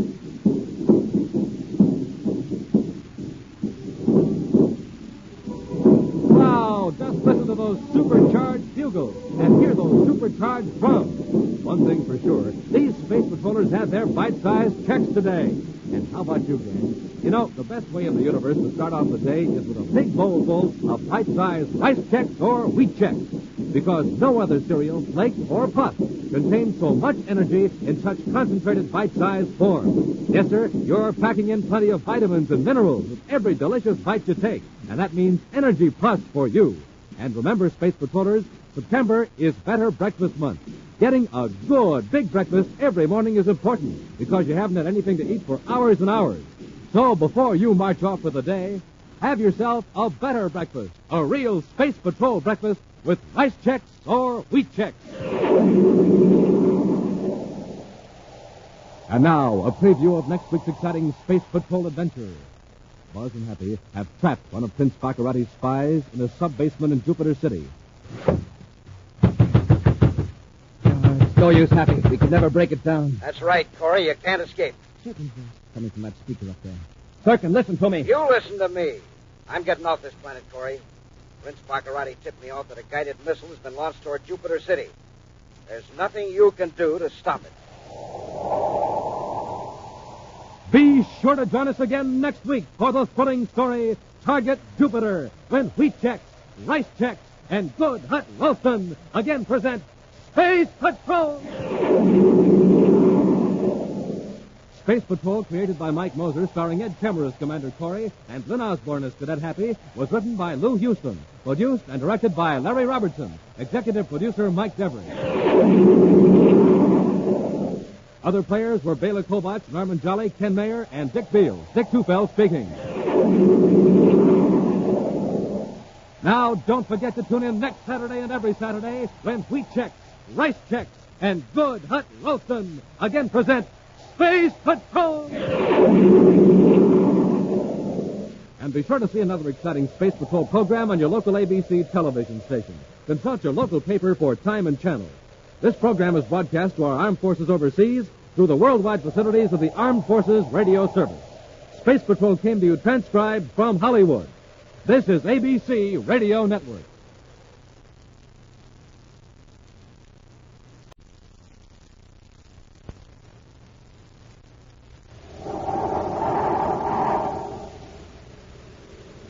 Wheat checks, rice checks, and good hot Ralston present Space Patrol! High adventure in the wild, vast reaches of space. Missions of daring in the name of interplanetary justice. Travel into the future with Buzz Corry, Commander-in-Chief of the Space Patrol. In today's transcribed adventure, Buzz and Happy have trapped one of Prince Bacarratti's spies in a sub-basement in Jupiter City. Cautiously, the spy presses a concealed button and slips through a secret opening. Commander, there he goes. No, it's no use, Happy. We could never break it down. That's right, Corry. You can't escape. Cirkin's voice is coming from that speaker up there. Cirkin, listen to me. You listen to me. I'm getting off this planet, Corry. Prince Bacarratti tipped me off that a guided missile has been launched toward Jupiter City. There's nothing you can do to stop it. We'll return in just a moment with today's exciting Space Patrol adventure, Target Jupiter.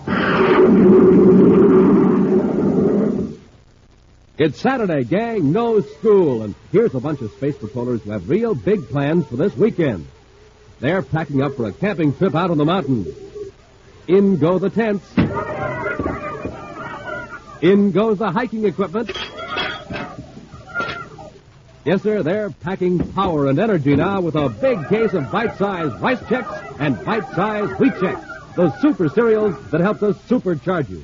And, gang, not only are rice checks and wheat checks the best-tasting cereals in the universe, but no other cereal, flake, or puff contains so much nourishment in such concentrated bite-sized form. Nourishment that adds up to more zip and bounce and sparkle for you. And, Space Patrollers, September is Better Breakfast Month. So now's the time to start pulling up to your table every morning and having yourself a better breakfast with bite-sized rice checks or bite-sized wheat checks. They're off, power-packed and ready for anything. They had their bite-sized checks today. Now, how about you?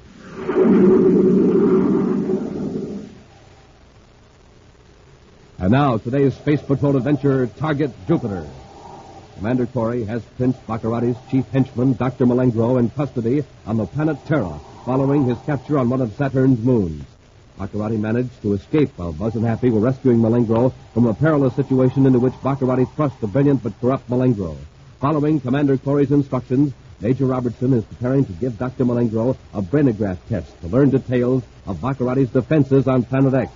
Now, in the commander's central office, Cadet Happy is carefully adjusting the spaceophone receiver while Buzz reviews the few known facts about Bacarratti's defenses. I think this ought to do it, Happy. Are you all ready to give Malengro the brainograph test, sir? Yes, Robbie, and I have enough key questions here to bring out most of Malengro's knowledge of Bacarratti's weapons. And also, if we're lucky, Bacarratti's immediate plan. Yeah, I guess Malengro knows just about everything Bacarratti plans to do. Oh, by the way, did you pick up that signal again, the one to me from outer space? Oh, no, sir, not again. If it was a patrol ship, they would have used one of the regular relay frequencies. They would have reached me through regular communications. Well, shut off the spacephone. Let's go down to the brainograph chamber. Yes, sir. Calling Commander Corry at Terra headquarters. There it is, sir. Prince Bacarratti on Planet X calling Commander Corry at Space Patrol headquarters, Terra. Bacarratti? Let's see what he's up to now. Corry here. Go ahead, Bacarratti. Just listen, Corry. This is a warning and an ultimatum. I want Dr. Malengro released immediately. That sounds a little ridiculous, Bacarratti. Not long ago, you tried to kill him just so you could escape. I'm not speaking out of sentiment, Corry.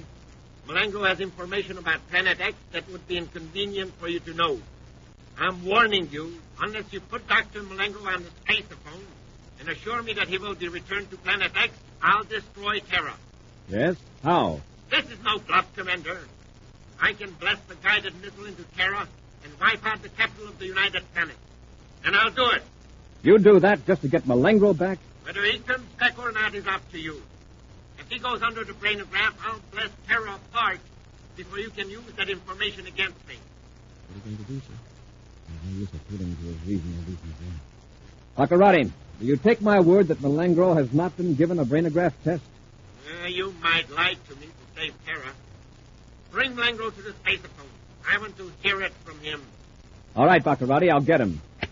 Come on, Happy. Let's go over to the security lab and have Major Robertson release Malengro.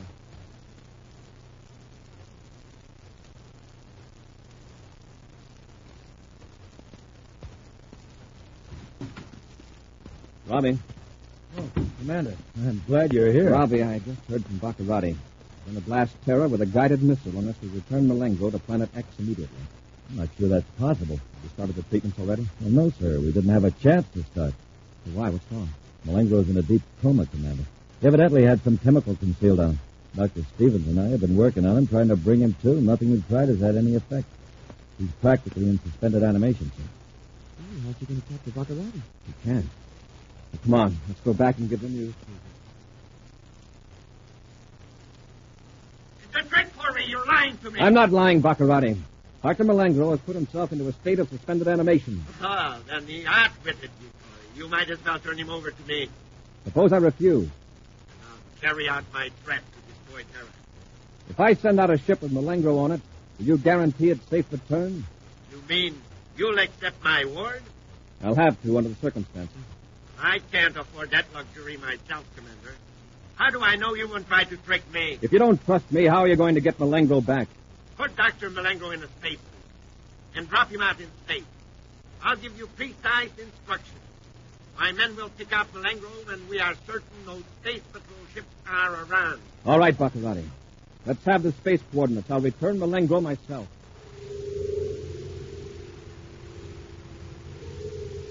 True to his word, Commander Corry has Dr. Malengro placed in a spacesuit.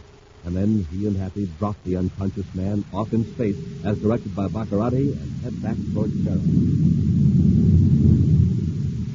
sure wish we'd got some information from Malengro while we had him. Maybe Bacarratti couldn't have destroyed Terra after all. Maybe not. But I couldn't place thousands of people in danger just to hold Malengro. Major Robertson, Terra headquarters, calling Commander Corry aboard Terra 5. Major Robertson to Commander Corry. Corry here. Go ahead, Robbie. We just picked up a brief message from Bacarratti. He picked up Malengro. Good. But keep all space patrol ships on the alert in the Terra perimeter. You can't trust Bacarratti. Right, Commander. Well, we just received some interesting information from Jupiter headquarters. Within the past 12 hours, 7 of Bacarratti's spies have left Jupiter City. Do you know where they went? Well, 2 went to Saturn. 1 seems headed for Venus. The other 4 are still being tailed by our agents. What about Bacarratti's men on Terra? No activity. At least among those we know about. Now, those 7 who left Jupiter, are they the only known spies on that planet? Oh, no, sir. There's 1 more still in Jupiter City. And there are 3 in Kepler City. Well, that man's still in Jupiter City. Who is he? Rupert Serkin. He claims to be a purchasing agent for Outer Planet Space Lines. And in the last year, he's paid out 200,000 credits to manufacturers. I see. The odd part of it is that Outer Planet hasn't placed that much business with Serkin. But Serkin is with Outer Planet Lines. Yes, a minor official in the purchasing department. Outer Planet Space Lines is on the up and up, all right. They voluntarily showed their books to our agent. And Serkin is using Outer Planet Lines as a cover for someone else. Obviously, Bacarratti. The way I've got it figured, Commander. The president of the company wanted to discharge Serkin, but our agents persuaded him to give him more rope. Good. Happy and I are going to Jupiter City. I want to find out what's keeping Serkin in town when Bacarratti's other spies have left.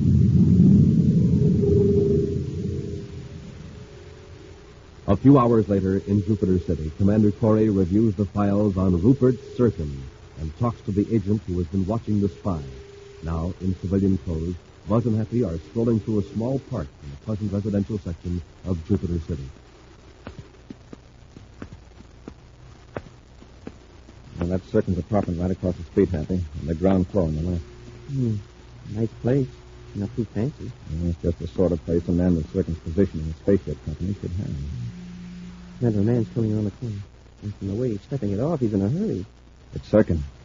Apparently his visit to the Technoplast Labs was a success. Let's find out.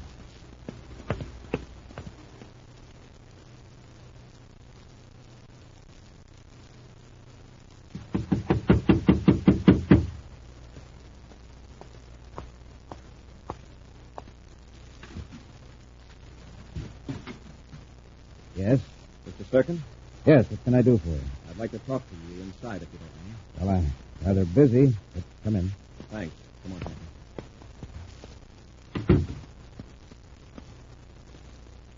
Now, what was this in regard to, Mr. Corry? You're with Outer Planet Space Lines, is that right? Yes, as a matter of fact, I'm working on an important deal for them right now. So if you'll please be brief, I'll appreciate it. Of course. The deal involves Technoplast Labs. You've just come from a meeting with their production supervisor, Franklin Delaporte, I believe. Yes. We discussed the purchase of 8 tons of beta foil, is that right? I was under the impression that my meeting with Delaporte was a private business matter, Mr. Corry. Commander Corry of the Space Patrol. I assume you're aware that the government authorization you showed to Mr. Delaporte was a forgery. Outer Planet Space Lines has never applied for a permit to buy radar foil. Just a minute. You know what radar foil is, don't you? Not exactly. You're a purchasing agent. Don't you know what you're purchasing? I buy thousands of different items and materials. I do it by lot number, by name, by code. All right, Happy. Tell Mr. Serkin what radar foil is. It's the only known substance that'll confuse viewscope beams. A spaceship covered with radiofoil will bounce viewscope beams back in all directions and at reduced frequencies. Frequencies that the ordinary viewscope can't detect. All right, Serkin. Who do you know that would be interested in obtaining a large quantity of that substance? I don't run Outer Planet. Take it up with the top brass. I already have, Mr. Serkin. Outer Planet has no plans involving the use of radiofoil. I don't understand. You're working for someone else besides Outer Planet. You've used several 100,000 credits belonging to someone else to buy materials in the name of Outer Planet. I want to know who put up that money. Is it Prince Bacarratti? Come on, is it? We know you're one of Bacarratti's spies. You can save yourself a lot of trouble by telling us the whole story. All right, Commander. I guess it's no use. You and the other spies have been trailed ever since we picked up some evidence at Bacarratti's communications center on Saturn's 6th moon. How do you contact Bacarratti? In the sub-basement. The spaceophone. All the records are there. I'll show you. All right, sir. Take us down there. Watch him happen.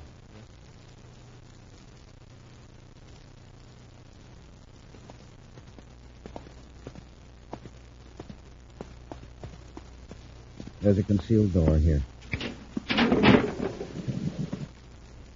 Go on in, Serkin.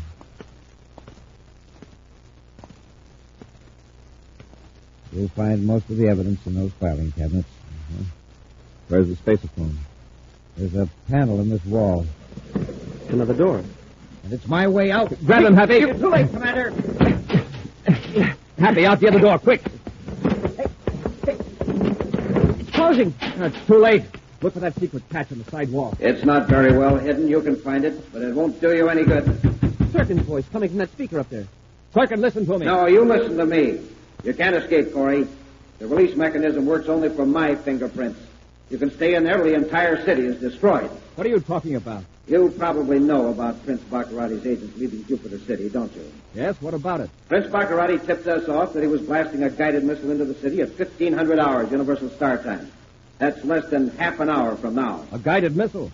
Where's he launching it from? One of Jupiter's moons. By this time, it's already on its way. And there's nothing you can do to stop it.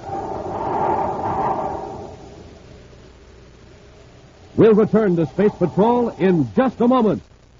Here's a salute to the famous jet plane assigned to the vital Air Force mission of defending America's homeland, the F-94C Starfire, built by the Lockheed Aircraft Corporation, Burbank, California. Now, in just a moment, you'll hear from Tony LaVere, test pilot on the Starfire. Within seconds after warning, this radar-controlled interceptor can be off the ground and streaking to 45,000 feet or higher. Packing 48 rockets, it can fly and fight in sunshine or pitch darkness at speeds of more than 600 miles an hour. On landing, the Starfire can be brought to a quick stop by a parachute, which pops from its tail. And now, Tony LaVere. You know, good health is important to a test pilot, and I have to stay in top condition. I get lots of rest and eat plenty of good food. That's why I like a good cereal for breakfast, like rice checks or wheat checks. They have real energy and they taste swell. Why don't you try them? No other cereal, puff, or flake contains so much nourishment in such concentrated bite-sized form. Rice Chex, Wheat Chex. Get some at your grocers today.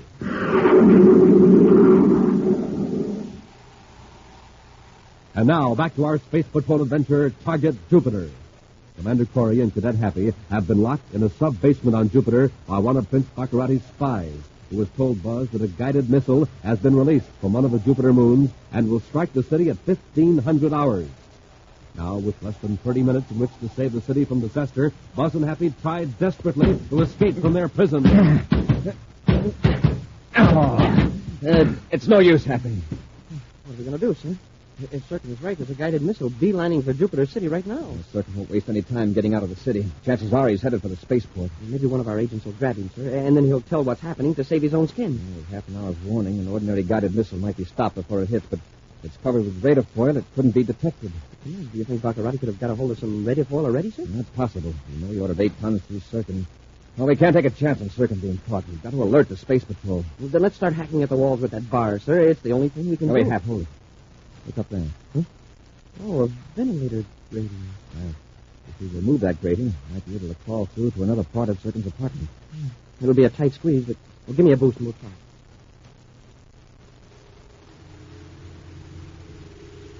As Buzz and Happy pry loose the grating over the ventilator, Prince Bacarratti and Dr. Melengro follow the deadly trajectory of a guided missile on a viewscope screen from a hideout on one of the 12 moons of Jupiter. It's on course, Your Highness. In 24 minutes, the missile will strike Jupiter City. It's too bad Circuit couldn't get the rest of those 8 tons of radar foil off the pan in time. We could have used it. Perhaps it's just as well. You're right, Malengo. Circuit wasn't inefficient, as I had hoped. At any rate, the radar foil on this missile will get it through the Jupiter defense perimeter. Yes, unless a patrol ship gets directly on stern of the missile the way we are, they'll never detect it. And even if they do, it will be receding from them. Anything they fire at it from that trajectory will hit Jupiter City, too.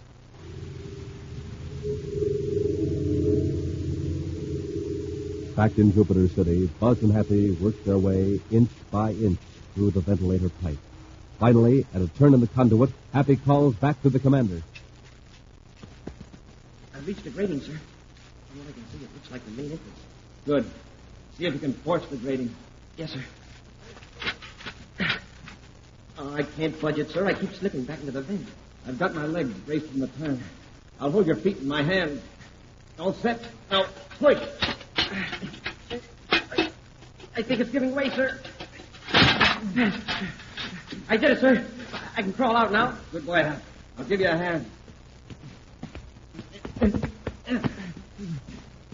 coming out right by the main entrance, Commander. As soon as you're out, rush for the street, Hap. You can get a surface cab. You can alert Space Patrol headquarters before we reach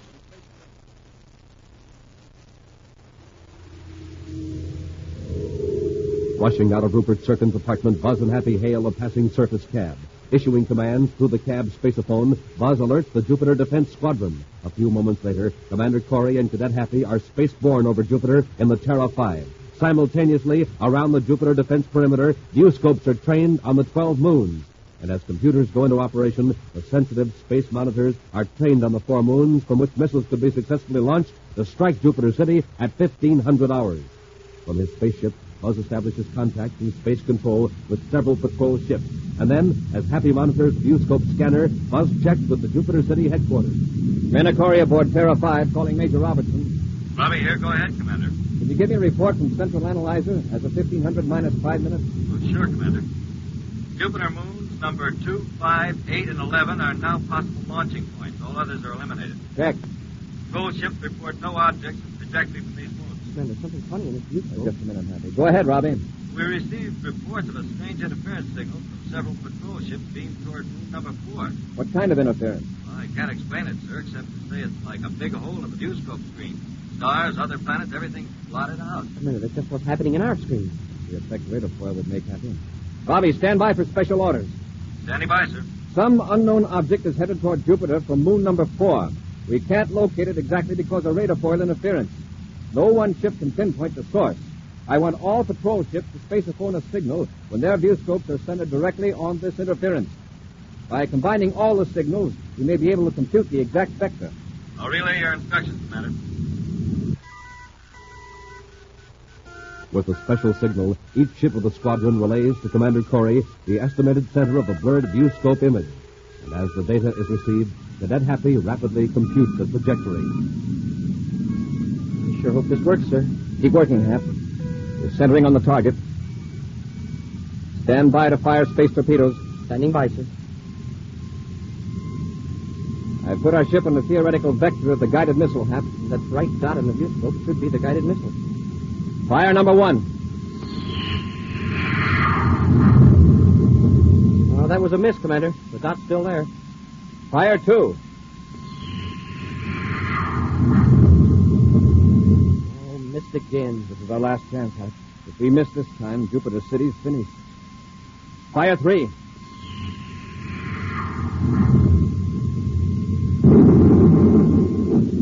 We did it. The viewscope is clear. Now, the second too soon, Hap. Did you have a chance to make a record of the trajectory of that missile? Yes, sir. It's on the Instafilm. Run it back. We'll find out. Something went wrong, Malengo. The missile blew up before it hit Jupiter City. It was 50 miles short of its target. Malengo, you told me these missiles were foolproof. The Space Patrol must have hit it, Your Highness. With the radio foil interference, impossible. It was sheer luck. It can't happen again. We can launch another missile at Jupiter City. No, wait. They'll expect that. Prepare a missile for Kepler City. But, Your Highness, we can't hit Kepler City from moon number 4, not till Jupiter revolves into position. Jupiter revolves very rapidly, Malengo. Get to work. Align the launching mechanism. But, Your Highness, how about your agents in Kepler City? You don't want to destroy them, do you? They may have information I can use. All right. We'll spaceophone them a warning to leave immediately. But don't tell them. Meanwhile, Commander Corry has ordered the extra patrol ships to return to their base at Jupiter City. Now, as he and Happy point the long, needle-nosed spaceship Terra 5 toward the capital of the planet Jupiter, a familiar voice booms from the spaceophone. Major Roberts at Space Patrol Headquarters Terra calling Commander Corry aboard Terra 5. Corry here. Go ahead, Robbie. Hey, congratulations, Commander. Just heard you intercepted Bacarratti's dose of death before it hit Jupiter City. Thanks, Robbie. I'm keeping regular patrols on the alert, though. He may try it again. Say, I picked up some information you might be interested in, Commander. Bacarratti's agents are leaving Kepler City. They are? Yeah, it seems to be a rush order, sir. What do you make of it? Well, it's hard to say, Robbie. Wait a minute. His agents left Jupiter City just before he launched that missile. Maybe Kepler City's next. It looks like it, Robbie. Hap. Yes, sir? Have you computed that missile trajectory? Well, I'm not too sure of the results, sir. The radio foil makes it pretty hard to be precise. Where do you think it came from? Well, right now, it looks like moon number 4, sir. Although it might be moon number 6. Let's see the astrogation plan. Yes, sir. As far as Jupiter City is concerned, it could be even but for Kepler City. Well, moon number 6 won't be in the right position for several hours yet, Commander. I'll check on 4, but I'll order a squadron to patrol 6 just as a precaution. Robbie. Yes, Commander? Right now, it looks as though Moon 4 is the launching site. Below the horizon from Kepler City at the moment, but in a few hours, it'll be in position. I'm going to order Squadron 3 to accompany me to moon number 4. Everything ready, Dr. Malengo? Yes, Your Highness. I've computed the launching time. It's 18:27 and 43 seconds. It's less than 10 minutes. Now, you're sure nothing will go wrong? It can't, Your Highness. Kepler City will be completely destroyed. Look. What's that in the viewscope? A spaceship. What is it doing over this part of the moon? Your Highness, it's a space patrol ship. It's Terra 5. It's Commander Corry. I'm searching for it, Your Highness. I'll fix him. I'll blow him to bits. Malengo, don't fire at him just yet. I have an idea.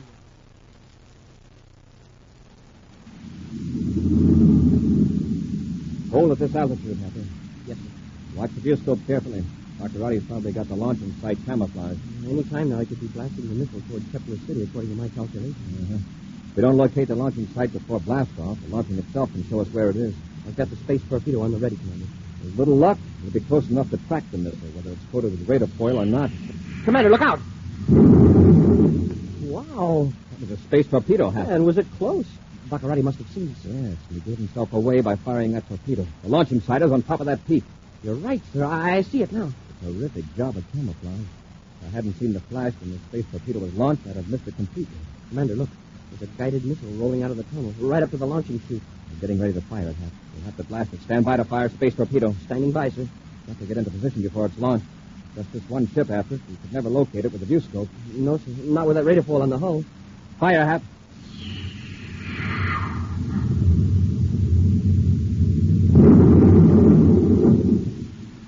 Wow. A direct hit, Hap. He destroyed the missile. Smoke and rockets, the entire peak is gone. Leveled flat. Well, I guess that takes care of Prince Bacarratti for good. Does it? Well, doesn't it, sir? I don't know. I don't know.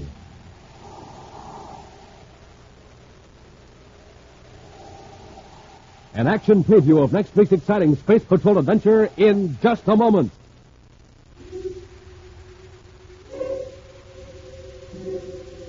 Something strange is happening outside Commander Corry's private quarters.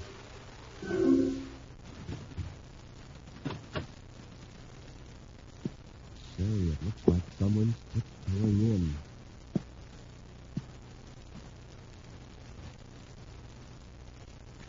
Now he's going through the commander's papers. Who is this ominous intruder? What can he be searching for in the quarters of the Commander-in-Chief of the Space Patrol? Someone else is coming. Happy. Hello, Commander. Looking for something? Oh, well, I'm sorry, sir, but I heard you tell Major Robertson that the key to the greatest secret ever to be revealed on Space Patrol is here in your desk, and, well, I just had to know about it, but I can't seem to find it. Can't you, Happy? Well, maybe I'd better tell you. And you too, Space Patrollers. Believe me, it's really an exciting secret. A secret prize. The biggest prize ever given away to any boy or girl. And here in the desk, the key to that secret prize. A box of hot Ralston? But I don't get it, Commander. Open the box, huh? Well, okay, sir. But I still don't see... Hey, there's a coin in here. A space coin. Right, Hap. And Space Patrollers, the swell-looking coin that you'll find in every box of hot Ralston is your opportunity to win a gigantic prize that no other boy or girl on Earth has ever owned.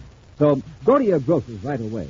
Get yourself some good hot Ralston, either instant or regular, in the new package with a picture of Cadet Happy or myself on the outside and the handsome space coin inside. Be sure to save that coin. And be sure you're listening to Space Patrol next week, because you're going to find out all about the biggest prize ever given away to any boy or girl. Next week on Space Patrol, the biggest prize ever given to any boy or girl. Wow. I'm going to get a box of hot Ralston with the swell space coin right away. How about you? And now, a preview of next week's exciting Space Patrol adventure. Buzz and Happy are in a tunnel under the surface of Jupiter's fourth moon looking for Prince Bacarratti. Cautiously, they stalk through compartment after compartment in the long, dimly lighted passage. I think there's another door up ahead there. Why are these compartments, I wonder? Cheap air in the tunnel, in case either end is open.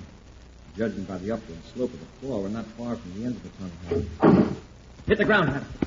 It's a Blast him. Oh, he sees. Stop that light over our heads. Hand me the disintegrator before he fires again. I dropped it when I hit the ground, sir. It's out of reach. Keep down half so he can't see us. I've got you now, Corry. All I got to do is keep blasting the way till I hit you.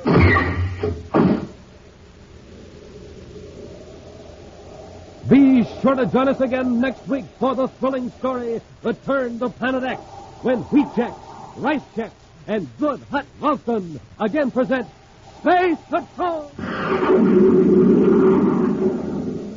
Space Patrol, created by Mike Moser, starring Ed Kemmer as Commander Corry and Lyn Osborn as Cadet Happy, was written by Lou Houston, produced and directed by Larry Robertson, executive producer Mike Debris.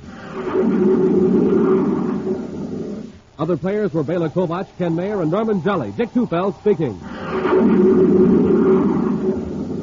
Our thanks to the New Jersey State Fair Committee for awarding Space Patrol its coveted Blue Ribbon Award for the outstanding television and radio show of its type. The award will be on display at the New Jersey State Fair September 22nd through October 4th. Now, don't forget to tune in next Saturday and every Saturday when Wheat Checks, Rice Checks, and Good Hot Ralston again present Space Patrol! Be sure to see another exciting Space Patrol story in your local ABC television station. Consult your local paper for time and channel. This program is broadcast to our armed forces overseas through the worldwide facilities of the Armed Forces Radio Service. Space Patrol came to you transcribed from Hollywood. This is ABC Radio Network.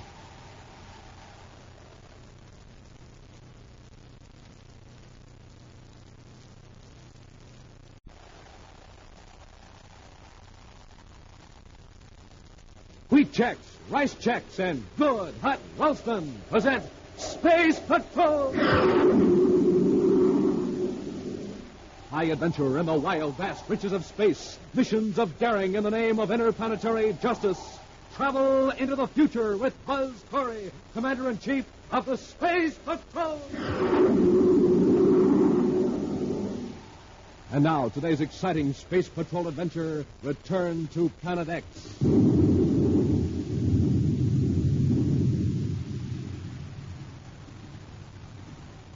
A blasted heap of rubble. That's all that remains of the camouflaged launching base on Jupiter moon number 4, aiming point from which Prince Bacarratti planned to hurl guided missiles across 500,000 miles of space to destroy 2 key cities on the planet Jupiter. Last week, we learned how Commander Corry and Cadet Happy arrived just in time to blast the missile chutes and control blockhouse to bits with a space torpedo from the Terra 5. It's now a few moments later. Buzz and Happy have landed on moon number 4, while the last grains of dust from the explosion are falling swiftly to the surface of the airless satellite. Wearing spacesuits and carrying portable disintegrators, they cautiously approach the shattered structure. Take it easy, Hap. Don't go charging into that mess. Okay, Commander. But you don't think anybody can still be alive in that wreckage? I think we've learned not to take anything for granted where Bacarratti is concerned. Whoever was in that control station may have been wearing a spacesuit. You're right. This looks like a chunk of control panel, Hap. Let's get to work with the disintegrators. Yes, sir. Remember, if there's someone alive under this masonry, we want to keep them that way. So don't blast too deep with the disintegrator. Just reduce the chunks of concrete to the size we can lift. Yes, sir.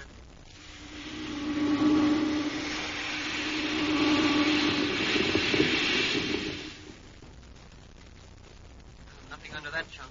Try that one over there.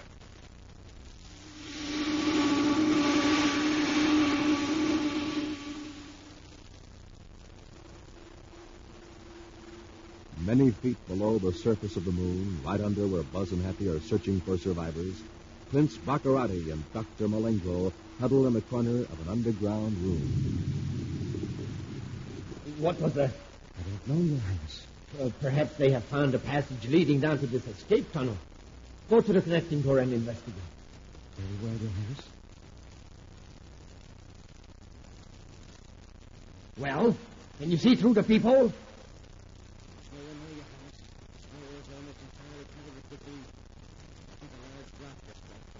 Yeah, that's what I thought had happened. Wouldn't it be advisable now to get out of the other end of the passage to the spaceship? There is no hurry. We can blast off until we're sure there's no space patrol ship watching this part of the moon. However, we can work our way down toward the center of the tunnel.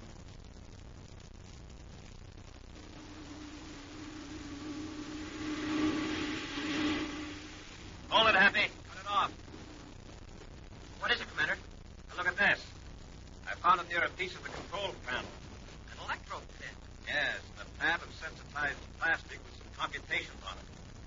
Robots known for electro pins. Somebody wants it. The pen has an emblem on it. Black Falcon. Prince Bacarratti. Half, look at the writing on this pad. He blew up this launching station just in time. At 1827 Universal Star Time, Bacarratti was going to launch a guided missile to blow up Kepler City, Jupiter.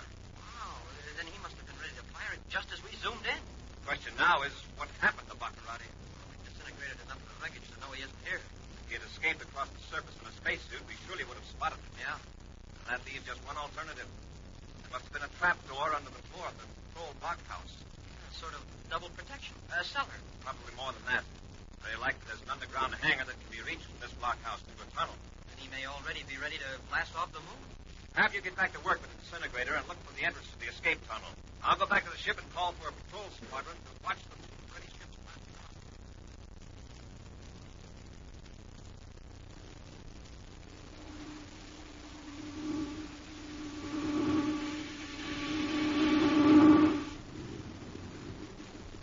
Hap, how you doing? I think I found it, Commander. Let's have a look.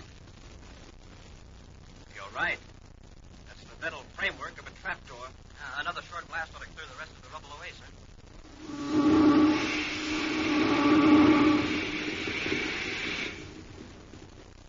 Yes, there's a stairway. Bring your disintegrator, Hap. We may need it down there. All right, Commander.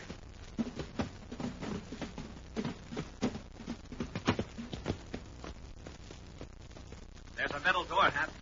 Let's see if we can open it. Hey, an airlock. Get in and close the door, Hap. Let's check these indicators. Here's a gauge for passage air pressure. 0.8 atmosphere. Oh, then Bacarratti wouldn't need a spacesuit inside the tunnel. Right. We can open our faceplates after we open the inner door.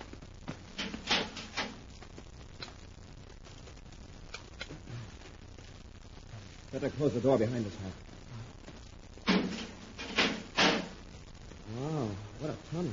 I wonder how far it goes. Possibly a couple of miles, perhaps more. Let's get going. We have quite a hike ahead of us.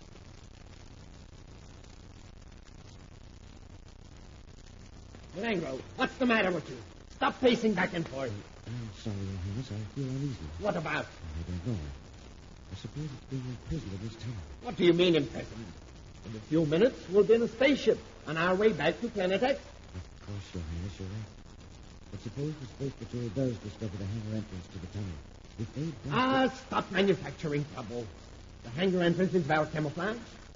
The thing for us to do is plan what we're going to do when we get back to Planet X. Our number one project, of course, will be to get rid of Commander Corry. It shall receive my entire attention, Your Highness. Good. That will leave me free to solve our difficulties with our captive natives in the Arctic region of Planet X. That has been worrying me, too. When we last left Planet X, they were on the verge of revolt. We simply must keep those enduring mines in full production. Already I'm weeks behind in my timetable of conquest. There must be some way to terrify those natives into more effort. It is unfortunate, Your Highness, that some of your own men, your guards and supervisors, are not cooperating as they should. Listen. What's that? Remember, someone's in the tunnel. They've discovered our spaceship. Wait, listen. Take a look through the door of this compartment toward the blockhouse into the tunnel.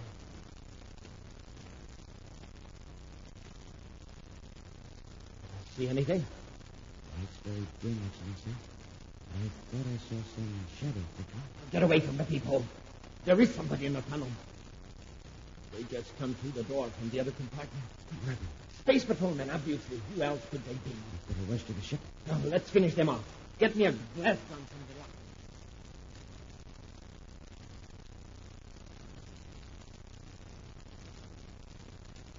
This tunnel winds and twists so much. I've lost all sense of direction. Judging by the upward slope of the floor, we're not far from the end of it. Hit the ground, Hap. It's a black cloud. Bacarratti seen us. Shot my body's on the I need a disintegrator before he fires again. I dropped it when I hit the floor, so it's out of reach. I'll get it. Get down, Hap. I've got you now, Corey. All I got to do is keep blasting away till I hit you.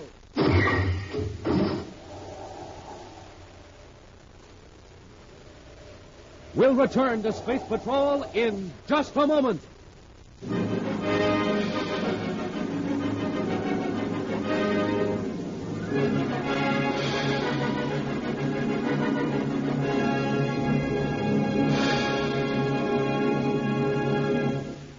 And now, gang, the most exciting news ever revealed on Space Patrol. News about a gigantic contest that's going to shake this planet like an earthquake. News about the biggest prize ever given away to any boy or girl. A prize that's going to rock you like a thundering explosion. And that prize is Commander Corry's own rocket ship. Yes, Space Patrollers, Commander Corry is actually giving away his great silver and scarlet spaceship, Terra 4, giving it away to some lucky boy or girl. Now, just imagine, a huge 10,000-pound all-metal spaceship, 35 feet long, almost as big as a house. And that's exactly what it is, a clubhouse on wheels. Now, just think, a rolling rocket clubhouse, especially equipped with lights, real sleeping bunks, space lockers, even a cooking stove, and a giant truck to pull it. Take you and your pals anywhere you want to go. Can't you just see yourself zooming down the road toward high adventure, headed out camping, hiking, on sightseeing trips aboard your rocket clubhouse on wheels? And here's something else you want to see. Dollar bills. $1,500 bills. $1,500 that comes as first prize along with the rocket clubhouse. That's right. The first prize in this terrific contest is a gigantic rocket clubhouse and a rail truck and $1,500. Now, that's what one of you Space Patrollers will win. Say, here comes Carol with something that 750 of you are going to win. Second prize, 750 Schwinn varsity bicycles. Terrific fight, Space Patrollers. Schwinn, America's best, with 3-speed gear shift and 2 for your handbrakes. And third prize, 1,000 third prizes, 1,000 pieces of regulation Space Patrol equipment. 250 autosonic rifles. 250 outer space helmets. 250 emergency kits. And 250 beautiful Space Patrol wristwatches. Now, Space Patrollers, it takes only one word to win Buzz Corry's rocket ship or a Schwinn bike or one of the 1,000 other swell prizes. Now, sit tight, because right after today's Space Patrol adventure, I'm going to tell you about the one word that can bring you the great rocket clubhouse rolling up to your home.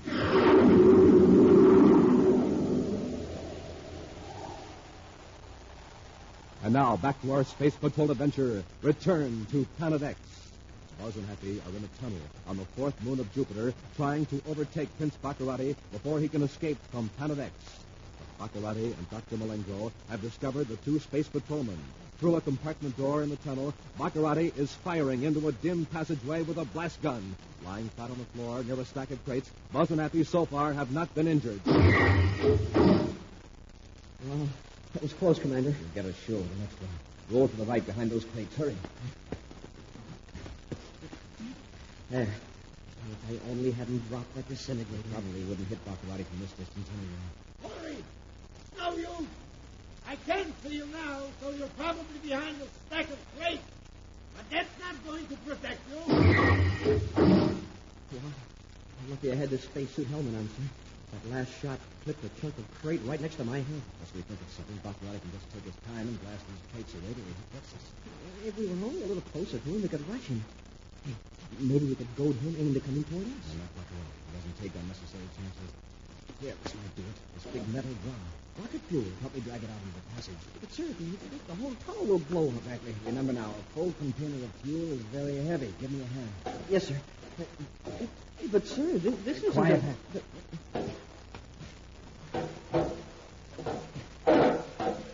Better hold your fire, Bacarratti. Oh, you want to surrender, I suppose. No, I'm just warning you. We're pushing a drum of rocket fuel out into the tunnel. Hit that with your blast gun, and you'll be shot through this tunnel like a torpedo through a space cannon. You're bluffing. You'd be killed, too. You're determined to finish us off anyway. Come on, Happy, push it out. Roll it toward Bacarratti. Yes. All right, Bacarratti, go ahead and shoot. You can stay in the tunnel. He's given up, sir. He's locked the compartment. Stay behind the fuel drum, Hack. Roll it to the door. Yes, sir. I can keep it moving now. Get the disintegrator.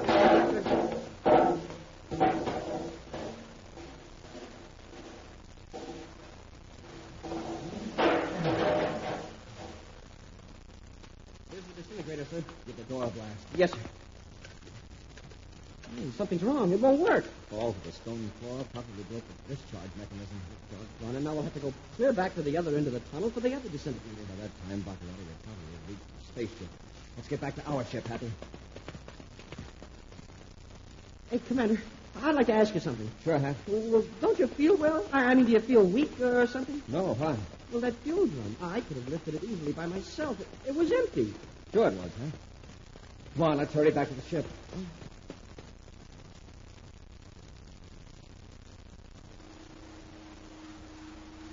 Meanwhile, Bacarratti and Malengro have reached the other end of the tunnel where a small spaceship sits poised, its sharp nose almost touching the heavy metal gate that seals the entrance of the hangar. With a last glance down the tunnel, Bacarratti climbs into the ship, followed by Malengro. Quickly, the Prince presses a button that operates the remote control mechanism, and the huge gates slide back. Through the nose port, the two men look out into a black curtain of space dotted with bright, unwinking stars. Put on the viewscope, Malengo. We'll see if any spaceships are out there before we blast off. Yes, Your Highness.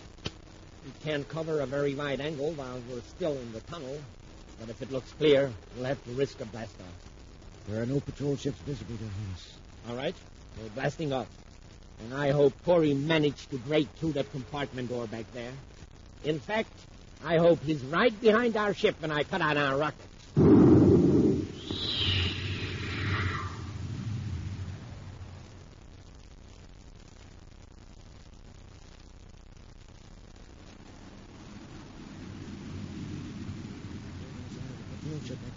Good. With our radar foil covered, we can confuse their view scope.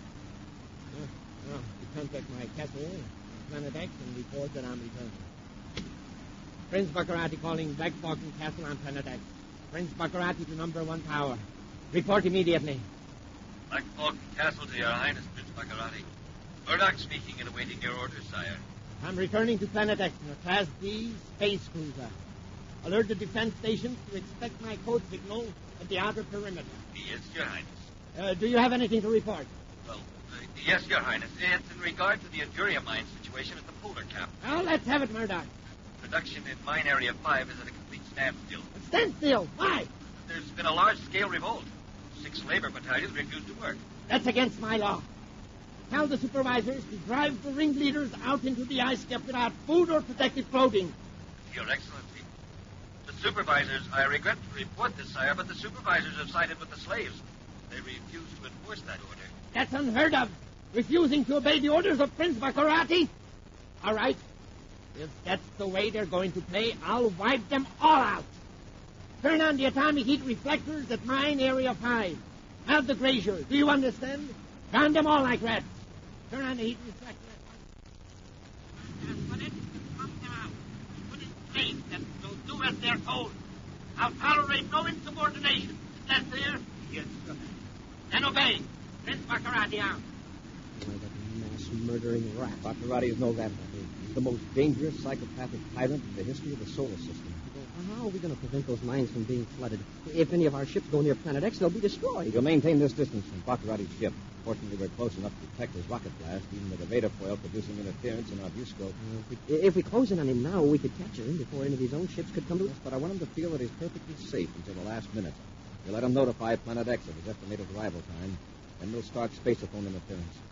Then he won't be able to call for help. No, neither will we.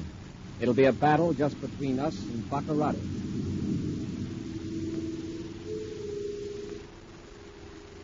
On through the endless reaches of space, Buzz and Happy trail Prince Bacarratti, whose ship appears in their view scope as a tiny dotted flame surrounded by a shapeless blur, the effect of the radar foil. Finally, both ships are far beyond the orbit of Pluto. Then, as they near the outer defense perimeter of Planet X, Buzz increases acceleration. In his small cruiser, Bacarratti smiles triumphantly at Dr. Malenko. We're safe now. Even if any space patrol ships knew we were here, they wouldn't dare attack this close to my own defenses. again, Your Highness.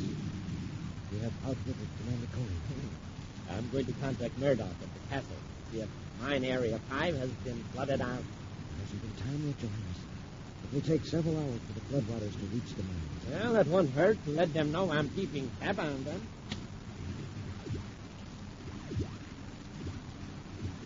Confound it. I know it's interference, but what could be causing it? It is jamming our frequencies. We must be very close. The view scope. Look. The ship is closing in on us. Malengo, why haven't you been watching? I thought we were clear, Your Highness.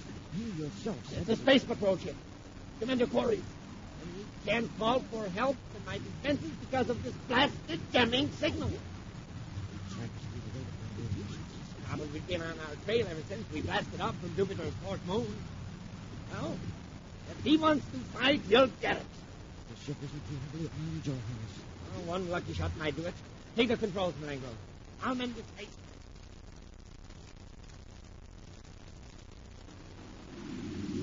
We're awfully close, sir, and I don't think he's seen us yet. He may just be waiting till we get close enough to fire at us. And that little ship couldn't have much armament, sir. Uh-oh. Fire a space torpedo close to his port side, Hap. Let him know we mean business, too. Yes, sir.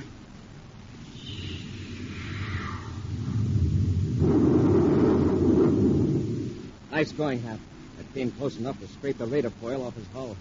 I'll cut our interference down to 20 units. We can talk to him without Planet X picking us up. Yes, sir. Now, I'll set you. Bacarratti, this is Commander Corry. Surrender, or our next torpedo will blast your rocket assembly. Prince Bacarratti, Planet X, emergency. They won't hear you, Bacarratti. This is a private conversation between you and me. Do you surrender, or do you want Cadet Happy to demonstrate his skill at space gunnery? All right, Corry. You win. Now listen, Bacarratti. I'm going to join airlocks with your ship, and I'm coming aboard. Don't try anything. All right, Commander. Okay, Hap, you take the controls. I'll board Bacarratti's ship. A few moments later, the Terra 5 joins airlocks to Bacarratti's cruiser. While Happy remains at the controls, Buzz enters Bacarratti's ship with his ray gun ready for action. All right, Bacarratti. Just leave the controls as they are. Stand there beside Malengo with your hands up. Very well, Commander. I'll surrender gracefully. Take me to Terra. I've got news for you, Bacarratti. We're going on to Planet X in your ship. I don't understand. I heard you ordered the glacier melted to flood the mine. I'm going to see that you stop that mass murder. And the only way I can be sure is to take you to Planet X. But if they see your ship, my men may destroy us all. I'm notifying Pluto's Space Patrol to pick up Terra 5 and take it to Pluto. Our interference is beamed only toward Planet X, so your cutthroats won't hear a word. Within a few moments, the Terra 5 is headed back toward Pluto on automatic pilot to be intercepted by Space Patrol ships. Meantime, Bacarratti's cruiser, with Buzz and Happy aboard, proceeds toward Planet X. All right, Bacarratti. I think it's time you reported to Murdoch at your castle. And get this straight. You'll regret it if you attempt to warn them, understand? Yes, sir. Get a report on the heat reflectors near Mine Area 5. Then tell Murdoch you're heading for the polar cap to watch the fun. Got that? I'll tell him I'm not landing at the castle first, but I'm going to the polar ice cap. That's right. Now, I'll turn on your spaceophone and watch what you say. Prince Bacarratti to Murdoch at Black Falcon's castle, Planet X. Prince Bacarratti to Planet X. Murdoch to His Highness, Prince Bacarratti. We tried to reach you before, but there was some interference. Yes, I noticed it. Did you follow my orders regarding Mine Area 5? The letter, Your Highness. The heat reflectors were started by remote control. Of course, it would be several hours yet before the floodwater reached the mine. I understand. Murdoch, when I enter the atmosphere of Planet X, I'll proceed at once to the ice cap. I want to inspect the results. That's all, Murdoch. From a dozen control towers on the enormous Planet X, viewscope beams probe out into space and feel with electronic fingers the contour of Bacarratti's ship. Electronic ears listen critically to the identification frequency radiated from the small cruiser, and then let the ship proceed unchallenged. The watchdogs have recognized their master's voice, and having done their duty, watch and listen for remote ships and sounds that may approach over the infinite horizon of space. Then, within the atmosphere of Planet X, Buzz Corry heads Bacarratti's ship for the northern polar regions. Visible in the dim light are the atomic heat reflectors and the surging, steaming waters that roar down from the glacier into the valley toward Mine Area 5. Smoking rockets, Commander. It's a regular flood. Yes, and unless it's stopped, 10,000 people will meet a horrible death. Well, can't you order Bacarratti to tell Murdoch to cut off the heat reflectors? I could, but it would be out of character for Bacarratti to commit an act of mercy. I see what you mean. Murdoch might get suspicious. Alert the whole planet that the big boss might be in trouble. You'll blast those towers out of operation, Hap. Stand by to fire the space cannon. Standing by. Corry, listen. Those towers can be replaced. I've millions of credits invested. Quiet, Bacarratti. I'm thinking of 10,000 lives that can't be replaced. But they're subhuman natives of Planet X, most of them almost savages. Yeah, look who's talking about savages. The worst of them is worth 100 of you, Bacarratti. Fire!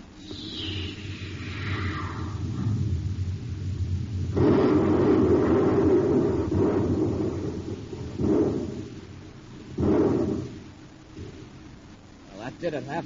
We got all of them with one shot. Yeah, but, Commander, the water's still pouring down off the glacier. It will for a while, but in that intense cold down there, it'll freeze back into ice before it reaches the mine. Hey, quit looking so sour, Bacarratti. You ought to be grateful. We just saved you from destroying 10,000 people. They won't obey me. If they're men enough not to obey you, I'd say they're well worth saving. And that's just what you're going to do, Bacarratti. You're going to free them and return them to their homes and families. Get on that spaceophone and order all your ships here at once.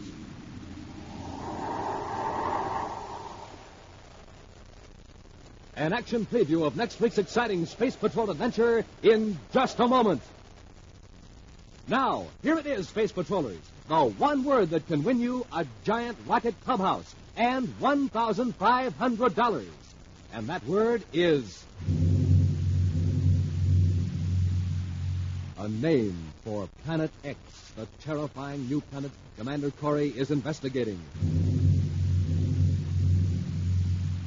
A name for Planet X, home of the evil Prince Bacarratti, arch enemy of the Space Patrol.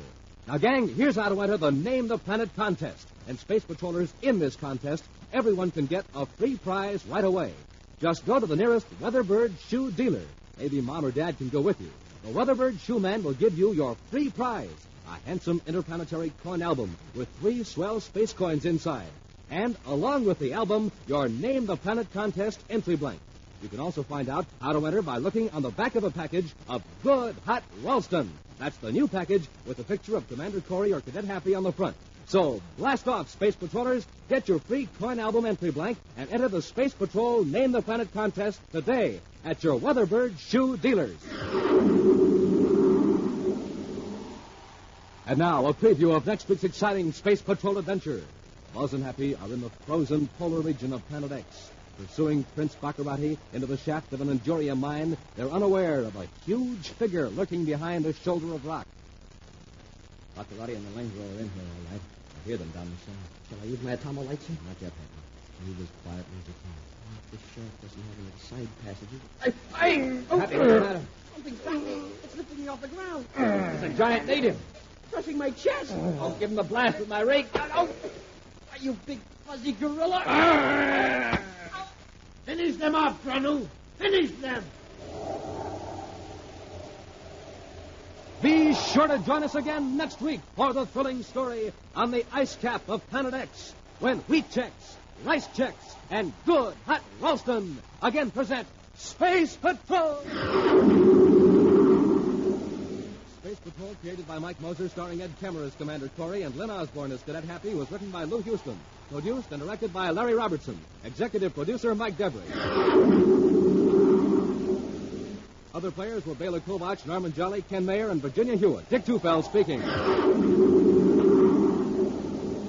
Now, don't forget to tune in next Saturday and every Saturday when Wheat Chex, Rice Chex, and Good Hot Ralston again present Space Patrol.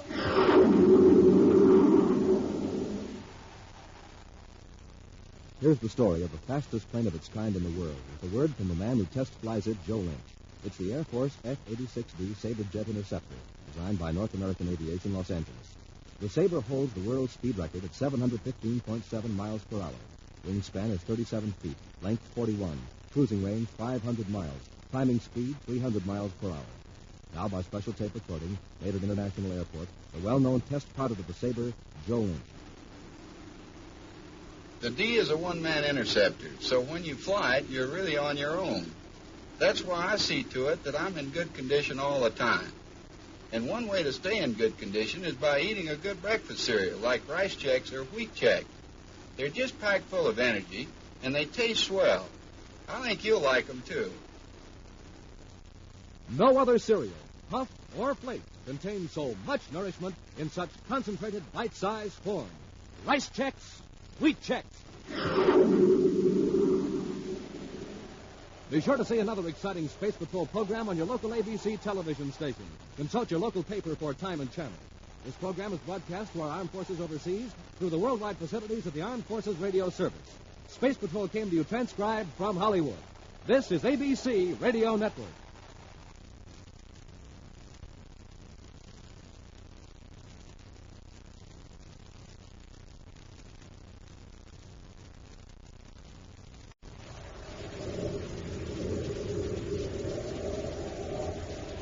Wheat Chex, Rice Chex, and good hot Ralston present Space Patrol! High adventure in the wild, vast reaches of space. Missions of daring in the name of interplanetary justice. Travel into the future with Buzz Corry, Commander-in-Chief of the Space Patrol!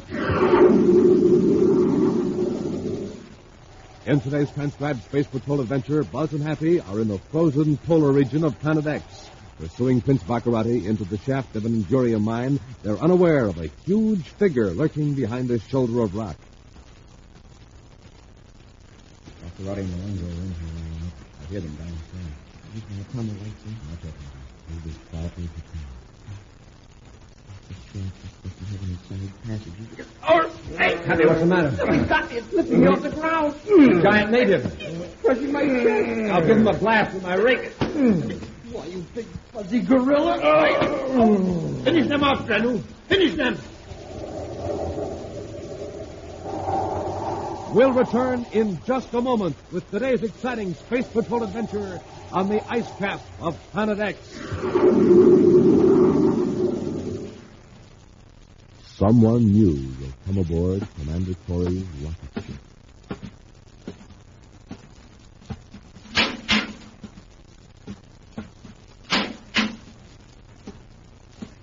Someone new will enter the pilot's compartment and take over the controls of the commander's great space rocket Terra 4.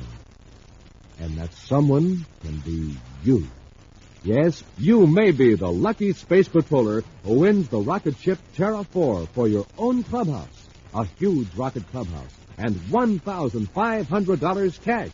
That's what you can win as first prize in the amazing Name the Planet contest. And here it comes, pulled along by an honest-to-goodness full-size motor truck. A giant silver and scarlet space rocket, Terra 4. What a rocket! Length, a terrific 35 feet, big as an airplane. Weight, a gigantic 10,000 pounds. Equipment, specially outfitted as a clubhouse on wheels. And what a clubhouse! It's got real bunks built in and lockers for space gear, electric lights, cooking equipment, just about everything you need for camping, hiking, sightseeing trips, any kind of adventure, any place you'd want to go in your rolling rocket clubhouse. And Space Patrollers, all it takes to send the giant, great rocket clubhouse and the motor truck and $1,500 rolling toward you is one word. And that one word is a name for Planet X.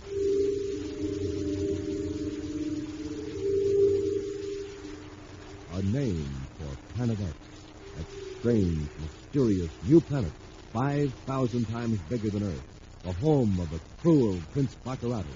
But I'll tell you more about that in just a few moments. And more about the 1,750 other terrific prizes you can win in the Name the Planet contest.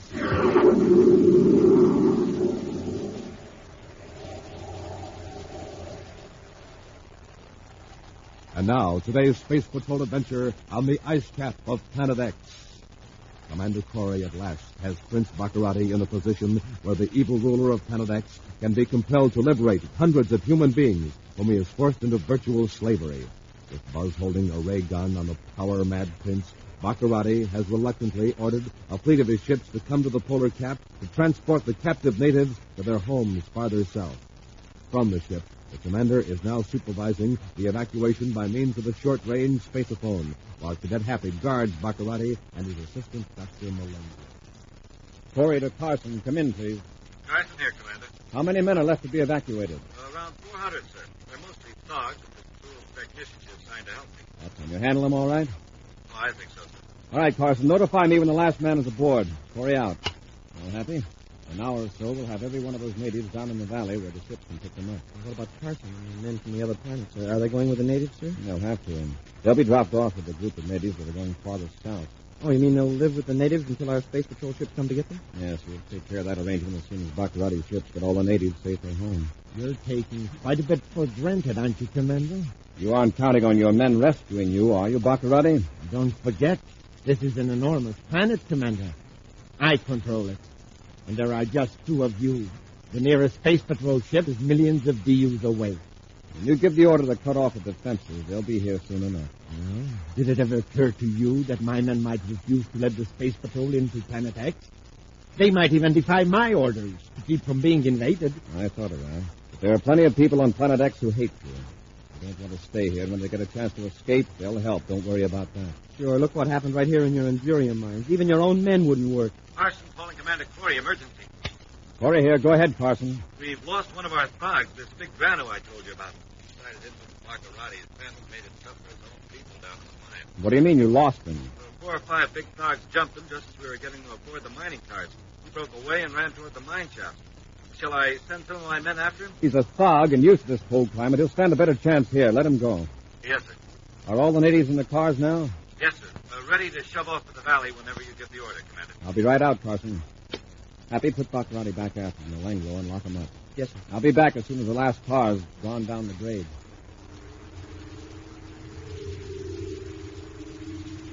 After locking Bacarratti in the aft compartment, Happy returns to the controls to wait for Commander Corry. Meantime, Bacarratti paces his narrow quarters and glares at Dr. Malenga. You're supposed to be a scientific genius, Dr. Malenga. Think of something. Get me out of this. I already have, Your Highness. Well, then let's hear it. But I was loaded down. The left car is about to pull out now. A bunch of those big, stupid thugs. And a few technicians. Corry's out there now. Excellent. When he comes back, we have a surprise for him. Well, what is it? When the commander searched this compartment for weapons, he overlooked something. This secret panel in the bulkhead. Look, Your Highness. But there is nothing in it. I beg your pardon, Excellency, but there is this. Oh, just a metal cylinder. What good is it? It contains Valerium-12, under pressure, an irritant gas. It should enable us to overpower Corry and the cadet and resume control of your ship. Splendid! Splendid! How does it work? Just press the small lever on the end. And when the gas affect us, too? If you point it directly at Corry and the cadet, and then cut it off, they'll get by far the worst of it. You'll have the advantage. It will be easy to grab their weapons and knock them out. Good. Give me the cylinder.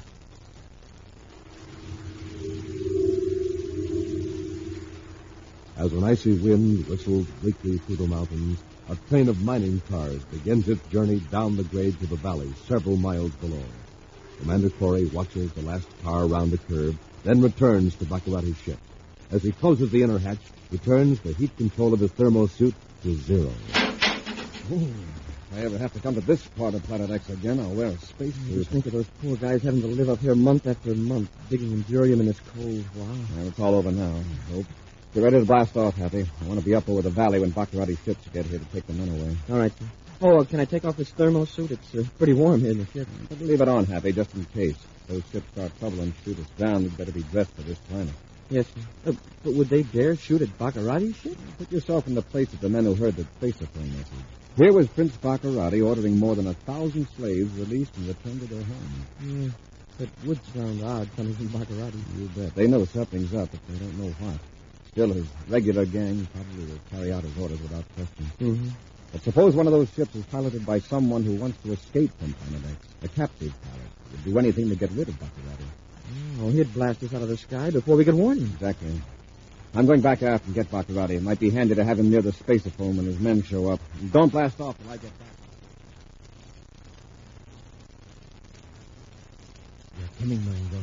Get ready to rush them when I release the gas. Yes, Your Highness. All right, Bacarratti. Come on up front. We're blasting off. Of course, Commander. Just as you say. Get his gun, Marengo. No, you don't. I can't get the gun. Come on, we'll get out of the ship. Hurry, while Corry can't see through the airlock. Happy, stop them. Happy. Stop right where you are, Bacarratti. Try and stop me, Cadet. Hurry, Marengo. They're both blinded. But, Your Highness, we can't go outside. Will you come on?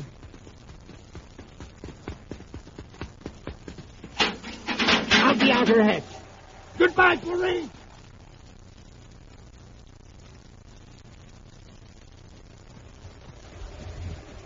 Your Highness, where can we go? We'll freeze to death.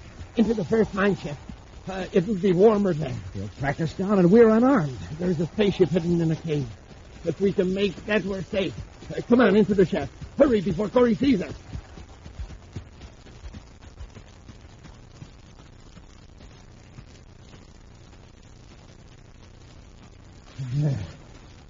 Wood out of the wind.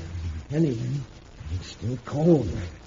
Your Highness, look. A man, a monster.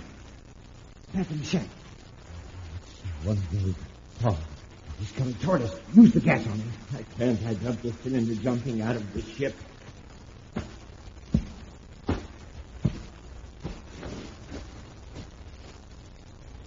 And you come save me. Who are you? Me, Granu, overseer. Granu make all thugs work hard. Oh, yes. Granu. Of course. I've heard of your loyal service. Take Granu with you in Iceland.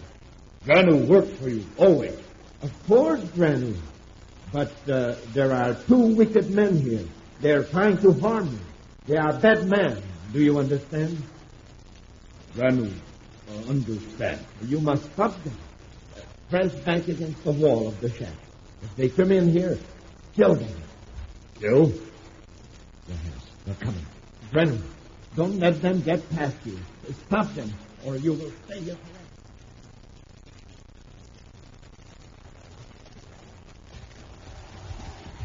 Must have gone into this shaft, Happy.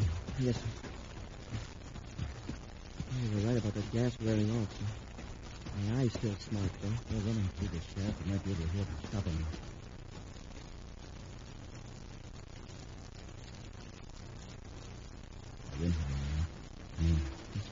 Shall I read it to you? Move as quietly as you can.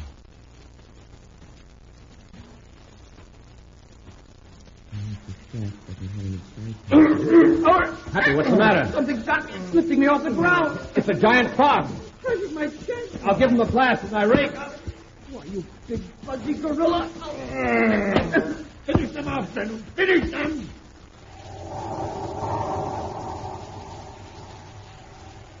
We'll return to Space Patrol in just a moment. Look out! Clear the way! Here it comes! America's best-looking, best-riding bicycle, the Schwinn Varsity. The bike with 3-speed gearshift for double-fast pickup and 2-wheel handbrakes for double-safe stopping. Yes, that's the bike 750 of you Space Patrollers are going to be riding, because the second prize group in the great Name the Planet contest is 750 Schwinn Varsity bikes. Gang, there just never was a contest like this before. A contest in which you have a chance to win a huge rocket clubhouse on wheels and 750 chances to win a Schwinn bicycle. And, gang, listen to what you've got 1,000 chances to win. Third prize group, 1,000 pieces of regulation Space Patrol equipment, 250 autosonic rifles, 250 outer space helmets, 250 Space Patrol emergency kits, and 250 stainless steel Space Patrol wristwatches. And remember, all it takes to win the Rocket Clubhouse or a Schwinn bike or one of the other big prizes is a name for Planet X.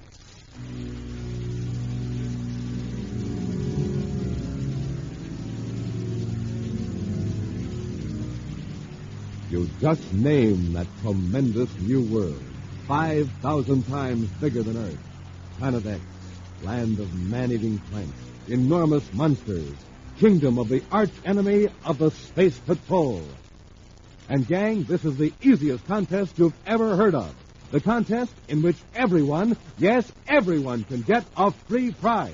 So be on the lookout, because in just a little while, I'm going to tell you how you can enter the exciting Name the Planet contest and get your free prize.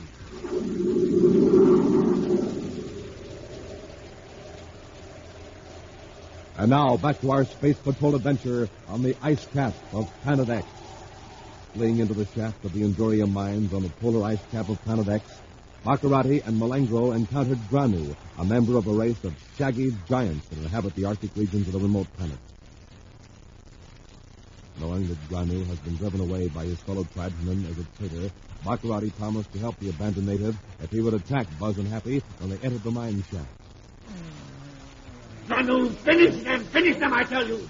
Finish? Yes, kill them. Don't you understand? No. Bugs, not kill. What do you mean, Pugs don't kill? Did your own tribe drive you away?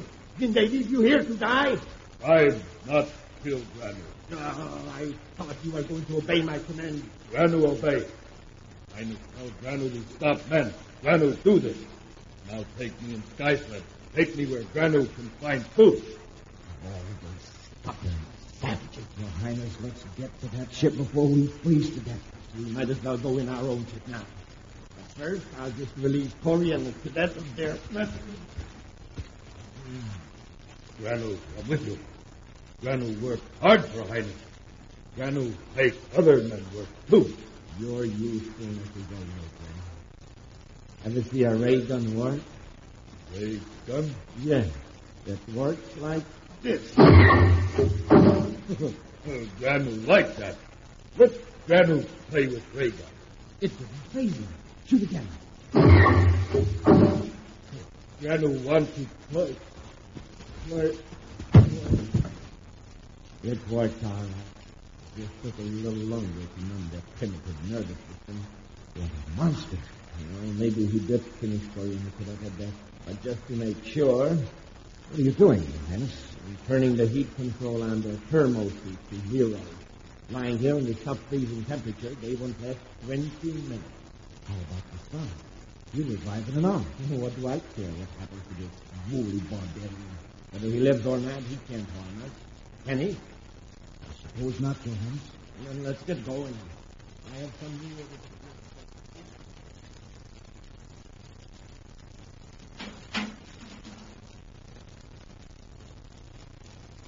Now, if you turn on the spaceophone and contact my ship. Your Highness. Something's wrong here. Look, the spaceophone panel is smashed. Smashed? What? It is smashed. How did that happen? During my scuffle with the cadet, I must have pushed him into it after I shoved the gas in his face. All their miserable luck. We don't contact those ships. They'll carry out the rescue after all. Perhaps we can intercept them. I got it. We'll let them pick up those slaves. They'll head for my castle and spaceophone other instructions. Those slaves will be sorry they didn't stay here in the Endurium mine. Let's blast off.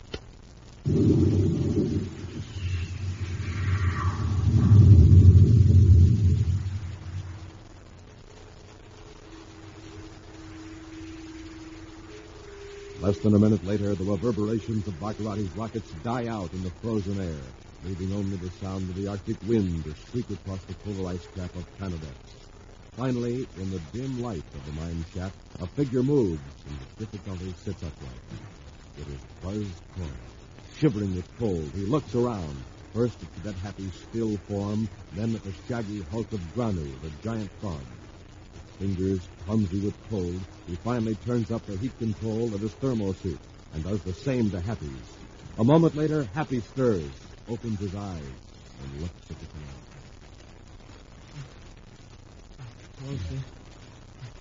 Hey, you're still alive. For the time being, somebody turned our heat control to 0. Oh, okay. The mine's warming up now. Hey, where's that thing that grabbed me and slammed me against the side of the shaft? Uh-oh. He's harmless now. A ray gun put him to sleep. Oh, then you got him after all. I didn't do it, Well, then who did? Bacarratti. Oh, wait a minute. Bacarratti wasn't armed. He is now. Our guns are gone. Now let's take a look outside. The ship? Yeah. Although I've got a pretty good idea what to see, or rather won't see.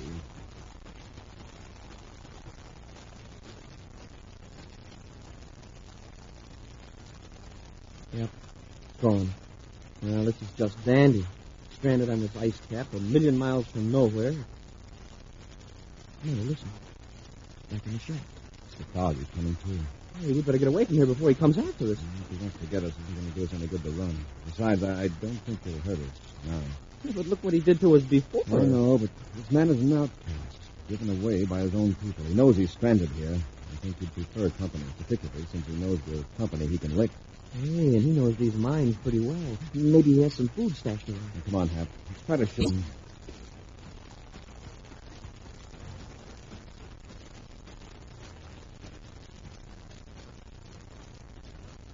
You're Granu, aren't you? We're your friends, Granu. You not have ray gun? No, we have nothing that should hurt you. We don't want to hurt you. Granu can hurt you. We know that. You proved it. But you're not going to hurt us, Granu. You not afraid of Granu? You not hate Granu? No, we don't hate you. You take Granu in big sky sled? Take him find food? Sky sled? He means a spaceship. People probably use sleds like the Eskimos on Earth use centuries ago. Sorry, Granu, but our space... the sky sled we came in is gone. Prince Bacarratti took it. If Bacarratti means anything to him. Highness bad man. Highness lied to Granu. Granu not work for Highness. You take Granu in sky sled, Granu work for you. Well, you don't understand, Granu. There is no sky sled. Wait, Happy. When Bacarratti saw he couldn't overpower us, he escaped from the ship. Would he have done that if he was sure to be stranded here? Hey, that's right. He could have surrendered, stayed in the ship, and waited for another chance. Granu, is there a sky sled somewhere near the mine? Yes. Come. Granu, take it. Let's go, Hap. I hope he knows the difference between a spaceship and an excavating machine. Wow, look at the strides he takes. Hey, Granu,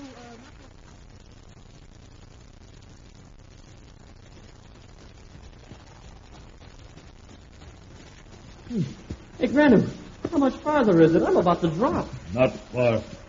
Sky sled, round corner. Hope he knows what he's talking about. So do I. Hey, I see a light ahead. The shaft is widening. There's something big in the opening. There, sky sled. It's a ship, all right.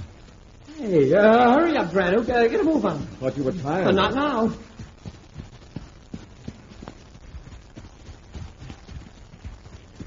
Up the ladder, Hap. It's only an atmosphere ship. A few moments ago, you would have settled for a 20th century bicycle. I know, but... Well, with a space job, we'd stand a chance of getting off this planet. You'll worry about that when you've got Bacarratti. Watch your head, Granu. The top of that hatch is pretty low for a man your size. Secure the hatch, Happy. Hey, this isn't a bad little ship, sir. Stand by to blast off. Standing by, sir. Oh, where are we headed, sir? To find Bacarratti. We've got to give him something to worry about before he has time to bring misery to those people waiting in the valley.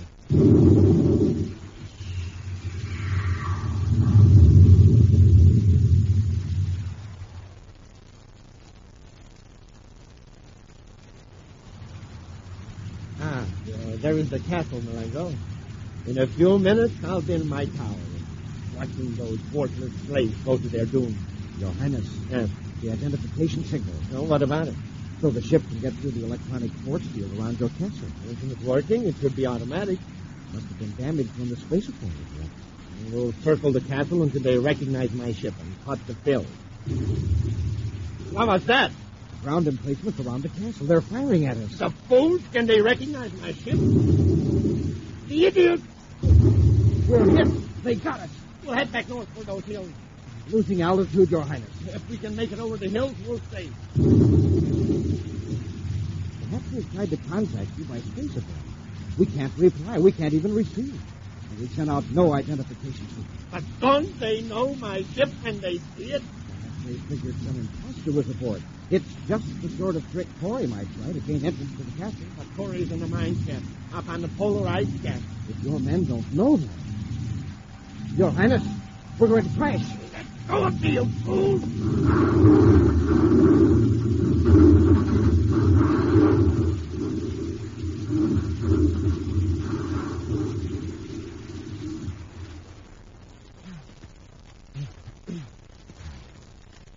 hurt, Johannes? How do I know till I stand up? Stop asking foolish questions and get me out of this mess. Sure, Hans. Look, a small atmosphere ship. They have seen us. It's going to land. Oh, don't stand there gibbering. Get that hatch open. Yes, the illustrious one. In a few moments, you'll be back in your castle. Here. Open. Come on. What are you waiting for?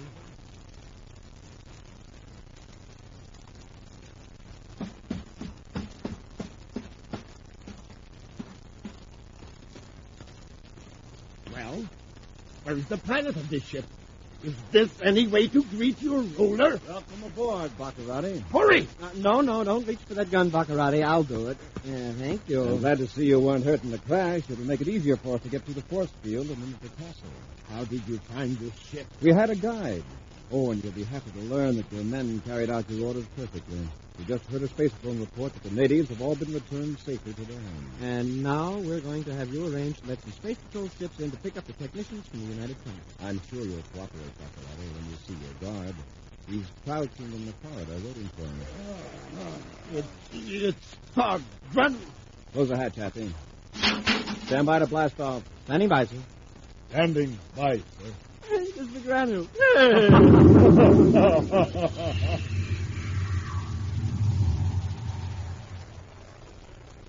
An exciting preview of next week's Space Patrol adventure in just a moment. Easy as 1, 2, 3. Gang, that's how easy it is to enter the Name the Planet contest and get a free prize.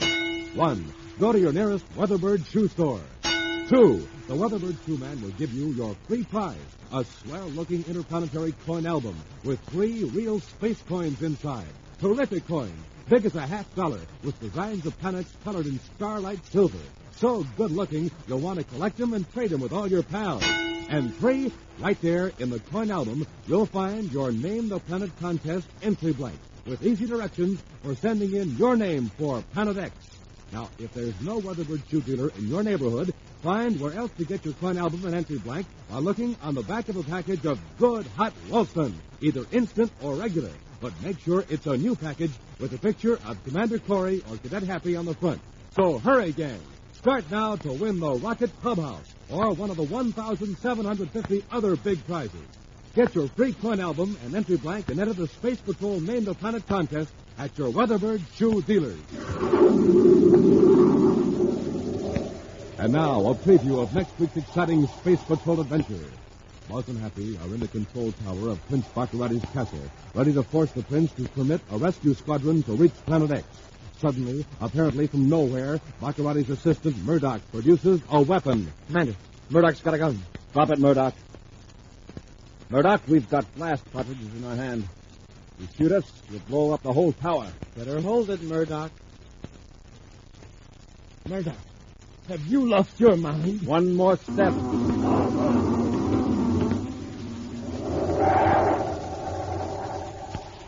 Be sure to join us again next week for the thrilling story, Rescue from Planet X, when Wheat Checks, Rice Checks, and Good Hot Ralston again present Space Patrol! Space Patrol, created by Mike Moser, starring Ed Kemmer as Commander Corry and Lyn Osborn as Cadet Happy, was written by Lou Houston, produced and directed by Larry Robertson, executive producer Mike Jeffrey. Other players were Bela Kovacs, Norman Jolly, and Ken Mayer. Dick Tufeld speaking. Now, don't forget to tune in next Saturday and every Saturday when Wheat Checks, Rice Checks, and Good Hot Ralston again present Space Patrol!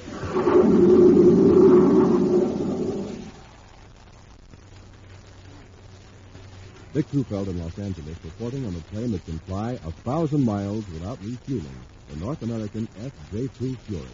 Now, in a moment, you'll hear from the well-known test pilot on this Navy jet fighter, J. Ray Donahue, Jr. The Fury is a carrier-based plane armed with 4 20-millimeter cannons. It flies 650 miles per hour, has an altitude mark of 45,000 feet. Its length, 37 feet. Now, J. Ray Donahue, Jr., recorded at Edwards Air Force Base. To fly at supersonic speeds, the test pilot must have plenty of energy. That's why I always get a good night's sleep and start the day off with a good breakfast cereal like Rice Chex or Wheat Chex. They have plenty of energy and they taste mighty fine. And I know that you'll like them, too.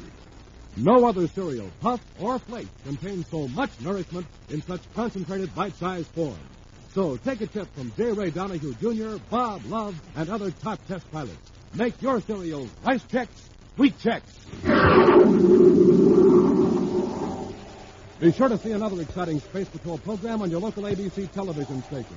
Consult your local paper for time and channel. This program is broadcast to our armed forces overseas through the worldwide facilities of the Armed Forces Radio Service. Space Patrol came to you transcribed from Hollywood. This is ABC Radio Network.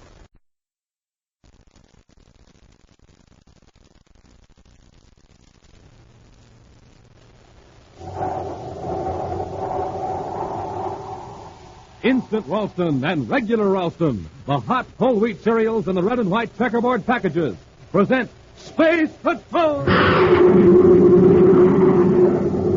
High adventure in the wild, vast reaches of space. Missions of daring in the name of interplanetary justice. Travel into the future with Buzz Corry, Commander-in-Chief of the Space Patrol! In today's transcribed Space Patrol adventure, Buzz and Happy are in the control tower of Prince Bacarratti's castle, ready to force the prince to permit a rescue squadron to reach Planet X. Suddenly, apparently from nowhere, Bacarratti's assistant, Murdoch, produces a weapon. Commander, Murdoch's got a gun. Drop it, Murdoch. Murdoch, we've got blast cartridges in our hands. If you shoot us, you'll blow up the whole tower. Better hold it, Murdoch.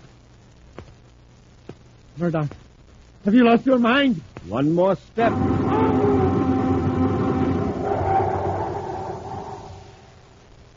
We'll return in just a moment with today's exciting Space Patrol adventure, Rescue from Planet X.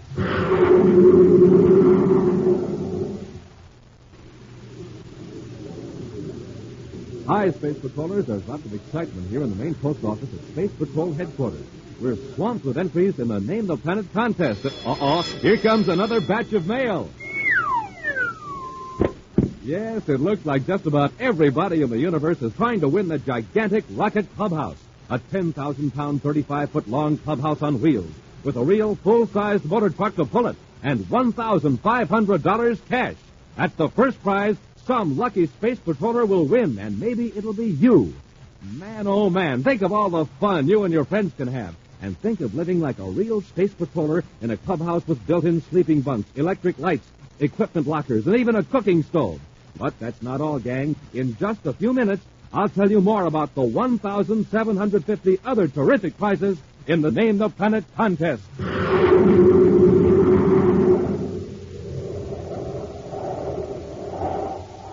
And now, today's Space Patrol adventure, Rescue from Planet X. Commander Corry and Cadet Happy now have Prince Bacarratti and Dr. Malengro in one of Bacarratti's own ships and are circling Bacarratti's castle on the remote Planet X. While Dr. Malengro is in an aft compartment guarded by the giant Granu, native of the polar regions of Planet X, Buzz holds a ray gun on Bacarratti in the control section of the atmosphere ship. All right, Bacarratti. Here's where you go to work. What's the frequency of the signal that gets us through the defense field around your castle? I don't remember. Hap, head directly for the castle. Yes, sir. Corry, listen, you can't do that. If the perimeter guns don't get you, the force fields will. Then give me the frequency. It's 508.5 megacycles. 508.5. Check.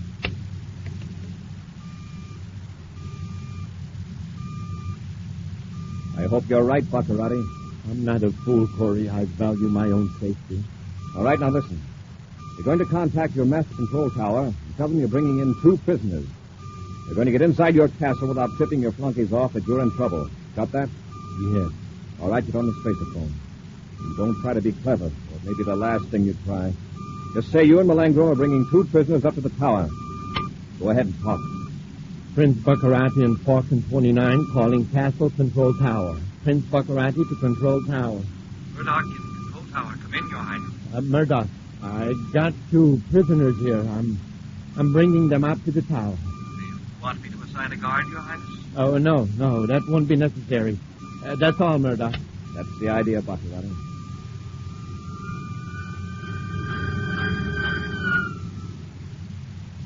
Through the force field, sir. Set the ship down near the east gate of the castle. Yes, sir.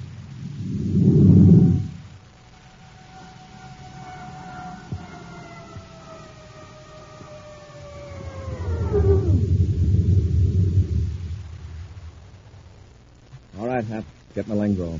We'll leave Grandu in the ship to keep him out of mischief. Put him in the galley. Let him help himself. After he stuffs his stomach, he'll go to sleep. Yeah, that'll do it all right. Now listen, Bacarratti. I'm going to give you and Malengro each a blast gun to hold on Happy and me. Yes, Commander. You're wasting that grin. I'm taking out the blast cartridge. Happy and I'll each be holding one in our hands. If anything happens to make us relax our grip, well, I think you know what'll happen. Of course, Commander. You couldn't move fast enough to escape. I understand. Go on, Malengro. Keep moving. Before I give you this empty gun, Bacarratti, I want you to help me to explain to Malengro the spot you're both in. I'm sure he'd hate to cause the death of his prince. You needn't worry. I'll explain to you.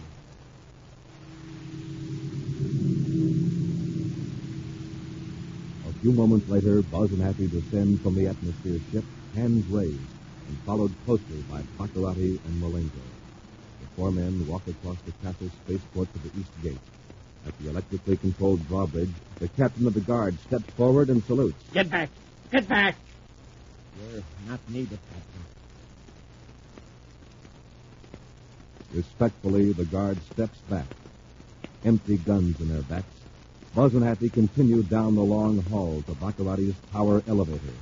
Silently, the door slides open, and four men step inside. The door is closed. And swiftly, the elevator raises them hundreds of feet to the tower. All right, Bacarratti. We can quit this masquerade. Give me that gun. Yes, Commander. But please, remember those blast cartridges in your hand. See that you remember them. Open the door.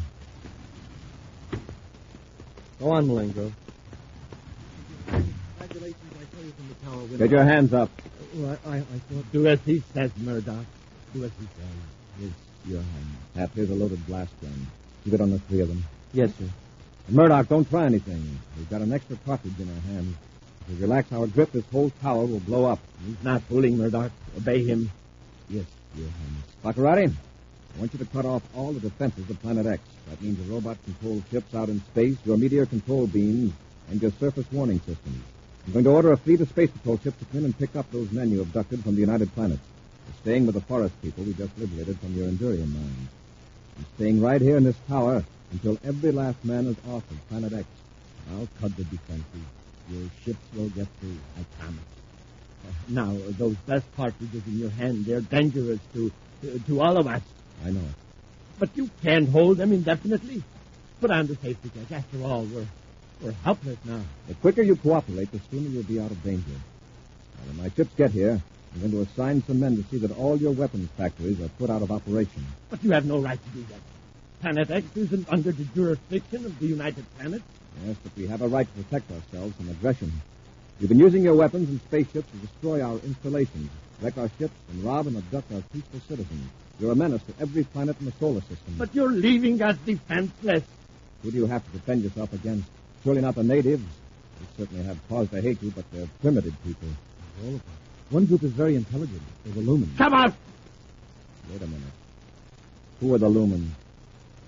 Come on, speak up. They're a race that lived 1,000 miles from here in Golden Valley. You're in danger from them?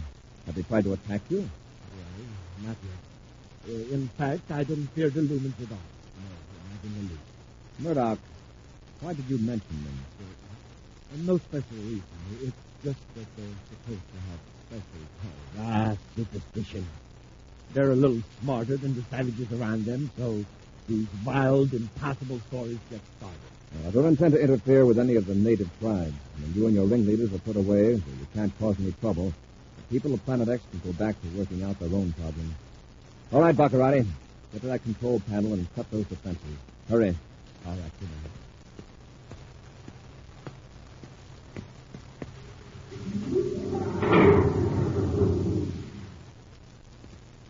They're all off, Commander. Your ships can come in now in perfect safety. Commander, All right, Malengro, hold still. Commander, the men will be getting suspicious. It's past the time when they receive their special orders. That's right, Commander. If they think His Highness is in trouble, they may break in here and... they should attack you with those blast cartridges in your hand. That's the point. Can you handle it, Murdoch? Good. But if His Highness were to appear personally... That's out. Perhaps if I appeared as second in command to His Highness, the castle staff would be reassured. We're both anxious to get out of here, aren't we? All right, go ahead. But remember, I've got Bacarratti here. If you want to keep him healthy, don't try anything. Yes, of course, Commander. Happy, watch Bacarratti. I'm going to spacephone Robbie to send a squadron to Planet X.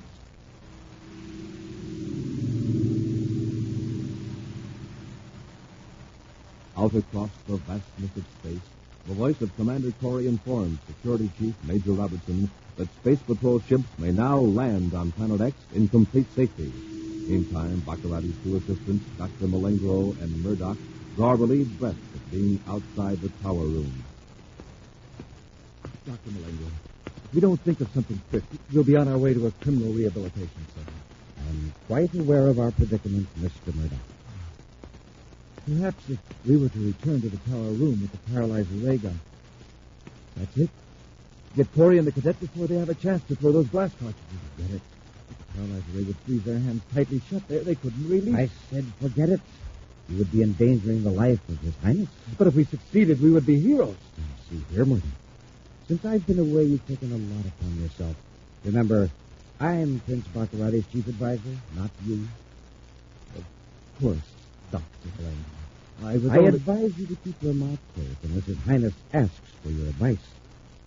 That remark about the lumens, for example, that was stupid, Murdoch, very stupid. I was only trying to help. We can convince Corry that those who remain on Planet X have need of weapons. Perhaps in the future we could secretly build up our forces again and rescue His Highness. You idiot. If Corry learns that there is really an intelligent race here, it will pave the way to Planet X joining the United Planets. Then what chance will we have? There's something in what you say, Dr. Malengro.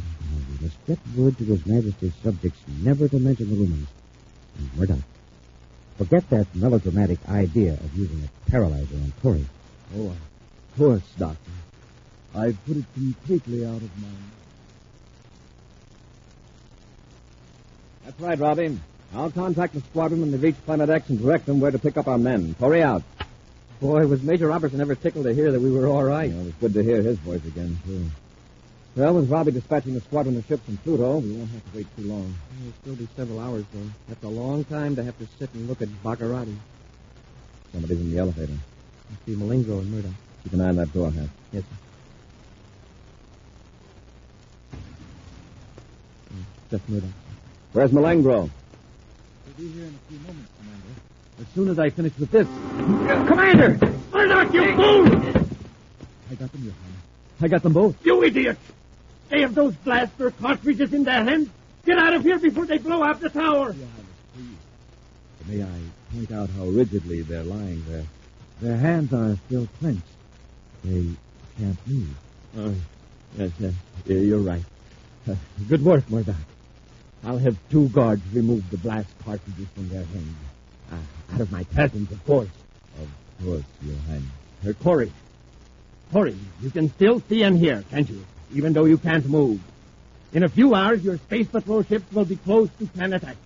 You will have the pleasure of seeing them destroyed.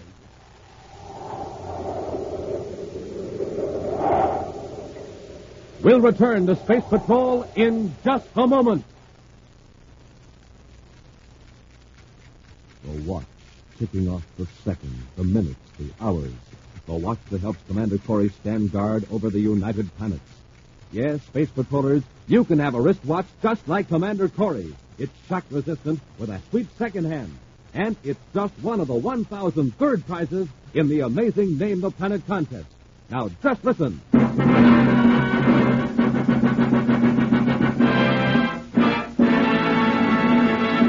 250 Space Patrol wristwatches, 250 autosonic space rifles, 250 outer space helmets, and 250 swell Space Patrol emergency kits.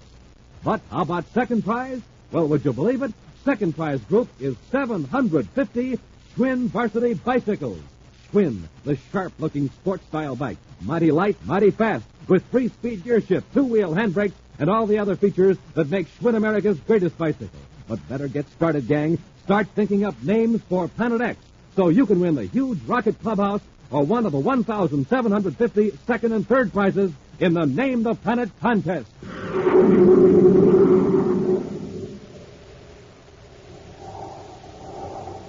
And now, back to our Space Patrol adventure, Rescue from Planet X. The ambitious Murdoch, desperately eager to place himself higher in the good graces of Prince Bacarratti, succeeded in a daring stroke to free the prince from Commander Corry and Cadet Happy. Suddenly producing a paralyzer ray gun in the tower room, Murdoch prevented Buzz and Happy from releasing the powerful explosive blast gun cartridges they held in their hands. Now, locked in a dark and musty chamber near the tower, Buzz and Happy are just recovering from the effects of the paralyzer ray. Let's feel our way around this room, see if we can find a way out. I can't doubt it. This time Bacarratti hasn't taken any chances. He wants us to be on hand when he blows up our ship. Maybe something on the floor we can use as a weapon when we open his door. We'd do better if we crawl. I bet they'll have 6 men to keep us covered. I guess Murdoch sure has a lot of nerve. I'll say that for him. Nerve and good aim. Open your mind to me. Happy, did you hear something? Sounded like somebody talking. Open your mind. Voice, all right. I can't tell what direction it's coming from. There's a strange sound, too. Is the dark playing tricks on my eyes, or is there a glow at one end of the room? It's a golden mist. Listen to me, men from another planet. Listen to me. I am Ortho. Is that voice talking to us? Yes, I am communicating with you. I am Ortho, a lumen. Something wrong. Did you hear that, sir? It says he's a lumen. Bacarratti playing a trick. Maybe. Ortho, do you hear me? No, but I sense your thoughts. You do not actually hear me. I project my thoughts into your mind. It's Bacarratti, all right.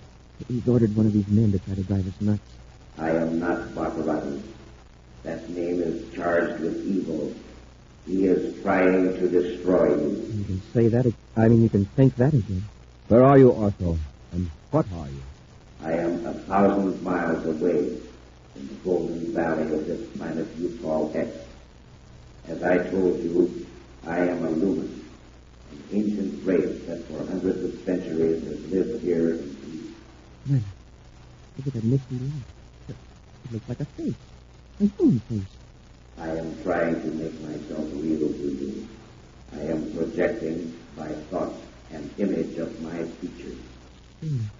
Either Bacarratti's pulling something that... this is like a brainogram, only long distance. Think of it like that if you like. But we lumens require no mechanical or electronic aid to project our thoughts to each other. In fact, we have few mechanical devices of any kind. No spaceships, no spacephones. Why are you contacting us? For about 3 years, we lumens have been aware of the growing force of evil on this planet. It seems to center in the region where you are now. 3 years. That's about how long Bacarratti's been building up this empire. Quite happy. Go on, Ortho. We have tried to contact with our minds some individual mind in that area so we could learn the cause for this evil. Until now, we have met with failure. You see, evil minds cannot be attuned with ours. You, however, have a strong sense of justice and a dislike of cruelty, violence, and greed. Wait, Ortho. There have been scores of people here who feel the same way. They've all been prisoners of Bacarratti the way we are now. Fear sometimes makes it hard to establish contact. Perhaps you are less afraid than the others. We came here to capture Bacarratti and to liberate the people he's holding captive. He's a menace to our entire solar system, as well as to you lumens. I hope you have some means of defense. Not as yet. It may take generations to develop our minds in the direction necessary to combat spaceships and explosives. You won't have the time. If Bacarratti ever finds you, he'll try to enslave you. If he can't do that, he'll destroy you. I have sensed this dreadful thing. I hope you can help us. Great. We were hoping you could help us. If we can help each other. Ortho, could you project the thought image so anybody can see it? If I can picture the surroundings. Does the image always glow like a bright mist? Only in the dark. If your prison were lighted, you would see me as I Did you project an image of me so that someone else could see it? If you concentrate on how you look, how you are dressed, and on the exact place you want your image to appear, Suppose somebody touches the image. it would be like touching empty air. Ortho, let's try it. I'm going to concentrate on a certain corridor in this palace, right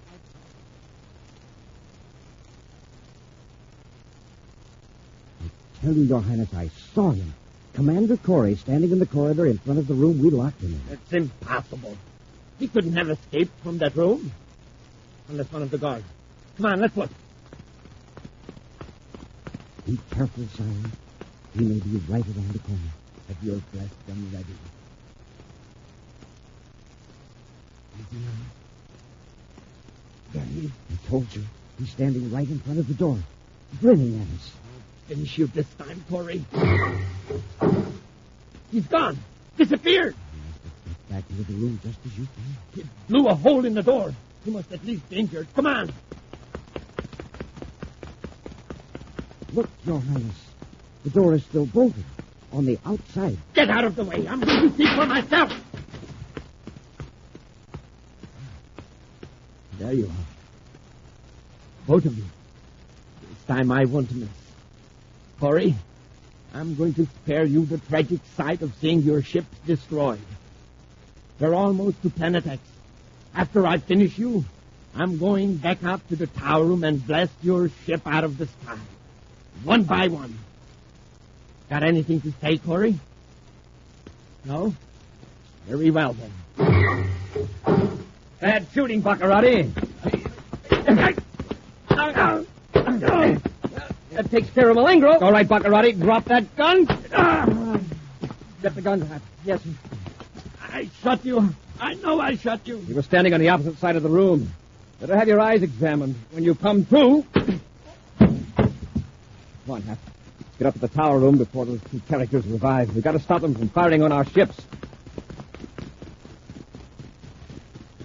Quickly, Buzz and Happy rushed to the stairway leading to the tower room. Get away from those controls, Murdoch. Of course. Cover him, Hap. What have you done to his highness? Just this. Hey, Commander, look at the view scope. Here they come. Our ships. Help me smash these controls.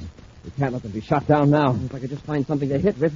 Hey, this Infurium statue of Bacarratti. Just the thing. It's pretty heavy. We can both use it like a battering ram. Yes, sir. Head first.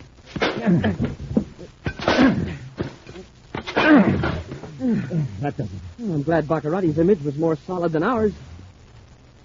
Somebody's coming up the stairs. I'll take a chance on the elevator. Hope it's at this floor. It is. Get in. Get down before anyone alerts the guards at the east gate. Swiftly, the elevator drops to the first floor of the giant castle. Then, with blast guns drawn, Buzz and Happy walk boldly toward the great open doors of the east wing. They're nearly at the drawbridge before the gate guard is aware that the two men who have sauntered out are space patrolmen. Oh! Head for the atmosphere ship, the one we came in. Yes, sir. I think I better slow that guard down that's chasing us. Did you stop him? I blasted a hole in front of him. He fell in. We can only make the ship before he alerts the whole field. Into the ship. Now, if we can get this ship airborne. The hatch is secured, sir. That guard out there has a blast gun. We may be in for a rough time. Stand by to blast off. Standing by, sir.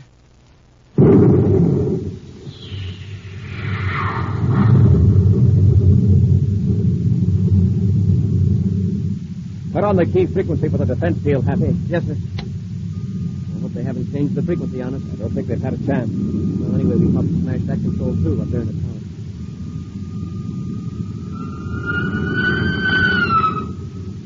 Looks like we missed that one. Sure glad we had the field penetrative frequency on. Keep on the viewscope, Hap. We'll locate our squadron and guide them into the men with the forest. Yes, sir. Flying low over the vast terrain of Planet X, Buzz glides the rescue squadron to the realm of the friendly forest natives, where 200 engineers and technicians await the ships that will take them home. 2 hours later, Buzz and Happy look down on a heartwarming. There they are, Happy. All lined up, ready to blast off. Yes, sir. It looks like every native in the forest is here to wave goodbye. Quite a sight, isn't it? Sure is. What's that? The same sound we heard back in the castle. Commander, look in the viewscope. Look what's in it. It's Ortho's face. You have done nobly, my friends. The fall of evil has already begun to lift from my beloved planet. My people are very grateful. Same to you, Ortho. And don't worry. We'll be back. Yes, Ortho. As long as Bacarratti is free on Planet X, we'll be back.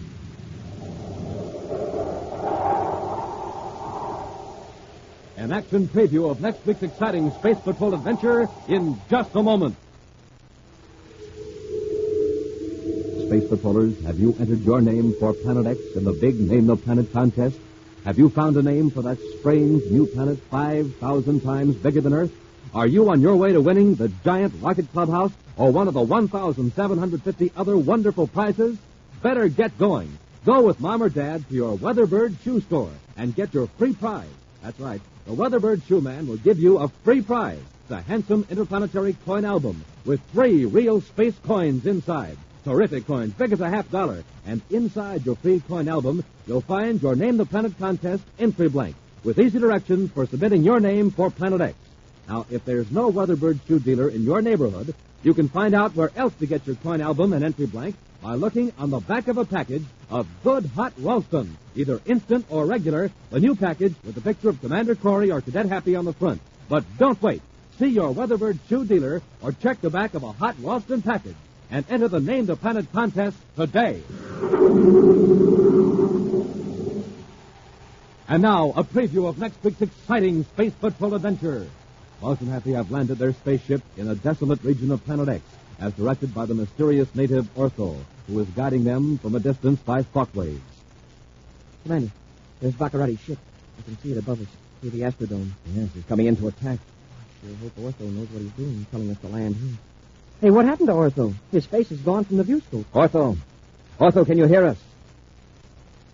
It's up to us now. Fire Space Torpedo 1. It's jammed, sir. Fire 2. They're both jammed, and Bacarratti's coming in. He's firing at us. And here we are like a sitting duck. Ortho double-crossed us.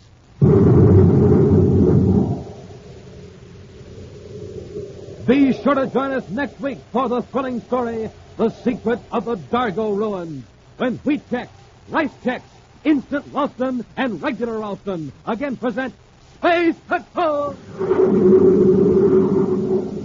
Space Patrol, created by Mike Moser, starring Ed Kemmer as Commander Corry and Lyn Osborn as Cadet Happy, was written by Lou Houston, produced and directed by Larry Robertson, executive producer Mike Devery. Other players were Bela Kovach, Ken Mayer, and Norman Jolly. Dick Tufeld speaking. Now, don't forget to tune in next Saturday and every Saturday when Instant Ralston and Regular Ralston again present the new exciting Space Patrol!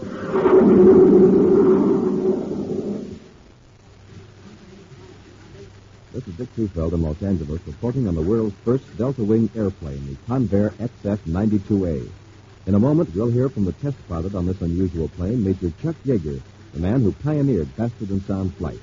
The XF-92A is an Air Force interceptor, nicknamed the Flying Triangle.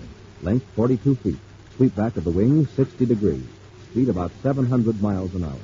Now, Chuck Yeager reported early this morning at Edwards Air Force Base. Let me tell you what it takes to be a test pilot. To start with, I have to be in good condition. That means get plenty of rest, plenty of exercise, good food at every meal. For breakfast, I like a cereal that really tastes good and has plenty of energy. Like rice checks and wheat checks, no other cereal, puffed or flaked, contains so much nourishment in such concentrated bite-sized form. So take a tip from Major Chuck Yeager, Tony LeVere, and other top test pilots. Get rice checks and wheat checks today. Be sure to see another exciting Space Patrol story on your local ABC television station. Consult your local newspaper for time and channel. This program is broadcast to our armed forces overseas through the worldwide facilities of the Armed Forces Radio Service. Space Patrol came to you transcribed from Hollywood. This is ABC Radio Network.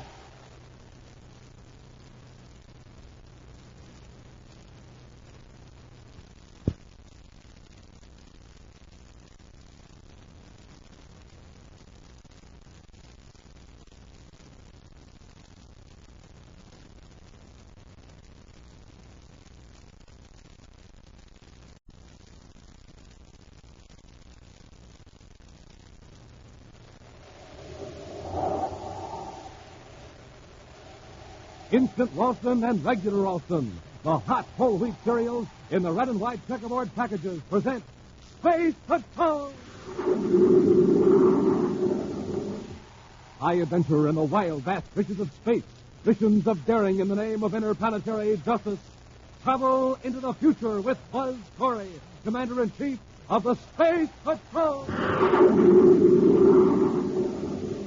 In today's transcribed Space Patrol adventure, Buzz and Happy have landed their spaceship in a desolate region of Planet X, as directed by the mysterious native Ortho, who is guiding them from a distance by thought waves. Commander, there's Bacarratti's ship. I can see it above us through the Astrodome. Yes, he's coming in to attack. I sure hope Ortho knows what he's doing, telling us to land here. Hey, what happened to Ortho? His face is gone from the viewscope. Ortho, can you hear us?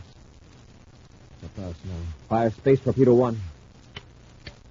It's jammed, sir. Fire 2. They're both jammed. And Bacarratti...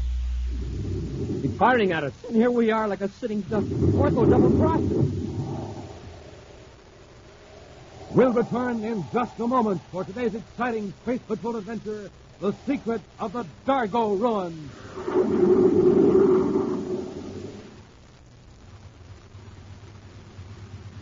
Hi, Space Patrollers. This is Dick Tufeld in Los Angeles watching a trial run of a huge rocket clubhouse, the biggest prize ever given away. First prize in the Name the Planet contest. And there it goes. Zooming down the highway, pulled along by an honest-to-goodness motor truck. Say, gang, you know how big that rocket clubhouse is? It's 35 feet long, big as a freight car. You know how much it weighs? A tremendous 10,000 pounds. And you can win the rocket clubhouse, plus the motor truck, plus $1,500 cash just for naming Planet X. Yes, you and your pals can go rolling off to real adventure in a clubhouse with built-in sleeping bunks, electric lights, equipment lockers, even a cooking stove. Gang, just think of living like a real space patroller in your rocket clubhouse on wheels. And talk about fun. Think of those 750 Schwinn varsity bicycles being given away as second prizes. Yes, you've got 750 chances to win a Schwinn, the bike with 3-speed gear shift, 2-wheel handbrakes, and all the other famous Schwinn features. And say, don't forget the 1,000 third prizes. 250 autosonic space rifles, 250 outer space helmets, 250 Space Patrol emergency kits, and 250 wonderful stainless steel Space Patrol wristwatches. So stand by for the latest news about how to enter your name for Planet X in the Name the Planet contest.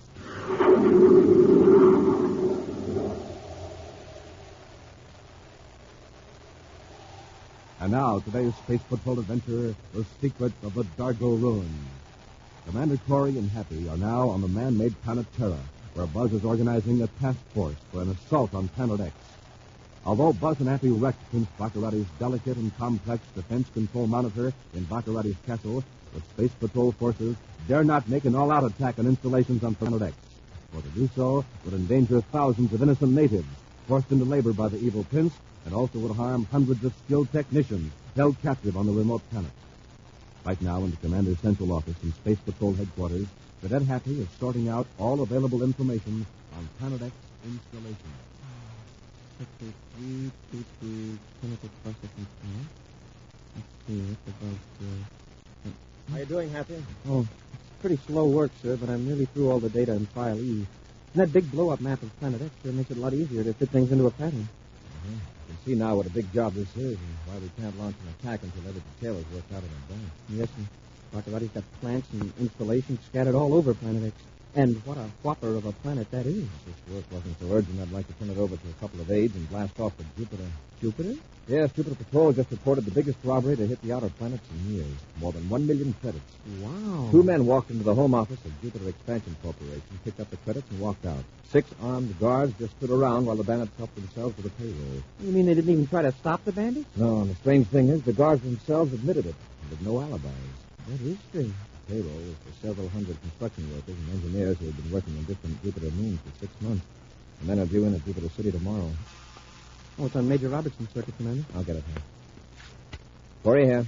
Commander, Jupiter headquarters based on a new lead on the robbery. Yeah?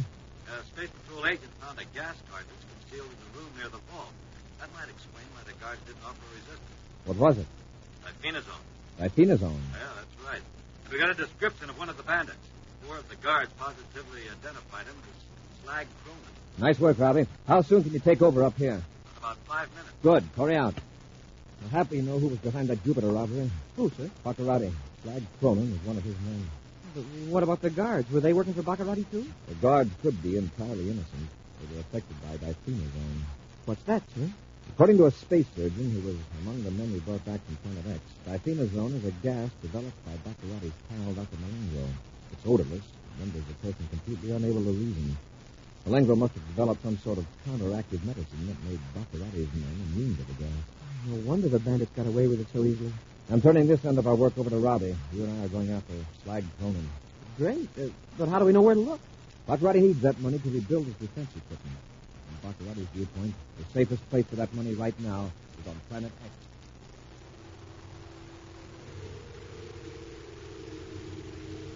Billions of miles from Terra in Bacarratti's castle on Planet X, Dr. Malengro ruefully surveys the smashed controls of the elaborate defense system. He turns as Prince Bacarratti enters from his communications room in the lofty tower. It will take weeks to repair, Your Highness, even if we have the technicians on hand to do the work. We don't have to worry, Malengro. But, Excellency, without our defenses, the Space Patrol can attack Planet X at will. I've just heard from Slag Cronin. He's on his way here with 1 million credits. What good are United Planets credits here on Planet X? Don't you see? Cronin can hide out here. Then, as my agents make contact with engineers on the other planets, we can pay them to construct new controls. Oh, and bring them here in spaceships. Exactly.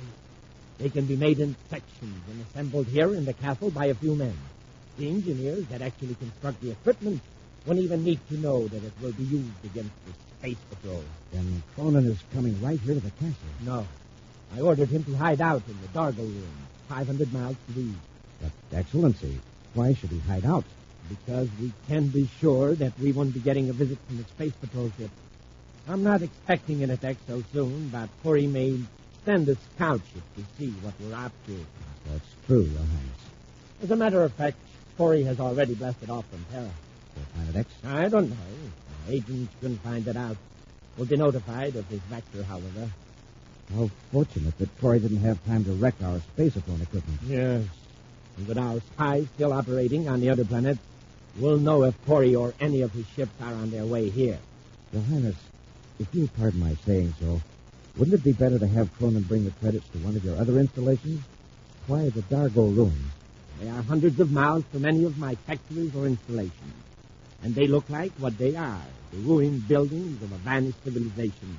No Space Patrol ship is going to land and prowl around there. I understand. A brilliant decision, Excellency. Of course.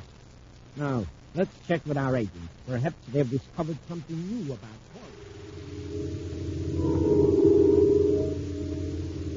Many hours later, the Terra 5, with Commander Corry at the controls, is far beyond the orbit of Pluto, headed for Planet X. Using secret code and scrambled spaceophone circuits, Cadet Happy has contacted Space Patrol headquarters of the various planets. And now, to prevent Bacarratti from picking up any suspicious signal, Happy has cut off the spaceophone transmitter. Nobody's sighted Slag Cronin so far, sir. Sooner or later, he's going to contact Bacarratti. Bacarratti will attempt to contact him. I want to be in a position to intercept those calls. Sir, I've been thinking about this native ortho that helped us get off Planet X the last time. What about him? Well, I just can't get over the way he was able to project thoughts and images. Well, we do it in a crude sense. Spaceophones, V-scope, brainograph. Yeah, but he just uses his mind. How come we can't do it? Perhaps if we tried it for as many generations as his people have, we could do the same thing. Oh, Commander, maybe we could get Ortho to help us some more. No, Hap.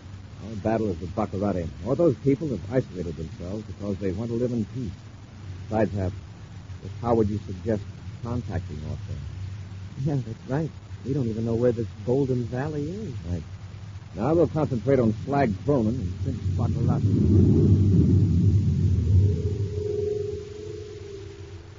Thousands EUs toward Planet X. A spaceship with a black falcon on its hull prowls the dark void. Intently, Prince Bacarratti and Dr. Malengro scan the viewscope. Corry's ship crossed the Pluto orbit hours ago, so he must be coming to Planet X. I wonder what his plan is this time. Well, he won't get a chance to put it in operation, Malengro. You think he's after Slag Cronin? If he is, it's a stupid move. Cronin is already hiding out at the Adargo room. Corry could never find Your him. Highness, look. That faint dot on the viewscope. It must be a spaceship. Maintain this exact distance, and we'll cut on the radar foil in case he picks us up. He'll never be able to pinpoint out.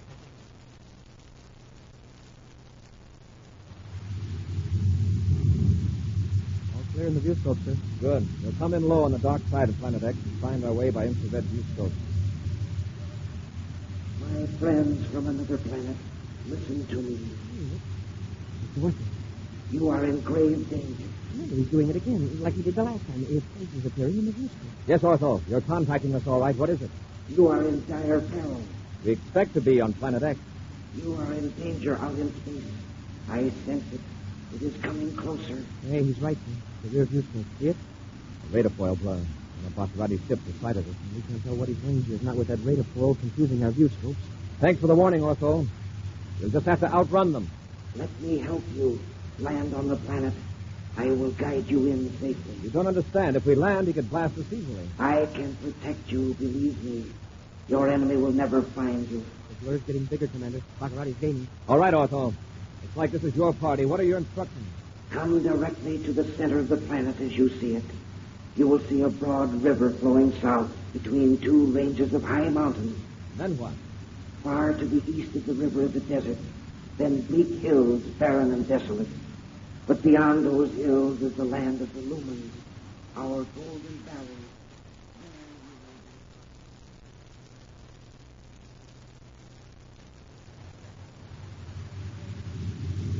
That is fine, my friend. Hold that altitude. There's a barren hills, but I don't see any golden valleys. Land your ship just after you cross the hills. Ortho, we don't see anything that looks like a golden valley. It's just a stretch of barren, rocky land. Commander, the ship doesn't seem to be gaining on us, judging by the size of the radar foil blur. Probably waiting to see what we're going to do. Land your ship. Set it down quickly. Commander, I can't see anything in the rear viewscope. In case we might as well follow Ortho's directions. Stand by for landing, Happy. We'll make this quick. Fire nose rocket. Full repeller ray.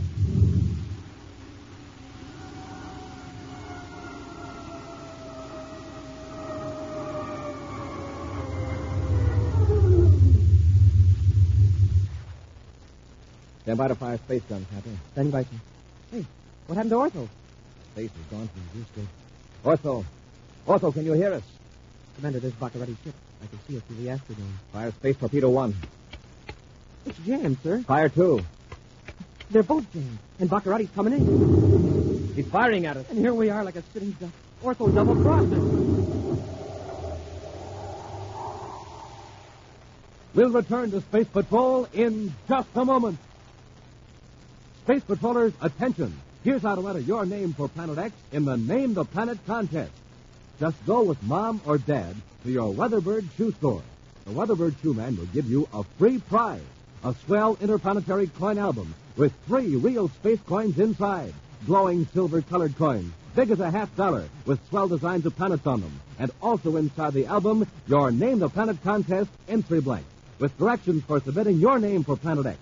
Now, gang, if there's no Weatherbird shoe store in your neighborhood, find out where else to get your coin album and entry blank by looking on the back of a package of good, hot Ralston, either instant or regular. The new package, with a picture of the Commander Corry or Cadet Happy on the front. But hurry, see your Weatherbird shoe man or check a hot Ralston package and enter the Name the Planet contest now.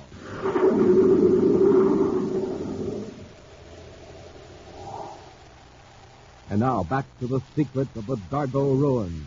Following the instructions of the mysterious native of Planet X, Ortho, the Lumen, Commander Corry and Cadet Happy landed their spaceship on the planet, with Bacarratti's ship close behind them. Through his strange power of thought and image transference, Ortho had assured Buzz they would land safely in a golden valley. Instead, their ship is an obvious target on the bleak, rugged ground in a desolate region of Planet X. Evidently abandoned by their would-be protector, Buzz and Happy vainly try to fire space guns at Bacarratti as the evil prince rains explosives all around them. In Bacarratti's ship, the prince and Dr. Malengro make repeated passes over the Terra 5. You made me, Mr. McGamblango. Can't you keep the ship on a steady run? Something's wrong with the viewscope target finder. Well, I'll get them this time.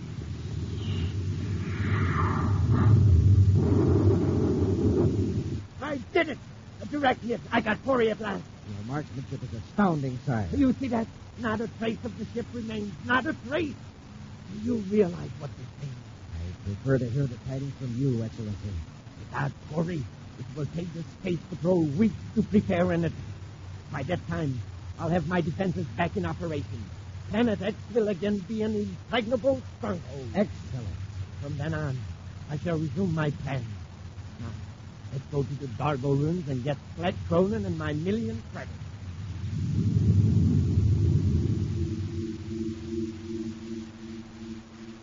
As Bacarratti's ship roars away toward the northeast, a cloud of dust settles over the place where the Prince had seen Buzz Corry's ship disappear in a blinding flash.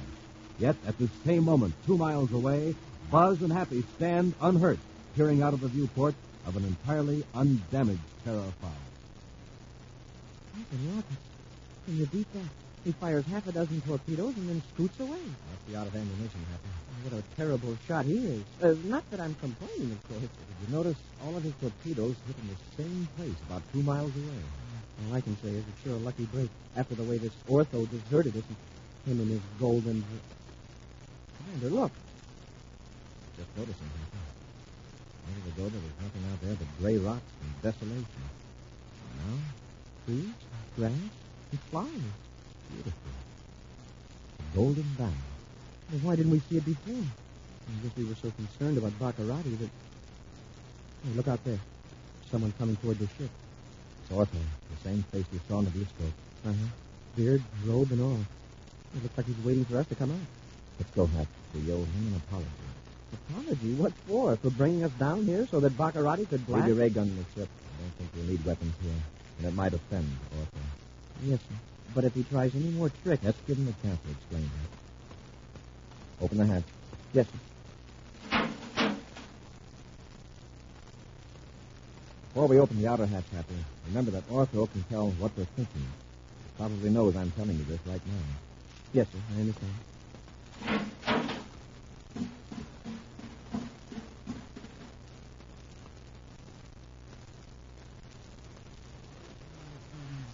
I am Ortho. Yes, Ortho. We recognize you from your projected image. First, I feel I owe you an apology. I know you thought that I had deceived you. That's right, we did for a while. It was necessary in order to confuse your enemy.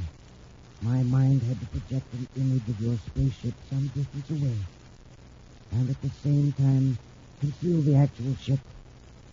To perform this enormous concentration, I had to withdraw my thoughts from contact with your mind. Oh, so that was it. Bacarratti thought he saw our ship clear over there. Yes. And when the last explosive hit, I merely stopped thinking of the image. It vanished. This sort of thing is new and strange to us, Ortho, but we're very grateful. I know your motive is to drive these evil men from our world, Planet X, as you call it. If our guns hadn't jammed, we'd have taken care of part of the job right then. I know. I hope you won't be offended, but I am responsible for that.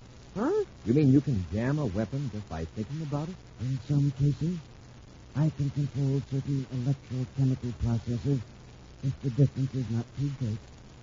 In this instance, I was able to inhibit the explosion of your spacecraft. Yeah, but why? Why didn't you keep Bacarratti's weapons from working? Well, Happy, after all, Ortho made Bacarratti believe he'd finished us. That's quite a favor. Oh, sure, but I thought Ortho wanted to get rid of Bacarratti, too. My people want only to rid this planet of the evil Bacarratti causes. You do not believe in taking life. I do not blame you for trying to use your weapons. You were not convinced that I could save you. Yes, that's right. However, I knew you were in no danger, so I prevented you from taking human life needlessly. I'm in favor of what you did, Ortho. Our aim is to capture Bacarratti and his men alive. We have a process treating criminals medically and psychologically to remove their criminal tendencies. Completely painless. In fact, the criminal isn't even aware of the time it takes to effect a cure. I know that, Commander. You mean you know everything we're thinking? Everything we know? Not quite everything. That would take more time. But I do know what is uppermost in your mind. Then we really don't need to say a word. No, except that you probably feel more at ease if we exchange ideas through speech. Since you're not used to having thoughts placed directly in your mind by others. It is rather startling. But tell me about this valley. How does it happen we didn't see it until a few minutes ago? That was the result of the combined concentration of all my people. We know when strangers are approaching. We conjure up a mass image of forbidding terrain. For centuries, this has kept the more primitive, marauding tribes from invading our valley. Where are the rest of your people? Deep in the forest of the valley. I would invite you to visit us, but I sense that the commander is concerned about a problem. Yes, Otto. You're right. We came here searching for a man who has stolen something of great value to your civilization. The man is called Cyclone. That's right. Then he is on Planet X. Yes. Several of us sensed his evil presence a few hours ago. Where is he? In Bacarratti's castle? No. He is hiding in the ruins of an ancient civilization about 800 miles northeast of here. The Adargo ruins. Adargo ruins? Yes. Immense buildings of red stone, filled with statues and carvings. You will find them impressive, but grotesque. Be very careful, my friend. We will, Otto. And we're very grateful you saved our lives. But at no risk of my own. You are risking yours to bring peace to our planet. Listen, and I will tell you how to stand.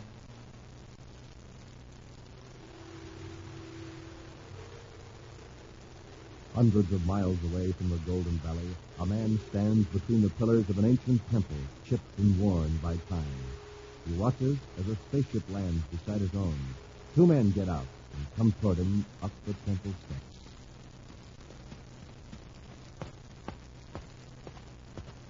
Well, Conan, where is it? I've got it, don't worry. You will address me as Your Highness. Just a minute, Your Highness. You heard him, Conan. Do as you're told. Look, I'm talking to the Prince. Your Highness, I'm taking my share of the loot and getting off this stupid planet now. How dare you?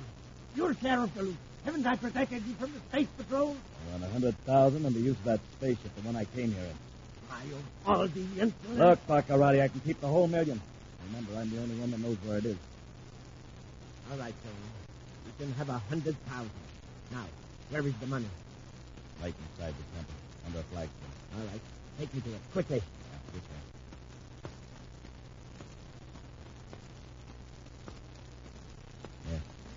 Yeah. Under this one. Well, lift it up. Help him, Malengo. Yes,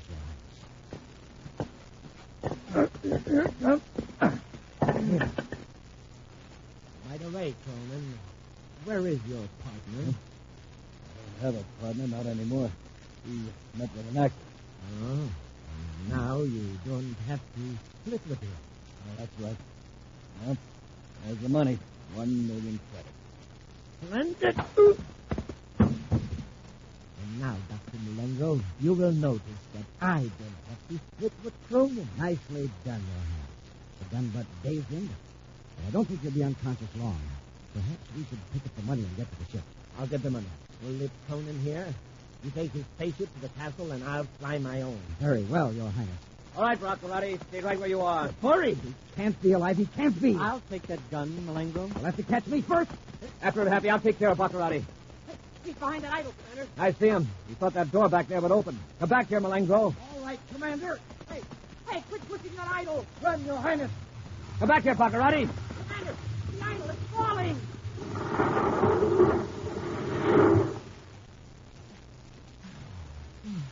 Commander, you all right? Help me roll that chunk of rock off my leg. Yes, sir. No bones broken. Oh, my ankle. You stay here. I'll go after Bacarratti and Malengo. Hey, look. They're nearly to their ship. Maybe I can stop them with a ray gun blast. It's fired. Mine doesn't work either, sir. We're both knocked down too hard. We're going to fall like the gun. Or it's Ortho again. Hey, doesn't he know that all these guns would do is to make Bacarratti unconscious without hurting him? He may be cutting off all weapons. Doggone it, sir. Bacarratti and Malengo got away. Yes, but we got what we came for. We captured Slag Cronin and recovered the million credits. Let's get Slag back to our ship now. Yes, sir. But what if Bacarratti blasted before we get to it? I think our friend Ortho is taking care of that. I bet Bacarratti is hopping mad. He was probably counting on this million credits to rebuild his defenses. After we return the money to Jupiter, we'll go back to Terra and plan our attack on Planet X. Look, Commander.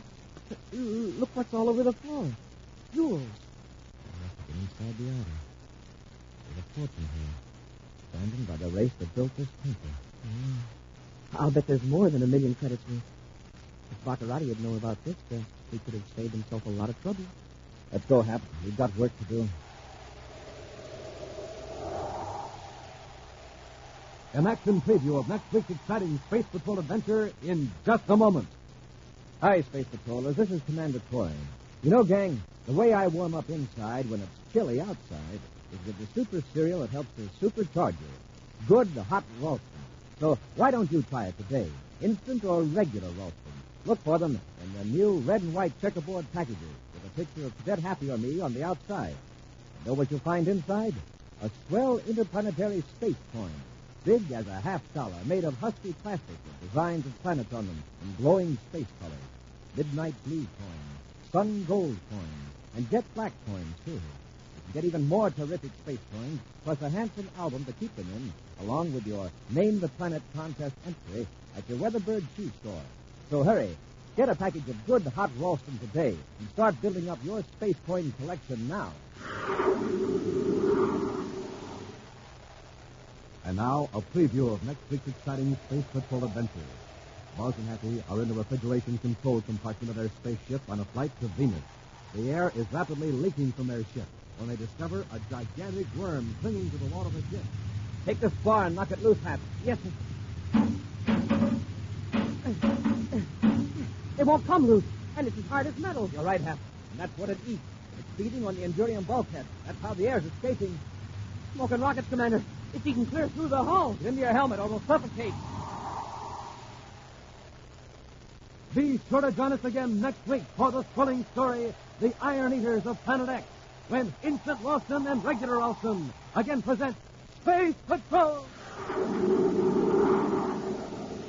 Space Patrol, created by Mike Moses, starring Ed Kemmer as Commander Corry and Lyn Osborn as Cadet Happy, was written by Lou Houston, produced and directed by Larry Robertson, executive producer Mike Devery. Other players were Bela Kovacs, Ken Mayer, and Norman Jolly. Dick Tufeld speaking. Now, don't forget to tune in next Saturday and every Saturday when Instant Ralston and Regular Ralston again present Space Patrol!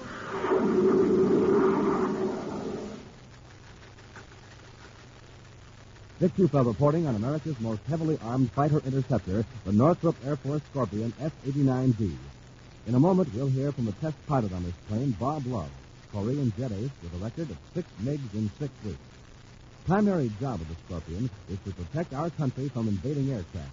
Speed, more than 600 miles per hour. Weight, 20 tons. Now, Bob Love, recorded at Edwards Air Force Base.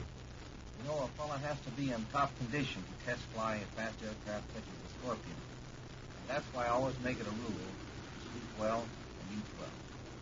So, for breakfast, I pick a cereal like Rice Chex or Wheat Chex. They're chock full of energy and really taste good. You'll like them. No other cereal, puff or flake, contains so much nourishment in such concentrated bite-sized form. So take a tip from Bob Love, Phil Houghton, and other top test pilots. Make your cereals Rice Chex and Wheat Chex. Be sure to see another exciting Space Patrol story on your local ABC television station. Consult your local paper for time and channel. This program is broadcast to our armed forces overseas through the worldwide facilities of the Armed Forces Radio Service. Space Patrol came to you transcribed from Hollywood. This is ABC Radio Network.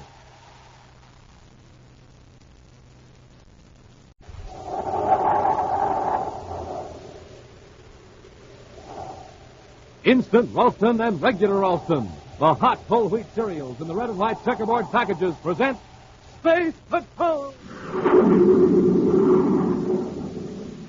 High adventure in the wild, vast reaches of space.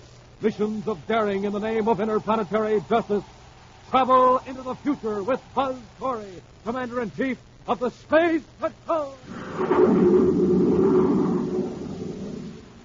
In today's transcribed Space Patrol adventure, Buzz and Happy are in the refrigeration control compartment of their spaceship on a flight to Venus. The air is rapidly leaking from their ship, and then they discover a giant worm clinging to the wall of the ship. Take this bar and knock it loose, Hap. Yes, sir. It won't come loose. It's as hard as metal. You're right. That's what it eats. Feeding on the Endurium bulkhead. That's how the air's escaping. smoke of rockets, Commander. It's eating clear through the hull. We'll suffocate. We'll return in just a moment with today's exciting Space Patrol adventure, the Iron Eaters of Planet X. Space Patrollers, have you entered the sensational Name the Planet contest yet? Well, you better hurry. Time's going fast, and you don't want to be left out. So hurry up and go with Mom or Dad to your Weatherbird shoe store for your free coin album and contest entry blank. Right, the Weatherbird shoe man will give you a swell coin album with 3 super-colored space coins inside, plus the entry blank on which you write your name for Planet X.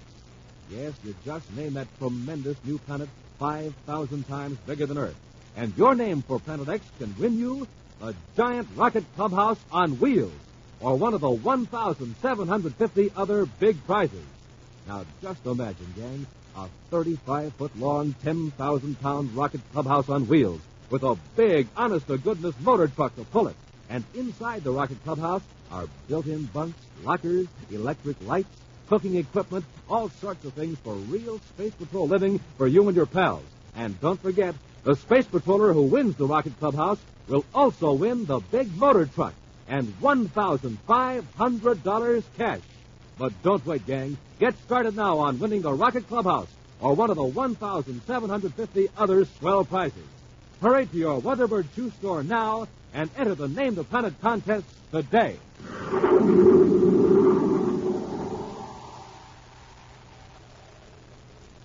And now, today's Space Patrol adventure, the Iron Eaters of Planet X. For weeks now, there has been no major crime along the space lanes. Days have passed since a Space Patrol ship has reported even so much as a sighting of spacecraft approaching or leaving Planet X. Patrol ships ordered in close to the giant planet have made swift, daring scanning flights over known installations and have returned with identical reports. No new or suspicious activity. But still, Commander Corry holds firmly to his policy of constant vigilance. And then one day, a patrol ship spaceophone to report that justifies the commander's alertness. In the central office on the planet Terra, Buzz hands a copy of the report to Cadet Planet radiation trace suspected J-14, Planet X. Nuclear reactor in full operation. 2 power radiation towers focused southeast and south. Well, that's why things have been so quiet, Happy. Bacarratti's in his own backyard cooking up trouble. That nuclear reactor, he can cook up plenty. I wonder what he's using it for. Take a look at this map of Planet X. Those thin green lines show where Bacarratti's beaming the power from his reactor. One beam goes toward his biggest spaceship, and the other is aimed toward a mining region. See what that means? You can speed up production of spaceships and war materials. Exactly. Well, then we'd better put that reactor out of operation quick. Yeah, that part is fairly simple. A cosmic bomb would take care of that, but we have reason to believe that 8 of the most brilliant nuclear scientists of the United Planets are back then. Captured by Bacarratti, huh? Yes. We didn't attempt to capture that time by a land attack with danger. That's right. You sure got us stymied. For the present. What we need is a way of creating a panic about the reactor. A panic that will completely disorganize Bacarratti's men, yet won't appear to be caused by the space patrol. That's a big order. There's a man on Venus who may be able to help us. An expert on mass psychology named Professor Buller. He's unable to come to Terra because of an illness, so we're going to Venus. Oh, why couldn't you just... Why couldn't I space upon him? This is a matter I want to keep completely secret. Yeah, the Bacarratti spies still around. He might intercept the spaceophone message. Right. Let's get over to the spaceport supply depot, Hank. Oh, your appointment with Bert Gank. Mm-hmm. He's the new civilian supervisor in the ship's supplies section. Just a courtesy call, but it might help him to let him know that Space Patrol understands his problem. He'll probably have plenty. The last man on that job couldn't take it after this trouble with Bacarratti started. Bert Gant's a younger man, Hap. Let's hope he's a capable one.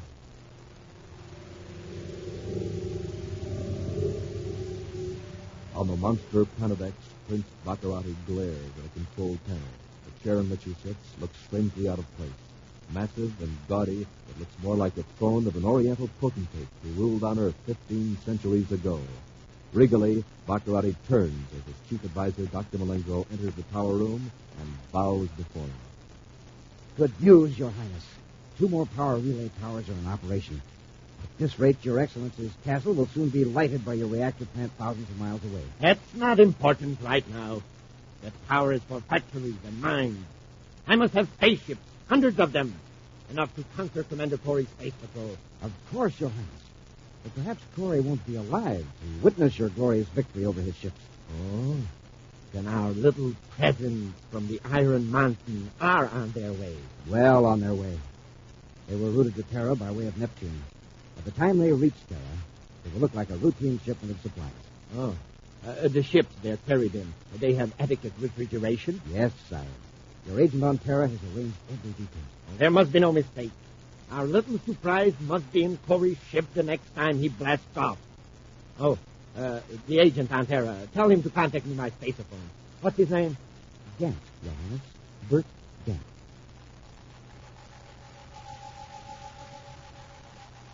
In an office of the Spaceport Supply Depot on Terra, Buzz Corry and Cadet Happy are having a friendly chat with the new civilian supervisor amid the murmur of a battery of auditing machines. Yeah, I'll be blasting off for Venus in a few hours. You'll be working closely with the supervisor of Venus City Spaceport. I'd like to have you come along and meet him. Go with me? Yes, I don't intend to be away long. But I am just getting into the swing of things here. To leave now... I know how you feel, but from past experience, I know that first-hand knowledge of the situation on Venus will make your work much easier here. Commander, this is wonderful. I'd like nothing better. But the fact is, my doctor has cautioned me about space flights while I'm under treatment. That's different. Nothing serious, I hope. A temporary condition. I had a minor operation a few weeks ago. Some other time, then. Cadet Happy and I will get out of here now, Mr. Gant, and let you get back to work.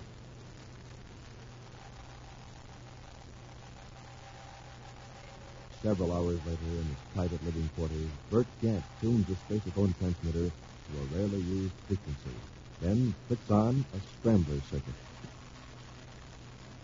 Using a code name for even greater secrecy, he finally makes contact with a man who sits in a throne-like chair on a planet billions of miles away. Triangle reporting to Your Highness. Make it quick, Triangle. I don't want them getting a fix on your location.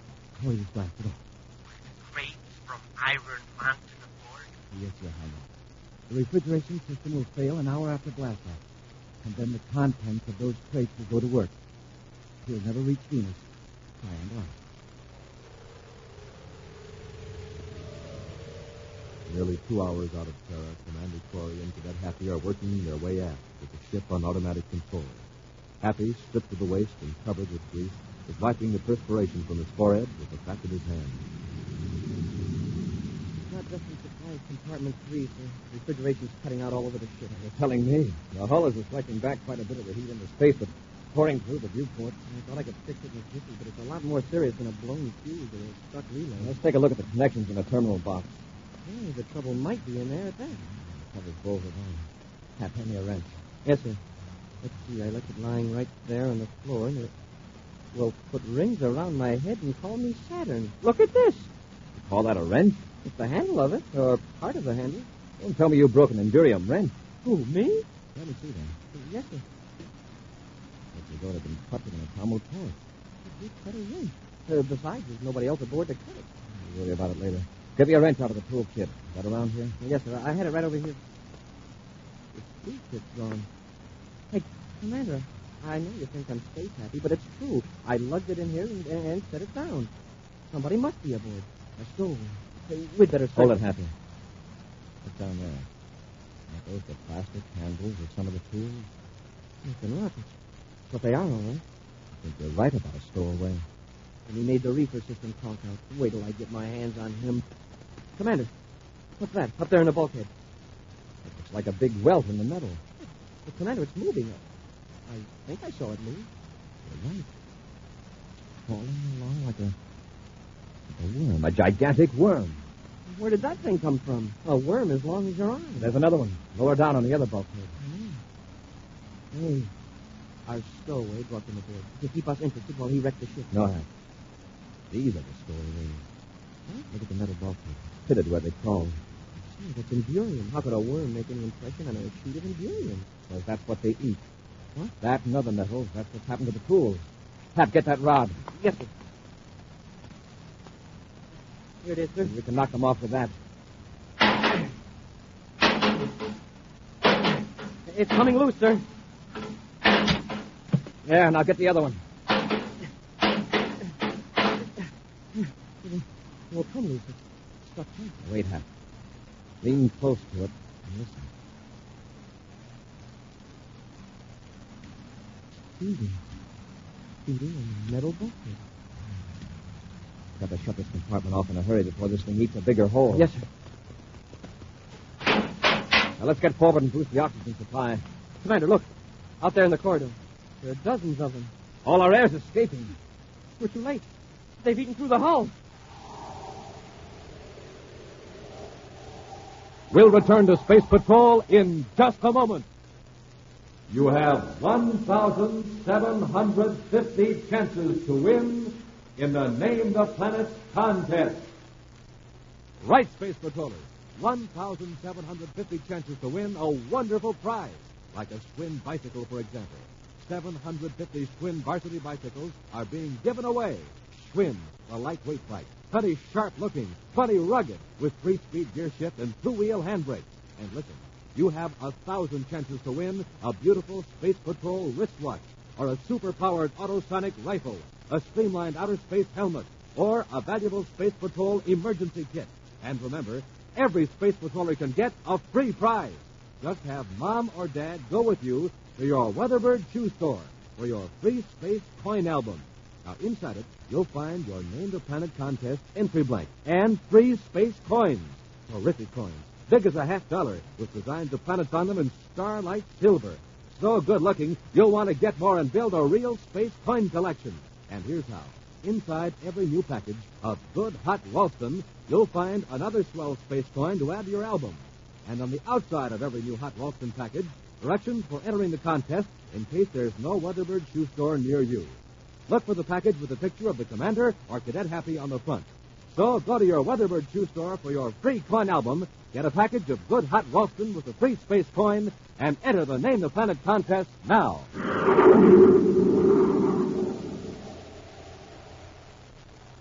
And now, back to our Space Patrol adventure, the Iron Eaters of Planet X. While Buzz and Happy are on a trip to Venus, their refrigeration system fails. The interior of the spaceship rapidly becomes stifling because of the sun's heat absorbed by the hull.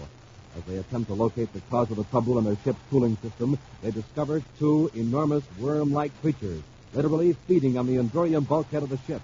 They seal off that compartment, but find dozens more of the metal-devouring worms in the corridor. Now, with air rapidly escaping into space, they stagger toward the forward end of the ship, gasping for breath. Seal off this section, Hap. Help me with the door. Yes, sir. There's another worm on the bulkhead over your head. Here's the spacesuit locker. We'd better get into our spacesuits before that one eats through the hull. Here, Hap, get into it quick. Yes, sir. The worm dropped to the deck. Hey, look at that hole. All the air will be gone before we can get our suits on. I'll press my spacesuit tight against the hole. That'll stop the leak till you get into your suit. Then you do the same for me. Yes, sir.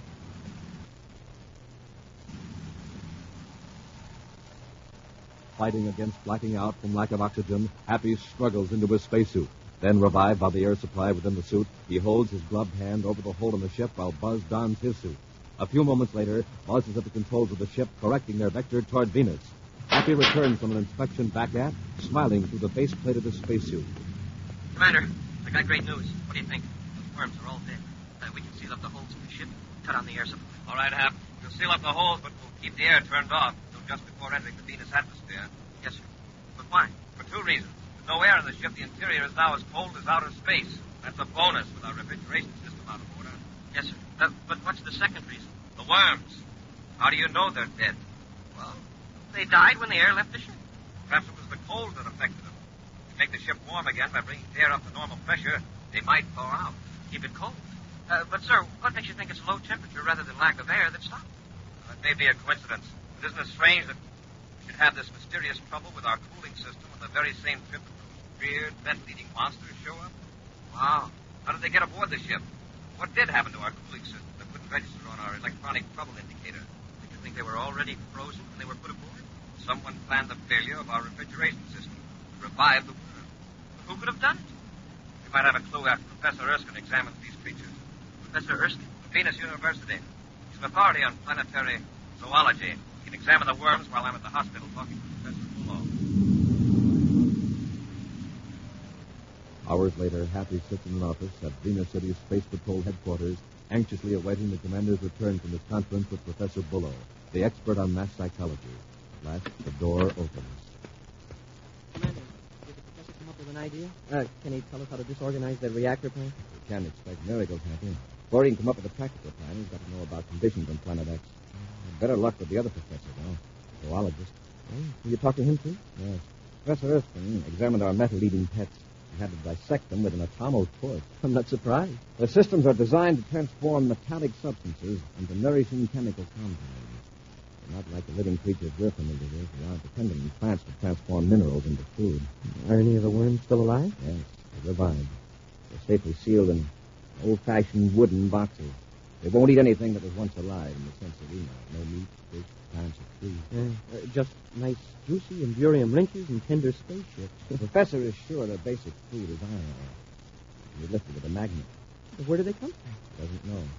He refuses even to guess. Well, if he doesn't know, who does? We do. The professor eliminated all the planets but one. Planet X. Right. But how did they get in the ship? Who put them there? We're blasting off the Terra immediately, Happy. There's someone there I want to talk to. Someone I think can answer.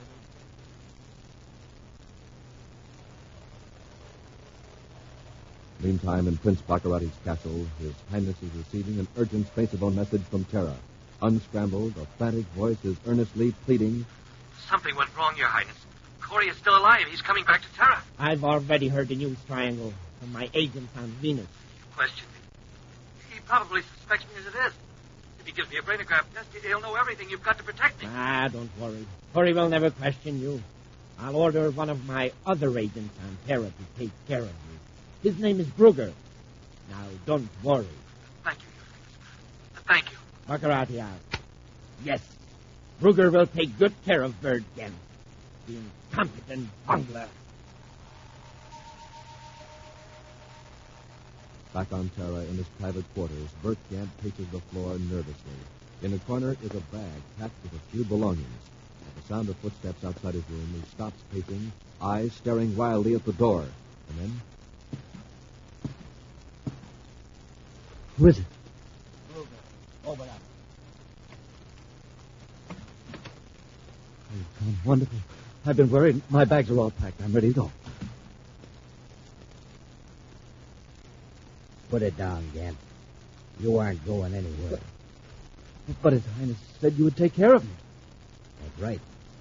You're this. No. Don't shoot me. This is all a mistake. Yeah. You made it. His Highness doesn't like bunglers. There are other people in the building. They'll hear the gun. It's silent. Now lie down so you won't burn. No, Brugger, please. Drop it, Brugger. Huh? I said drop it. He came just in time. Came just in time. You know what he was going to do. Yes, I know, and I know why he was going to do it. What do you mean? Don't play innocent, Gant. You supervised the loading of my ship. You saw to it that those metal-eating worms were loaded into the refrigeration compartment in metal boxes. Really, You fixed the solenoids and the magnetic heating exchange pumps so they conked out. As the ship warmed up inside, the worms thawed and ate their way out. I did do it. Honestly, You Commander. had it done then, at Bacarratti's orders. That's why you were afraid to come to Venus with me. You never had a minor operation. I had your record checked. I had to do it. Bacarratti had something on me. Something that happened years ago. If it had come out, I could never have held a good job with the government. So you helped a man who's trying to destroy the government you worked for. That's great logic. Now give it to me straight and fast. I'm in a hurry. Those worms came from Planet X, didn't they? Yes. Where on Planet X? From the Iron Mountain. It has a high percentage of iron ore. The worms are thick on it, and it's like an antler. X is a big planet. Where is Iron Mountain? In sector L-15, about 100 miles east of the Colossus River. Happy. Yes, sir. You'll see that Gant and Brugger are locked up. And we'll blast off of Planet X. First, we'll pick up some fishing tackle. Fishing tackle? Yes, several tons of steel netting. Let's get these fellows ahead.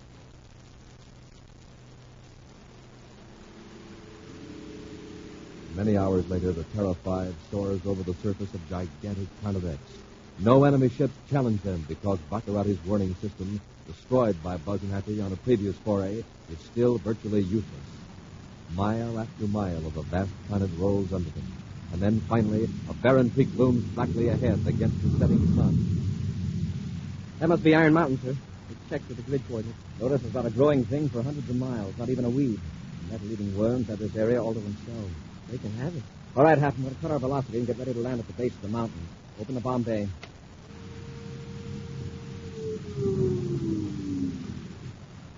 Palm Bay open, sir. Lower the net. Cut on the cargo winches.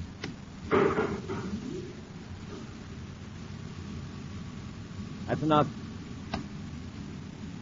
Now, when we land, a tangle of steel netting will be stretched out on the ground several feet behind the ship. Stand by to cut rockets. Standing by. Cut rockets. Full repeller ray.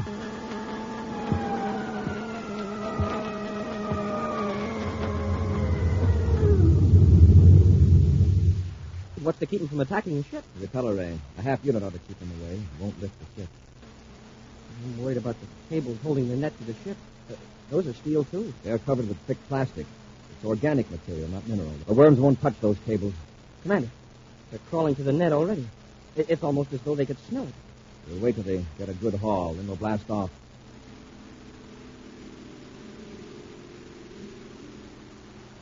Within a few minutes, the heavy steel net is a mass of giant crawling creatures, eagerly devouring what to them is a rare delicacy. Finally, Buzz turns to Happy. We'll blast off now before they do much damage to the net. Cut on the rear magnetic beam. That'll hold them to the net, and also keep chewed-up pieces of the net from falling. Yes, sir. You'll rise up several feet with the repeller ray, Hap, so the rocket blast won't ruin our dinner party. Fire rockets. Cut repeller ray.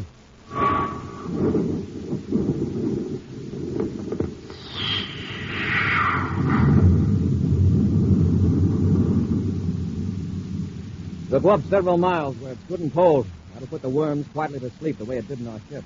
I don't think we've lost any of them, sir. And we'll keep our velocity down fairly low so the net won't trail back into the rocket blast. And that means we won't reach the reactor plant until long after dark. That's fine. Bacarratti's men won't be able to identify the ship. When it flies over and nothing happens, they'll assume it's a Planet X ship.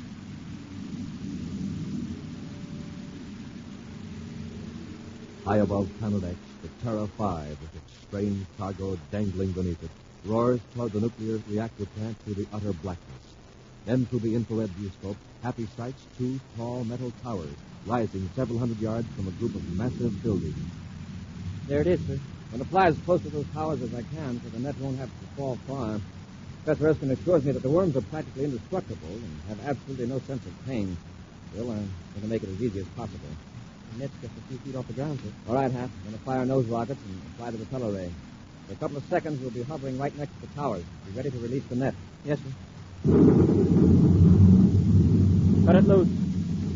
All clear, sir. Let's get away from here.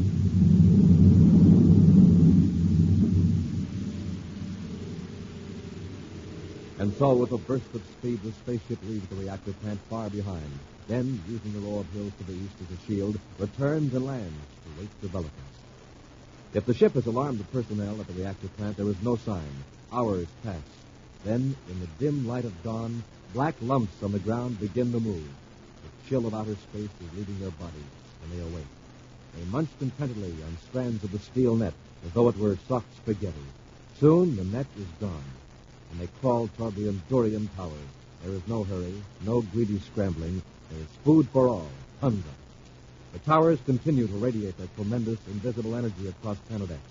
And in the growing lights on top of the hill, Buzz and Happy watch. Then, suddenly, Happy exclaims, Wow. See that flash of light? The worm from North cross trace in one of the towers. It fell and cut through a heavy power line from the generators. Hey, the crew is coming out of the buildings now. Yeah, screaming out. Hey, look at them scatter. And no wonder the towers are buckling. The men are in no danger, but they don't know it. There go the towers.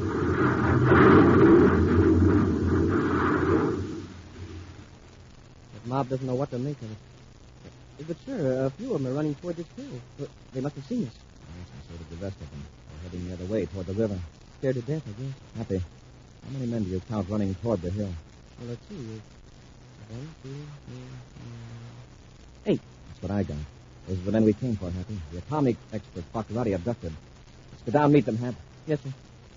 You know, Commander, I've always heard that a worm turns, but I never expected to see a worm do anybody a good turn. That's my cadet.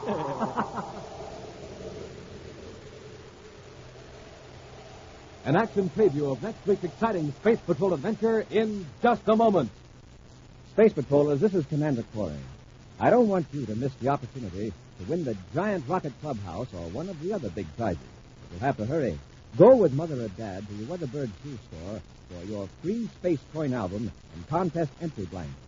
If the Weatherbird man has run out of albums, ask him to get you one. Then you get a package of hot Ralston with the free space coin inside. Remember, see your Weatherbird shoe dealer, get some hot Ralston, and enter the Name the Planet contest today. And now, a preview of next week's exciting Space Patrol adventure. Buzz and Happy are in a scientist's laboratory on the planet Venus, bound hand and foot by Prince Bacarratti. As they struggle to free themselves, a vacuum pump steadily draws air from a chamber containing a powerful chemical. Keep struggling, Happy. Got to cut off that pump before the chemical explodes. The cord is digging into my wrist. How much time have we got? It'll blow up when the indicator reaches 100th of an atmosphere pressure. 100? Smoking rockets is almost that right now. And the ropes are so tight I can hardly move. Be sure to join us again next week for the thrilling story, Cyclone in Outer Space, when Instant Ralston and Regular Ralston again present Space Patrol! Space Patrol, created by Mike Moser, starring Ed Kemmer as Commander Corry and Lyn Osborn as Cadet Happy, was written by Lou Houston, produced and directed by Larry Robertson, executive producer Mike Devery. Other players were Bela Kovach, Ken Mayer, and Norman Jolly. Dick Tufeld speaking.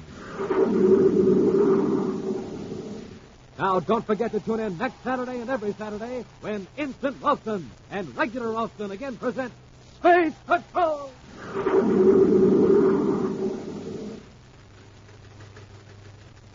This is Dick Tufeld in St. Louis reporting on the twin-jet Air Force fighter, the McDonnell Voodoo XF-88A. In a moment, we'll hear from the noted test pilot who flies this plane, Phil Houghton. Speed of the Voodoo is a military secret, but it's plenty fast. Wingspan is 40 feet, length 55, weight 10 tons. And now, Phil Houghton, recorded this morning at Lambert Airfield. After seeing the Voodoo, I guess you know why I like my job. There's one thing about it, though.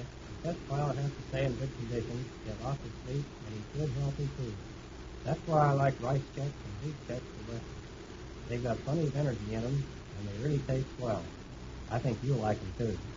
No other cereal, puffed or flaked, contains so much nourishment in such concentrated bite-sized form. Do as Phil Houghton, J. Ray Donahue, Jr., and other top test pilots do. Make your cereals rice checks and wheat checks. Be sure to see another exciting Space Patrol program on your local ABC television station. Consult your local paper for time and channel. This program is broadcast to our armed forces overseas through the worldwide facilities of the Armed Forces Radio Service. Space Patrol came to you transcribed from Hollywood. This is ABC Radio Network.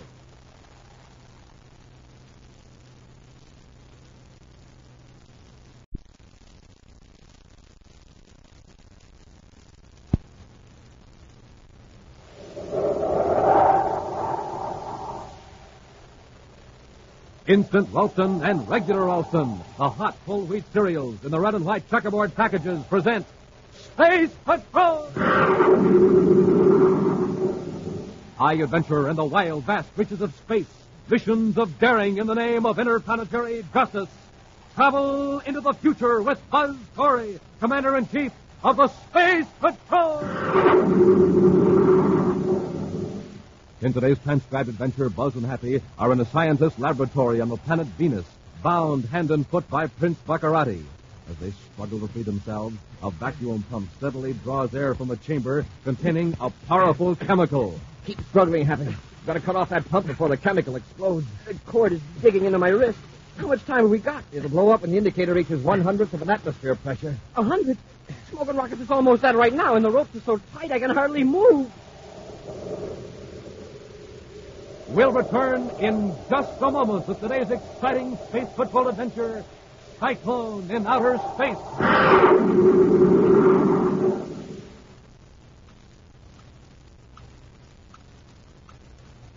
Time is running out, Space Patrollers. Yes, time is running out in the sensational Name the Planet contest.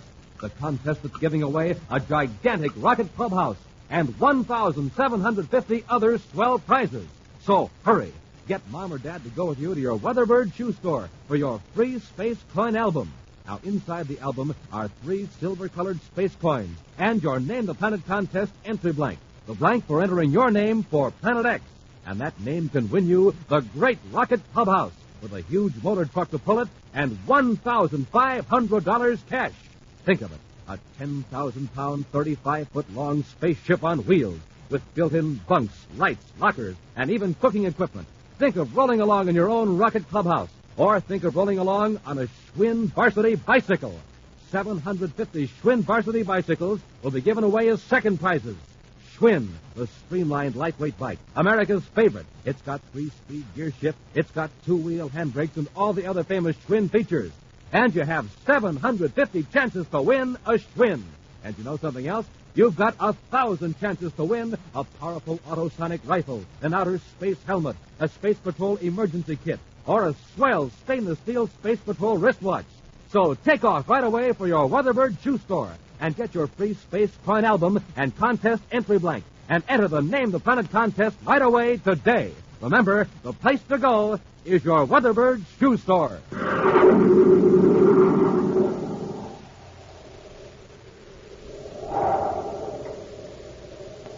And now, today's Space Patrol adventure, Cyclone in Outer Space.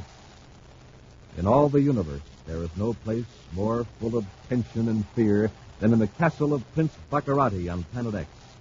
With his plans for conquest of the solar system thwarted at every turn by Commander Corry of the Space Patrol, His Highness has been taking out his rage and frustration on his men.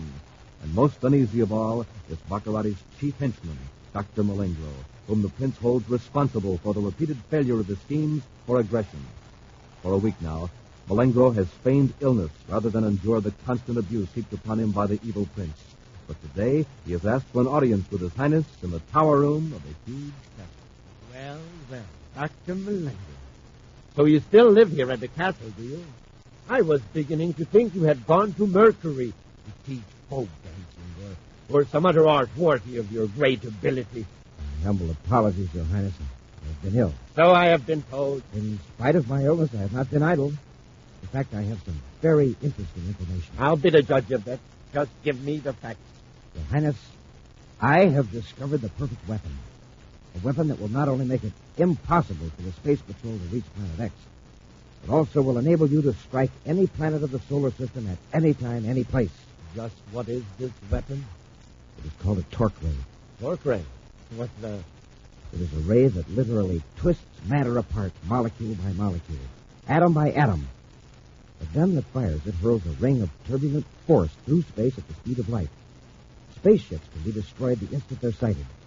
One blast of the torque ray could tear a hole in an atmosphere shell. A barrage could level the largest city in the universe in a few seconds. And this force is like a tornado or a cyclone moving with the velocity of light. Splendid. How soon can you get these torque ray machines into production? That is difficult to say, sire. I want 24 of them immediately. Pull my top engineers off of all the other jobs that's necessary and get into production. But, Your Highness, I don't know how to build a torque ray machine. I know nothing of the principle involved. Then what have you been blathering about for the last 5 minutes? I'm trying to explain, Your Highness. You see, this device was invented years ago by a scientist named Cyrus Kemmer.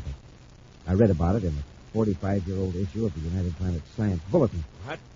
Well, the Space Patrol must have the torque ray. No, Excellency.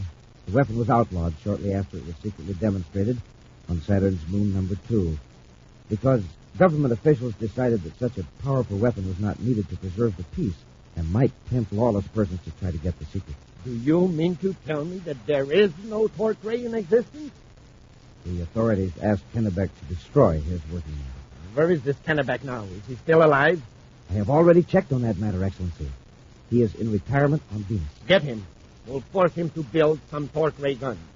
May I suggest caution, Your Highness? Sometimes it is difficult to force men of integrity to betray their governments. Then we'll trick Kennebec. I'll do it myself. I'll make him think he's working for the government. But, sire, he may have heard of you. You don't think I'm stupid enough to go to him as Prince Bacarratti, do you? Get me all the information you can, Malengro. I'm blasting off for Venus. Meantime, in his central office on the man-made planet Terra, Commander Corry carefully examines an instrument from the control panel of a space cargo ship. Standing beside the commander are Cadet Happy and Major Robertson, the chief security officer. This is the worst piece of workmanship I've seen in years.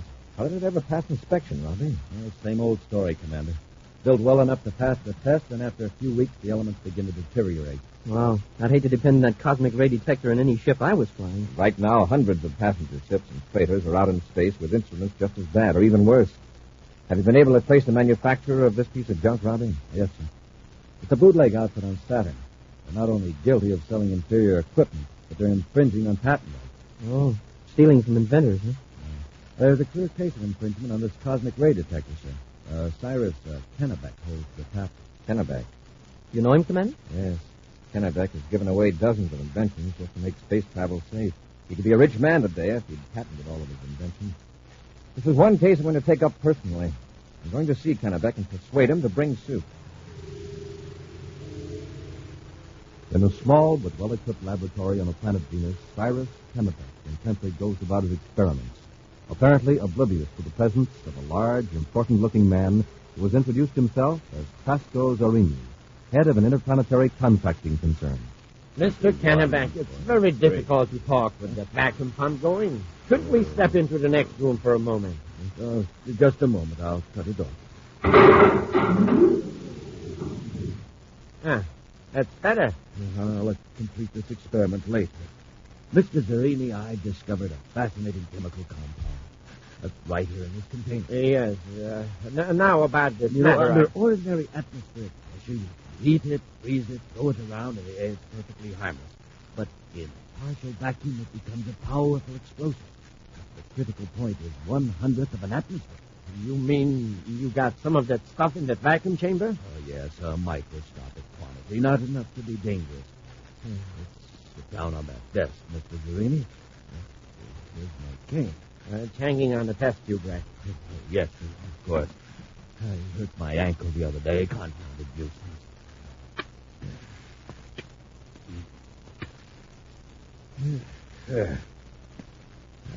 Now, Mr. Zarini? Now, about your torque ray gun. That old thing, it was outlawed years ago. Yes, I know. But as I told you, the United Planets government has given me a contract to build a new spaceport on Neptune. We've got to level several square miles of land. With atomic earth-moving equipment, it would be very expensive. Your torque ray could do it quickly and cheaply. It would save the government hundreds of thousands of space credits. But the torque ray is outlawed. Yes. But I can straighten that out. I've already talked to several officials high up in the United Planets government. In fact, I have here an authorization from the Assistant Secretary General. If you'll just look at that, Mr. Kennebec. Well, in that case, that's different. How long will it take you to draw up the plans and specifications for the pilot model? Since you're working for the government and the machine isn't outlawed anymore, I guess I can tell you. I never did destroy the plans or the demonstration model. Oh, you mean there's a torque ray gun already in existence? Yes. Of course, it's been disassembled. Nobody but me could put it together. How long will it take you to assemble it? About 6 hours if I were to. Could I pick it up tomorrow? Don't see why not. Splendid. Naturally, I wouldn't think of turning such a powerful machine over to an experienced man. I'd like to pay you for your services as operator of the torque ray, if you can get away from your lab. It's been years since I've been on Neptune, Mr. Zarini. I'll be glad to go. The next day, a very tired old inventor sits in his laboratory listening to Commander Corry and Cadet Happy. Take a look at that, Mr. Kennedy. Yeah. Recognize that, sir? It's my circuit, all right, but the workmanship, the materials. It's a crime, a downright crime. Exactly. Will you cooperate with us in closing down these crooked manufacturers? I don't mind their using my design, if only they did a good job. This thing could result in serious injury, even loss of life. Certainly I'll help you, Commander. I knew I could count on you. We'll have to wait a week or so, however. I'm helping construct that new spaceport on Neptune. The spaceport? Yes, the new government project. What government project? Excuse me, Commander. That's probably the contractor now. Where's that confounded cane? Oh.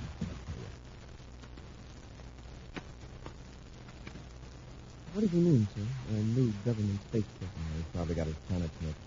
New construction going on. Mercury City port, but nothing on Neptune. Come right in, Mr. Zerini. Everything's all right. Splendid, Mr. Kennebec. Commander, that Now, voice, it Manchester, sounds just... See this brain machine of yours. Bacarratti. Don't move. Either of you.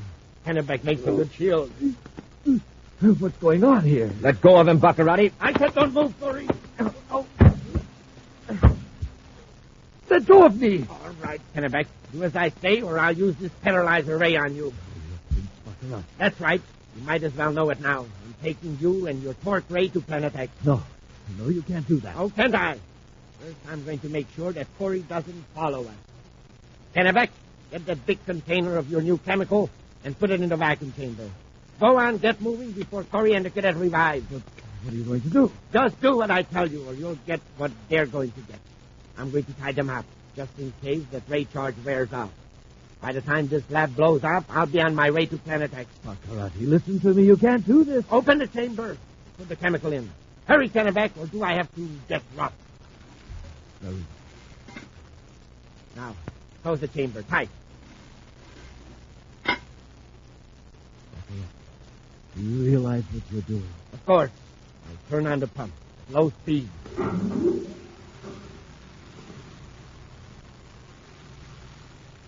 When that indicator shows 100 of an atmosphere, the lab will blow up.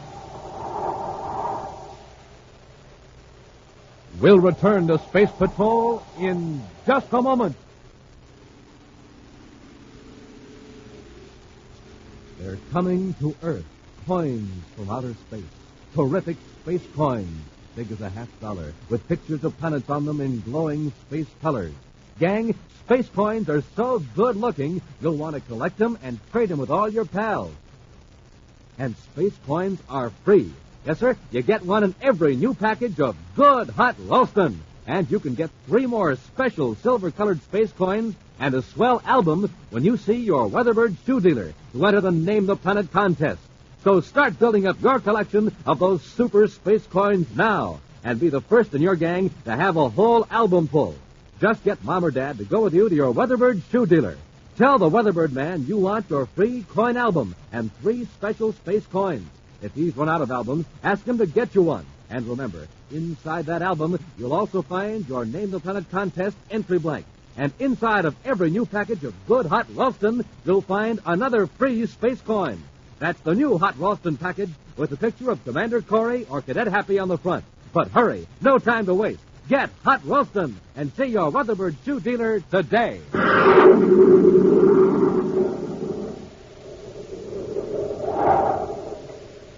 And now, back to our Space Patrol adventure, Cyclone in Outer Space.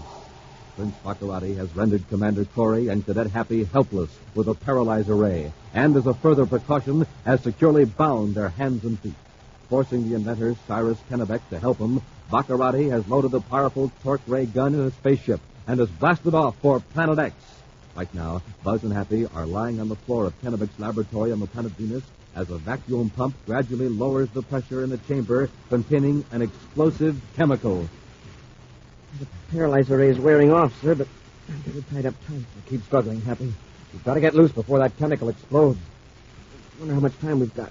Bacarratti's been gone half an hour. The rate that indicator's moving, we've got just about 2 minutes before the lab blows up. 2 minutes? Oh, I can slide back up against that metal table leg. I'd have to cut the cords against the edge. Happy, the cord around your feet. It's working loose. Yeah, but it's my hands I'm worried about. Never mind them. Stand up. Get on your feet quickly. Yes, sir. If I can. Roll over on your stomach and draw your knees up. It'll be easier that way. That's it. Hop over to the lab table where Kennebec's cane is. See it? Yes, sir. Now, don't try to walk. Hop. All right, now turn around and grab the cane. Careful, don't drop it. Yeah, I've got it, sir. Okay, now flip the cane around so the curved end is up, right behind your head. It doesn't slip out of my fingers. If it does, it's the last slip you'll ever make. Getting it, Hap. Work it up a little higher. Fine. Wow, look at that indicator. It's nearly the 100th of an atmosphere. Now hop over to the switch in the wall. And hook the cane around the switch handle. Right. Now turn around. Feel around with the cane. I'll try to guide you. You've almost got it. Now stand on tiptoe. That's it. You've hooked the handle. Now hold the cane tight and shuffle forward a few inches.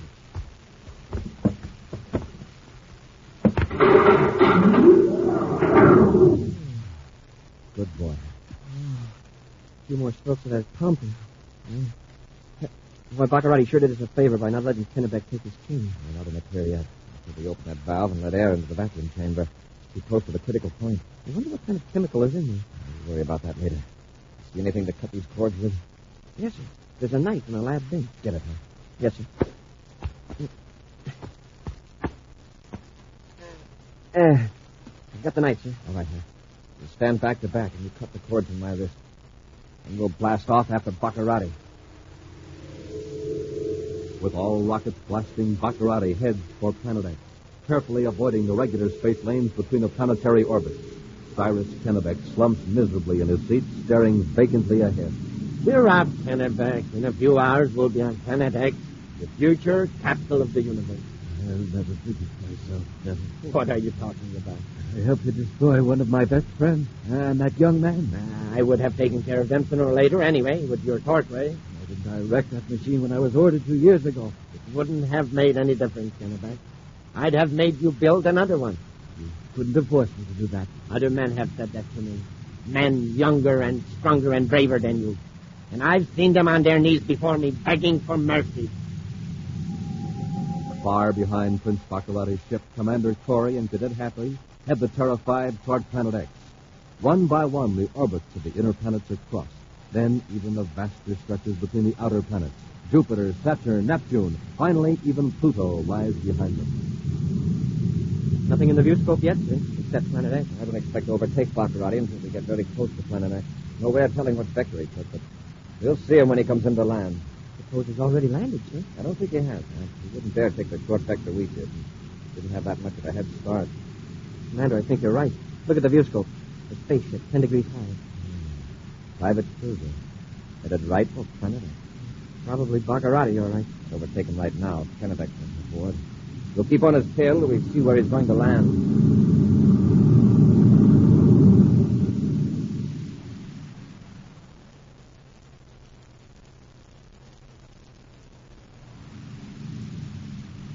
Pretty near there, Kennebec. In a few hours, you'll be at work, making more torch rays. I've told you, Bacarratti.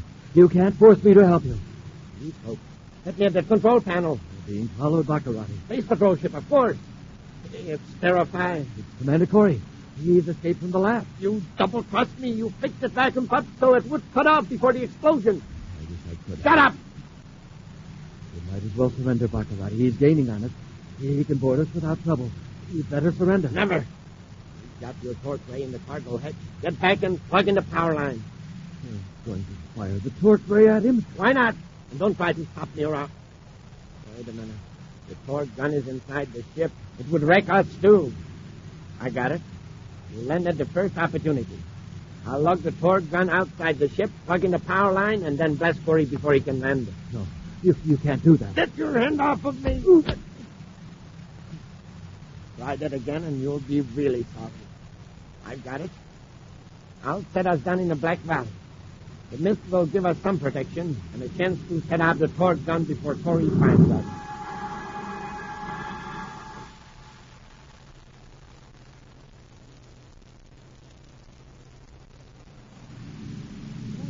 He isn't going to the castle after all. He's going to land. Maybe he has trouble with his ship. He seems to be heading for that big peak rising up above the mist. The one with the crater on it. Probably an extinct volcano. Uh-oh. He's disappeared. Put on the infrared viewscope, being Happy. He's dived into the mist. He's playing it smart. If he knows that valley, he might be hard to find. Just keep looking. Skillfully, Prince Bacarratti maneuvers his ship to put the mountain peak between him and Buzz Corry's ship. Then he plunges into the mist-covered valley. A moment later, he lands the ship on the valley floor. At gunpoint, the elderly inventor is forced to help Bacarratti remove the torque gun from the cargo hold and set it up on a sturdy tripod just outside the spaceship. Seconds later, Bacarratti has connected a power line from the gun to the ship's electric power supply. And as the Terrified circles overhead, Bacarratti stands ready, peering up into the swirling mist. Just stand over there and don't move, Kennebec. I must soon congratulate you on this torque gun. Beautifully balanced. A child could operate it. Baccarratti, listen to me. Don't fire that gun. Shut up! Pack it up. You'll be coming in for landing very soon. Then slight pressure on the firing button, and I'll be rid of Commander Corry for good. There he is, coming right toward us. All right, Corry. This is it. You're right in the sight. No, you don't! Stop it! Get it back!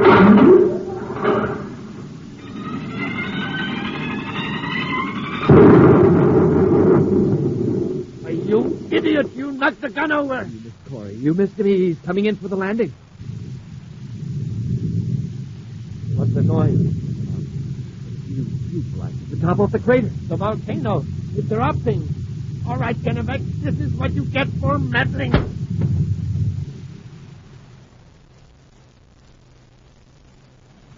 Commander, the volcano's erupting. The whole top of the peak blew off. Wow, look at that lava pour down. We'll have to settle our business with Bacarratti in a hurry. Stand by to land. Standing by, sir. Commander, Bacarratti's blasting off. We're landing anyway. Look down there. He's left Kennebec behind. Why, that dirty space rat. We're going to have to move fast. Have cut rockets. Full repeller, Ray.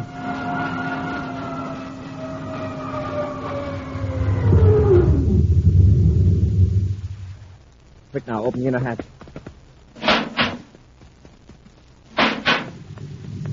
Wow, feel that heat. Down the ladder, quick. Hey, where's Kennebec? The smoke is so thick. Over there. He's collapsed. Yeah, I see him now. Commander, the hot lava, it's tearing up the trees and pushing rocks along. You'll admire the scenery later. Give me a hand with Kennebec. Yes, sir. Quick now, head back to the ship and watch your step. If we go down, we won't get up again.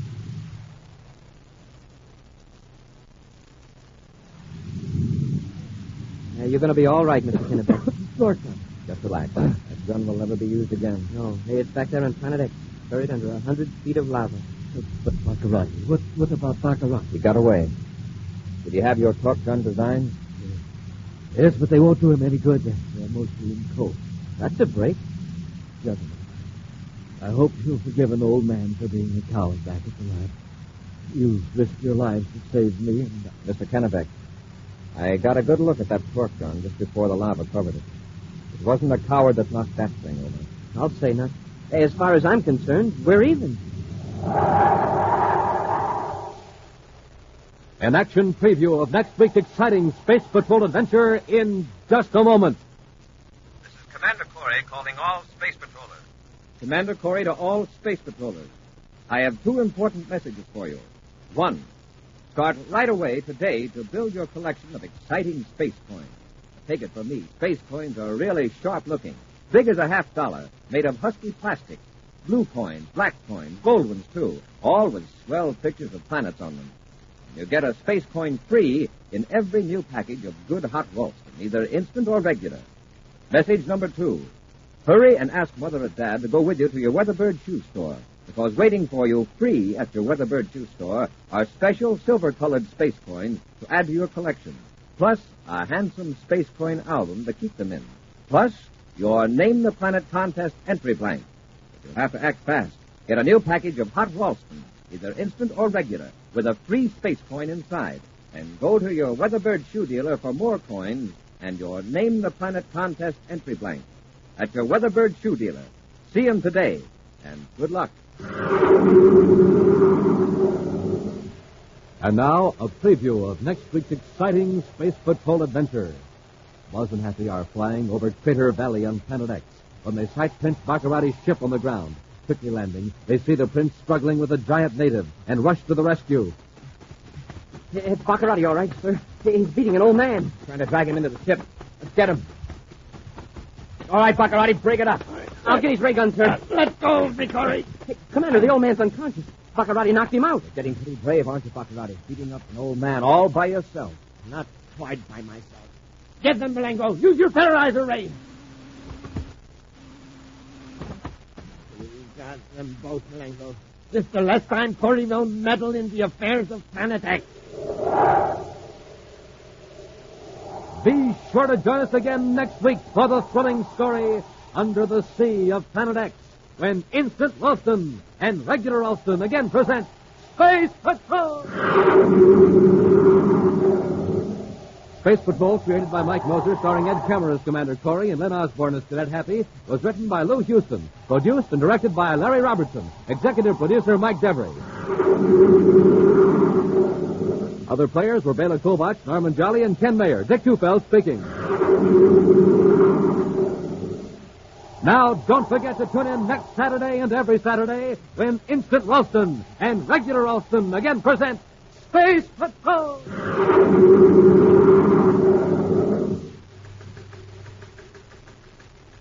This is Dick Tufeld in Los Angeles with the story of one of the fastest planes in the world, and a word from the man who test flies it, Joe Lynch. It's North American's Air Force F-86B Sabre Jet Interceptor. Speed, well over 700 miles per hour. Wingspan is 37 feet. Length, 41.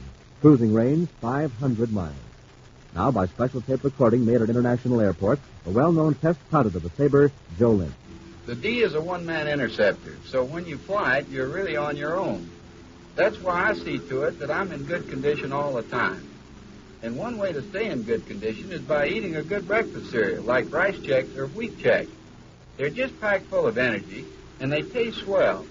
I think you'll like them, too. No other cereal, puff or flake, contains so much nourishment in such concentrated bite-sized form. So take a tip from Joe Lynch, George Welch, and other top test pilots. Make your cereals Rice Chex and Wheat Chex. Be sure to see another exciting Space Patrol story on your local ABC television station. Consult your local paper for time and channel. This program is broadcast to our armed forces overseas through the worldwide facilities of the Armed Forces Radio Service. Space Patrol came to you transcribed from Hollywood. This is ABC Radio Network.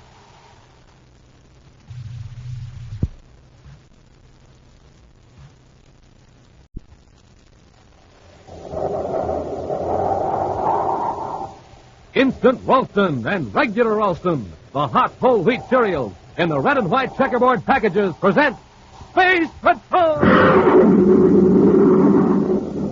High adventure in the wild, vast reaches of space. Visions of daring in the name of interplanetary justice. Travel into the future with Buzz Corry, Commander-in-Chief of the Space Patrol! In today's transcribed Space Patrol adventure, Buzz and Happy are flying over Crater Valley on Planet X when they sight Prince Bacarratti's ship on the ground. Quickly landing, they see the prince struggling with a native and rush to the rescue. Is Bacarratti all right, sir? He's beating that old man. He's trying to drag him into his ship. Let's get him. All right, Bacarratti, break it up. I'll get his ray gun, sir. Let go of me, Corry. Commander, the old man's unconscious. Bacarratti knocked him out. Getting pretty brave, aren't you, Bacarratti, beating up an old man all by yourself? Not quite by myself. Get them, Malengro. Use your paralyzer ray.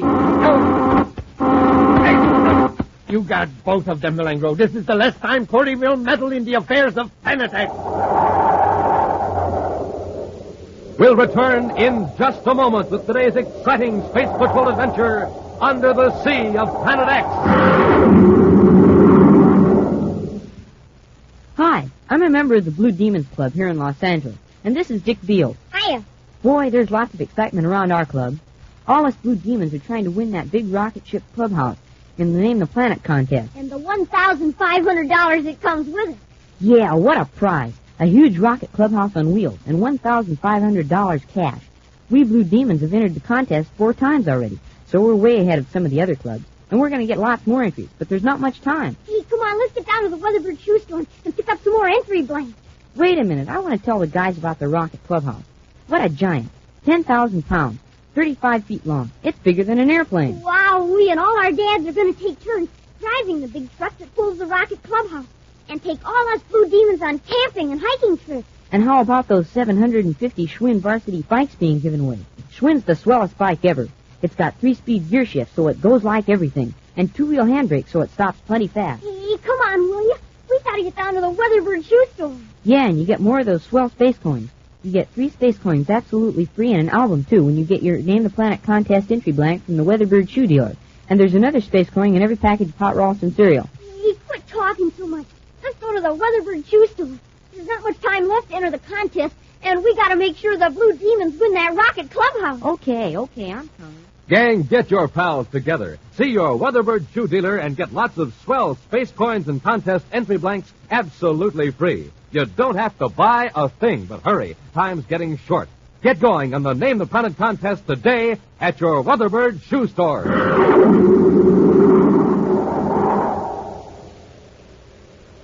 And now, today's Space Patrol adventure under the sea of Planet X. For the past 2 days, Space Patrol ships and some commercial ships have picked up a strange spaceophone signal. It registers for a few seconds and then disappears. Right now, in Commander Corry's central office on the man-made planet Terra, Buzz and Happy sit before a sensitive receiver as the cryptic signal streams in from across the vastness of space.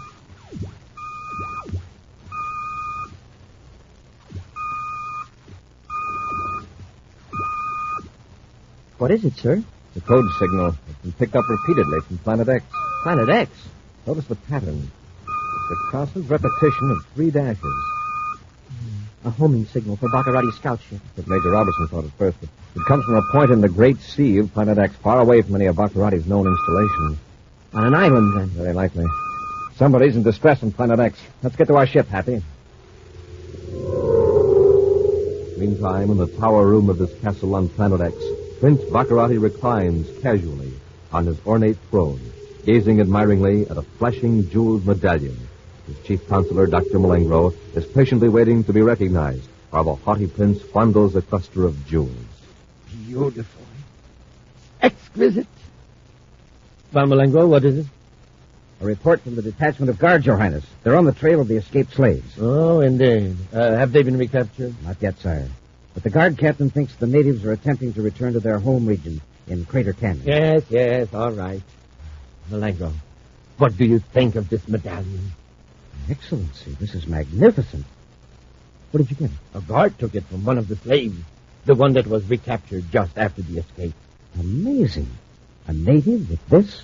With jewels like this, I can hire more agents, hundreds of them. Of course, it can solve all Your Excellency's financial problems. Let's go down to the dungeon and talk to them.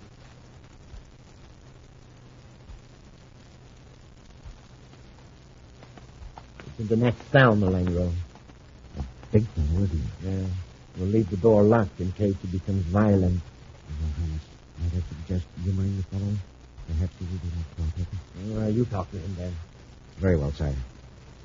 Tamu, son of Chief Ramad, His Highness Prince Bacarratti is impressed by the medallion. He would like to know where you got it.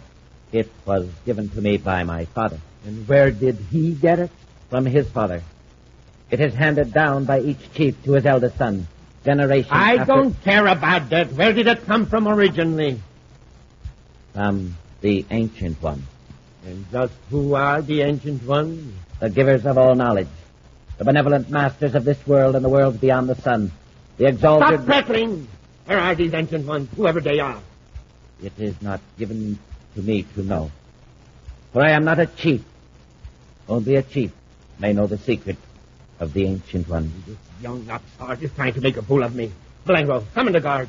I'll beat this precious secret out of him. There is another way. I want to know where these jewels came from. Perhaps his father, the chief, will reveal the secret to get his son back safely. Besides, if this fellow is telling the truth and only his father knows where the jewels came from, maybe we can force him to reveal the secret. Excellent.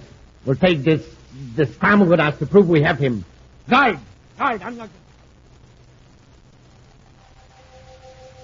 A few hours later, Buzz and Happy are scanning the surface of the great sea of Planet X in their viewscopes, searching for the source of the mysterious signal.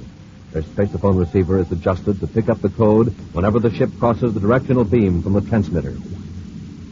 Whoever calculated that fix on the signal must be way off, sir. We're right over the region where it's supposed to come from. Well, we've got to allow for error, Happy. Remember, the fix was computed from positions millions of DUs from Planet X. Yeah, right. There it is.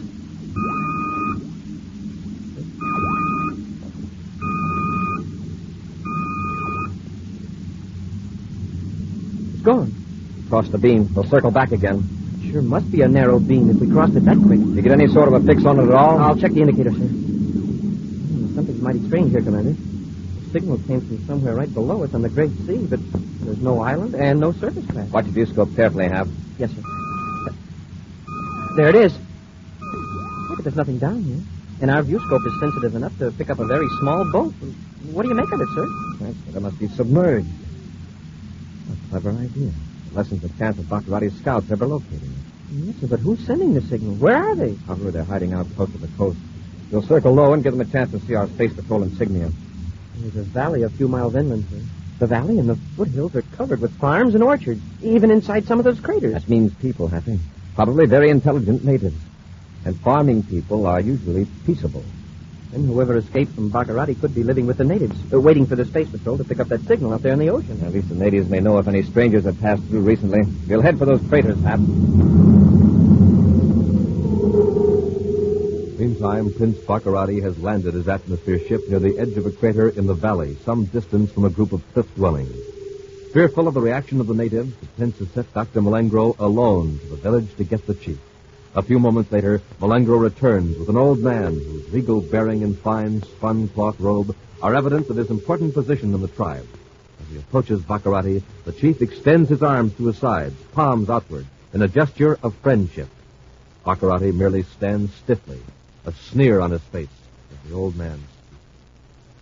I am Ramit, chief of the people of the Valley of Craters. I bid you welcome. Let's get down to business, Ramit. Ever see this before? It belongs to my son, Tamu. He was captured by the tyrant. You have seen my son? Yes, he's in my ship. This is joyous news. Tell me your name, that my people may sing in praise of you. Malenko, didn't you tell him who I am? I thought it best to withhold that information, sire. Very well. Ramid, I'm Prince Bacarratti. You are the tyrant? That is a harsh word to call a gracious prince who has brought your son back to you. I will gladly apologize when I embrace my son again. That is easily arranged. Where did this medallion come from? Why, from my father, who was chief before me. No more of that. You got more jewels like this. Where are they? Take me to them. That is impossible. Then it is impossible for me to return your son. But, Your Highness, there are no more jewels like that among my people. Don't lie to me, Ramit. If you got one medallion, you got more. Where are they? In the realm of the Ancient Ones. Where is that? In their city under the sea. What kind of a nonsense is this? You're lying, Ramit. There is no such city. I do not lie. I know there is a city under the sea. For I have been there. Then take me there or you'll never see your son again. It is forbidden for anyone but a new chief of my people to descend into the city of the Ancient Ones. I don't care a handful of space dust for your ridiculous customs. If you don't take me to the city for those gems, I'll bless this entire valley. You mean you will destroy my people? That's exactly what I mean. If you don't think... Your Highness, look, a spaceship, Commander Corry's ship. This Corry ship. Quick, back to our ship. There's time. He's coming into land. You're right, Malenko. Hurry. Hide before he gets close enough to see exactly what's going on down here. But where can we hide? He'll find us. You hide in that thick clump of bushes over there. I'll stay here in plain sight. While he's capturing me, you can get him with the paralyzer race. Now hurry. Yes, Your Highness. You are afraid of this man in the spaceship. It is our liberator, just as it was foretold in the chronicles of the Ancient Ones. You can't harm our liberator. I won't let you, won't I? We'll see about that. Be ready, Malenko, when Corry comes to the rescue.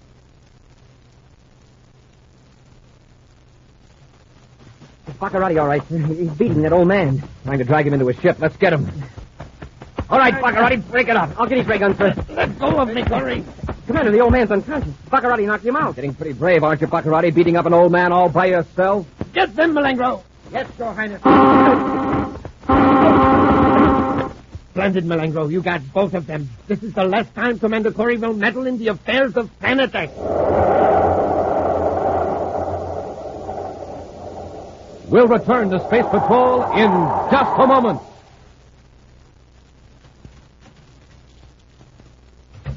Hi, Mr. Weatherburn Man. Hi, you fellas. Back already? Yeah, we want some more of those swell space coins and 3 more contest entry blanks for the guys in our Blue Demon Club. Oh, sure, you bet. Here you are. Your space coins are right there in the albums, along with your contest entry blanks. And they're absolutely free. You don't have to buy anything. Thanks a lot, Mr. Weatherburn Man. Now the Blue Demons will have even more chances to win the Rocket Clubhouse and the $1,500. Or maybe we'll win a Schwinn bite for every guy in Demon. Sure. And don't forget about the 1,000 other prizes. 1,000 pieces of official Space Patrol equipment.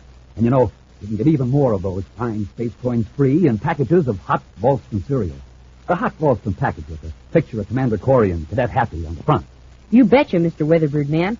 We're going to get some packages of hot Ralston with the free space coins right now. Then, all of us blue demons are going to come back here and get going on the Name the Planet contest again. Be seeing you. Good. But you better hurry. There's not much time left, either. Right, Space Patrollers, time is running out. But you still have time to get your free space coins and contest entry blank at your Weatherbird shoe store. So do it today. That's your Weatherbird shoe store.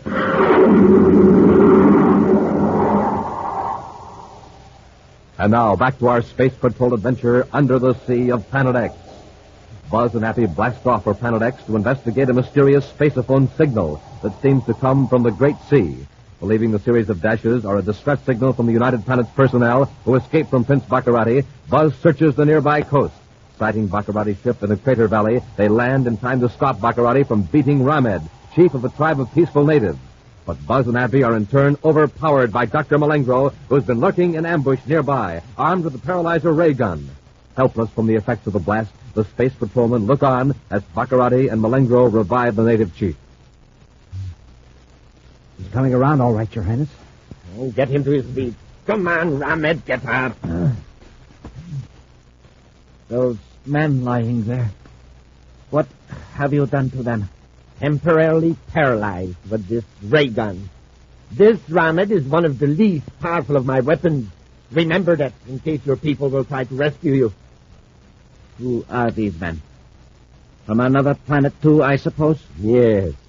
This is the great Commander Corry, Commander-in-Chief of the Space Patrol of the United Planets. My most formidable enemy. And look at him now. If he is your enemy, he must be good. A liberator who came from another world to save us from a tyrant, just as the Ancient Ones foretold. There's your liberator. Your Ancient Ones are either bad prophets, or they were thinking of someone else. Malengro, put Corry and the cadet into my ship and tie them up. Yes, Excellency. Shall we put them in with Tamu? Nah, there isn't enough room in that compartment. Put them in the first compartment on the left, and lock them up. Yes, Your Highness. Leaving Buzz and Happy securely bound and locked in Bacarratti's ship, the Prince and Malengro followed Chief Ramed around the rims of the craters and across the valley to a steep bluff. Finally, Ramed pauses before a jutting rock formation. We are at the entrance to the tunnel. Where? I don't see it. Slip in behind that large rock. You go first. You're next, Malengro. Yes, Your Highness.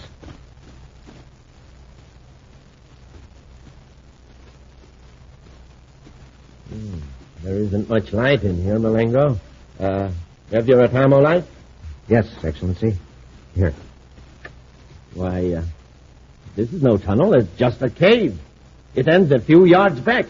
What are you trying to do, Ramed? The back wall is a concealed gate. I will open it. There's a hidden lever in this recess.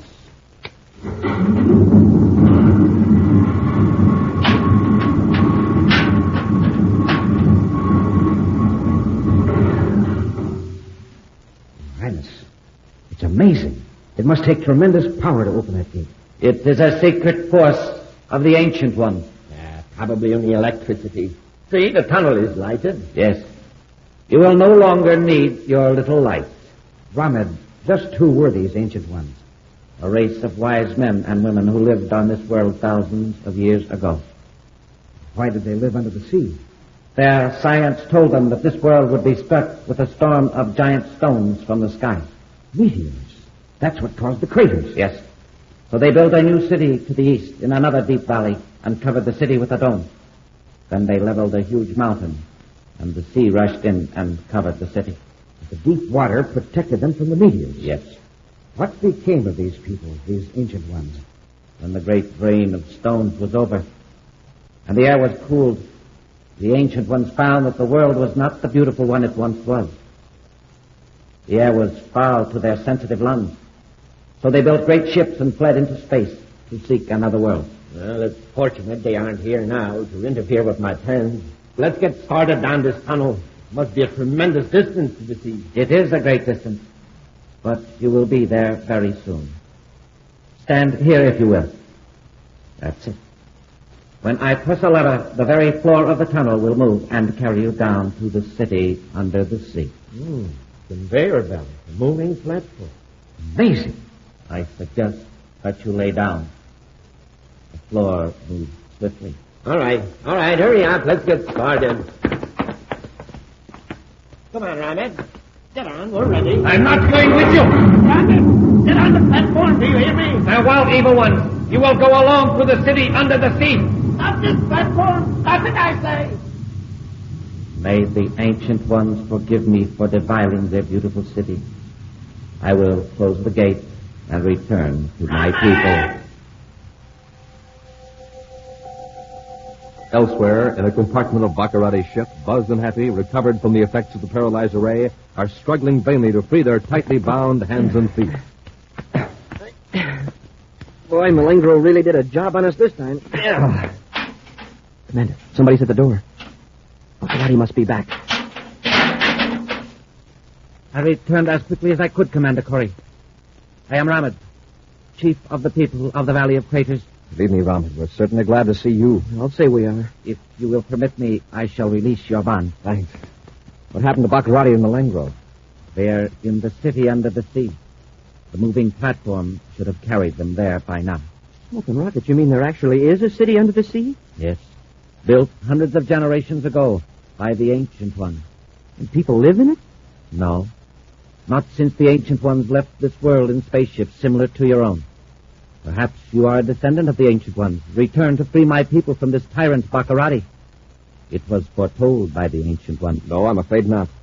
We've been after Bacarratti for a long time. We came here because of a signal we received from space. From the Ancient Ones? No, from what we call a spaceophone. We first picked up the signal 3 days ago. 3 days ago, you say?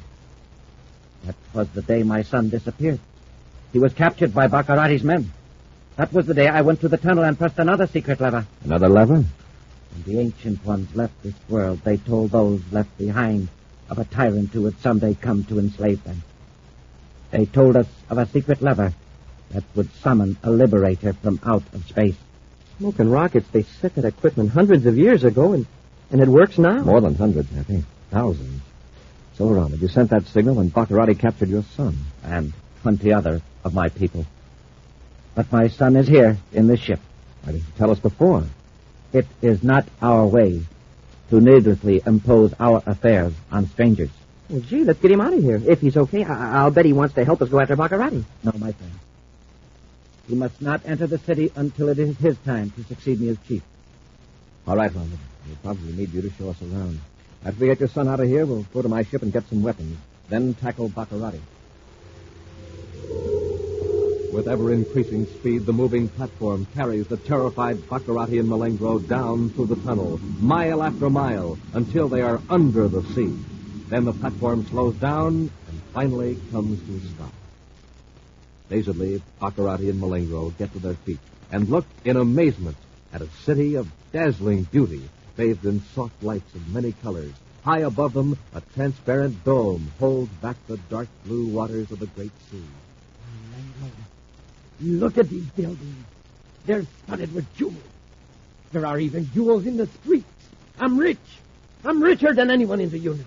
Let's chip off as many of these jewels as we can. Use the butt of your razor. As Bacarratti and Malengro wander through the streets of the undersea city, roughly chipping away the largest gems from building walls and streets, Buzz, Happy, and Chief Ramed descend through the long tunnel. Then, cautiously, as the moving platform stops, they enter the city. Listen. Did I? Yeah. What is it? I don't know. Let's find out.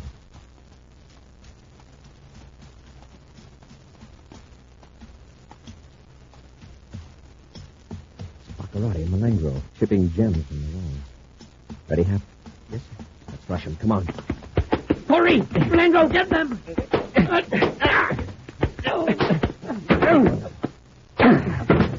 All right, Bacarratti. You going to call it quits, or do you want to go back up that tunnel unconscious? You win. Get the weapon, Pat. And those gems. They must not take the jewels from the city. Yes, drop them, both of you. You won't be needing them. Smoking rockets. Bacarratti's got an emerald as big as a hen's egg. I will relieve you of that emerald. Ramad. Thanks, Ramad, you old fool. There's your emerald. Commander, Bacarratti's got his blast gun. Yes, and I'm going to use it. Don't try it.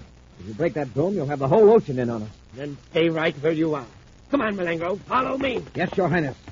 Captain Happy. Can't escape it. They may find some weapon they can use against us.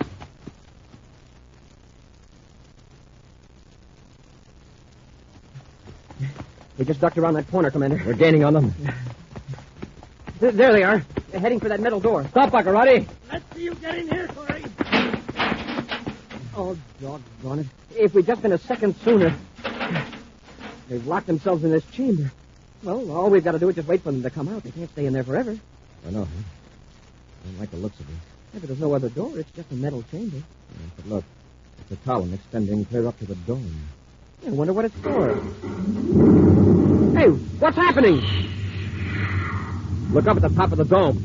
Something shooting up to the surface. A big torpedo or something. See if you can open that door now, Hap. The chamber's empty. They're gone.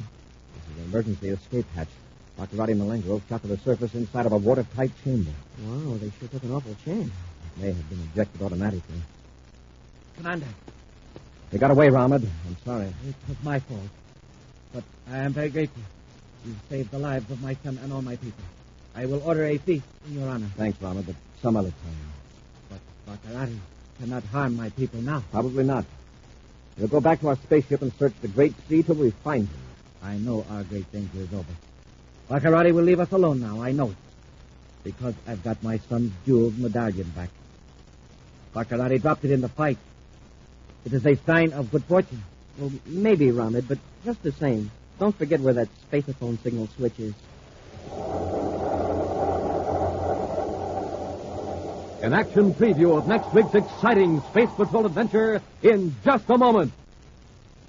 Look for the sign of the Weatherbird Space Patrollers. Look for the sign of the Weatherbird at your Weatherbird shoe store, because that's where you get your free Name the Planet contest entry blank and those swell space coins. And remember, you can also get space coins in packages of good hot Ralston, instant or regular, but hurry. Time's getting short. There's still time to get going on the Name the Planet contest at your Weatherbird shoe store. That's your Weatherbird shoe store.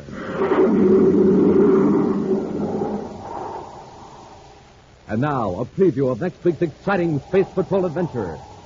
Buzz and Happy are trying to drive off one of Prince Bacarratti's atmosphere ships before it destroys a small submarine in the great sea of Planet X.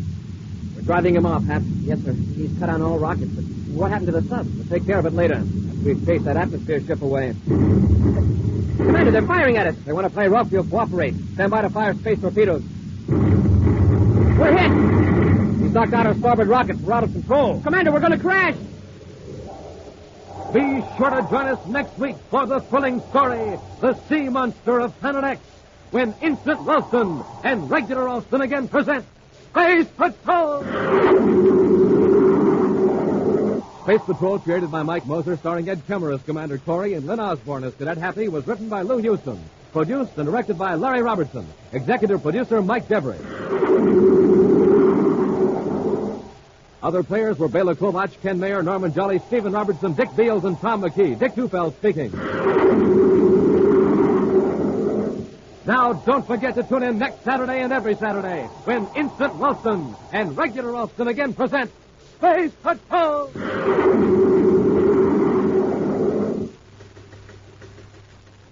This is Dick Tufeld in Los Angeles reporting on the famous jet plane assigned to the vital Air Force mission of defending America's homeland, Lockheed's F-94C Starfire. In a moment, we'll hear from Tony LaVere, the well-known record-breaking test pilot on the Starfire. Within seconds after warning, this radar-controlled interceptor can be off the ground and streaking to 45,000 feet or higher. Packing 48 rockets, it can fly and fight in sunshine or darkness at speeds of more than 600 miles per hour. Now, Tony LaVere, tape recorded this morning at a California air base. You know, good health is important to a test pilot, and I have to stay in top condition. I get lots of rest and eat plenty of good food. That's why I like a good cereal for breakfast, like rice checks or wheat checks. They have real energy and they taste swell. Why don't you try them? No other cereal, puffed or flaked, contains so much nourishment in such concentrated bite-sized form. So take a tip from Tony LaVere, Joe Lynch, and other top test pilots. Make your cereals Rice Chex and Wheat Chex. And now, attention all Space Patrollers. Now you can have the big, complete catalog of exciting new Space Patrol toys and official Space Patrol equipment. It's yours absolutely free. Just mail a postcard to Space Products, Box 591, Hollywood, California. That's Space Products, Box 591, Hollywood, California. Be sure to see another exciting Space Patrol program on your local ABC television station. Consult your local paper for time and channel. This program is broadcast to our armed forces overseas through the worldwide facilities of the Armed Forces Radio Service. Space Patrol came to you transcribed from Hollywood.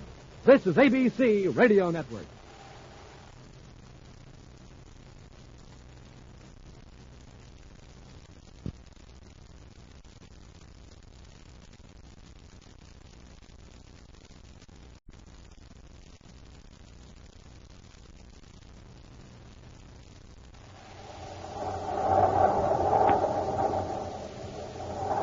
Instant Ralston and regular Ralston, the hot whole wheat cereals in the red and white checkerboard packages present Space Patrol! High adventure in the wild, vast reaches of space. Missions of daring in the name of interplanetary justice. Travel into the future with Buzz Corry, Commander-in-Chief of the Space Patrol! In today's transcribed Space Patrol adventure, Buzz and Happy are trying to drive off one of Prince Bacarratti's atmosphere ships before it destroys a small submarine in the great sea of Planet X. We're driving him off, Hap. Yes, sir. He's cut on all rockets. But what happened to the sub? We'll take care of it later, after we've chased that atmosphere ship away. Commander, they're firing at us. They want to play rough, we'll cooperate. Stand by to fire space torpedoes. We're hit! Knocked out our starboard rockets. We're out of control. Commander, we're going to crash! We'll return in just a moment with today's exciting Space Patrol adventure, the Sea Monster of Planet X.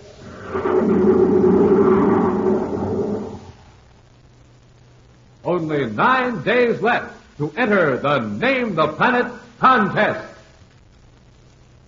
Space Patrollers, this is Commander Corry, reminding you that you have only 9 more days to enter the Name the Planet contest and win the giant rocket clubhouse and $1,500. Only 9 days left to win one of the 750 Schwinn varsity bicycles.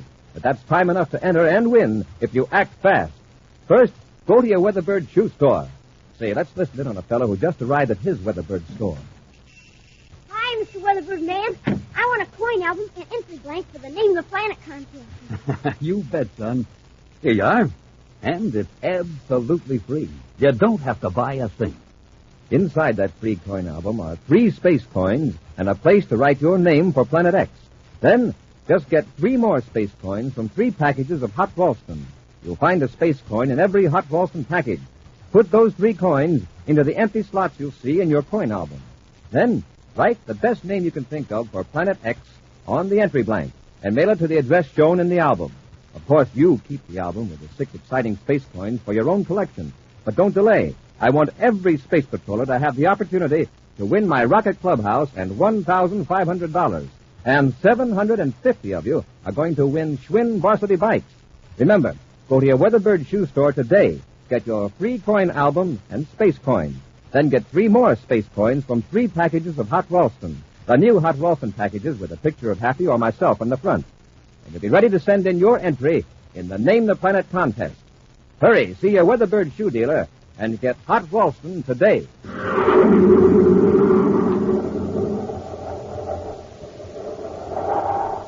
And now, today's exciting Space Patrol adventure, the Sea Monster of Planet X. What is the fate of Prince Bacarratti? That's the question uppermost in the minds of Commander Corry and Cadet Happy as they maneuver the Terrified slowly over the great sea of Planet X. In their last adventure, Buzz and Happy cornered Bacarratti and Dr. Malengro in a deserted city under the sea. But the prince and his henchmen slipped into an escape hatch and shot toward the surface in some sort of sealed capsule. Now, as their spaceship circles over the approximate location of the engulfed city, Buzz and Happy watch the viewscopes for a sign of the strange cylinder containing the 2 men.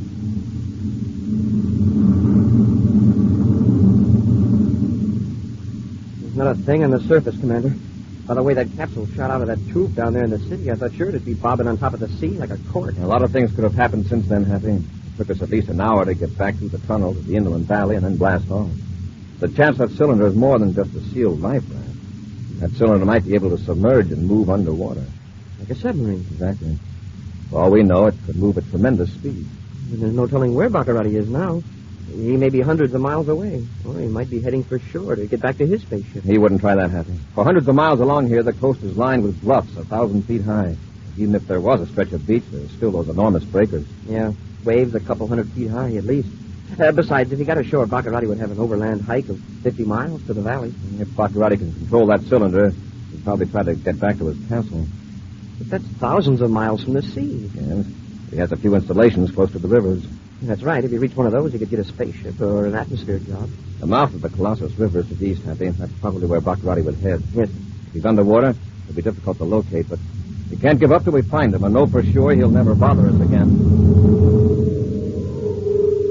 Meantime, far from the steep bluffs that rim the coastline of the Great Sea, a bullet-shaped craft skims the surface of the ocean at tremendous speed. Huddled in the tiny compartment, Prince Bacarratti and Dr. Malengro anxiously study the small but battling control panel and its weird symbols. Malengro, do something to stop this thing. But, Your Highness, I know nothing about this ship, or whatever it is. Remember, it was built hundreds of years ago by an ancient race here on Planet X. Don't give me a lecture. Get it stopped before it carries us out clear to the middle of the Great Sea. I can only guess as to the function of these controls. Suppose I were to touch something that would open the hatch and let the water in, we would sink immediately. Then don't touch it. Don't touch anything until you're sure. Your Highness will be patient. I think I can reason it out. This indicator here seems to be a compass. It's logical to assume that the wheel inside the calibrated dial controls direction. Careful now, Malengro. We're changing course. See, Your Highness, I was right. This wheel controls the steering mechanism. Then head back for the shore, quickly. We don't know how much fuel we have. Excellency, I suggest that we proceed either up or down the coast. To approach close to the shore at this point, well, we'd be dashed against the cliffs. All right. But at least let's not get out of the sight of the land. I wonder which of these controls submerges the craft. What do you want to submerge for? Corry will be searching for us, you know. On the surface, we would be fairly easy to find. Yes, that's right. But be careful now. This vertical lever, I'm going to advance it slightly. We're going under. Rise to the surface again. Malengro, do you hear me? Yes, Your Highness.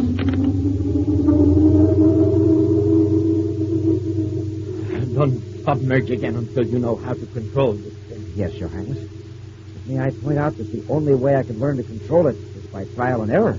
Malengro, which way is the Colossus River?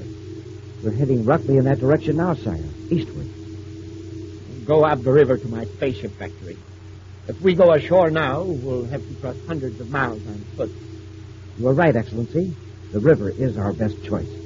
Do you think we have enough power to reach the factory? I have no way of knowing, sire. We can only hope. Flying in a zigzag pattern over the surface of the Great Sea, Buzz and Happy work their way toward the mouth of the Colossus River. Hours go by, and still there is no sign of the bullet-shaped cylinder containing Bacarratti and Malengro. I guess they must have sunk, Commander. Perhaps, but let's not underrate the people that built that undersea city, Happy. All we need is some help with our search. Yes, but who's going to help us? Why not Bacarratti's own men? What? When he doesn't return to his castle in a reasonable length of time, they're going to come out to Crater Valley, aren't they? I guess so. And they must have known he was headed there. Of course. They'll find his ship. That means they'll make trouble for the natives, thinking they must have done something to the prince. We don't want that. No, sir. I've thought of a way to protect the natives and at the same time start Bacarratti's men to searching the sea. How, sir? They'll go back to the valley and pick up Bacarratti's ship with a magnetic holding field after cutting on the spacephone's distress signal in the other ship. Mm-hmm. And we'll circle back out to sea and after a time drop Bacarratti's ship into the water. Great. That'll bring a flock of his ships to search for him. It should. But how are we going to get Bacarratti away from his men after they find him? We've done it before, Hap. We can do it again. Elsewhere, thousands of miles away in Prince Bacarratti's castle, two men listen intently to a spaceophone signal. That's the boss, all right, Arkin. He's in trouble. Get a fix on him, Warbin. I'm getting it. Out toward Crater Valley. Those natives must be giving him a bad time. Don't be stupid. What can ignorant natives do against a spaceship in flight? Yeah, that's right. Besides, he's beyond the valley. He's out toward the Great Sea. We better send some ships out after him. Uh-oh. He stopped sending. Maybe he's okay now. Look, Arkin, when an automatic emergency code signal cuts out, it means real trouble. He may have crashed. Let's not sit here, Gavin. I'll alert the gang at the spaceport. Wait a minute, hold it. This may be a chance to get ourselves in real good with Bacarratti. Wait a minute. I send somebody else out to get the glory. We'll be relieved here in a few minutes. We'll get a ship and search for the boss on our own without telling anybody. Yeah, I see what you mean. But if he's really in a jam and we don't tell him... Of course he's in a jam. A bad one. If we find him, we're heroes. Big shot. If we don't, well, nobody will be any the wiser. How about it? I'm with you. We just won't log that distress call. Opportunities for advancement.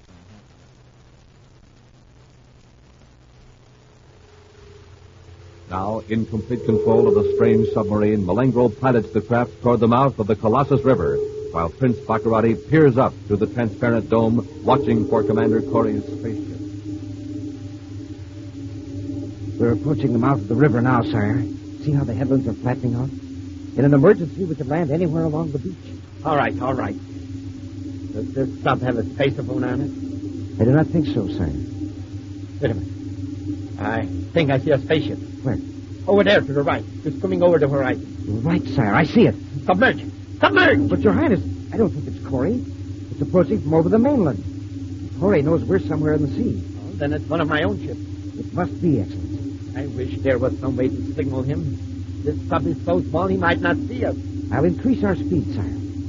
Zigzag over the water. The white foam of our wake will be visible for miles. All right, do it then. It is one of my ships. I can tell now.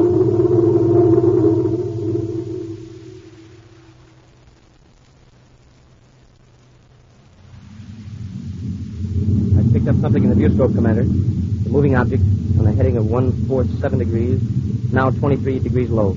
Headed right for the spot where we dropped Bacarratti's ship in the sea. It's an atmosphere ship, sir. You hold this altitude, Happy? Yes, sir. God, there's only one ship. I expected 10 or 20. Yeah, with the big boss in distress, I figured every ship on Planet X would turn out. Possibly more will show up later. Our main job now is to keep from being detected.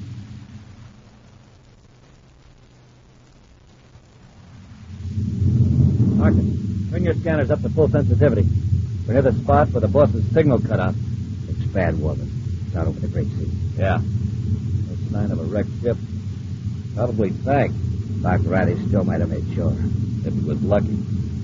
I'd hate to take my chances with some of the things that are supposed to be in these waters. They said it. You know, I hear there's a giant jellyfish. Wait. Put that down there in the water. The white streak. Now, let me adjust that viewscope. Cut our velocity, will you? Sure. Some sort of surface craft. Shaped like a projectile. Look at it. Oh. What was zigzagging like that for?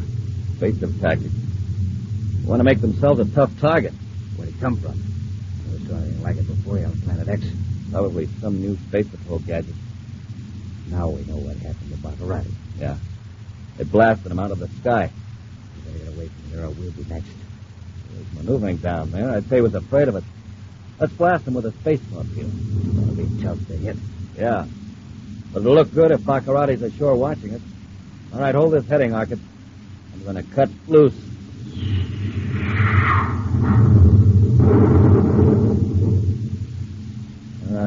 Missed him. All right, let's get away from here before he fires back. Now, wait, let's make another pass. Maybe he used up all his ammunition on the boss's ship.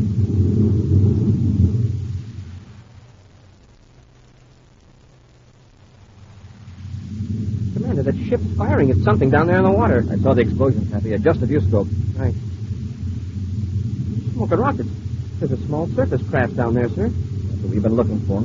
Bacarratti. But why are his own men firing at him? They have no way of knowing it's Bacarratti. They aren't taking any chances. That atmosphere ship's coming back for another pass, sir. Got to drive him off, Hap. I'm going to take Bacarratti alive.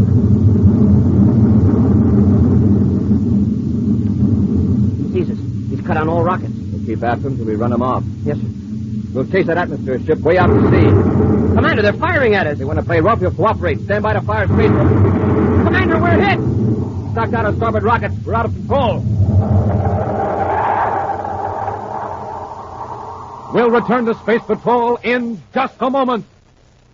Space Patrollers, this is Carol. I want to tell you about the 750 beautiful Schwinn varsity bicycles that 750 lucky Space Patrollers are going to win in the Name the Planet contest. They're big, husky beauties. Schwinn, the best bike made. With 3-speed gear shift, 2-wheel handbrakes, and all the other famous Schwinn features. And you can win a Schwinn. But there's not much time. Go to your Weatherbird shoe store right away. If you don't know where the nearest Weatherbird shoe store is, you can find out in the yellow pages of your telephone book. So don't wait. See your Weatherbird shoe dealer and get going now on the Name the Planet contest.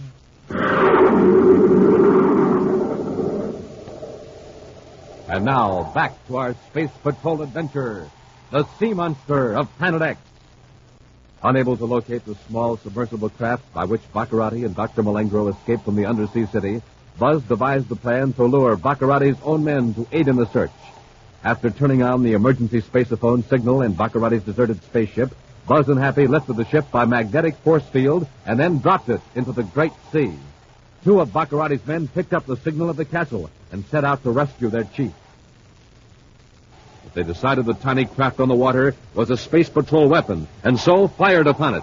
In attempting to drive off the atmosphere ship, Buzz and Happy were fired upon by Bacarratti's men. With a hole in the hull of their spaceship, Buzz and Happy are now circling helplessly over the great sea. A torpedo tore out of starboard rocket control, Happy. We're losing altitude. If that atmosphere ship comes back, I'll sure let them have it. Our space weapons are still in order. Apparently they're glad to be out of the fight, Hap. They know that was a lucky hit. We're just going in circles. They're trying to set her down on the beach. With the side push of the rockets, what's to keep us from swerving out into the sea? I'll spiral down till we're on course parallel with the shore, then cut rockets. And ease her down with a repeller ray. Right. If I can groove her down to that long stretch of beach, it might work.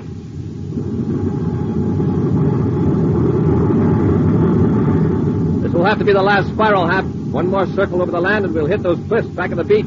Yeah, you were right about that atmosphere ship, sir. It's not coming back. Stand by repeller ray. Standing by, sir. When I cut rockets, we should continue on a straight course. Here we go, Hap. Full repeller ray.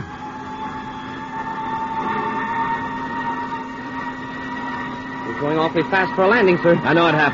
I've canted the repeller ray forward to give us some braking action. It's working, sir. We're slowing down.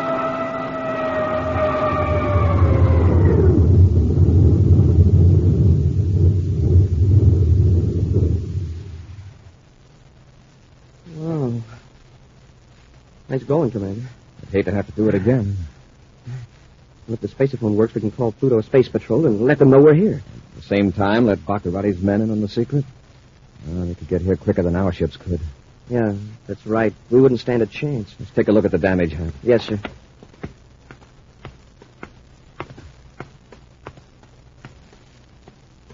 Hey, that's some hole. Yes, but we're lucky. The torpedo hit us a glancing blow and didn't explode on contact. It sounded like it did. It was a couple of thousand yards behind us when it blew up. Well, this is going to be a job. But I think we can handle it. Let's get to work. Far out from the beach, a metallic object lurks just beneath the surface of the sea. Then, cautiously, a transparent dome rises a few inches out of the water. Carefully, Prince Bacarratti scans the sky and then turns toward the beach. Hold it, Malengro. Keep it just as it is. Yes, Your Highness. Corry has landed on the beach. Is their ship damaged, sire? It doesn't appear to be. Yeah. Wait a minute. There's a hole in the hull. Quite a gash. Otherwise, it seems to be all right. There is Corry. He's trying to repair the damage. It's going to take him some time by the looks of it. Well, we'll wait till they're just about finished. Then go ashore and surprise them. Excellent, Your Highness. But suppose Corry's ship is too badly damaged to blast off. There'll be at least one workable spaceophone transmitter aboard. We can call the castle for help. All right, Malengo. Submerge. And make for the inlet on the other side of those rocks. Its motors purring, the sleek craft moves underwater and then turns into the inlet. The dome breaks the surface as the tiny sub moves toward the shore. A gentle grinding sound tells Bacarratti and Malengro that their craft is in shallow water. All right, Malengro. Cut off the power. Yes, Your Highness. Now open the hatch. Do you know how to do it? I think so, Excellency. We'll have to wait ashore, Malengro. See that your weapons don't get wet. Yes, sir. I think this is the hatch release. Getting it, sire. There. All right. Boost me up, Malengro. Yes, Your Highness. All right. Now, come on, hurry. Coming, Your Excellency. Arms held above their heads to protect their weapons, Malengro and Bacarratti wade ashore, hidden from the spaceship by large rocks. But their movements are not entirely unobserved. 4 pairs of eyes are on them as they emerge onto the beach. 4 pairs of eyes attached to a single barrel-shaped head. The head rises up from the quiet waters of the inlet, several hundred yards offshore. Supported by huge coils, the head rises farther out of the water, and a ripple of excitement passes down a gigantic body. Then the head is lowered until only the eyes are above the surface, and the monster moves silently toward the beach. Meantime, Commander Corry applies an atomo torch to the outer skin of the spaceship's hull.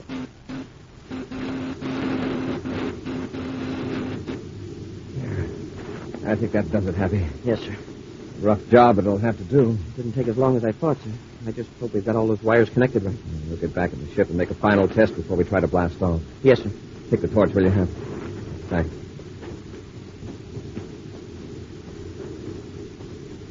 Hold it, Happy. You tend to examine the hull of the ship. Yes, sir. I thought I saw something move down the beach toward those big rocks. Oh? It might have been a large seabird, and then again it might not. I got a glimpse out of the corner of my eye, sir. There is something moving.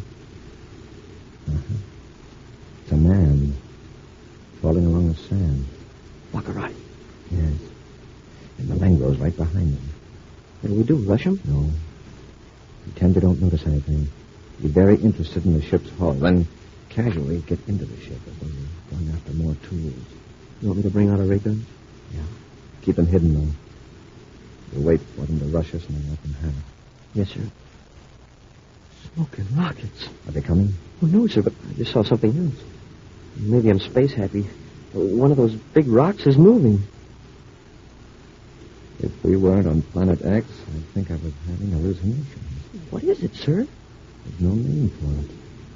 Centuries ago, on planet Earth, it would have been called a sea monster. But it's on land.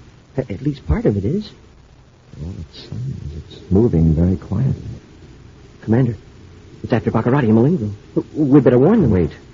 We don't know how fast that thing can move. Any noise or sudden motion might make it attack right now. Get into the ship, Hap, and bring a couple of blast guns. Yes, sir. Move slowly, Hap.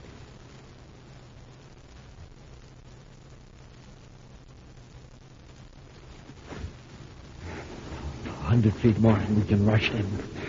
Boys are alone now. Keep your head down. Just keep crawling. Keep low. What's that? Your Highness, it's a monster. It's after us. Run, Malengro.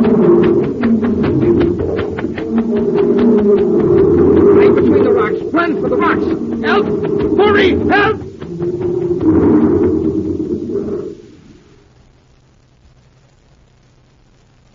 Hurry, Happy. Get those blast guns. Coming, Commander. It's attacking them. They've hidden between those rocks. Smoking rockets. Give me a gun, Hap. Here you are, sir. Help! Help! They're still alive. Monster can't reach them. Oh, if it'd raise its head, I could blast Now, hold it, Happy. You might hit Bacarratti and Malengro. We've got to get closer. Come on. Commander, it's trying to pull the rocks apart with its claws. We can't waste any shots on this thing, Happy. I'm going in close and divert its attention. Well, be careful, Commander. When it moves toward me, we'll both fire. Help! Commander! Commander, here he comes. Let him have it, Hap. Run, Commander! Run! He's down. Hey, we got him. Keep away from him. Watch out for his tail. He's done for, sir. Took a lot of doing. All right, Bacarratti, you can come out now. Oh, Commander. What a dreadful creature. It nearly hit us. Commander, you saved our lives. Yes, Commander. I'm very grateful. Why, those awful jaws came that close to me. Malengro and I were just going to surrender when that monster charged us. Cut it, Bacarratti. We saw you trying to sneak up on us. Now, come on, into the ship. Yes, Commander. Of course. Wow, I thought we'd never finish that thing, sir. I emptied my blaster. Better collect our weapons, Hap. Right. No, you don't, Cadet. Stand right where you are, both of you. Commander. I warn you, Cadet, don't move. Your Highness. Don't be frightened, Malengro. Corry and the Cadet are helpless. Then they empty their blast guns into the monster. Sorry, Commander. I had to open my big mouth. Just keep your hands up, both of you. All right, Bacarratti. What are you going to do with us? Take us to your castle? Oh, no. I'm going to leave you here. Your Highness, they did save our lives. Shut up, Malengro. I know what I'm doing. After all, they do have an even chance for survival. You ungrateful coward. You mean you'd leave us here on this beach, miles from any settlement? It's all right, Hap.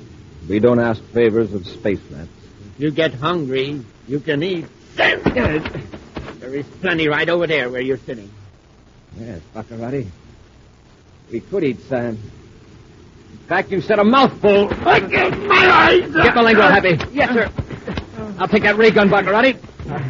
Commander, honestly, I never would have left you here. I was just joking. Cadet, you believe me, don't you? Oh, sure. And that sea monster wasn't serious either. He just wanted to play.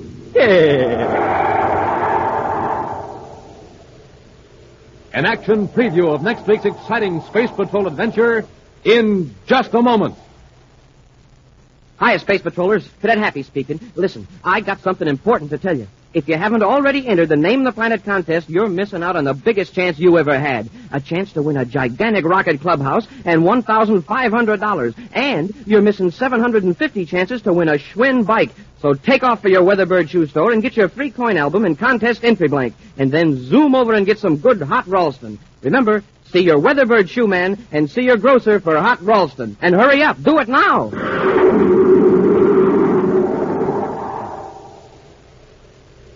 And now, a preview of next week's exciting Space Patrol adventure.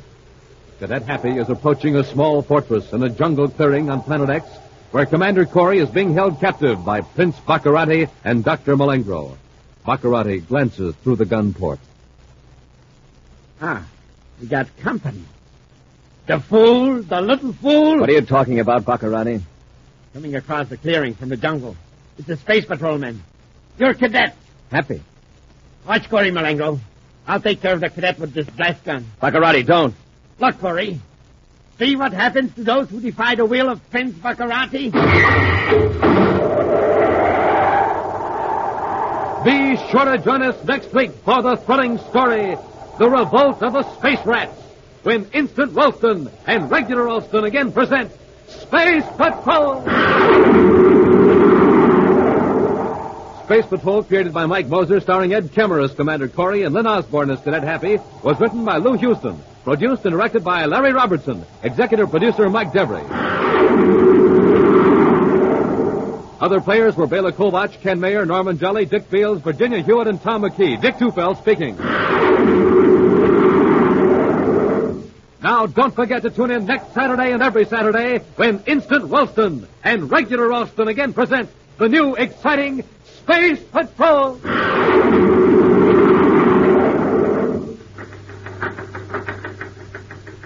This is Dick Tufeld in Los Angeles, reporting on a plane that can fly 1,000 miles without refueling, the North American FJ-2 Fury. In a moment, we'll hear from the well-known test pilot on this Navy jet fighter, J. Ray Donahue, Jr.